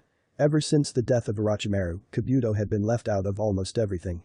Sasuke had no use for him since he had his Hibi team and the Akatsuki, or at least those who had chosen to follow him. While Kabuto still did missions from time to time, Sasuke had him tending other duties that required him to remain in the sound. One of those duties was watching over his son, Achi. Kabuto stopped walking when he saw Karen, Sasuke's wife. Sasuke and Karen had a simple relationship. Sasuke only married her because he wanted an heir. He had most of her genes checked, and hers were more recessive and would allow his son to have the Sharingan. Karen's affection towards Sasuke had diminished slightly, but stayed with him for the sake of their son, as well as her own life. "Kabuto-kun," she said with a bow. "Would you mind getting Achi out of his room? You're the only one he really listens to when Sasuke isn't around." "It would be my pleasure," said Kabuto with a grin. He gave Karen a bow and headed for Achi's room. He entered the room and looked around. Toys were almost everywhere along with almost everything a 4-year-old boy would want. After a moment he spotted Achi sitting on a beanie bag with a smirk on his face. The boy looked like a mini-me of Sasuke, except he had paler skin. "Your Ka-san is worried about you." "Oh really," said Achi in an amused voice. "She does that a lot. Tell me how Sasuke-kun is doing." Kabuto smirked. "I just got the report back," said Kabuto as he adjusted his glasses. "He took over the rock village this morning.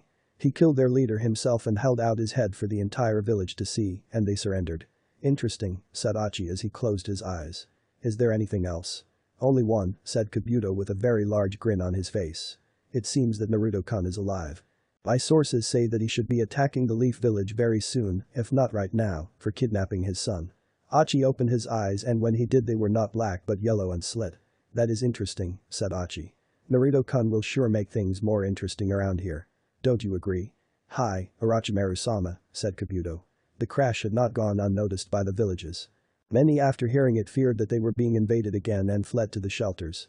However, the Hyuga clan stayed where they were. They were confident that they could handle anyone who dared to attack them. But one of them took this noise to mean something else. Akio growled with fury. Hiashi was a fool for not placing the seal on that girl's head right away. And now his actions, or lack thereof, had led to this. Then a smile appeared on the evil elder's face. He could use this to have his way right now. And once it succeeds Hiashi will be removed as head and he would be replaced with Akio until Hanabi became old enough to lead. That is, if she lived that long, he thought. He quickly found a branch member and told him to gather the other elders. He then ordered that the girl in the guest room be brought to the Great Hall. Hangwo sighed as she walked into the village. The village gate had been literally kicked down by Naruto, making it much easier to enter. However, it also announced their presence to the village. This meant that others would be coming soon. She did a quick scan of the area and saw only 2 guards that were beaten and bruised. All the civilians were gone, most likely ran the moment the gate fell. "Hold it right there," said a voice to her left. Heng turned her eyes and saw a blonde woman with 4 pigtails in her hair. She was wearing a black kimono and had a large fan in her hands ready to swing. "Who are you people and why are you attacking us? Are you with the sound?" "As if you didn't already know," said Heng as she turned to face Temari. "We are here for our people. All those who get in our way are our enemies." She then turned her head to look at the gate and sighed. "You 4 stay there. The odds of my victory will be lessened and I have to protect you." "Hi," said 4 female voices all at once. Heng turned her head back at her opponent and began to evaluate her. She's not a close-range fighter, thought Heng. Judging by that fan, she is a wind user. An overconfident one at that. She'll start out with a long-range wind jutsu. Then she will repeat it or similar ones until I am cut to shreds or too badly injured to fight. Then, just as Heng predicted, Temari yelled out, "Kamitachi no jutsu." As the winds neared Heng, she pulled out her swords and yelled, "Kase Geshi." As she slashed at the winds and cancelled the attack. "What the?" shouted Temari in shock.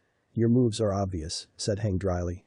"I can predict your every move and respond in kind." "Like hell," swore Temari. "Kamitachi no jutsu." Heng stood there and before the jutsu hit her she vanished. The next thing that Temari knew was the feeling of the tip of her opponent's sword at the back of her neck. "Allow me to explain this to you," said Heng in a calm tone. "In my village, I am ranked as a high jonin. Mainly because I have yet to meet certain requirements that are needed. However, I can go toe-to-toe with any of the jonin. My ability to judge the situation in battle is perfect and I can predict my opponent's fighting style within seconds. Add that with my speed and kinjutsu and it equals my victory." Heng was about to plunge her sword into Temari's neck when a kunai was thrown at her from above. Heng was forced to move and Temari got her distance as well. They both looked up at who had thrown it and saw Kankuro standing on the side of the wall. "Sorry," he said as he crossed his arms. "But no one kills my big sis." He then jumped down and landed next to Temari. "What are you doing here?" asked Temari. I thought that you were helping Baki-sensei while Gaara is here. Gaara sent me a message, he replied. Something about the Leaf Council making more enemies than they needed. He asked me to come here and help out. His face then hardened as he gazed at his opponent. So, who's the chick? I don't know her name, said Temari with a sigh. She is fast and uses kenjutsu with those Chinese swords. Then this will be easy, said Kankuro as he reached for the scrolls on his back. But Heng wasn't going to give him the chance to use them. In an instant she was in front of him and yelled, doing Chang San Yin Jai. As the back end of her sword hit his underjaw and the fist holding onto the other slammed into his gut while stabbing his foot all at the same time. Kankuro's eyes rolled to the back of his head as he passed out. That was easy, said Heng as she cleaned the tip of her blade. She then glanced at Temari who was now checking on her brother. Temari then grabbed him and fled the area. Heng let out a sigh. There was no point in chasing them. She had her mission to complete after all. Let's go. About time, said the eldest of the Hyuga sisters as she and her sisters entered the village. Konohamaru was in training field 19, preparing to start training for the day. He was going to be training so that he would be ready to take the Jonin exam that he should have taken a while ago. However, due to all of his recent missions, he had little time to train or prepare for the exam. In fact, he had only just returned from a 4-month mission last night. Konohamaru was now 18 years old. He wore the standard Chunin outfit with one exception. He was still wearing the same scarf he always wore around his neck. He was tall, about the same height as Ibisu. His brown hair was still as messy as ever. He was about to start his warm-ups when Guy landed a few feet away from him, nearly causing the Chunin to piss his pants. Slowly he moved over to the spandex-wearing Jonin and saw that he was out cold. Most likely he hit his head on impact. Who could have done this? He asked aloud. He then closed his eyes and opened his senses to feel all nearby chakra signatures. This was a trick that Kurenai, his aunt, had taught him. Everyone had a chakra signature and if you opened your senses enough you could feel them. At least, that's the way she explained it. It was useful for telling how many enemies there were and stuff like that. However, you couldn't tell which was friend or foe and you kind of had to estimate how much chakra a person had. Konohamaru felt 3 large chakra signatures nearby. Then, one seemed to vanish. Then the other one vanished as well. Deciding to check it out, Konohamaru left the training site and rushed to the spot where he had felt them. The spot seemed to be close to the Hyuga compound and he hoped that there wasn't another incident with Yujito. Every time she came to the village there was at least one Hyuga who started a fight with her since her village had once tried to steal the secret of their bloodline. When he arrived there, about 2 minutes after he left, Konohamaru gasped in shock. Asuma had his head shoved through a wall. Kurenai was lying on the ground with her arm bent in a way that screamed broken. The young Sarutobi gritted his teeth and rushed forward to find the person who did this. It didn't take long until he saw a man in a white trench coat and cowboy hat. "Stop right there," demanded Konohamaru. The man turned around, his hat casting a shadow over his face. The only thing that Konohamaru could see was his blue eyes. "You attacked my family." "Why?" "They got in my way," was the reply. Konohamaru bit his thumb and made the hand signs. He then yelled, "Kuchiyus no Jutsu." There was a puff of smoke and when it cleared stood Enma. "I, Konohamaru Sarutobi, will make you pay for that. Henge. Kong Nioi." A moment later the ape turned into a staff. Konohamaru took hold of it and got ready to strike. "Konohamaru?" said the figure questioningly. He then blinked in understanding. "I see. I can understand your desire to fight me." Konohamaru charged at him and swung the staff with all his might at the left side of his head. The man raised his left arm and caught the attack in the palm of his hand. "I understand all too well. You want to see me pay for what I have done. However, this is a fight you cannot win." He then pushed away the staff and turned around. "I suggest you get them to a hospital. I have not killed them, but I think it would be best." He started to walk away, but Konohamaru rushed at him while making a thrusting motion with the staff. The man jumped up, landed on the staff, and spun around to deliver a roundhouse kick. Konohamaru was hit on the side of his head and was knocked to the ground. The figure landed on the ground and watched as Konohamaru tried to get back up. "I won't give up," said the young Sarutobi as he tried to get up. However, his strength failed him and he fell back to the ground. But, he tried to get up again. "Why not?" asked his opponent. "Because they never gave up," said Konohamaru as he slowly crawled up. "My Oji-san gave up his life for this village." Then, the person I looked up to the most died while trying to bring back his teammate. Tears were now rolled down Konohamaru's eyes as he fell back to the ground. "They gave their all for this village, and I have tried to do the same. That's why I can't just let you walk away. Because they would have fought you till they beat you or they were dead. You never change," said the man with a sigh. He then reached down and roughed up the teen's hair playfully. "I bet you are still using the Warwick no Jutsu that I taught you." At that, Konohamaru's eyes widened and he looked up at the face of Naruto. "Be boss?" he asked. Naruto smiled as he turned around and began to walk away. "Wait. I thought you were dead. Where have you been all this time? Why are you attacking us?" "Because," said Naruto without turning around. "This village took people who are precious to me. And until I get them back, all those who stand in my way are my enemy." "Well," demanded Mai. "Where is Haku-chan?" Tsunade gulped as she stared at the woman in front of her. She had wondered what kind of person Naruto had married since she met Haku. Naturally, she never considered a member of the Uchiha clan. After all, the last Uchiha that Naruto had gotten close to nearly killed him. Not to mention being hunted by Itachi. "Uzumaki-san," said Tsunade once she regained her composure. "I would like to apologize for the actions of one of my jonin. He was acting under the order of the former council, who have been stripped of their title as punishment. Do you take us for fucking idiots?" asked Zanku. "She is telling the truth," said the daimyo. "But I am also to blame. I shouldn't have allowed them to send someone with Tsunade's party. I wanted to give them one more chance and this is the result." "Don't worry, we'll start by giving back your son," said Tsunade. "Shizune." A moment later, Shizune entered the room. She seemed a bit confused by all the people there but kept quiet. "Hi, Tsunade-sama," said Shizune. "Heron told me he was taking Haku to the park," said Tsunade as she kept her eyes on Mai. "Go and tell him his Ka-san is here to pick him up." Shizune nodded and vanished in a puff of smoke. For a moment, no one spoke. They just stared at each other.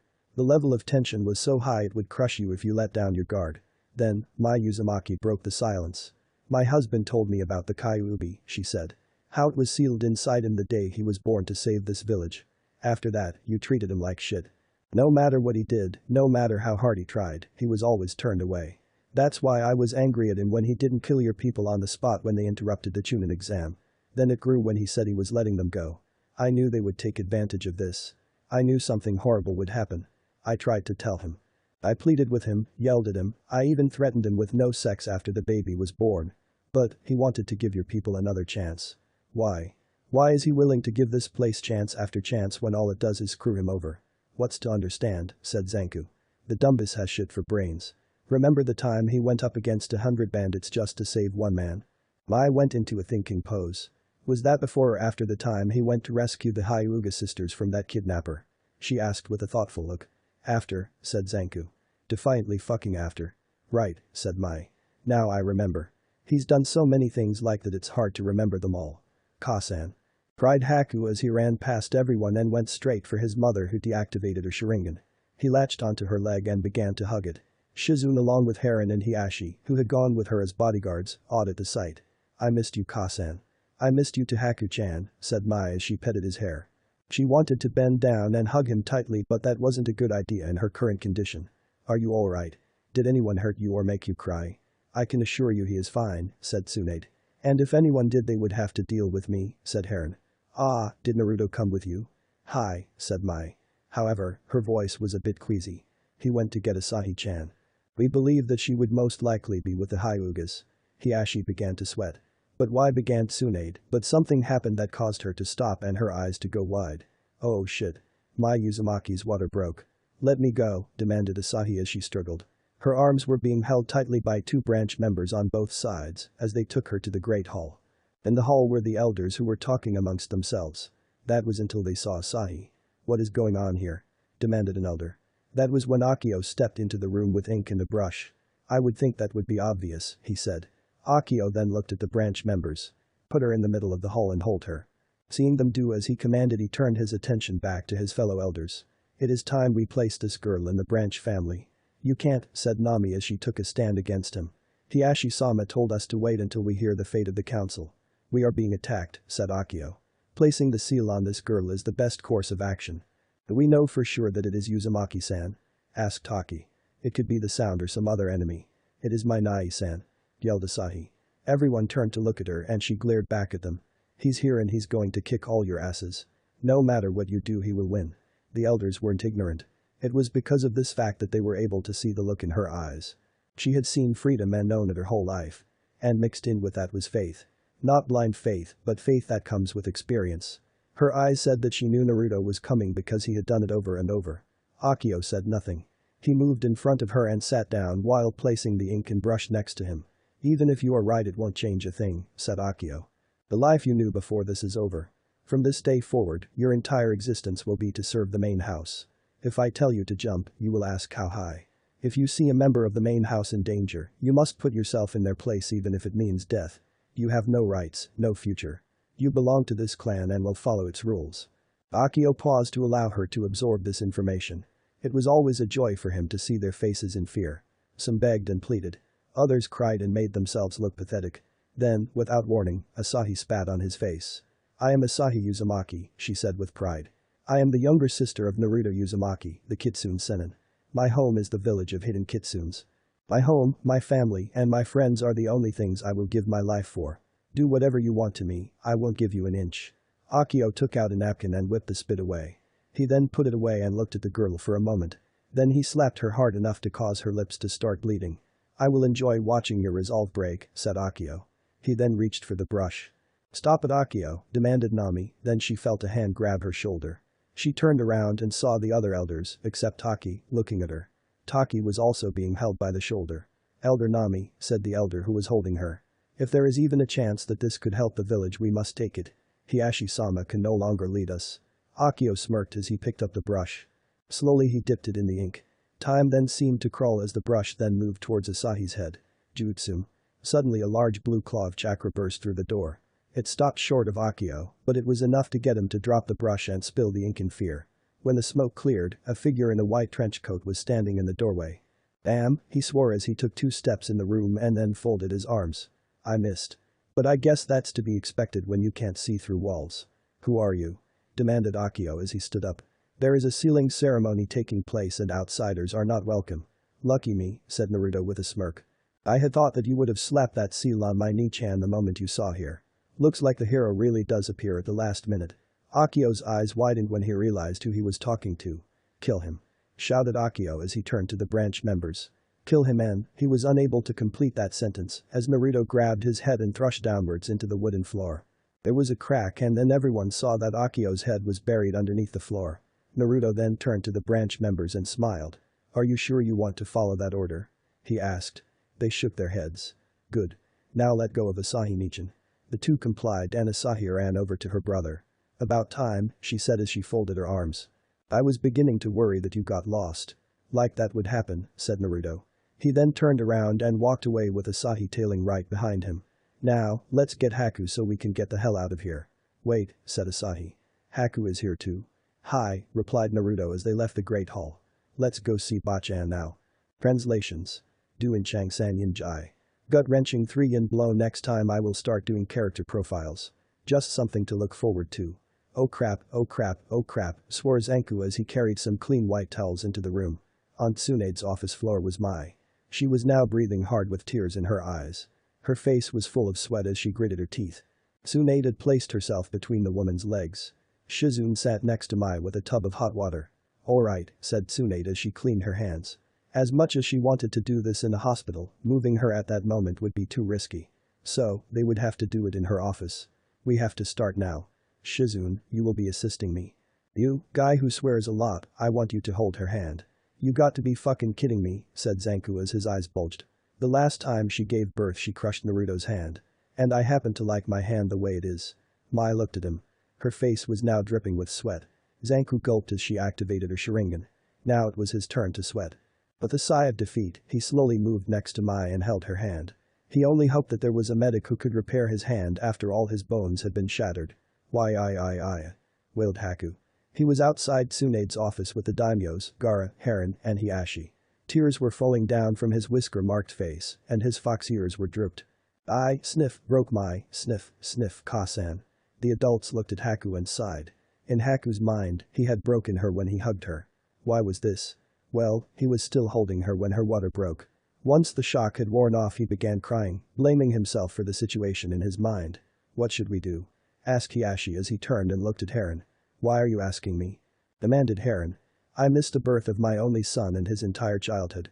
You're the family man. You should know what to do. I've never had to deal with anything like this, insisted Hiashi.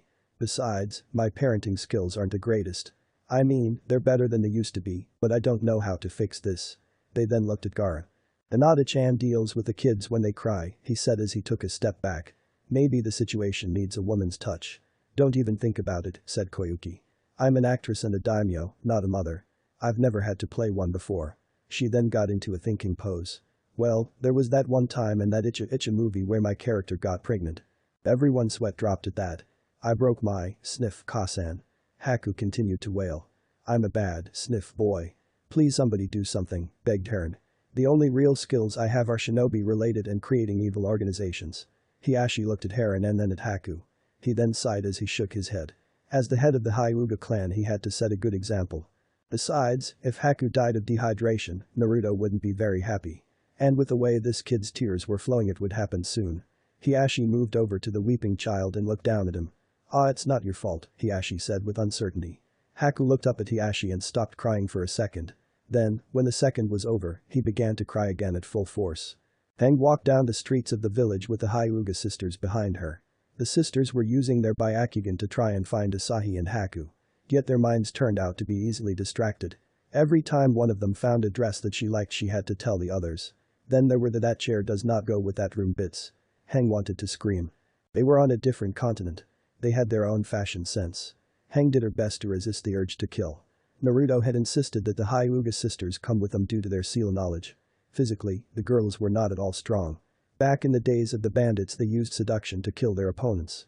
One minute the guy would be kissing one of them and the next he would have a kunai in his back. Yet, they knew about the cage bird seal. Back when the Hyugas came to Celestial there was a man from the main house who had come with the branch members. He had gone with them because he had fallen in love with a woman and the clan refused to allow them to be together.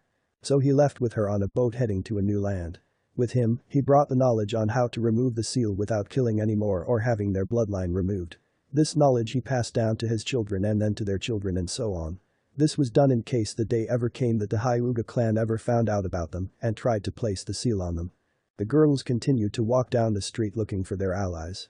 The streets were empty as the citizens had gone into hiding while their shinobi were getting ready for a counterattack. It was obvious that everyone left in a hurry. Shops were left open, there was food left on table that was still warm, and shopping baskets were lying on the ground. Then, suddenly, Heng stopped causing the other girls to bump into her. Hey, cried Mimizu. Why did shut up, said Heng.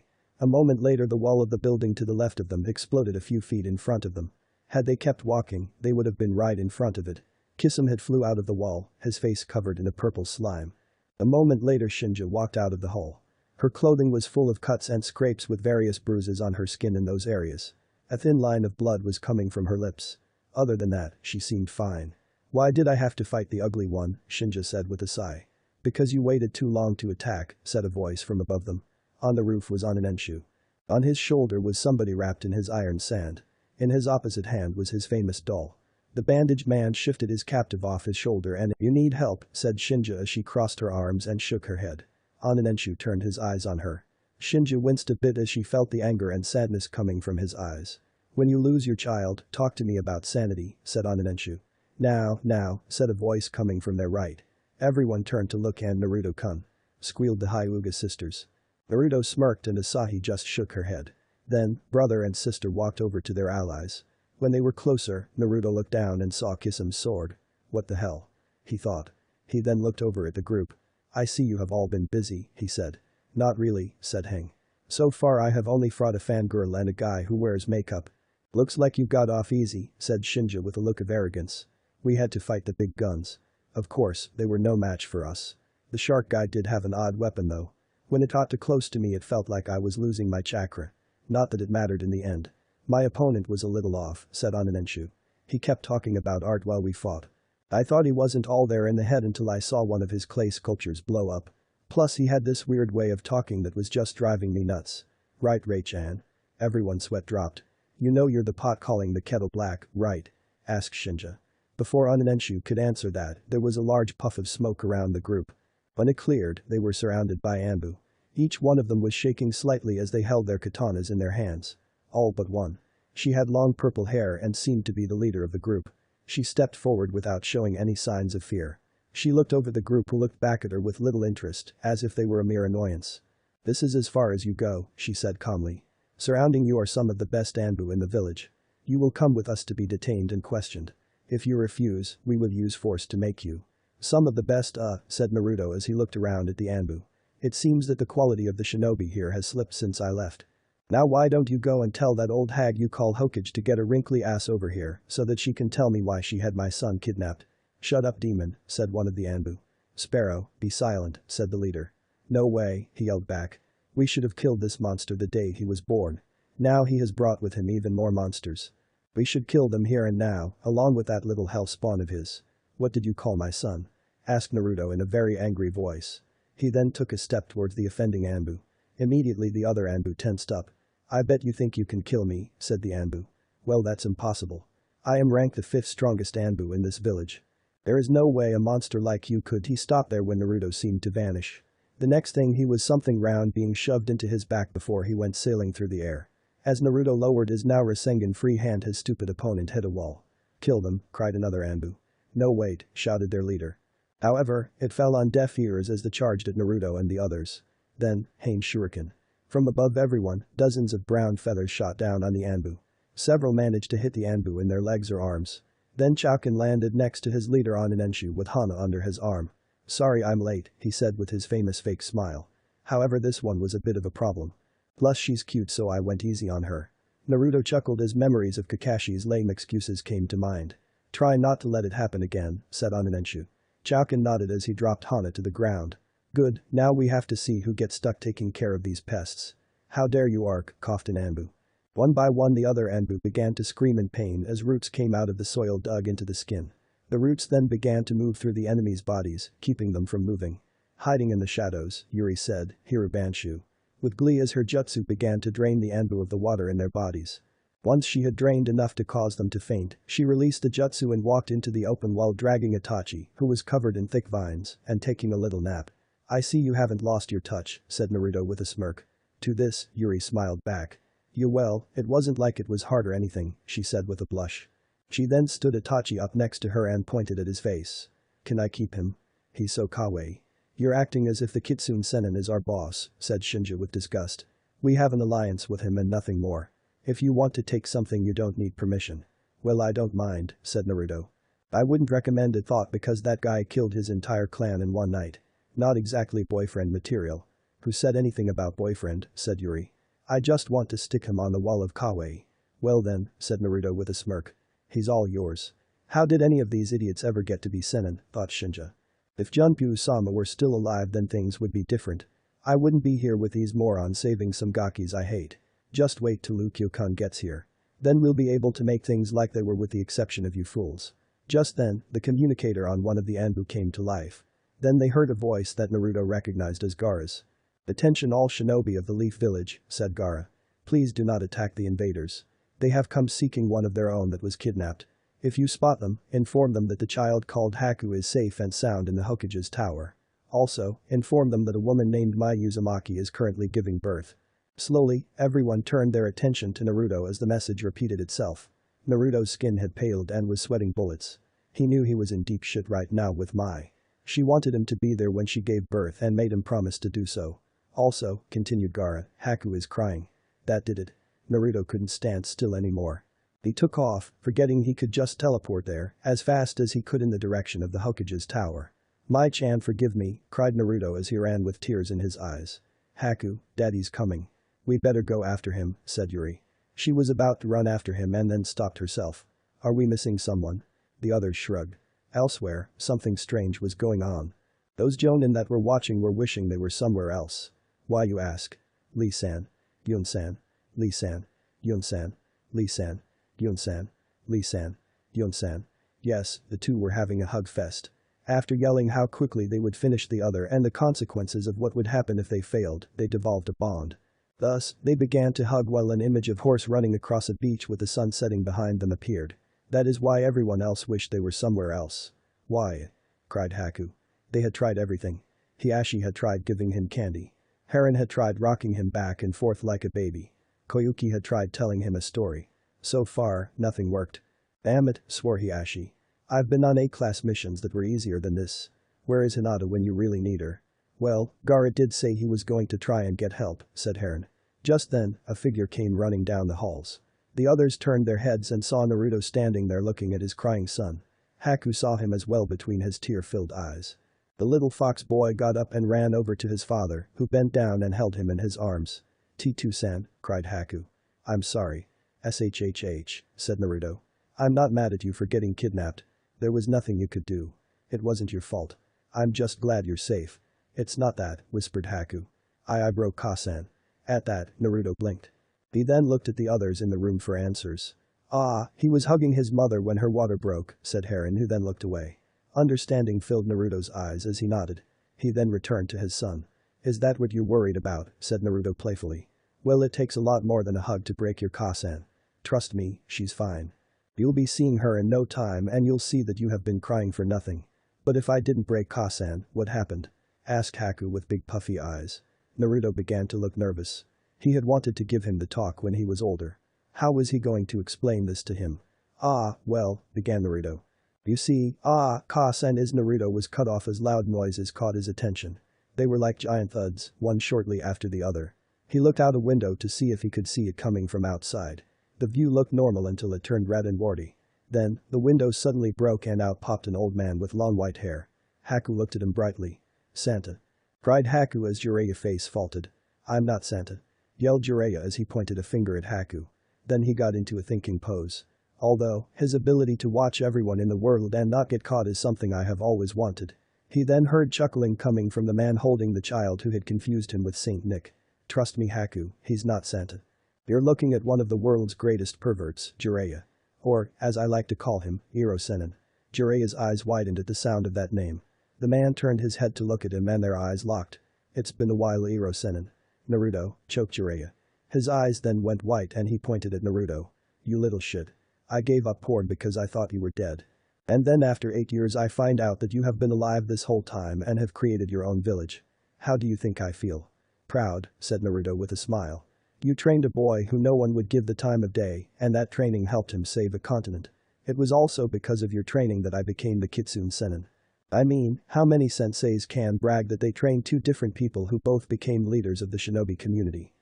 Mused Jiraiya as he folded his arms. He then looked up at Naruto and grinned. You got a point there. I rock. Then his face became serious. All kidding aside, I wish you could have sent word that you were alive. Tsunade has been blaming herself all these years. Naruto sighed. That I couldn't help, said Naruto as he set down Haku. Things were a little different in Celestial. I understand, said Jiraiya.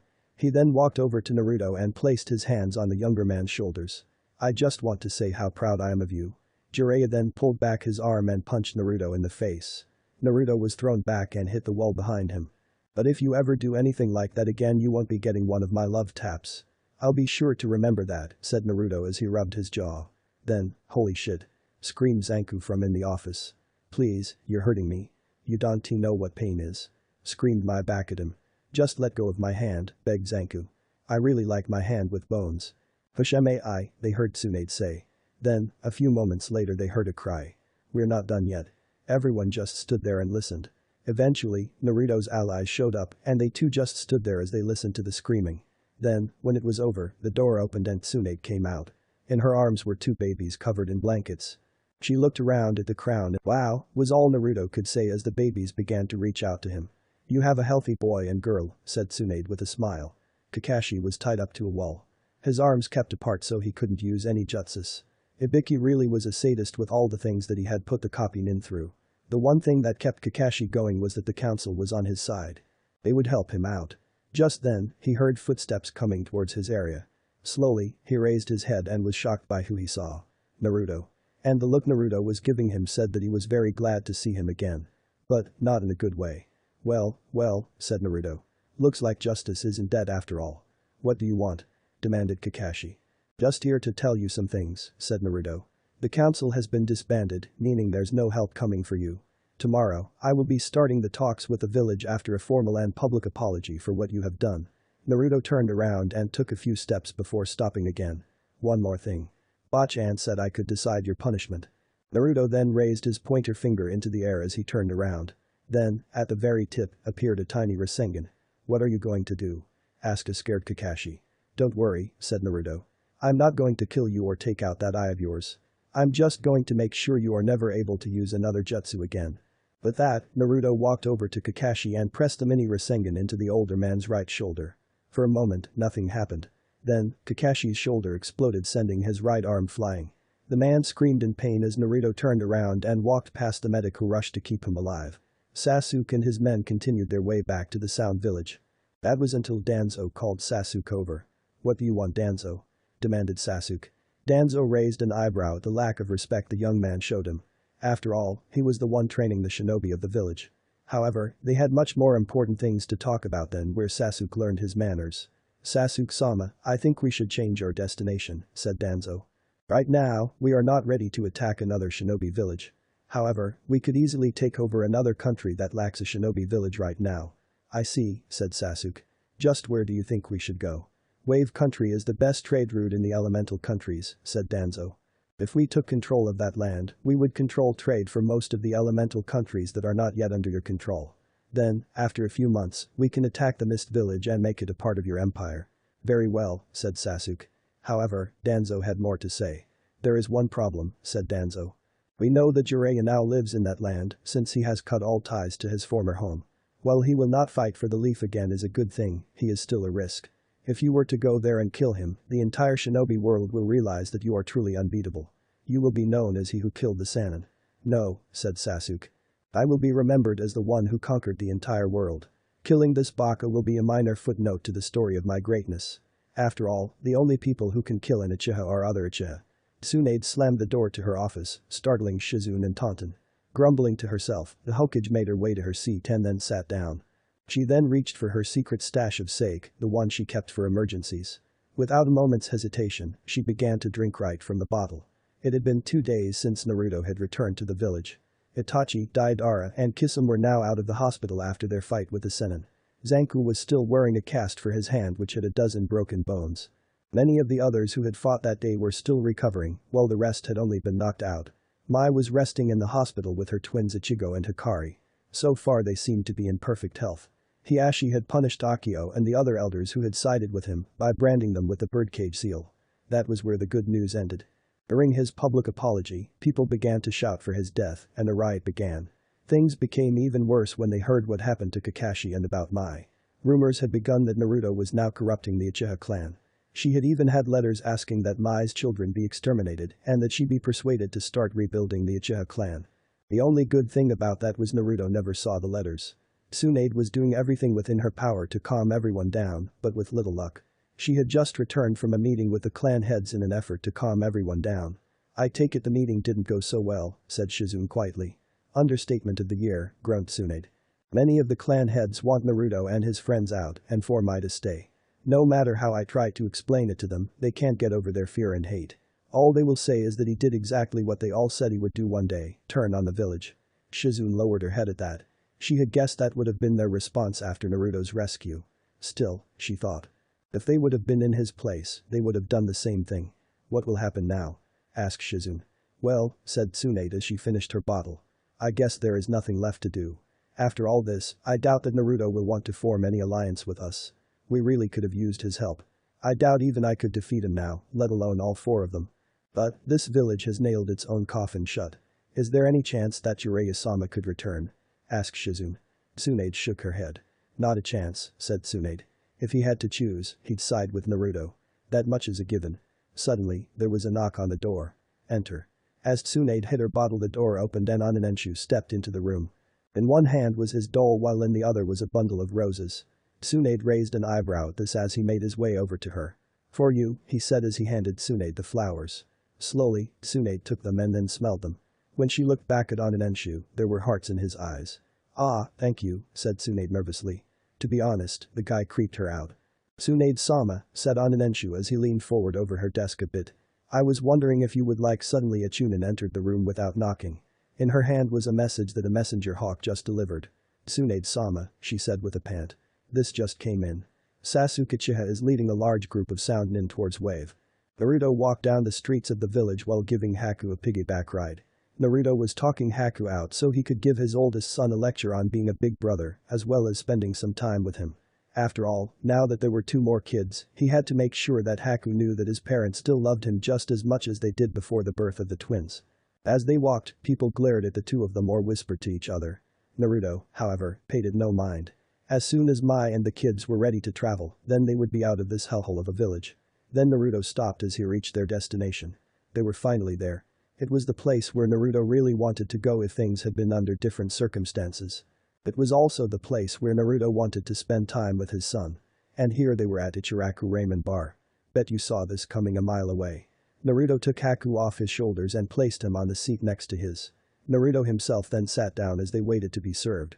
It didn't take long for AM to see them. She rushed over to them. "Naruto-kun," she cried. "How are you? It's been forever since I last saw you." Laughed Naruto. "Sorry, AM-nichan. I would have visited you sooner, but I had things to take of." "You could have written and told us you were alive," said Tucci, who was working with some noodles. Naruto chuckled as he scratched the back of his head. "Well, I hope you saved some room for ramen."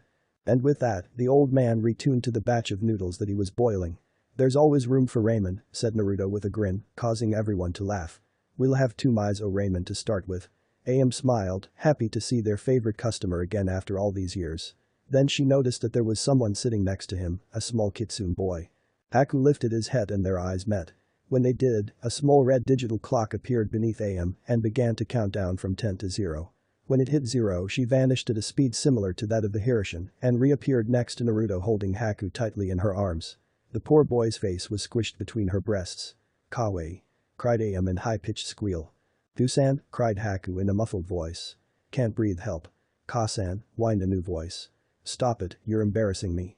Naruto turned to the source of the new voice. Standing there near the doorway that connected the kitchen to the street was a small boy. He had short black hair that went down to his ears and dark eyes. He wore a white t-shirt with a smiley face on it and blue shorts. AM sighed as she put Haku down on his seat and then went over to the boy. "I'm sorry Kazuma-chan," she said as she played with the boy's hair. "I don't know what came over me." Naruto raised an eyebrow at this and then watched as she picked him up. She moved over to Haku, who became very nervous, and sent Kazuma down next to him. She then went back behind the counter. "So you got married?" asked Naruto. AM's blush and nod confirmed this and caused Naruto to chuckle. "So, where is your husband?" "The damn freeloader should have been watching my grandson," said Tucci in a harsh tone. Naruto looked a little puzzled at that, and AM decided to explain. "Tusan doesn't like him very much," she explained. "Why's that?" asked Naruto. "Well, he has a history as a missing nin," she said. "Also, I had Kazuma-chan before we got married. Tusan is still a bit angry that he waited so long before he felt he was ready to be a father. If he didn't want to be a father he shouldn't have been doing those things with my daughter," growled Tucci. "Call me old-fashioned, but those things should be saved for after marriage." Tucci then looked up from his boiler and looked at the door that connected the stand to their house. "Hey freeloader, if you're not going to watch my grandson then you can help us out here." A moment later, a figure walked through the door. It was the last person Naruto expected, Itachi. He was dressed in civilian attire that consisted of jeans and a white shirt. "Sorry," said Itachi. "My eyesight is getting worse." "Just help prepare the ramen," snapped Tucci. Itachi nodded and went over to help him. After a moment, Naruto spoke up. "Bachan told me about the clone you created," he said, getting Itachi's attention. "If it's any consolation, I know how you feel." "Did you?" asked Itachi. "No," said Naruto. "Someone else made one of me." For a while, no one spoke. Haku and Kazuma looked at each other, wondering what was going on. Eventually, 2 bowls were placed in front of Naruto and Haku. "I still remember everything that he did," said Itachi. "Like I had done it myself. My best friend, my parents, my clan. I even remember how he tortured my brother." "But you destroyed him at least," said Naruto as he began to eat his ramen. "Mine is still out there, destroying lives. He once came close to killing everyone that I hold dear and he won't stop until he has succeeded. That's why I have to stop him." Just then, a chunin appeared behind Naruto. Both Haku and Kazuma jumped a bit when he did, but everyone else was calm. Naruto, in fact, just continued to eat his ramen. "Uzumaki-san," said the chunin in a disrespectful tone. "Tsunade-sama wishes to see you at once." Naruto's eyes narrowed at this. "Tell the old hag that I'm not one of her shinobi anymore," he said without turning around. "She can't just command me into her office like she used to. She said that it was a matter of life and death," said the chunin. "She said it has to do with Sasuke." This got both Naruto's and Itachi's attention. "Haku," said Naruto. "Please stay here with Nichan." "Hi," said Haku as he watched his father get up to leave. "Thank you all for coming," said Tsunade. In front of her were Naruto, Ananenshu, Shinja, and Yuri. "I know I have no right in asking this, but we need a favor." "I bet you do," said Shinja. Tsunade looked at the Orochimaru look-alike and shuddered silently before she continued. "We just got word that Sasuke and a number of his forces are heading for Wave Country," she said. "We believe that they will be there within 2 days. However, if Sasuke thinks that we're going to do nothing this time, he is mistaken. Right now, a large number of my shinobi are gearing up to go and face his. Gaara, Jiraiya and myself will also be going. But you don't think that will be enough, said Onanenshu. Tsunade looked at Naruto, who had his arms crossed, before nodding. Sasuke has more troops than us, she said. In addition, all Chunin have the curse seal, and the Jonin can reach level 2. I'm sure Naruto here remembers the power one gains from those seals. Naruto only nodded. Also with him are the remaining members of the Akatsuki will be there as well. I want to send the best we have in order to stop Sasuke, hopefully for good. So you want us to help clean up your mess, said Shinja. Tsunade looked at her, shocked. Please, I know all about Sasuke-cha. While we were deciding the fate of your shinobi back in the Kitsune village, the Kitsune Sennin told us about the rescue mission and that he was really betraying this village. We later found out from Pinky that he has been taking over other villages. And, recently, we found out that this village has done nothing to stop him due to its own delusions. She then looked at her fellow Sennin. Well, am I wrong? No, said Naruto. You are correct. They merely want to use us to do what they should have done a long time ago. Naruto, said Tsunade. You don't I understand, said Naruto as his voice rose. You sat back and let one village fall after another, all because you didn't have the guts to stand up against the council and do what needed to be done. How many innocent lives were lost because you caved into the council? How many villages had to suffer because the council was too stupid to realize that the only thing their precious Uchiha cared about was himself? I did my part all those years ago when I stopped Sasuke at the Valley of Ends, so don't you dare ask me to go and stop him again. Personal feeling aside, said Yuri. This isn't our battle.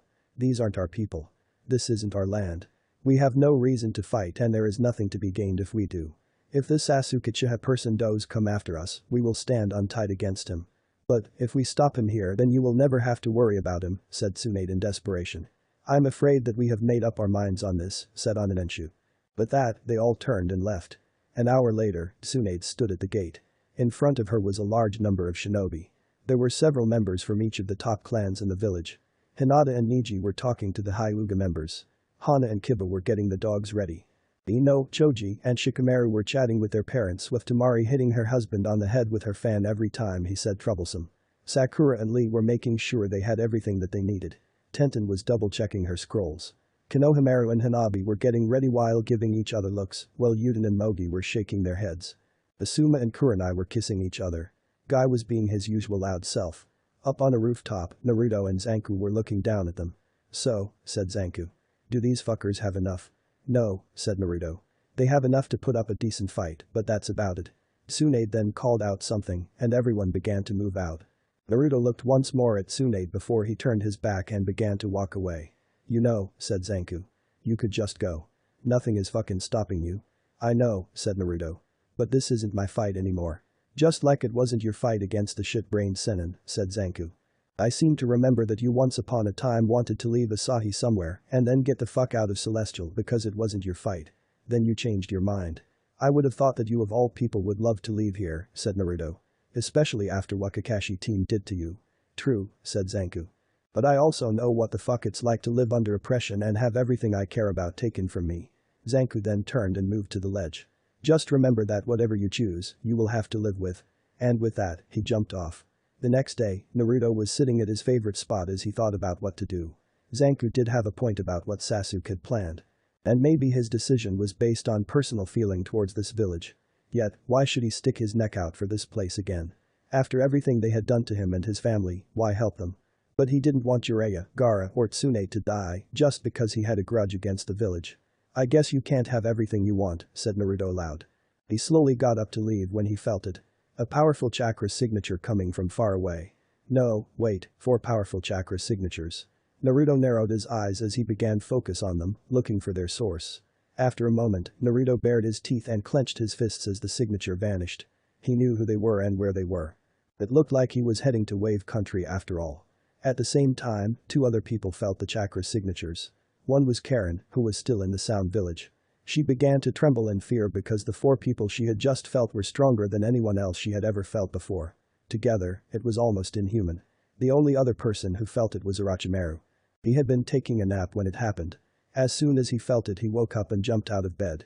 He raced for the exit in the underground village and soon was at the surface. He faced the direction for a moment until it faded away. Then, a smile came across his lips. This will be amusing, he said before returning to the safety of the underground village. Inari, now 18, was helping his mother move out of the house. Tsunami had decided to move to a drier and warmer place for her retirement and leaving Inari the house. After all, he was old enough to live on his own, and the house should stay in the family. The impact Naruto had on Inari when he was a boy was unimaginable. After Naruto left, Inari began to train to become stronger. When he heard about the blonde's death, it only encouraged him to train harder. Since Jiraiya had moved into the area, he went to the old pervert to take him on as a student. After some reluctance, Jiraiya agreed. Now, Inari was 5'6" and well-built. He wore a light blue vest that showed off his six-pack and white pants. Around his head was a rope like he had when he was younger and Kaiza was still around. Strapped to his back was a spear. "Inari, Inari," called out a voice. Inari turned around and saw one of the villagers running to them. He set down the box he had been holding when the man approached. "This is terrible." "Calm down," said Inari gently. "What's the problem?" "The sound is coming," cried the villager. "They will be at the bridge soon." Inari nodded and then turned to his mother. "I'm going to the bridge," he said. "You can't," cried Tsunami. "You can't stop a whole army on your own." "Maybe I can't," said Inari. "But at least I'm going to do something about it. Like how Tusan and Naruto Niasen did." And with that, Inari raced to the bridge. Sasuke was at the front of his army as they crossed the bridge. The name of the bridge was amusing, but he would have to change it once he took over. Or maybe he shouldn't. A bridge named after a dope for a dope country sounded right. Then he stopped when he saw that someone was waiting for them. However, it wasn't Jiraiya. It was some teenager with a spear. "Move, boy," said Sasuke. "And just let you walk in here like you own it," growled Inari. "Like hell I will." Sasuke said nothing. He reached into his holder and pulled out 3 kunai and threw them at Inari. Sasuke had expected them to either hit him or for the boy to run. But neither thing happened. Inari used his spear and deflected all 3. "I see," said Sasuke. Sasuke then motioned with his head and 2 Chunin sound nins ran towards Inari.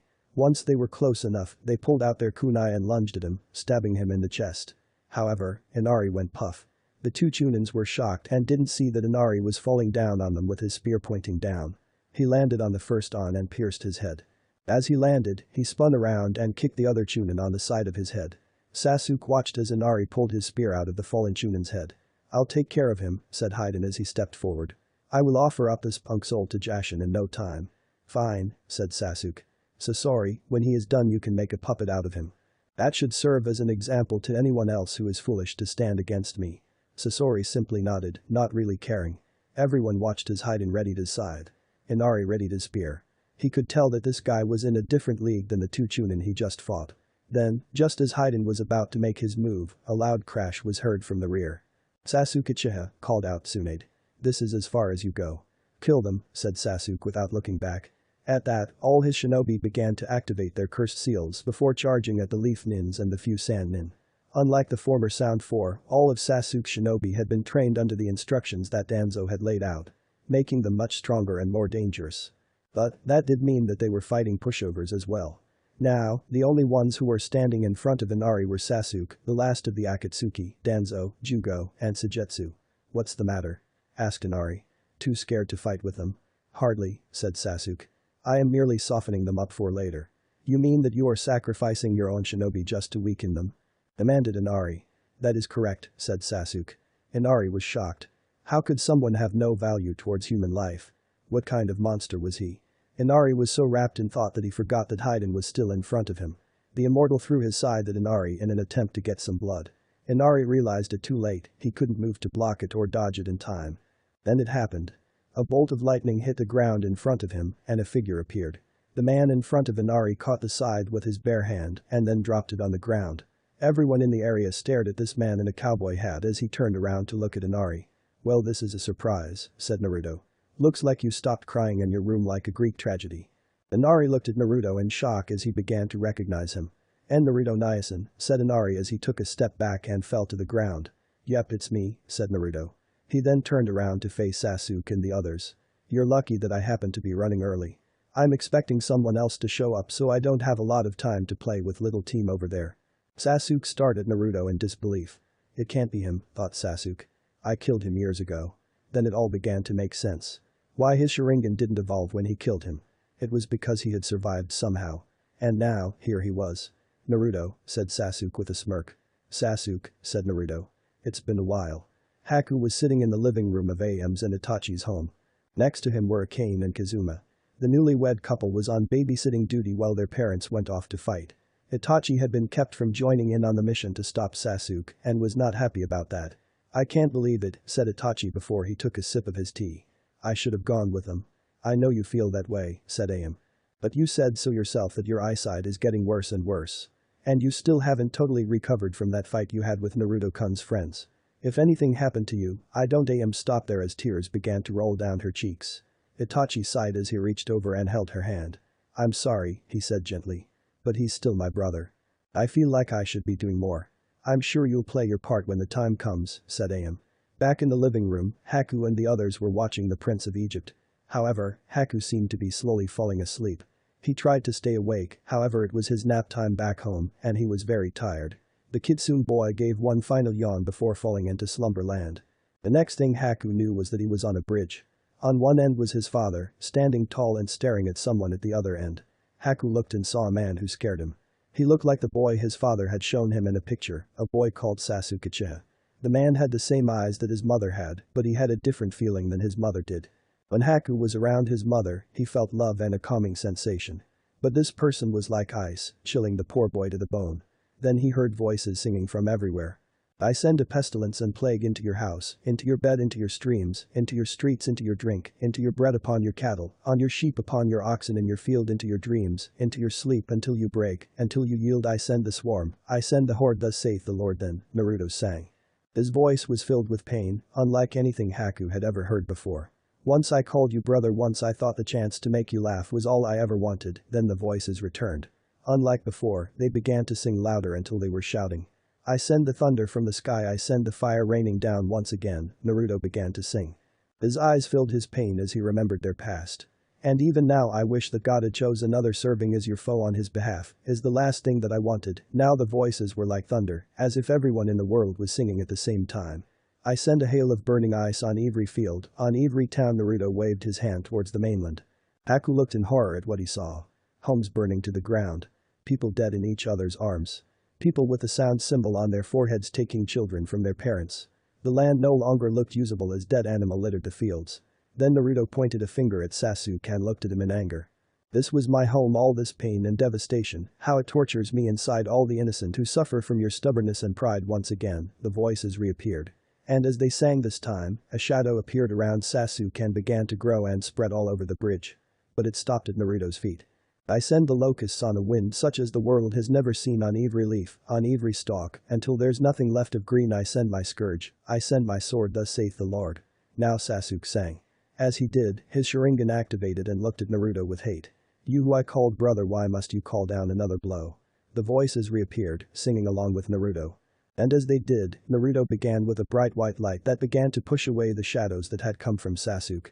"I send my scourge, I send my sword, let my people go, thus saith the Lord." Now Sasuke began to sing once more. And as he did, he began to change. His skin began to darken as his hair color became lighter. A large four-pointed star appeared on his nose, and his sclera turned black as well. Then, two hand-like wings grew out from his back.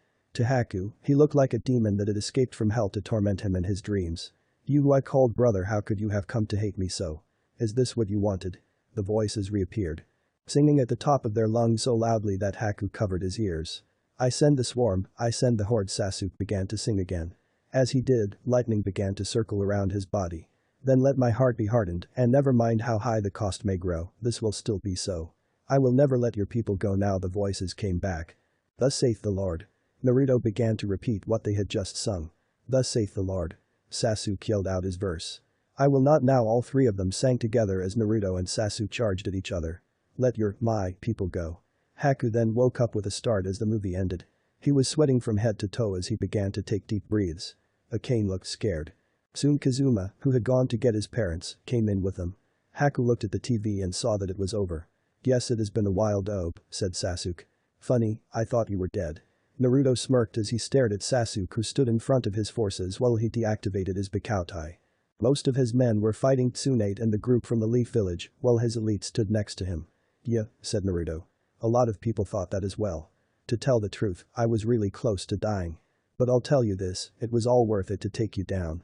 Sasuke snorted. "Please," he said. "You have never beaten me before." Our last fight proved that. Tisk, tisk, said Naruto as he waved a finger at Sasuke. Looks like you have selective memory. My mission was to stop you from going to Orochimaru. You had to get past me to get to him and you failed. So, if you look at it like that, you lost to me. Sasuke gritted his teeth. The dope had a point. What happened that day took a large blow to his pride, something that he had never fully recovered from. Slowly, Sasuke took a deep breath. So, why are you here now? Asked Sasuke. Someone like you would have come at me a long time ago. So why have you waited all this time? To be honest, said Naruto. I'm not here for you. Someone else is supposed to be arriving soon and I just happened to get here early. You'll be a good warm-up for when he arrives. With that, Naruto threw off his hat and jacket to reveal his fox features and the weights on his body. He was still wearing a weight vest and weight armbands that were colored blue. Sasuke stared at Naruto with hate. He, the great Uchiha, was just a warm-up. Who did this Baka think he was? He was the person who had conquered most of the shinobi world. Even the rock village had fallen to him. Sasuke gritted his teeth as anger flowed through him, anger he hadn't felt in a long time that could only be caused by one person in the world. And yet, there was a strange satisfaction to it. Naruto hadn't changed a bit, besides the ears and tail. He was still a cocky fool, and that would be his undoing. I can assure you that this will be more than a mere warm-up, said Sasuke as he walked forward. Naruto smirked. Being here, said Naruto as he looked around, reminds me of the last time there was a fight on this bridge. Back to our first real mission together. Remember that Sasuke team? I do, said Sasuke as a smile appeared on his face. You were actually less than a hindrance than I thought you were going to be. Look who's talking, Mr. Human Pincushion, said Naruto in a mocking tone. And it would have been you had I not taken that blow, said Sasuke. Naruto scratched his chin for a moment. Well, you got me there, he said as he bit his thumb. But I'm different from what I was like back then. Naruto then began to make several hand signs. Seeing this, Sasuke also bit his thumb and then smeared it on the seal on his arm. Then together they yelled, Kuchiyus no Jutsu. Everyone stopped their fighting as the smoke appeared on the bridge. Everyone turned to look and watch as the cage-level shinobi on the bridge got serious. The first thing everyone saw was Mana. Its body was wrapped around the bridge, and Sasuke was standing on top of its head. Then, the smoke cleared on Naruto's summon. Sasuke stood ready to fight the giant toad he had seen Naruto use to fight Gaara all those years ago. And, here's Loki. Where are the girls? Yelled the giant red fox, causing everyone to face fault. We're here to fight, yelled Naruto from upon the fox's head. Could you focus on the situation? Maybe if we were fighting women in bras and panties, said Loki as his nose began to drip blood. I like this guy, said Jiraiya as he looked at the fox. This is serious. Yelled Tsunade as she hit her old teammate over the head. She then turned her attention back onto Naruto. What does he think he's doing with a fox summon anyways? I have no idea, answered Jiraiya as he became serious. But this would explain why Gamabunta felt the connection between them break. We both assumed he was dead, but I guess that was our fault for not double-checking. You, hissed Manda as it glared at Loki. The snake opened his mouth and bared its fangs at the fox.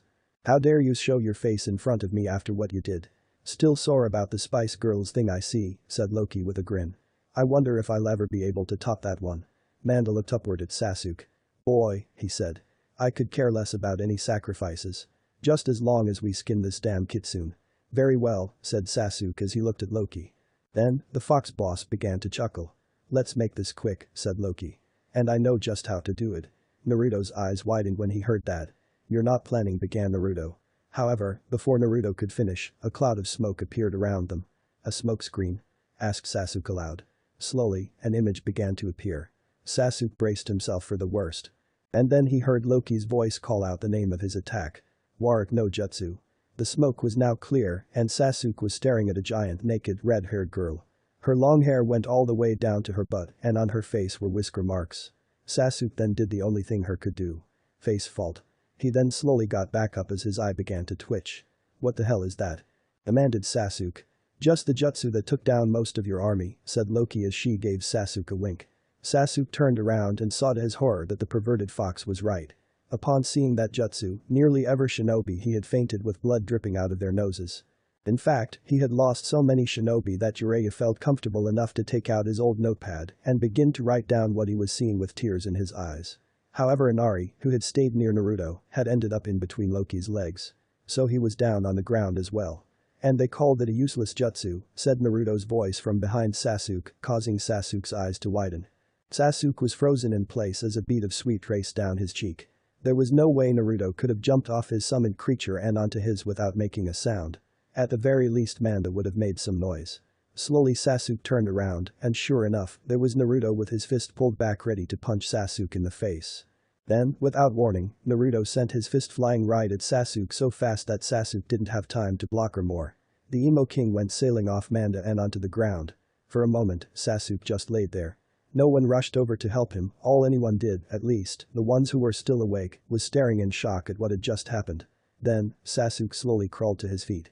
He then turned and stared at Naruto with hate in his eyes. He also saw the reason Manda didn't help as well. He was staring at Loki with his jaw open in a daze. "How dare," breathed Sasuke. How dare you?" Sasuke was now livid. Naruto was making a fool out of him. This wasn't a fight, this was a joke to him. And the fact that he was doing it with such ease was really pissing him off like nothing else in his life. Sasuke then dismissed his snake and watched as Naruto landed on the ground. "Looks like I don't need you anymore," said Naruto to Loki without turning to face him. "You sure?" asked Loki as he returned to his kitsune form. "Yeah," said Naruto.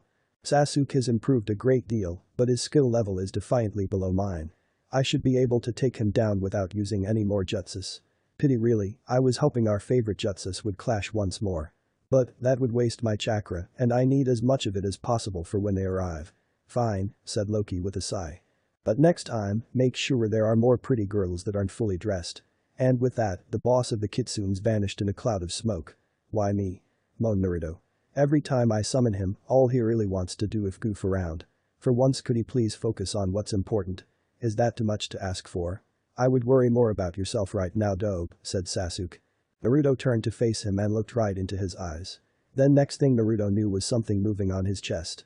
Naruto looked down as Sakura's face grew out of it, looking at him in disgust.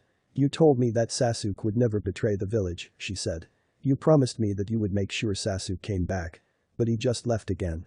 Why didn't you come back later and help bring him back?" The next thing that happened was an immense on his right hand. Naruto looked down and saw the Byakugan staring at him. "You broke your promise to me," said Michi's voice. "You promised me that you would become Hokage and change the Hyuga clan. But all you did was run away. You coward." Suddenly, the leg portion of Naruto's face began to flack away. It was then replaced with Sasuke's in his level 2 form. "You couldn't even keep your best friend from going to Orochimaru," said Sasuke. "You may have stopped me once, but I got there eventually. And I became stronger than I ever could have if I had stayed in that pathetic village. You know it's true because the same thing happened to you. You abandoned the village and became more powerful than ever. Deep down, we are the same." Then, to Sasuke's surprise, Naruto smiled. "What's so funny? That you think that I'm still the same old Naruto," he replied. Suddenly there was a large flash of chakra from Naruto that dispelled the Jinjutsu. Sasuke just stared at Naruto in shock. "How can that be?" demanded Sasuke. "You were never any good with Jinjutsu." "You are correct," said Naruto. "I was never any good at Jinjutsu because I needed precise chakra control in order to perform even the weakest one. But like I said, I'm not the same Naruto you used to know." Now, Naruto began to slowly walk over to Sasuke. "Over the years, I trained as hard as I could with my new friends. I began to make my weaknesses my strengths. Trust me when I say I've had a lot of experiences with Jinjutsu users. My wife does the same thing whenever I piss her off." "Damn you two," began Sasuke. However, he was cut off as Naruto suddenly appeared next to him while at the same time punching him in the gut. Sasuke doubled over while clutching his stomach in pain. "Like I said," continued Naruto, "I'm not the same person you used to know. I have been through much more than you can ever imagine. And because of that, along with the fact that I have a lot of people to protect, my strength far surpasses you." "How?" asked Sasuke as he went on all fours. "How could having people to protect make you this strong?" "Simple," said Naruto as he looked down on Sasuke. "You need to be stronger to protect others. Sacrificing others isn't being strong, it's taking the easy way out. That is the reason I'm so strong." "You mean we are so strong?" said a voice that sounded just like Naruto's. Everyone turned their heads and saw a second Naruto. Only this one was wearing a black t-shirt and baggy black pants. Around his waist was a red sash, and from his left shoulder to his right hip was a chain. There was also another chain wrapped around his right arm. He had red slit eyes, and his whisker marks were much darker. "It seems like you got my message." "It took you long enough," said Naruto as he turned to face his evil double. The other Naruto shrugged. "We ran into some boat troubles," he replied. "I hope you got a good warm-up. Because this is the part where we finish it once and for all. This will be the moment I free myself of all the people I hate. You, Sasuke, Sakura, Lee, Tsunade, Hirosenin, and everyone else that you ever cared for." Naruto sighed. "Let's just get this over with, Ukyo," said Naruto. The wind swept through the area as the two identical shinobi stared at each other. Sasuke stared as well, unable to believe what he was seeing. Two Narutos. Was this possible? At first, Sasuke had believed that it was Naruto's oldest trick in the book, the cage bunshin. Yet, something was off about the second Naruto. The eyes, the outfit, his manner of speaking, and the reaction of the first Naruto, that was one of displeasure. Also, Naruto rarely ever made a single clone. Sasuke then looked over to the other side of the bridge directly across from him and saw them. Three people were standing directly behind the second Naruto. The only female in the group looked like Inara. She wore blue Chinese top and matching pants. She had black hair that was tied up in a ponytail, and she stood about 5 inches shorter than Ukyo. Then there was a guy wearing rectangular sunglasses. He had long white hair went down to his hips and was parted in the middle. He wore a red trench coat, black shirt and pants, and fingerless gloves. What Sasuke couldn't see was that on each of this man's finger were things that looked like suction cups. The final guy had long spiky blue hair that was slicked back with a total of 15 spikes.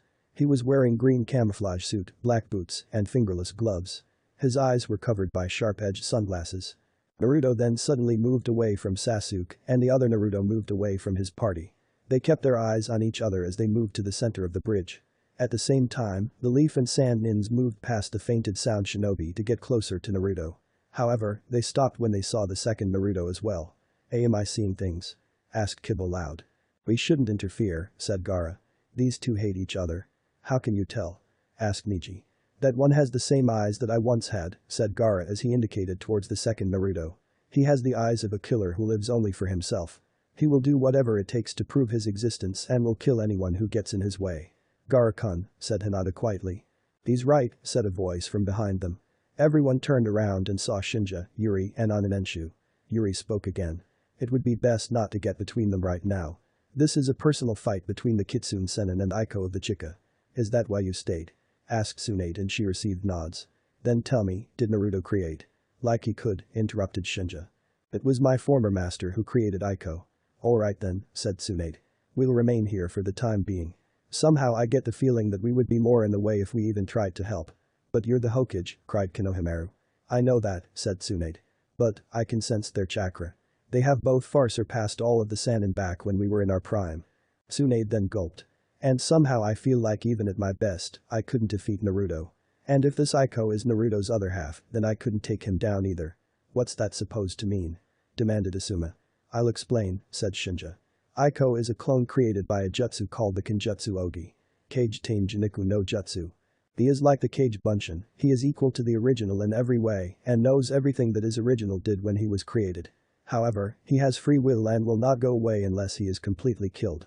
Clones created this way will always try to kill the original and try to replace them.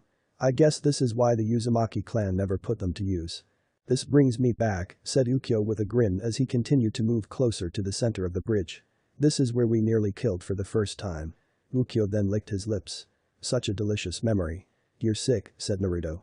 They were now standing a few feet away from each other in the middle of the bridge. Above them, storm clouds raced across the sky and hid the sun from view. In the distance, the sound of thunder could be heard. "You mean we are sick," said Ukyo. "We are the same person with the same memories and experiences. The only real difference is our opinions and delusions. We have long passed the point when we were similar," said Naruto as his face hardened. "The simple truth of everything between us is that you're a cheap half-assed knockoff. And I will never be defeated by what I was in the past." Ukyo's smile vanished for a moment and was replaced with a look of pure rage. Then, as quickly as it had come, it vanished and the smile returned. "At least I stay on track with my goals and am true with myself," replied Ukyo. "You left your precious village to get that Gaki back and by now I'm sure you have gotten him. So why are you still here?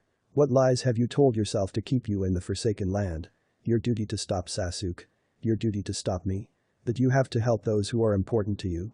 Naruto did not respond. "The answer is no to all of them. The truth is that you want one more shot for these asses to see you as more than a monster. That's the real reason you are here to stop me, because I can cement their beliefs that we are a demon that has come to destroy them. Which is what I shall do." Naruto said nothing as he moved closer to Ukyo. There was nothing left to say. But what Naruto did do was punch the freak standing in front of him in the face. The force of the punch caused Ukyo to take several steps backwards. Then, slowly, Ukyo cupped his cheek. "The truth hurts," said Ukyo as he winced in pain.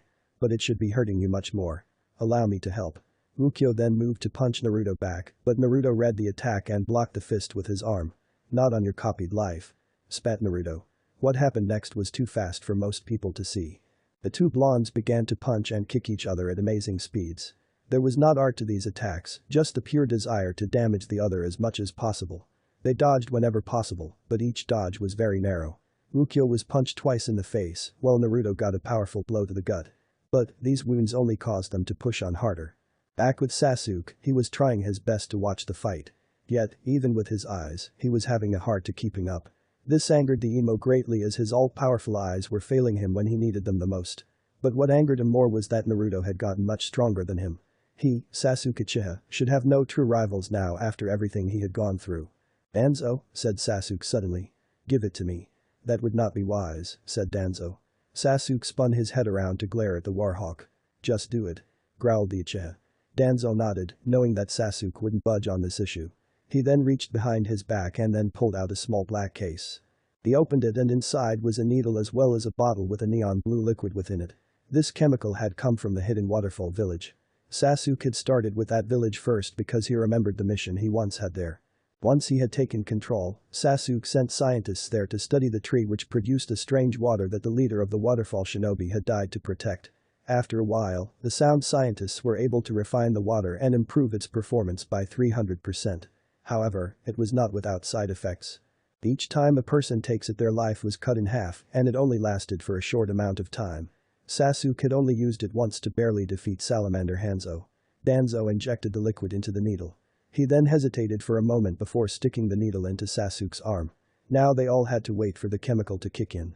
Naruto's last punch to Ukyo sent him flying backward several yards.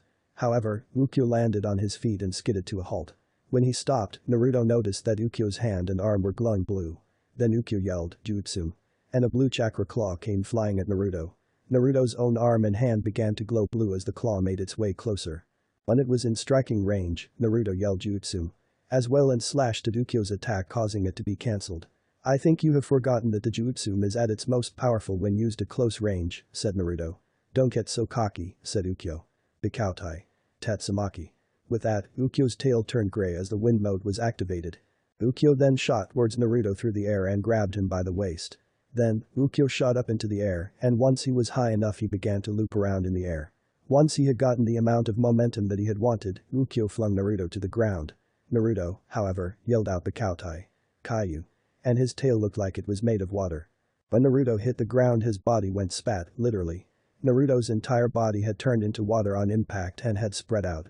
Soon, the water began to gather, and Naruto looked like his old self once again.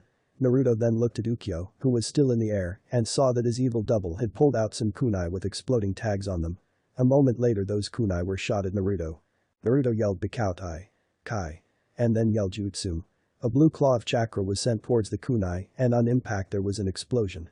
Naruto was about to launch another one when he heard Katen. Dikakyu no Jutsu. Naruto turned his head and saw a large fireball coming right at him.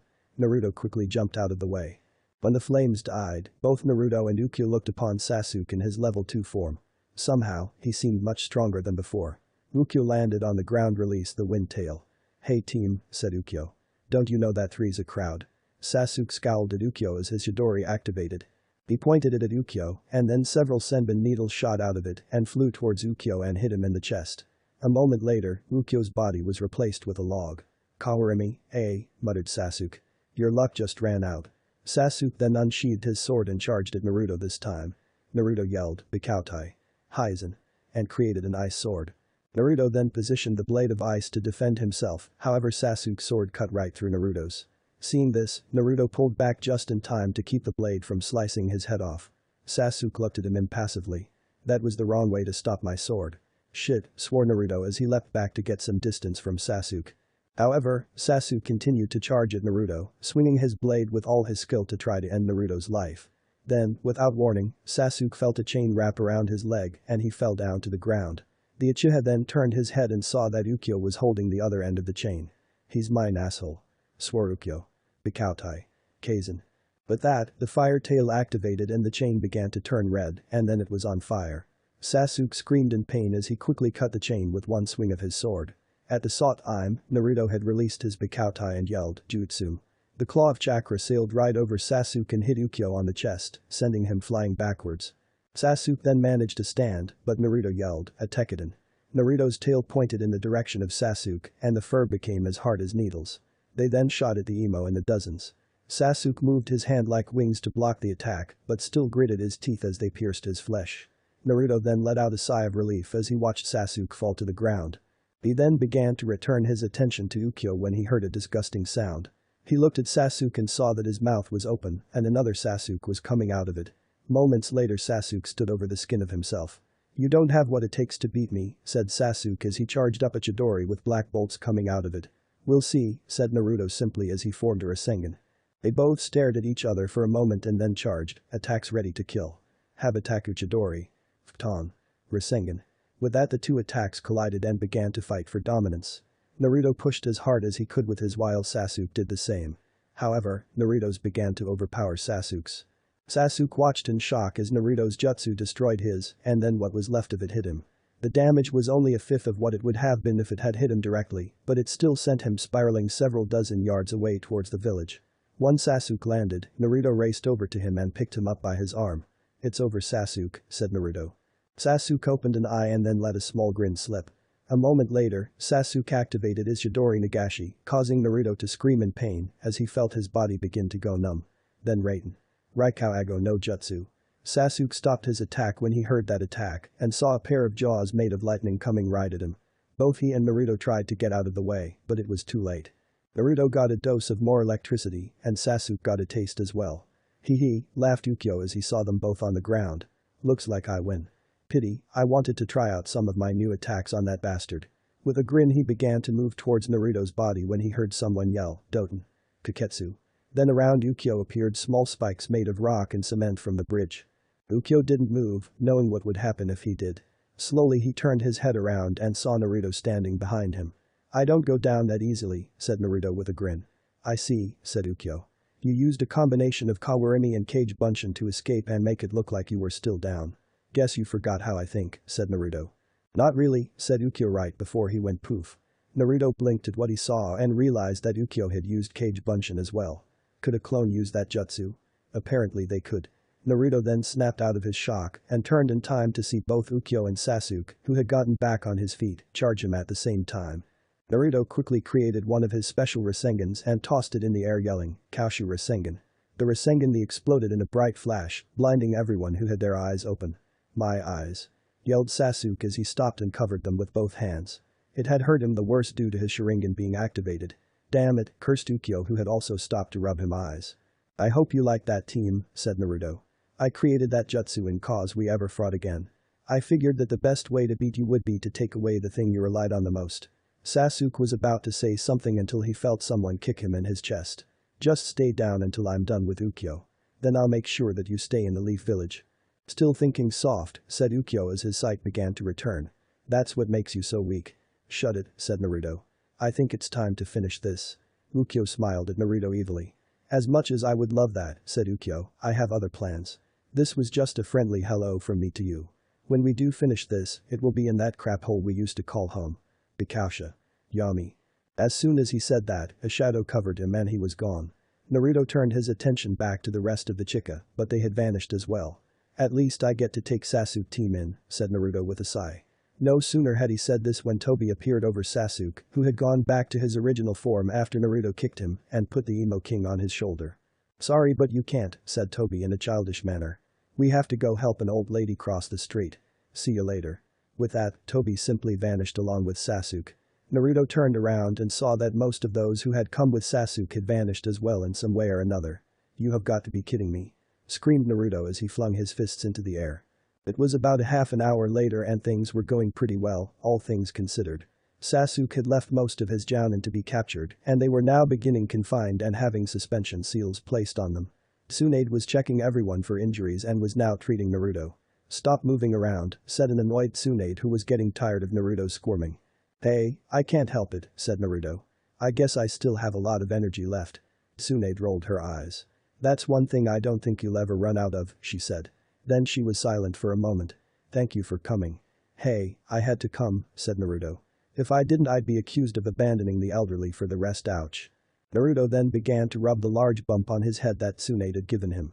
Elsewhere, Konohamaru was helping with this and that when he saw something that caused him to freeze. Hanabi was talking to Inari. And it wasn't like she normally spoke to people. Her hands were behind her back and she was smiling as she talked.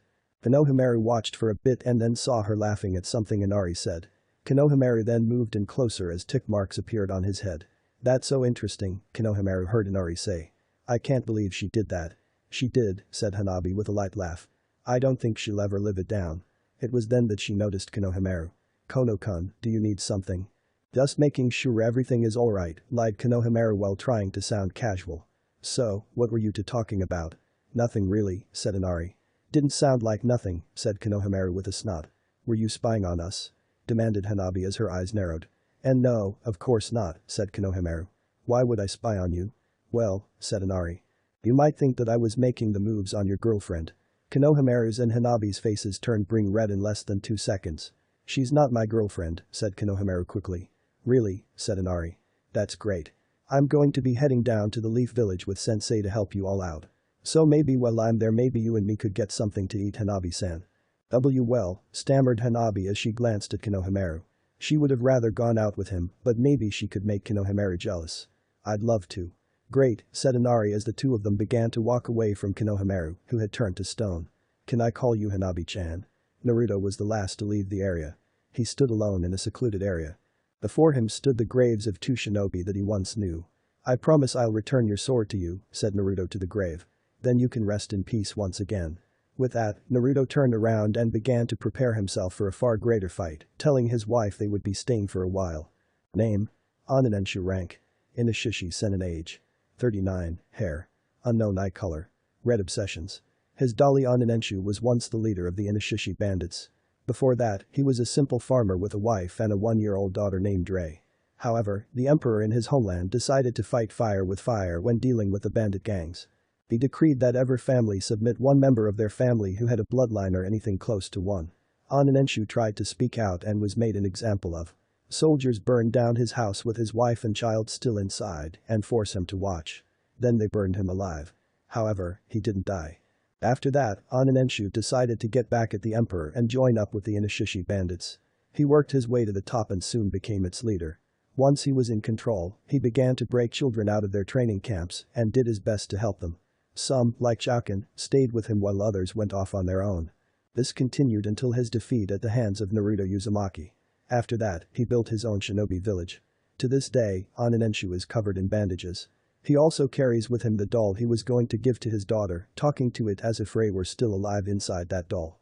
Many people who do not know this about him believe that he is insane. Maybe he is. He is also known for being a little hot-headed, so watch out for what mood he is in. His relationship with the other senin is interesting to say the least. He hates Shinja and thinks that Yuri is hot. As for Naruto, he has mixed feelings.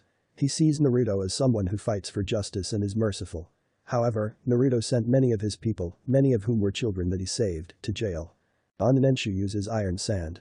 Screaming filled the tunnels within the hidden sound village. Unlike the other hidden villages, the sound was located completely underground. And unless you knew where the entrance was located, you were stuck digging random holes in the ground until you were caught and killed. But now, all a person had to do was to listen closely, and they could hear the cries of pure pain that seemed to be coming from underground. The source of these screams was that of Sasuke. He sat on his throne while holding his chest with both hands. The side effects of the drug he had taken were now on him fully and had him at his mercy. But the last time he had taken them, it didn't hurt nearly this bad. His veins were on fire, his vision blurred, hot blades rammed into his legs, and other such things were only a small fraction of what the emo was feeling right now. In the room with him were Danzo and 2 guards. Danzo stood in front of his student-turned-master with a look of total neutrality. The guards' expressions were hidden by their masks, but they were both wondering why they had to be here. "It hurts," screamed Sasuke as he coughed up some blood. "I did try to warn you, Sasuke-sama," said Danzo. "You should have waited until after Uzumaki had finished that fight and then taken him out when he was weak. Now thanks to your recklessness, you have at most 2 years left to live." "Shut up," snarled Sasuke as he raised his head. "I'm not going to die anytime soon. There is always that jutsu. If you are referring to Orochimaru's immortality jutsu then I would advise against it," said Danzo. "You would lose your Sharingan. Then you would be stuck switching from body to body every 3 years. "That isn't true," said Sasuke. "I have Achi. And I have 2 years to produce a few more children. It will be a cold day in hell before I give up my eyes." Upon hearing this, the guard's eyes widened. Sasuke was willing to sacrifice his own son. Did he want to live so much that he truly didn't care about anyone else? Well, said a cold yet familiar voice. Is little Sasuke scared of dying? Afraid he'll burn in hell for all the things he's done. They turned towards the door, but before they could do anything else a chain shot right through the first guard like a sword. The other guard turned his head towards his impaled comrade as the chain continued to move and impaled him as well from the back. Then it retracted back to the shadowy halls where it came from, and the two guards fell to the ground dead. A second later, Ukyo walked into the room while licking the blood-covered chain that was around his arm. Such weak protection. I would have thought you wouldn't make the same mistakes as Orochimaru team, seeing as you were the one who killed him. How did you find this place? Demanded Danzo. Sorry, said Ukyo. But I don't answer to the hired help. Why don't you take these bodies out of here while those of us with power have a nice chat? What are you doing here? Demanded Sasuke. Ukyo gave a grin that sent a chill down Sasuke's spine. It was so much like Naruto's, but with a hint of madness. Well, I'm here to turn your frown upside down, said an amused Ukyo. Sasuke snorted. Don't believe me? Well then that's your loss. I guess then you're not interested in finding more Uchihas for the immortality jutsu. With that, Ukyo turned towards the door and began to walk towards it. Wait, said Sasuke suddenly. Ukyo stopped and turned back to face Sasuke. What are you offering and why? I have come to offer many things, said Ukyo. For example, I have a plan that will help you defeat Naruto and take over that hellhole of a village. I know where to find more members of the Uchiha clan as well as so many others. I can also give you a list containing all of Naruto's friends and their abilities. In other words, you just struck gold. But what do you want in return? Growled Danzo. What do I want? Repeated Ukyo. I just need some information on some summoning scrolls. I want Naruto to die, even if it's not by my hands. I want the Leaf Village to burn to the ground so I can piss on its ashes. I want the satisfaction of knowing that the people in that village lost everything. By this point, Ukyo was yelling at the top of his lungs. Madness could be seen clearly in his bloodshot eyes. At that point, Danzo took a step backwards. This man in front of them was clearly insane, mad with rage. He could see it clearly in his eyes that seemed to have flames dancing within them. From his tone, he cared for nothing, nor did he believe in anything. He lived for the sole purpose of killing and destroying. He wasn't a shinobi, he was a demon out of control. What you are offering is very generous, said Sasuke. Yet I have to wonder why. On the bridge you seemed like that Baka's equal. But then you just left after only a few minutes of fighting. There is something that you aren't telling me. Not too shabby, said Ukyo with a grin. You are right, in terms of power I am nearly Naruto's equal. However, if he had summoned Loki then I would have lost.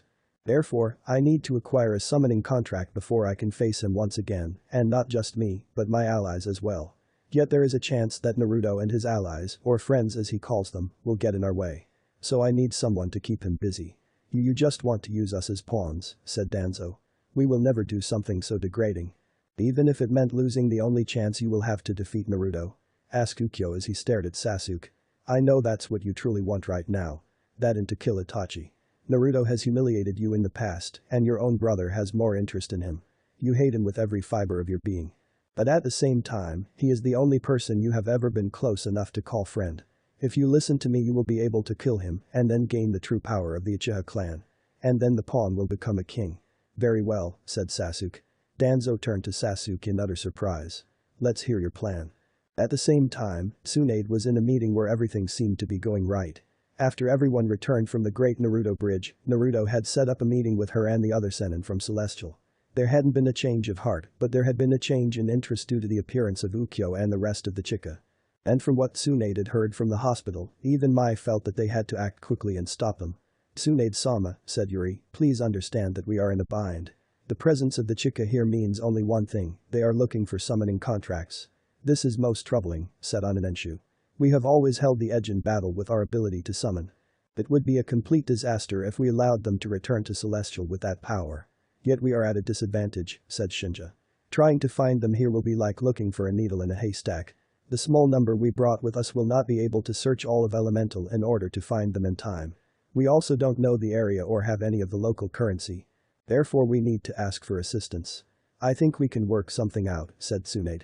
In exchange for allowing you and your people to stay here as well as helping you locate the Chica, we would ask only one thing in return. I would like to ask that you help in defeating the Sound. From what I saw on the bridge, Sasuke was no match for Naruto. I'm sure that with your help we can defeat him once and for all as well as the rest of the Akatsuki with little trouble. Tsunade watched as the four senin exchanged glances and nodded silently. She knew it was wrong, but she secretly thanked the chica for coming. Their arrival had allowed her to make a deal with Naruto and his allies. A deal that would allow them to stay in the village. And if things went well, she might be able to form an alliance with them after this was over. That way, she would be able to keep in contact with Naruto after he left. Well, what she really wanted was Naruto to return to the village, even though she knew that wouldn't happen. He was the leader of his own village and was happy. So, for now, this would have to do. Tsunade-sama, said Yuri after several moments. We do have several issues that give us pause to agree. For example, what happened in the Kitsune village. After the Kitsune Sennin pardoned your shinobi and allowed them to leave, he was repaid by having one of them kidnap his son and sister. How do we know this isn't a plan to get used to lower our guard so you can rob from us? Rest assured that isn't the case, said Tsunade. They acted without my approval or knowledge. All of those who have wronged you have been taken into custody and punished. We are not just concerned about that, said Onanenshu. We are also aware of how this village treats its own, and not just Uzumaki-sama. We know that you have allowed the Hyuga clan to brand their members with the birdcage seal. Then there is the way this village worships the Uchiha, or more specifically the Sharingan. The villagers here might urge you to keep my Uzumaki here while trying to drive away her family. It is true that at one time we were leaders of some of the most powerful bandit gangs in the world. However, those days are long over. We have all done our part to atone for our pasts and to forbid most of the things that we once did without a second thought. So please understand why we are hesitating to join up with you. I do understand what you are saying, said Tsunade. You have no reason to trust us. You have issues about how some of the things are done around here. But at the same time, we can't trust you. As you yourself admitted, you once committed horrible crimes. You fought with each other for control of territory and took any advantage you could get. But, when the time came, you set aside your differences and mistrusts to defeat a common enemy. What I am asking here today is that we do that once again, put aside our differences and join forces to defeat our common enemies. At that, Naruto let out a small smile. You always did have a way with words, Bachan, said Naruto, speaking for the first time since the meeting began. Well, I'd say we're done here. Later. With that, Naruto went poof, leaving everyone to stare at his now empty seat. Don't tell me he sent a cage bunshin in his place. Asked Tsunade as tick marks appeared all over her face. The other senin had looks of confusion on their face, but nodded. Naruto, did you guys hear something? Asked Sakura. Nope, replied Naruto as he finished receiving all the information about the meeting from his clone. The real Naruto had been sitting in a restaurant along with Mai, Zenku, the Hyuga sisters, Hengwo, Chaken, Yon, Heron, Sakura, Lee, Ino, Shikamaru, Choji, Tamari, Gaara, Hinata, Kankuro, Kiba, Shino, and Yujito. AM was babysitting all the kids with the help of Itachi, Kisame, and Deidara. So far they had been just retelling old stories and laughing at how inexperienced they used to be. That was until Sakura heard Tsunade's voice. But I have a feeling that we are going to be here for a while. At least until we have taken care of the chica. Upon hearing this, Heron let out a sigh of relief. Ever since his son had returned to the village, he had been trying to find the right time to tell him who he really was. So far Haku hadn't said anything which gave him time. But the hardest thing was hearing about all the things his son had done. Sure, he was proud as hell with his son. But at the same time it tore him up inside because he had to do it without him. All the times it should have been him teaching his son, but instead it was others. I still say we should have gone over to the sand village, said Mai. From what Gaara-sama has told us, the people over there have done a 180 and are now a lot more accepting. That's true, said Gaara. But with the sandstorms and intense heat, it would be unwise to bring your babies there so soon after being born. Also, there are more shinobi here, so it would be safer in case of an enemy attack. Well, maybe we still don't trust those leaf fuckers, said Zanku. Ah, no offense to those present. None taken, said Heron. But at least here you know what to expect. Here you know how the people will treat you, well you have only an idea on how you will be treated elsewhere. If you go to the sand village, there might be some who still hold some resentment towards people like Kazuki-sama and your group.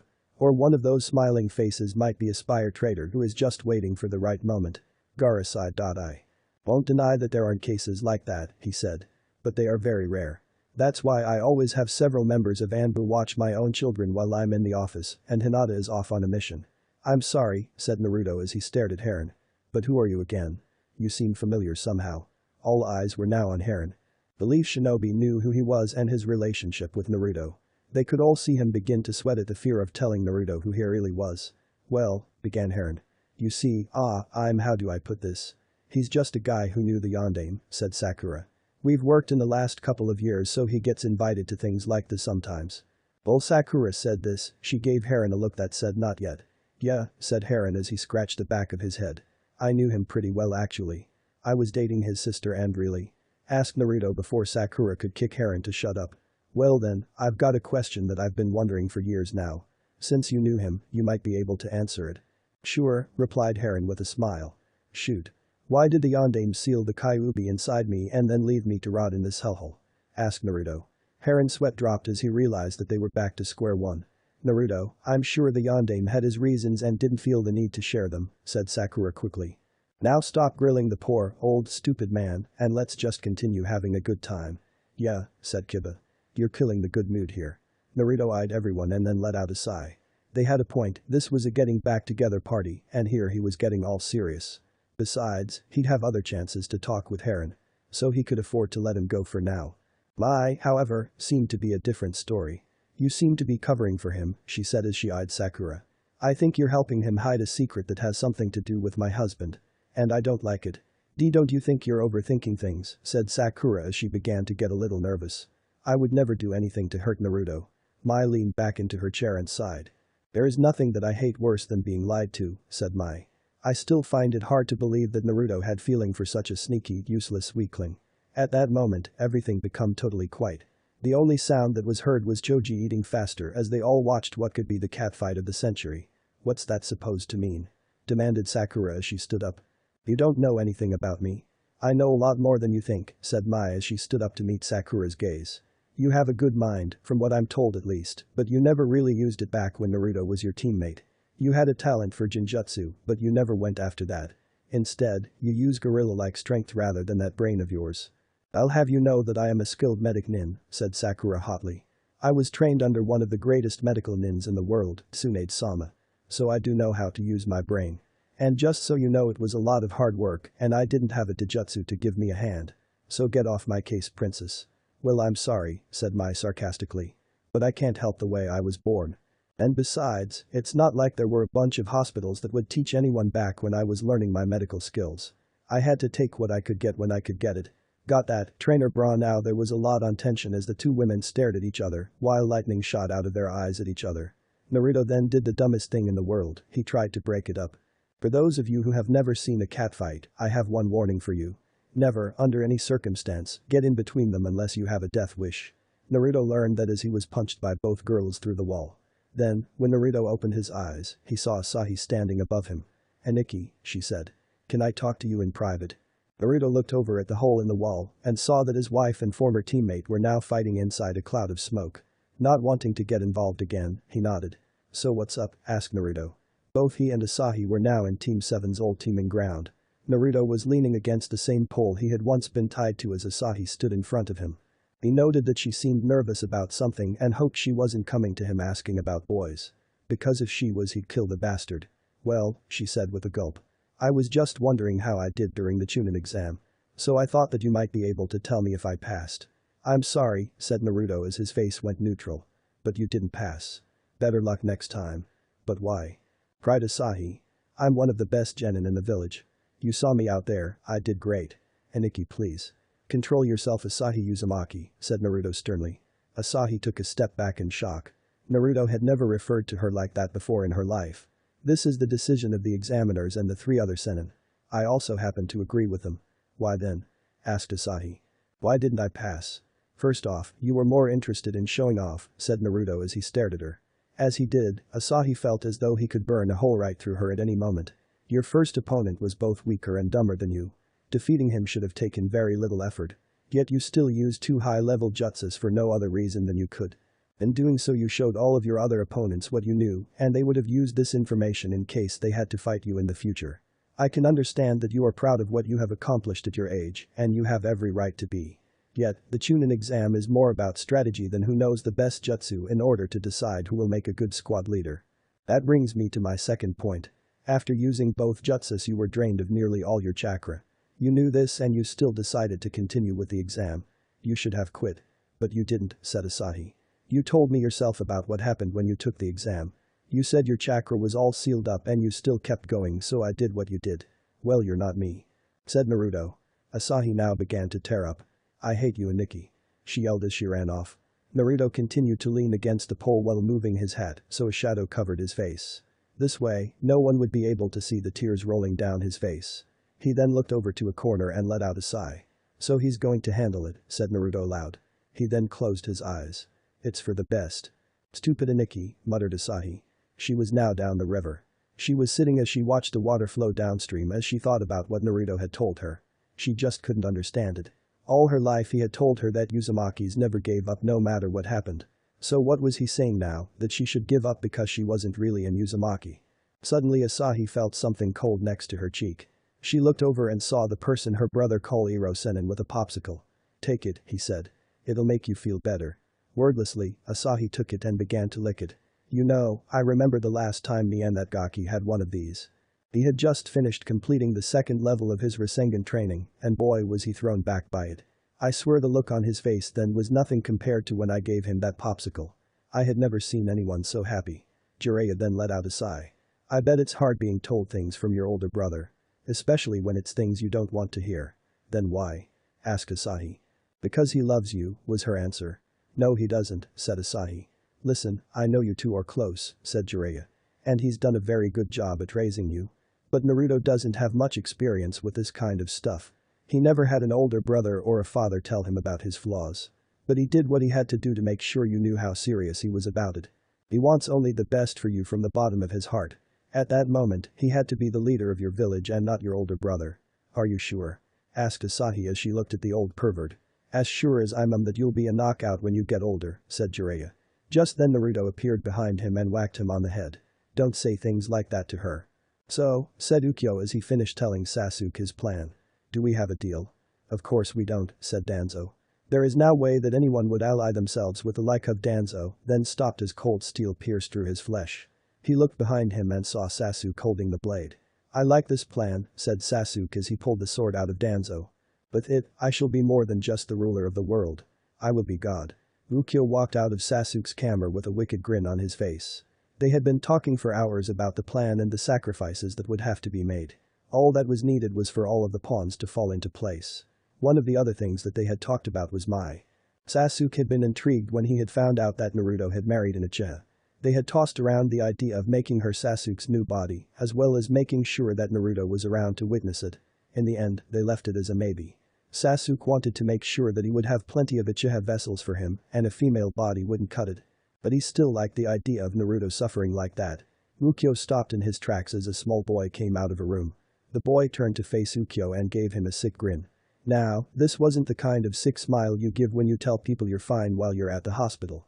No, this was the kind of smile that makes you feel like maggots are crawling all over your skin. But Ukyo smiled right back at him as Kabuto entered the hall from the same door the boy had come through. At the sight of Ukyo, Kabuto took a step back as he pulled out a kunai. He had to protect his master from the person he believed to be Naruto. Then he noticed the red, slit eyes. Sweat began to pour from his skin and onto the floor. Kabuto now realized that this wasn't Naruto, for this man's mere presence filled him with a sense of dread and fear, unlike any he had ever felt before. Ukyo then raised his head a little and looked right into Kabuto's eyes. The next thing that Kabuto realized was that his blood was now pouring out of his neck from a slash mark. He then saw that Naruto look-alike appear next to him, and a millisecond later, he ripped off Kabuto's arm. The red-eyed blonde wasn't done yet, as he then hit Kabuto's head with his own arm with enough force to send his head, and only his head, flying. Kabuto dropped his kunai, fell onto his hands and knees, and held his mouth to keep from puking. Wait, wasn't I just beheaded? He thought. But powerful killing intent. It's far more powerful than Orochimaru-sama's. Just who? No, what is he? Nice to meet you, said Achi. My name is Achi Uchiha. What's your name? Ukyo said nothing. Instead, the fur on his tail became spiky like it was made of needles. It then moved in front of the boy. Is something wrong? Tell me, said Ukyo slowly. Why are you putting on this farce, Orochimaru? Orochimaru's eyes widened a bit and then returned to normal. I see, said the reborn snake. Gone was his childlike voice. It was now replaced with his true voice. So you figured it out. Very impressive. Not even Sasuke-kun has been able to figure it out. Not that hard, said Ukyo as he pulled his tail back. I could sense your presence from the moment I stepped into this pit. I am surprised to see you alive, especially after I found out the Sasuke killed you. Yes, that was quite a shock for me as well, admitted Orochimaru. You see, when I tried to possess Sasuke-kun, he managed to use his Sharingan to possess me instead. For a long time I was in a dark place within him. Then, one day, there was a light like the end of a tunnel. I managed to free myself and ran towards it. But when I got there, it was dark again. Then, 9 months later, I was reborn. I can only assume that my immortality jutsu has an unexpected backup in case it fails. Very interesting, replied Ukyo with a nod. Kabuto just kneeled there, watching the two of them. His nerves were racked, waiting for one of the two to strike at the other. And he knew that if there was a fight, Orochimaru would lose. Well, his master's mind was the same, his body was not. He simply didn't have the strength or the chakra he needed. So, said Orochimaru. What will you do now? Nothing, replied Ukyo. Not to you anyways. I actually respect you. Really? Said Orochimaru as he raised an eyebrow. How interesting. It's true, said Ukyo. Unlike my other half, I admired your strength and your cunning. Back during the Chunin exam, you used and manipulated the situation to your advantage. And you share the same desires that I do. I shall destroy that weak little village and bring its people to ruin. But, in order for me to fight evenly with Naruto, I will need the power to summon as well. Sasuke has already located the scrolls we desire and has offered to escort us to them. So, you're going to get the Kitsune scroll then, said Orochimaru. Ukyo shook his head. No, he replied. I have no desire to summon anything like that Bakajiraya. Meanwhile over in the Leaf Village, said pervert was getting back in touch with his old perverted habits. He was currently across the street from Naruto's apartment where he and his family were staying. They had tried to get a better place to stay, but everywhere else overchanged them severely. Luckily for them, nobody had touched his old apartment since he died. Sure, there was no furniture and cramped for a family of 6, but it was better than sleeping in the streets. Also, Tsunade had managed to get them some furniture, and then she left to deal with certain hotels for pissing off their allies. Mai was sitting near the window while she breastfed the twins, and Haku was taking a nap. Jiraiya stared in awe of Mai and her nice chest. He had to admit that Naruto had picked himself out a hot eye. He pulled out his little notepad and began to write down notes on his research. That was when tragedy struck. He sneezed. Mai's head snapped towards the sound and stared right at the white-haired nin. She then got up, put the twins to bed, and went back to the window. Once again she began to stare at Jiraiya as she began to let loose her killing intent. Do you feel that? Asked Ukyo as he felt a powerful killing intent. Kami, cried Orochimaru. I haven't felt anything that powerful since Jiraiya was caught peeking at Tsunade at the hot springs. He stuttered for a moment and then did his best to go back to business. Well, if you want a powerful contract then I might know one. In Demon Country, there is a shrine which contains a single summoning contract. However, it is guarded by some of the most powerful shinobi from all of the elemental nations.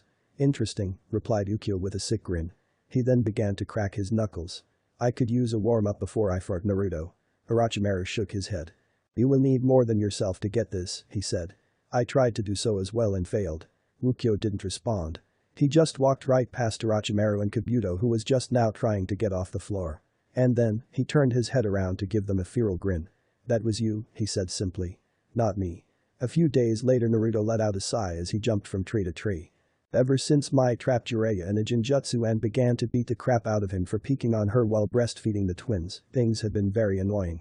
The villagers were now staring at his family and thinking that he had corrupted Mai. His friends at least understood why she did it. Hell, he had to stop Tsunade from finishing the job when she found out. Still, he couldn't believe that the villagers were angry at him for his wife's normal reaction to the situation. In the end, he decided that they were just looking for anything to hate him more. He just never got a break. Also, that Heron guy had been giving Naruto odd stares since they met. They weren't hateful, like he was used to, but they gave him an uneasy feeling. Also, Heron had approached Naruto several times wanting to talk about something. But, every time he did he seemed to back down or change his mind.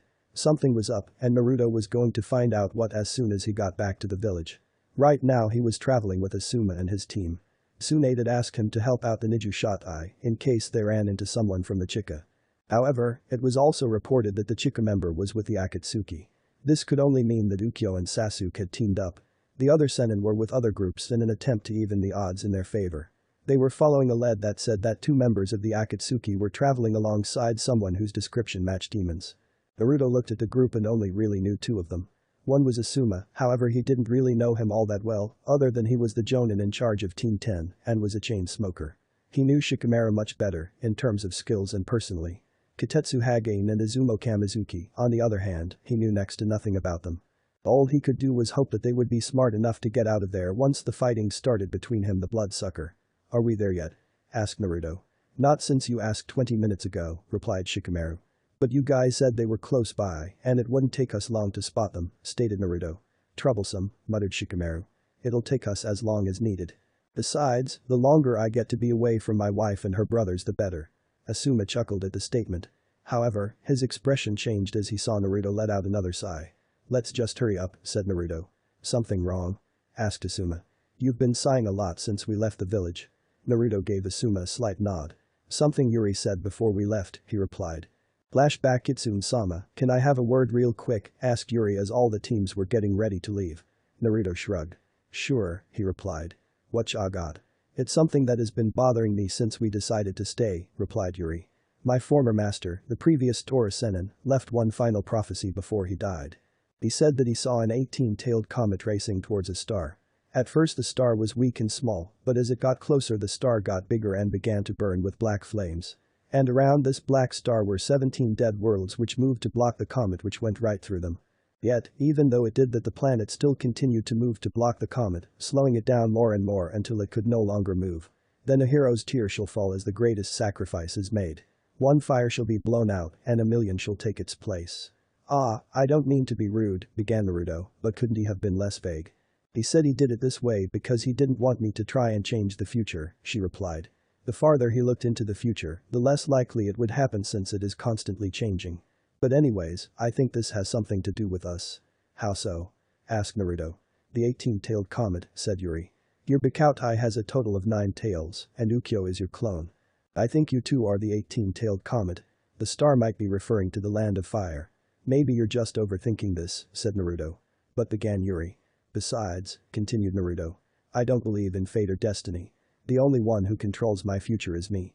End flashback. I didn't want to admit it, but some of the things she said did bother me, admitted Naruto. Shikamaru's eyes widened as he looked at Naruto's face. It was full of worry and a bit of fear.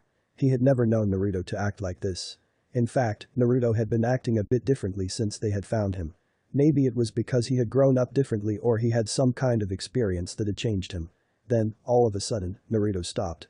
Upon seeing this, all the others stopped as well and turned around to look at Naruto.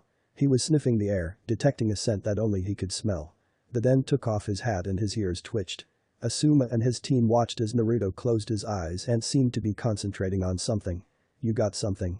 Asked Asuma. Naruto opened his eyes and nodded. Yeah, he replied. Blood and a lot of it.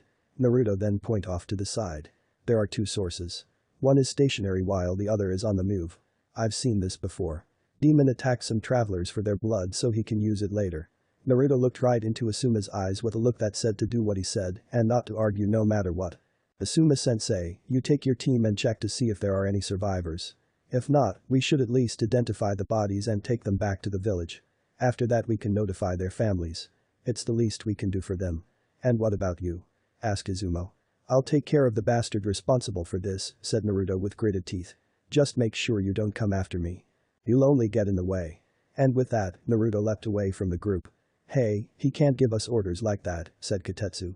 Just who the hell does he think he is? Troublesome, said Shikamaru. I agree, said Izumo. That blonde baka is so, I meant you guys are troublesome, said Shikamaru. Asuma sighed while the other 2 men in the group gave Shikamaru a confused look. The lazy genius sighed, realizing that they needed an explanation. Back at the Kitsune village, Naruto single-handedly took down several Jonin and Anbu with no problem. Then, he and his friends attacked our village and took down our forces with ease. He has become far stronger than any of us. Yet, the Chika have been giving him trouble. He's right, we'd only be in the way. Let's just do what Naruto told us to do, said Asuma as he took out a cigarette and lit it. Besides, if there were any survivors, we need to hurry. The 2 Chunin nodded, and then the 4 of them set off in the direction that Naruto had pointed out. It didn't take them long to reach their destination. They could smell the blood long before they found them. It was heavy in the air like an invisible blanket that surrounded them completely. And when they reached their final destination, all they could do was gasp at the sheer carnage that had taken place. There were at least 20 people lying dead on the ground and a variety of animals. Men, women, and children, all of them were dead. Some looked like a hole had been punched right through them, and others looked like mummies. No one had survived. Yet, there was one person alive there. He stood there, standing in the middle of all the death and destruction. Over his pure yellow eyes were rectangular glasses. He had long white hair went down to his hips and was parted in the middle. He wore a red trench coat, black shirt and pants, and fingerless gloves.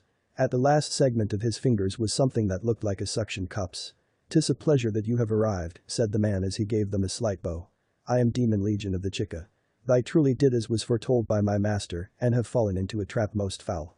Shikamaru's eyes widened when he heard this, realizing the implications of what this stranger said. They had planned for this to happen. They allowed themselves to be spotted and attacked these travelers on purpose. They then separated because they knew how Naruto would react. They knew that Naruto's first concern would be to find out if there were any survivors, and it wouldn't be good to be carrying them using Kage Bunshin. A single hit from an enemy would cause them to dispel and drop whatever or whoever they were carrying. Better to have the people who would just get in the way see to this than help him fight. The enemies knew this and thus prepared this trap for them. Yet one thing didn't make sense: why leave a member of the Chica here for them? Then Demon smiled. "Art thou having difficulty with thy master's plan? 'Tis one of simplicity." A moment later, all the blood that was still on the ground began to rise up slowly. It started with a drop here and there, but it soon began to add up. The drops then broke apart until it became more like a mist of blood than anything else. "Stay on your guard," said Asuma. The other three nodded and took up a guard position. "We'll wait and let him make the first move. We need to get all the information on this guy and what he can do with this blood jutsu of his." Demon let out a chuckle which caused Asuma to raise an eyebrow. "Is something funny?" "Just digest that 'tis a jutsu," said Demon. "I have never used our foul ninjutsu, nor shall I ever." Demon then raised his hand up to shoulder level and then pointed right in front of him. He then seemed to make motions in front of him like he was drawing something. As he did, that path he drew seemed to glow a bright red until the image of a pentagram appeared in front of him. "I use magic. Cruentus a fervo." The blood mist then moved towards the pentagram and went behind it. Then, from the side facing Asuma and his team, a swarm of bats shot out of the pentagram right at them. Naruto continued to jump from tree to tree as he followed the scent. There were 3 of them. 2 he didn't recognize, but he did know the third, Demon. He was glad that the others weren't here with him right now. He had fought Demon many times in the past, and that monster just couldn't be killed. At least, not in any way that he could find. Every time Naruto had thought he had killed him, he just came back like he was a character in some horror movie. This time, he would make sure that he had finished the job. Then, as Naruto was in between jumps, a pair of hands shot out of the ground right beneath Naruto. Naruto looked down as they grabbed his legs. They seemed to be attached to some kind of black cord or something. The hand then flung our hero towards the ground where an enemy appeared out of nowhere. Naruto noticed a few things about this new person. He had white hair that was slicked back and his forehead protector was around his neck. Naruto remembered this guy from the bridge. But the biggest thing that he noticed was the 3-bladed side that was about to be swung right at him. A second before the white-haired man could swing his weapon, the hand on Naruto's legs let go. To a normal person, there wasn't enough time to get out of that situation. However, Naruto was far from a normal person. Kage Bunshin no Jutsu. 2 clones appeared in front of Naruto who caught him and then flung him away just in time. The clone, however, were sliced by the side. Right before Naruto landed on the ground, he created 2 more clones that not only helped him land, but became his weapons as well. As Naruto landed, he used the momentum to go into a spin, while he grabbed his clone that used a hinge to turn themselves into giant shurikens. Naruto then threw them at his only seen opponent for his counter-attack. However, a scared man with glowing, or simply seemed to glow, green eyes appeared out of the ground. The scared one hit it with his fist, while the white-haired one slashed it with his side. "You missed Haiden," said the scared one. He spoke calmly, as if their failed ambush was nothing. "Make another mistake like that and I'll kill you." "Shut the fuck up, Kakuzu," said Haiden in a loud voice. "It's your fault that we messed up. You let go of him too soon. I was close to offering up this piece of shit to Jashin, and you just wanted to fuck with me. Maybe I should have just gift-wrapped him for you," said Kakuzu. He then looked at Naruto. "Can't be smart or worth a lot of money. He's just standing there. Didn't even try to take advantage of the situation or run away." "Like I need something like that," replied Naruto as he crossed his arms. "Now where is Demon?" "Oh, you mean that pansy-ass fucker?" asked Haiden as he pulled out a piece of cloth and waved it at Naruto. "He's not here right now. If you want, I can leave a message." "Baka," growled Kakuzu. "But if he's not here then that mean," began Naruto as realization hit him hard. His hands went right to the side of his head as he began to scream at the top of his lungs. "Crap. How could I have let this happen? I should have sent a Kage Bunshin with them just in case." "Not that it would have helped," said Kakuzu. "And why is that?" asked Naruto as he lowered his hands. "Because we're immortal. Will Asuma and his team make it out of their bloody situation? Will the 2 immortals get their asses handed to by Naruto, or will the Kitsune Senin fail?" As Naruto stared down Kakuzu and Haiden, his mind began to wander back to the beginning. Sadly, he went all the way back to when Sasuke nearly killed him at the Valley of Ends. Back when Kakashi chose to save Sasuke and allow Naruto to be swept down river and into the ocean. Yeah, that far back. In a way, it had turned out to be a good thing. The Kyuubi had died trying to save him by merging with him. While the powerful chakra that Kyuubi gave him was gone, Naruto had gained a new power called the Bikoutai or tail shift. Sure, he had gotten an actual tail, as well as fox ears, but the abilities he had gained allowed him to accomplish much. He had met Mai and Zanku, his future wife and best friend, respectively. It was where he found someone to become his little sister, Asahi. He had saved the Milky Way dynasty and then changed the way things were on the entire continent. Yet, somewhere deep inside, Naruto knew that his past would return. He didn't know how or when, but Naruto knew that the one day people would come looking for him, and they did. Kakashi and several others for the Hidden Leaf Village came to the shinobi village he had created and caused some trouble. Well, it was mainly Kakashi, and the rest had been forced into it. After Naruto had beaten them to a bloody pulp, he had considered detaining them with his village, but them decided to let them go. That plan turned out to be a big mistake because Kakashi had kidnapped his son, Haku, and his sister. Naturally, Naruto kicked the door down, literally, to get them back. Luckily, for both sides, Tsunade had found out and managed to get Haku. However, Asahi had been taken by the Hyuga clan. They had planned on placing the seal on her, but Naruto arrived at the last second and had beaten them all down. After that, Naruto and his allies would have left right away if Mai hadn't given birth to twins. And then again Ukyo, Naruto's evil side that had been given life by the Panda Sennin, had arrived. Oh, and Emo Sasuke found out he was alive and has turned his attention towards him. He was in Naruto's top 10 things to do, but barely. Naruto was then taken out of his thoughts as Kakuzu and Haiden began their attack once more. They charged at him together. Haiden swung his side, and Naruto did a backflip to avoid the attack. However, Kakuzu appeared next to Naruto as he landed with a kunai in hand. Naruto jumped to the side to avoid it, only to be attacked by Haiden this time as his scythe aimed for his neck. In one simple motion, Haiden cut Naruto's head off and watched it fall to the ground. Kakuzu narrowed his eyes as he moved over to the body while Haiden picked up the head. Kakuzu gave the body a hard kick and watched as nothing happened. This is wrong, he thought. From everything that we have heard, he should have been much stronger than this. I don't like the looks of this. Ugly little fuck, swore Haiden as he held Naruto's head in front of his own. Bet you thought you were something. Bet you thought that we were beneath you. And look at you now. You Haiden broke off because he smelled something odd. He began to sniff at the air. His eyes then widened as he realized what it was and threw the head away from him just before it, and the body exploded. When the smoke cleared, Haiden was several yards away and his hands were slightly burned. Kakuzu, on the other hand, had remained where he was, and only his outfit looked like it had taken any damage. Ushi Shuriken, yelled Naruto from some hidden spot. A half second later his hat came flying at the two rogue nins. Kakuzu bent backwards to avoid it like in a Matrix movie. Haiden, on the other hand, wasn't as lucky as the hat hit him right in the neck and sliced right through him. And as his head fell to the ground, Naruto's hat curved around back to the area where it had been thrown and was then caught by Naruto, who calmly placed it on his head. Well, that's one immortal down, said Naruto calmly. What the fuck? Screamed Haiden, causing Naruto's eyes to widen. Haiden was just a head, cut off from the rest of his body. Yet he was still swearing his mouth off. Naruto narrowed his eyes as he watched Kakuzu launched his hand to grab Haiden's head, roughly, and then quickly sew it back onto his body. Now I can see why you can call yourselves immortals, said Naruto. Damn straight shithead, said Haiden as he stood up while gripping his scythe. No matter what you do to us, you can't kill us. Guess you already figured that out, seeing as you're too scared to make a move. Baka, muttered Kakuzu. Haiden's eyebrow twitched as he turned his head to glare at his partner. What the hell was that for? He demanded. He's observing us, you fool, said Kakuzu. He's waiting to see what we can do before he makes his next move. Kakuzu then looked at Naruto. I know all about you before you vanished, Uzumaki. You are an expert at the Kage Bunshin, and you are known for doing the unexpected. But it appears that time has caused you to be more cautious. You have also shown us great restraint.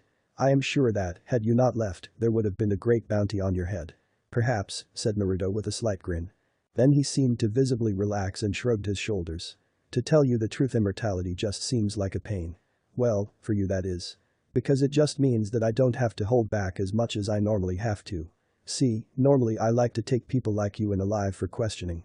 And there is this one scar-faced man who would love to just pick at your minds for a while. Kakuzu narrowed his eyes. Don't think it will be that easy, he said. Naruto just smirked as a response and then seemed to flicked out of existence, only to reappear in front of Haiden and deliver a flying roundhouse kick right at a midsection. Haiden, who had not braced himself, was thrown through the air only to find Naruto a few yards ahead of him. Waiting for him. As soon as Haiden came close and looked like he was about to fall to the ground, Naruto punched him in order to keep the momentum going and then again. This kept on going until Haiden flew into a large thick tree. Haiden hit the tree hard while making a cracking sound. Then, not even a second later, Naruto appeared in front of him and began to punch him over and over again. Each time seemed to push Haiden deeper and deeper into the tree, creating a louder and louder cracking noise. Haiden had his head thrown back, mouth open as blood dripped down the corners of his lips. His eyes were widening open as well and were unseeing. Finally, Naruto brought back his fist and supercharged it with chakra which he used to punch Haiden hard into his gut. The blow was so powerful that the tree split in half down the middle and Haiden was blasted right through it. The immortal flew for several yards until he landed on his back. Naruto was about to continue his attack when he sensed something behind him. He dodged to the left, only getting nicked by Haiden's triple-bladed scythe. As Naruto skidded to a stop, Haiden reached up from the ground and caught it. Slowly he got up while grinning. "Time to pay you back for that beating," said Haiden as he licked some of Naruto's blood from his side. Haiden then began to draw a symbol in the ground using his side. From what Naruto could see, it looked like a triangle inside a circle. "About time," said Kakuzu. Naruto turned his head to see the other immortal leaning against a tree. "I was wondering how many more times I needed to help you before decided to get serious." "Shut the fuck up," said Haiden as he completed the symbol. Suddenly his skin turned as black as night as white markings similar to bones appeared all over his body. "You know how serious I take my religion. Now don't interfere again or I'll fucking kill you." Kakuzu seemed to just shrug. Naruto, on the other hand, returned his focus to Haiden. From what he could tell, these two didn't seem to care about the other like real partners. They seemed to barely tolerate each other at best. "From what I can tell," said Naruto calmly as he pointed at Haiden, "you're not very fast. In fact, I've seen academy students faster than you. So either you have a hidden ace up your sleeve or you're arrogant enough to think you can defeat me by yourself." "Actually, it's both," said Kakuzu. "Whatever," said Haiden as he pulled out a long spike-like blade from his robe. "It's time for the ceremony to begin." With that, Haiden stabbed his own right leg. Moments later, Naruto's right leg had the same wound in the same spot. Naruto gritted his teeth to deal with the pain as fought to keep standing, while Haiden laughed like a lunatic. "Okay," said Naruto through gritted teeth. "So whatever injuries you inflict on yourself happens to me as well. Well, let's try this then." Naruto then opened his mouth all the way as chakra began to spiral in front of it. Soon, a Rasengan formed between his upper and lower jaw. Then, to everyone's surprise, he swallowed it.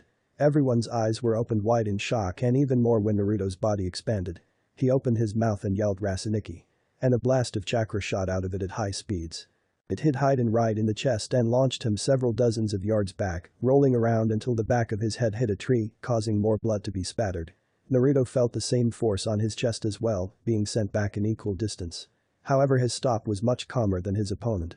Slowly, Naruto pulled himself up only to see Haiden grinning at him like a madman. Naruto cursed under his breath as he watched Haiden, whose skin was back to normal, get up and calmly walk back to the symbol. That's when something clicked inside Naruto's head. He only suffered the same damage from his own attack and nothing else. Slowly a sly smile appeared on Naruto's face as he watched Haiden's skin turn black again. "What's so funny?" asked Haiden mockingly. Naruto didn't respond immediately. Instead he did several hand signs and then yelled Doten. Kaketsu. Suddenly over a dozen spikes popped out of the ground in an oval shape around Haiden, but not one touched him. "This is what's so funny," said Naruto. "You are standing in the jaws of death. All you have to do is lift one foot and the trap will be set and you will die." Haiden blinked at Naruto for a moment and then burst out laughing. "You fucking baka." He laughed. "Haven't you figured it out yet? Whatever happens to me will happen to you. The only difference is that I'm immortal and you're not." Haiden, who wanted to kill Naruto with his own jutsu, lifted his bad leg. Immediately the earth on both sides snapped shut like a bear trap shaped like a fox's head. And the only difference from the previous times Naruto used this jutsu was that it was designed so that the teeth would bite off Haiden's head, which rolled to the ground. And when Haiden's head looked at Naruto, his eyes widened in rage. He was alright. "How? Like it was that hard to figure out," said Naruto calmly as he walked over to Haiden's head. "I figured out that your jutsu is a lot like that voodoo thing. First you got my blood as an identifier, so your curse would have a target. After that, you create the symbol to start it up. I can see why you don't need to be fast, you want to get hurt and close to your enemy. Even your weapons are designed so that they have a greater chance at drawing blood. However, there is a great flaw. The symbol. You need to be inside of it to work your jutsu. So all someone has to do is either more you or destroy the symbol. But I was still on it when you used that jutsu," yelled Haiden. "That's true," said Naruto. Now he was right in front of Haiden, looking down at him. Naruto reached down and picked up the foul-mouthed immortal by his hair and held him up so they were face to face. But the moment you activated my trap, it moved the earth below your feet and destroyed the symbol. Haiden's eyes widened as he absorbed this information and as the fox's head began to sink back into the earth. You bastard. Screamed Haiden moments before Naruto tossed him onto the ground and turned to face Kakuzu. Kakuzu had barely moved. He seemed unfazed at what he had just seen. Now it's your turn, said Naruto. Don't think that it'll be easy like it was with Haiden, said Kakuzu. Haiden is a fool who enjoys taking his time with his opponents. But me, I prefer not to toy with my opponent. I always fight them seriously and with the same professional attitude I used when I fought the Shodai Hokage. Naruto's eyes widened a bit after hearing that. Man, said Naruto. You're old. Kakuzu, who was only slightly irritated by that remark, leapt towards Naruto and delivered a roundhouse kick of his own. Naruto did his best to block it, but the force behind that kick was close to his own and sent Naruto skidding across the forest floor. When he stopped, Naruto launched to Kakuzu while focusing a large amount of chakra into his fist and hit him right in the chest. Only, Kakuzu didn't budge. And it was like Naruto was hitting solid steel. That was when Naruto noticed that Kakuzu's skin had turned a grayish color. Naruto tried to think for a moment, but Kakuzu smacked him on the side of his head and sent the blonde sailing. Naruto tried to land on his feet, but he was starting to get a little winded and he was injured. When he landed, Naruto began to roll and then used that same force to get back up. He stared at Kakuzu for a moment and realized that he had to be using a jutsu that greatly improved his defenses as well as offenses. Realizing this, Naruto began to concentrate the chakra in his hand and formed a Rasengan with a ring of wind around it. Futon. Rasenkazana. Yelled Naruto as he thrust his arm forward. The ring shot out and became a mini twister that raced toward Kakuzu at blinding speeds. He tried to dodge it, but his leg got caught in it and soon the rest of him was sucked in and sent spiraling backwards. He tried to move but couldn't, the high winds made that impossible. Kakuzu couldn't use a substation jutsu or anything else to save himself, he was trapped. It wasn't long until his body crashed against a boulder and he laid there unable to move. Then, the blue sphere, which had stayed intact, was propelled by the wind going directly down the tunnel. There was then an explosion when the jutsu connected with his body. It took a minute or two for the smoke to clear, but when it did Naruto was simply shocked at what he saw. Kakuzu was standing. His robe and shirt were gone, revealing a body covered with stitches. On his back, Naruto could see 5 masks that seemed to be attached to the man's very skin. Kakuzu's back then began to bulge until 2 of the masks fell off. It has been a long time since anyone has destroyed 2 of my hearts, said Kakuzu. You should feel honored. Hearts? Said Naruto with a raised eyebrow. Kakuzu just smirked as his back began to budge once more. This time his skin seemed to rip apart, revealing that under his skin were thousands of grayish threads or tentacles. They then seemed to separate from him along with the masks. There was a red mask that looked like a tiger and a blue one that looked like an eagle. That's right, kid, said Kakuzu. I have stayed alive this entire time by stealing the hearts of my opponents and adding them to my body. And, as an extra bonus, I get their chakra natures as well. And you should know what that means. Yeah, said Naruto. It means that you can use all 5 elements with ease. Pretty smart, said Kakuzu as the eagle shot towards Naruto. It opened its mouth and Kakuzu yelled Futon. Atsugai. Sending a high-pressured, tornado-like mass at Naruto which destroyed nearly everything in its path. Within seconds, nearly every tree in front of Kakuzu was destroyed and blown away. Naruto, however, had managed to jump over the blast. Sadly, Kakuzu saw him and commanded his red mask to attack him. The tiger opened its mouth and he yelled, Kaiten. Zukaku. Which sent out a small, but powerful fireball at Naruto. It hit him and exploded, creating a large explosion. Naruto fell to the ground and then slowly got back up. He was panting and starting to get tired. But he had to think about Demon. He had to save some of his strength for him. If he didn't, then he would be of no use to Shikamaru and the others. Basically, Naruto had no more time to waste and he had to finish this soon. Meanwhile, Kakuzu was impressed by what he had seen. Naruto had taken some heavy hits and just kept getting back up. The immortal knew that if he didn't have 5 hearts, he would have been killed with Naruto's first attack. It was only because of that hidden fact that he was still here and had managed to get Naruto off guard. But now he had to finish this.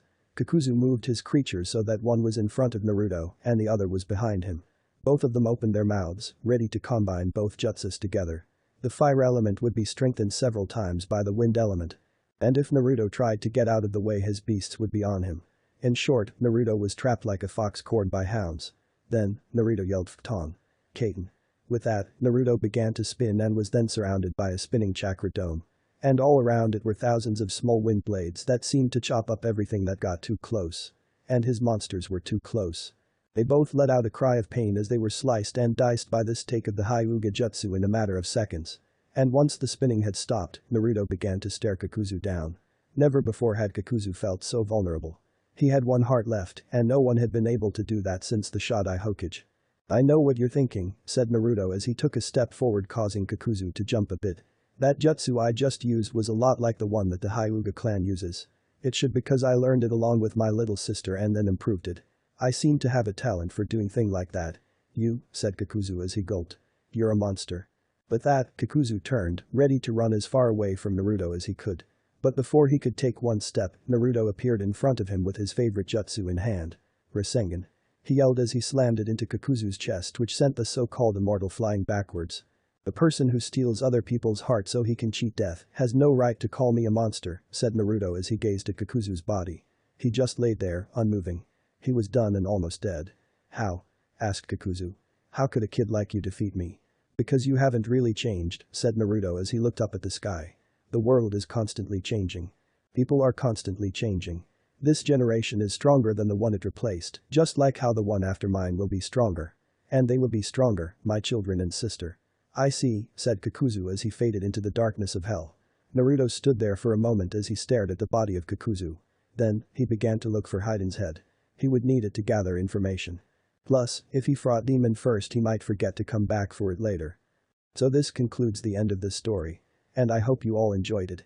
Remember to subscribe to the channel, and if you want to listen to the next story from this channel, turn on the notification bell. So, I'll see you all in the next video. So until then, stay happy, stay fit, and goodbye to everyone.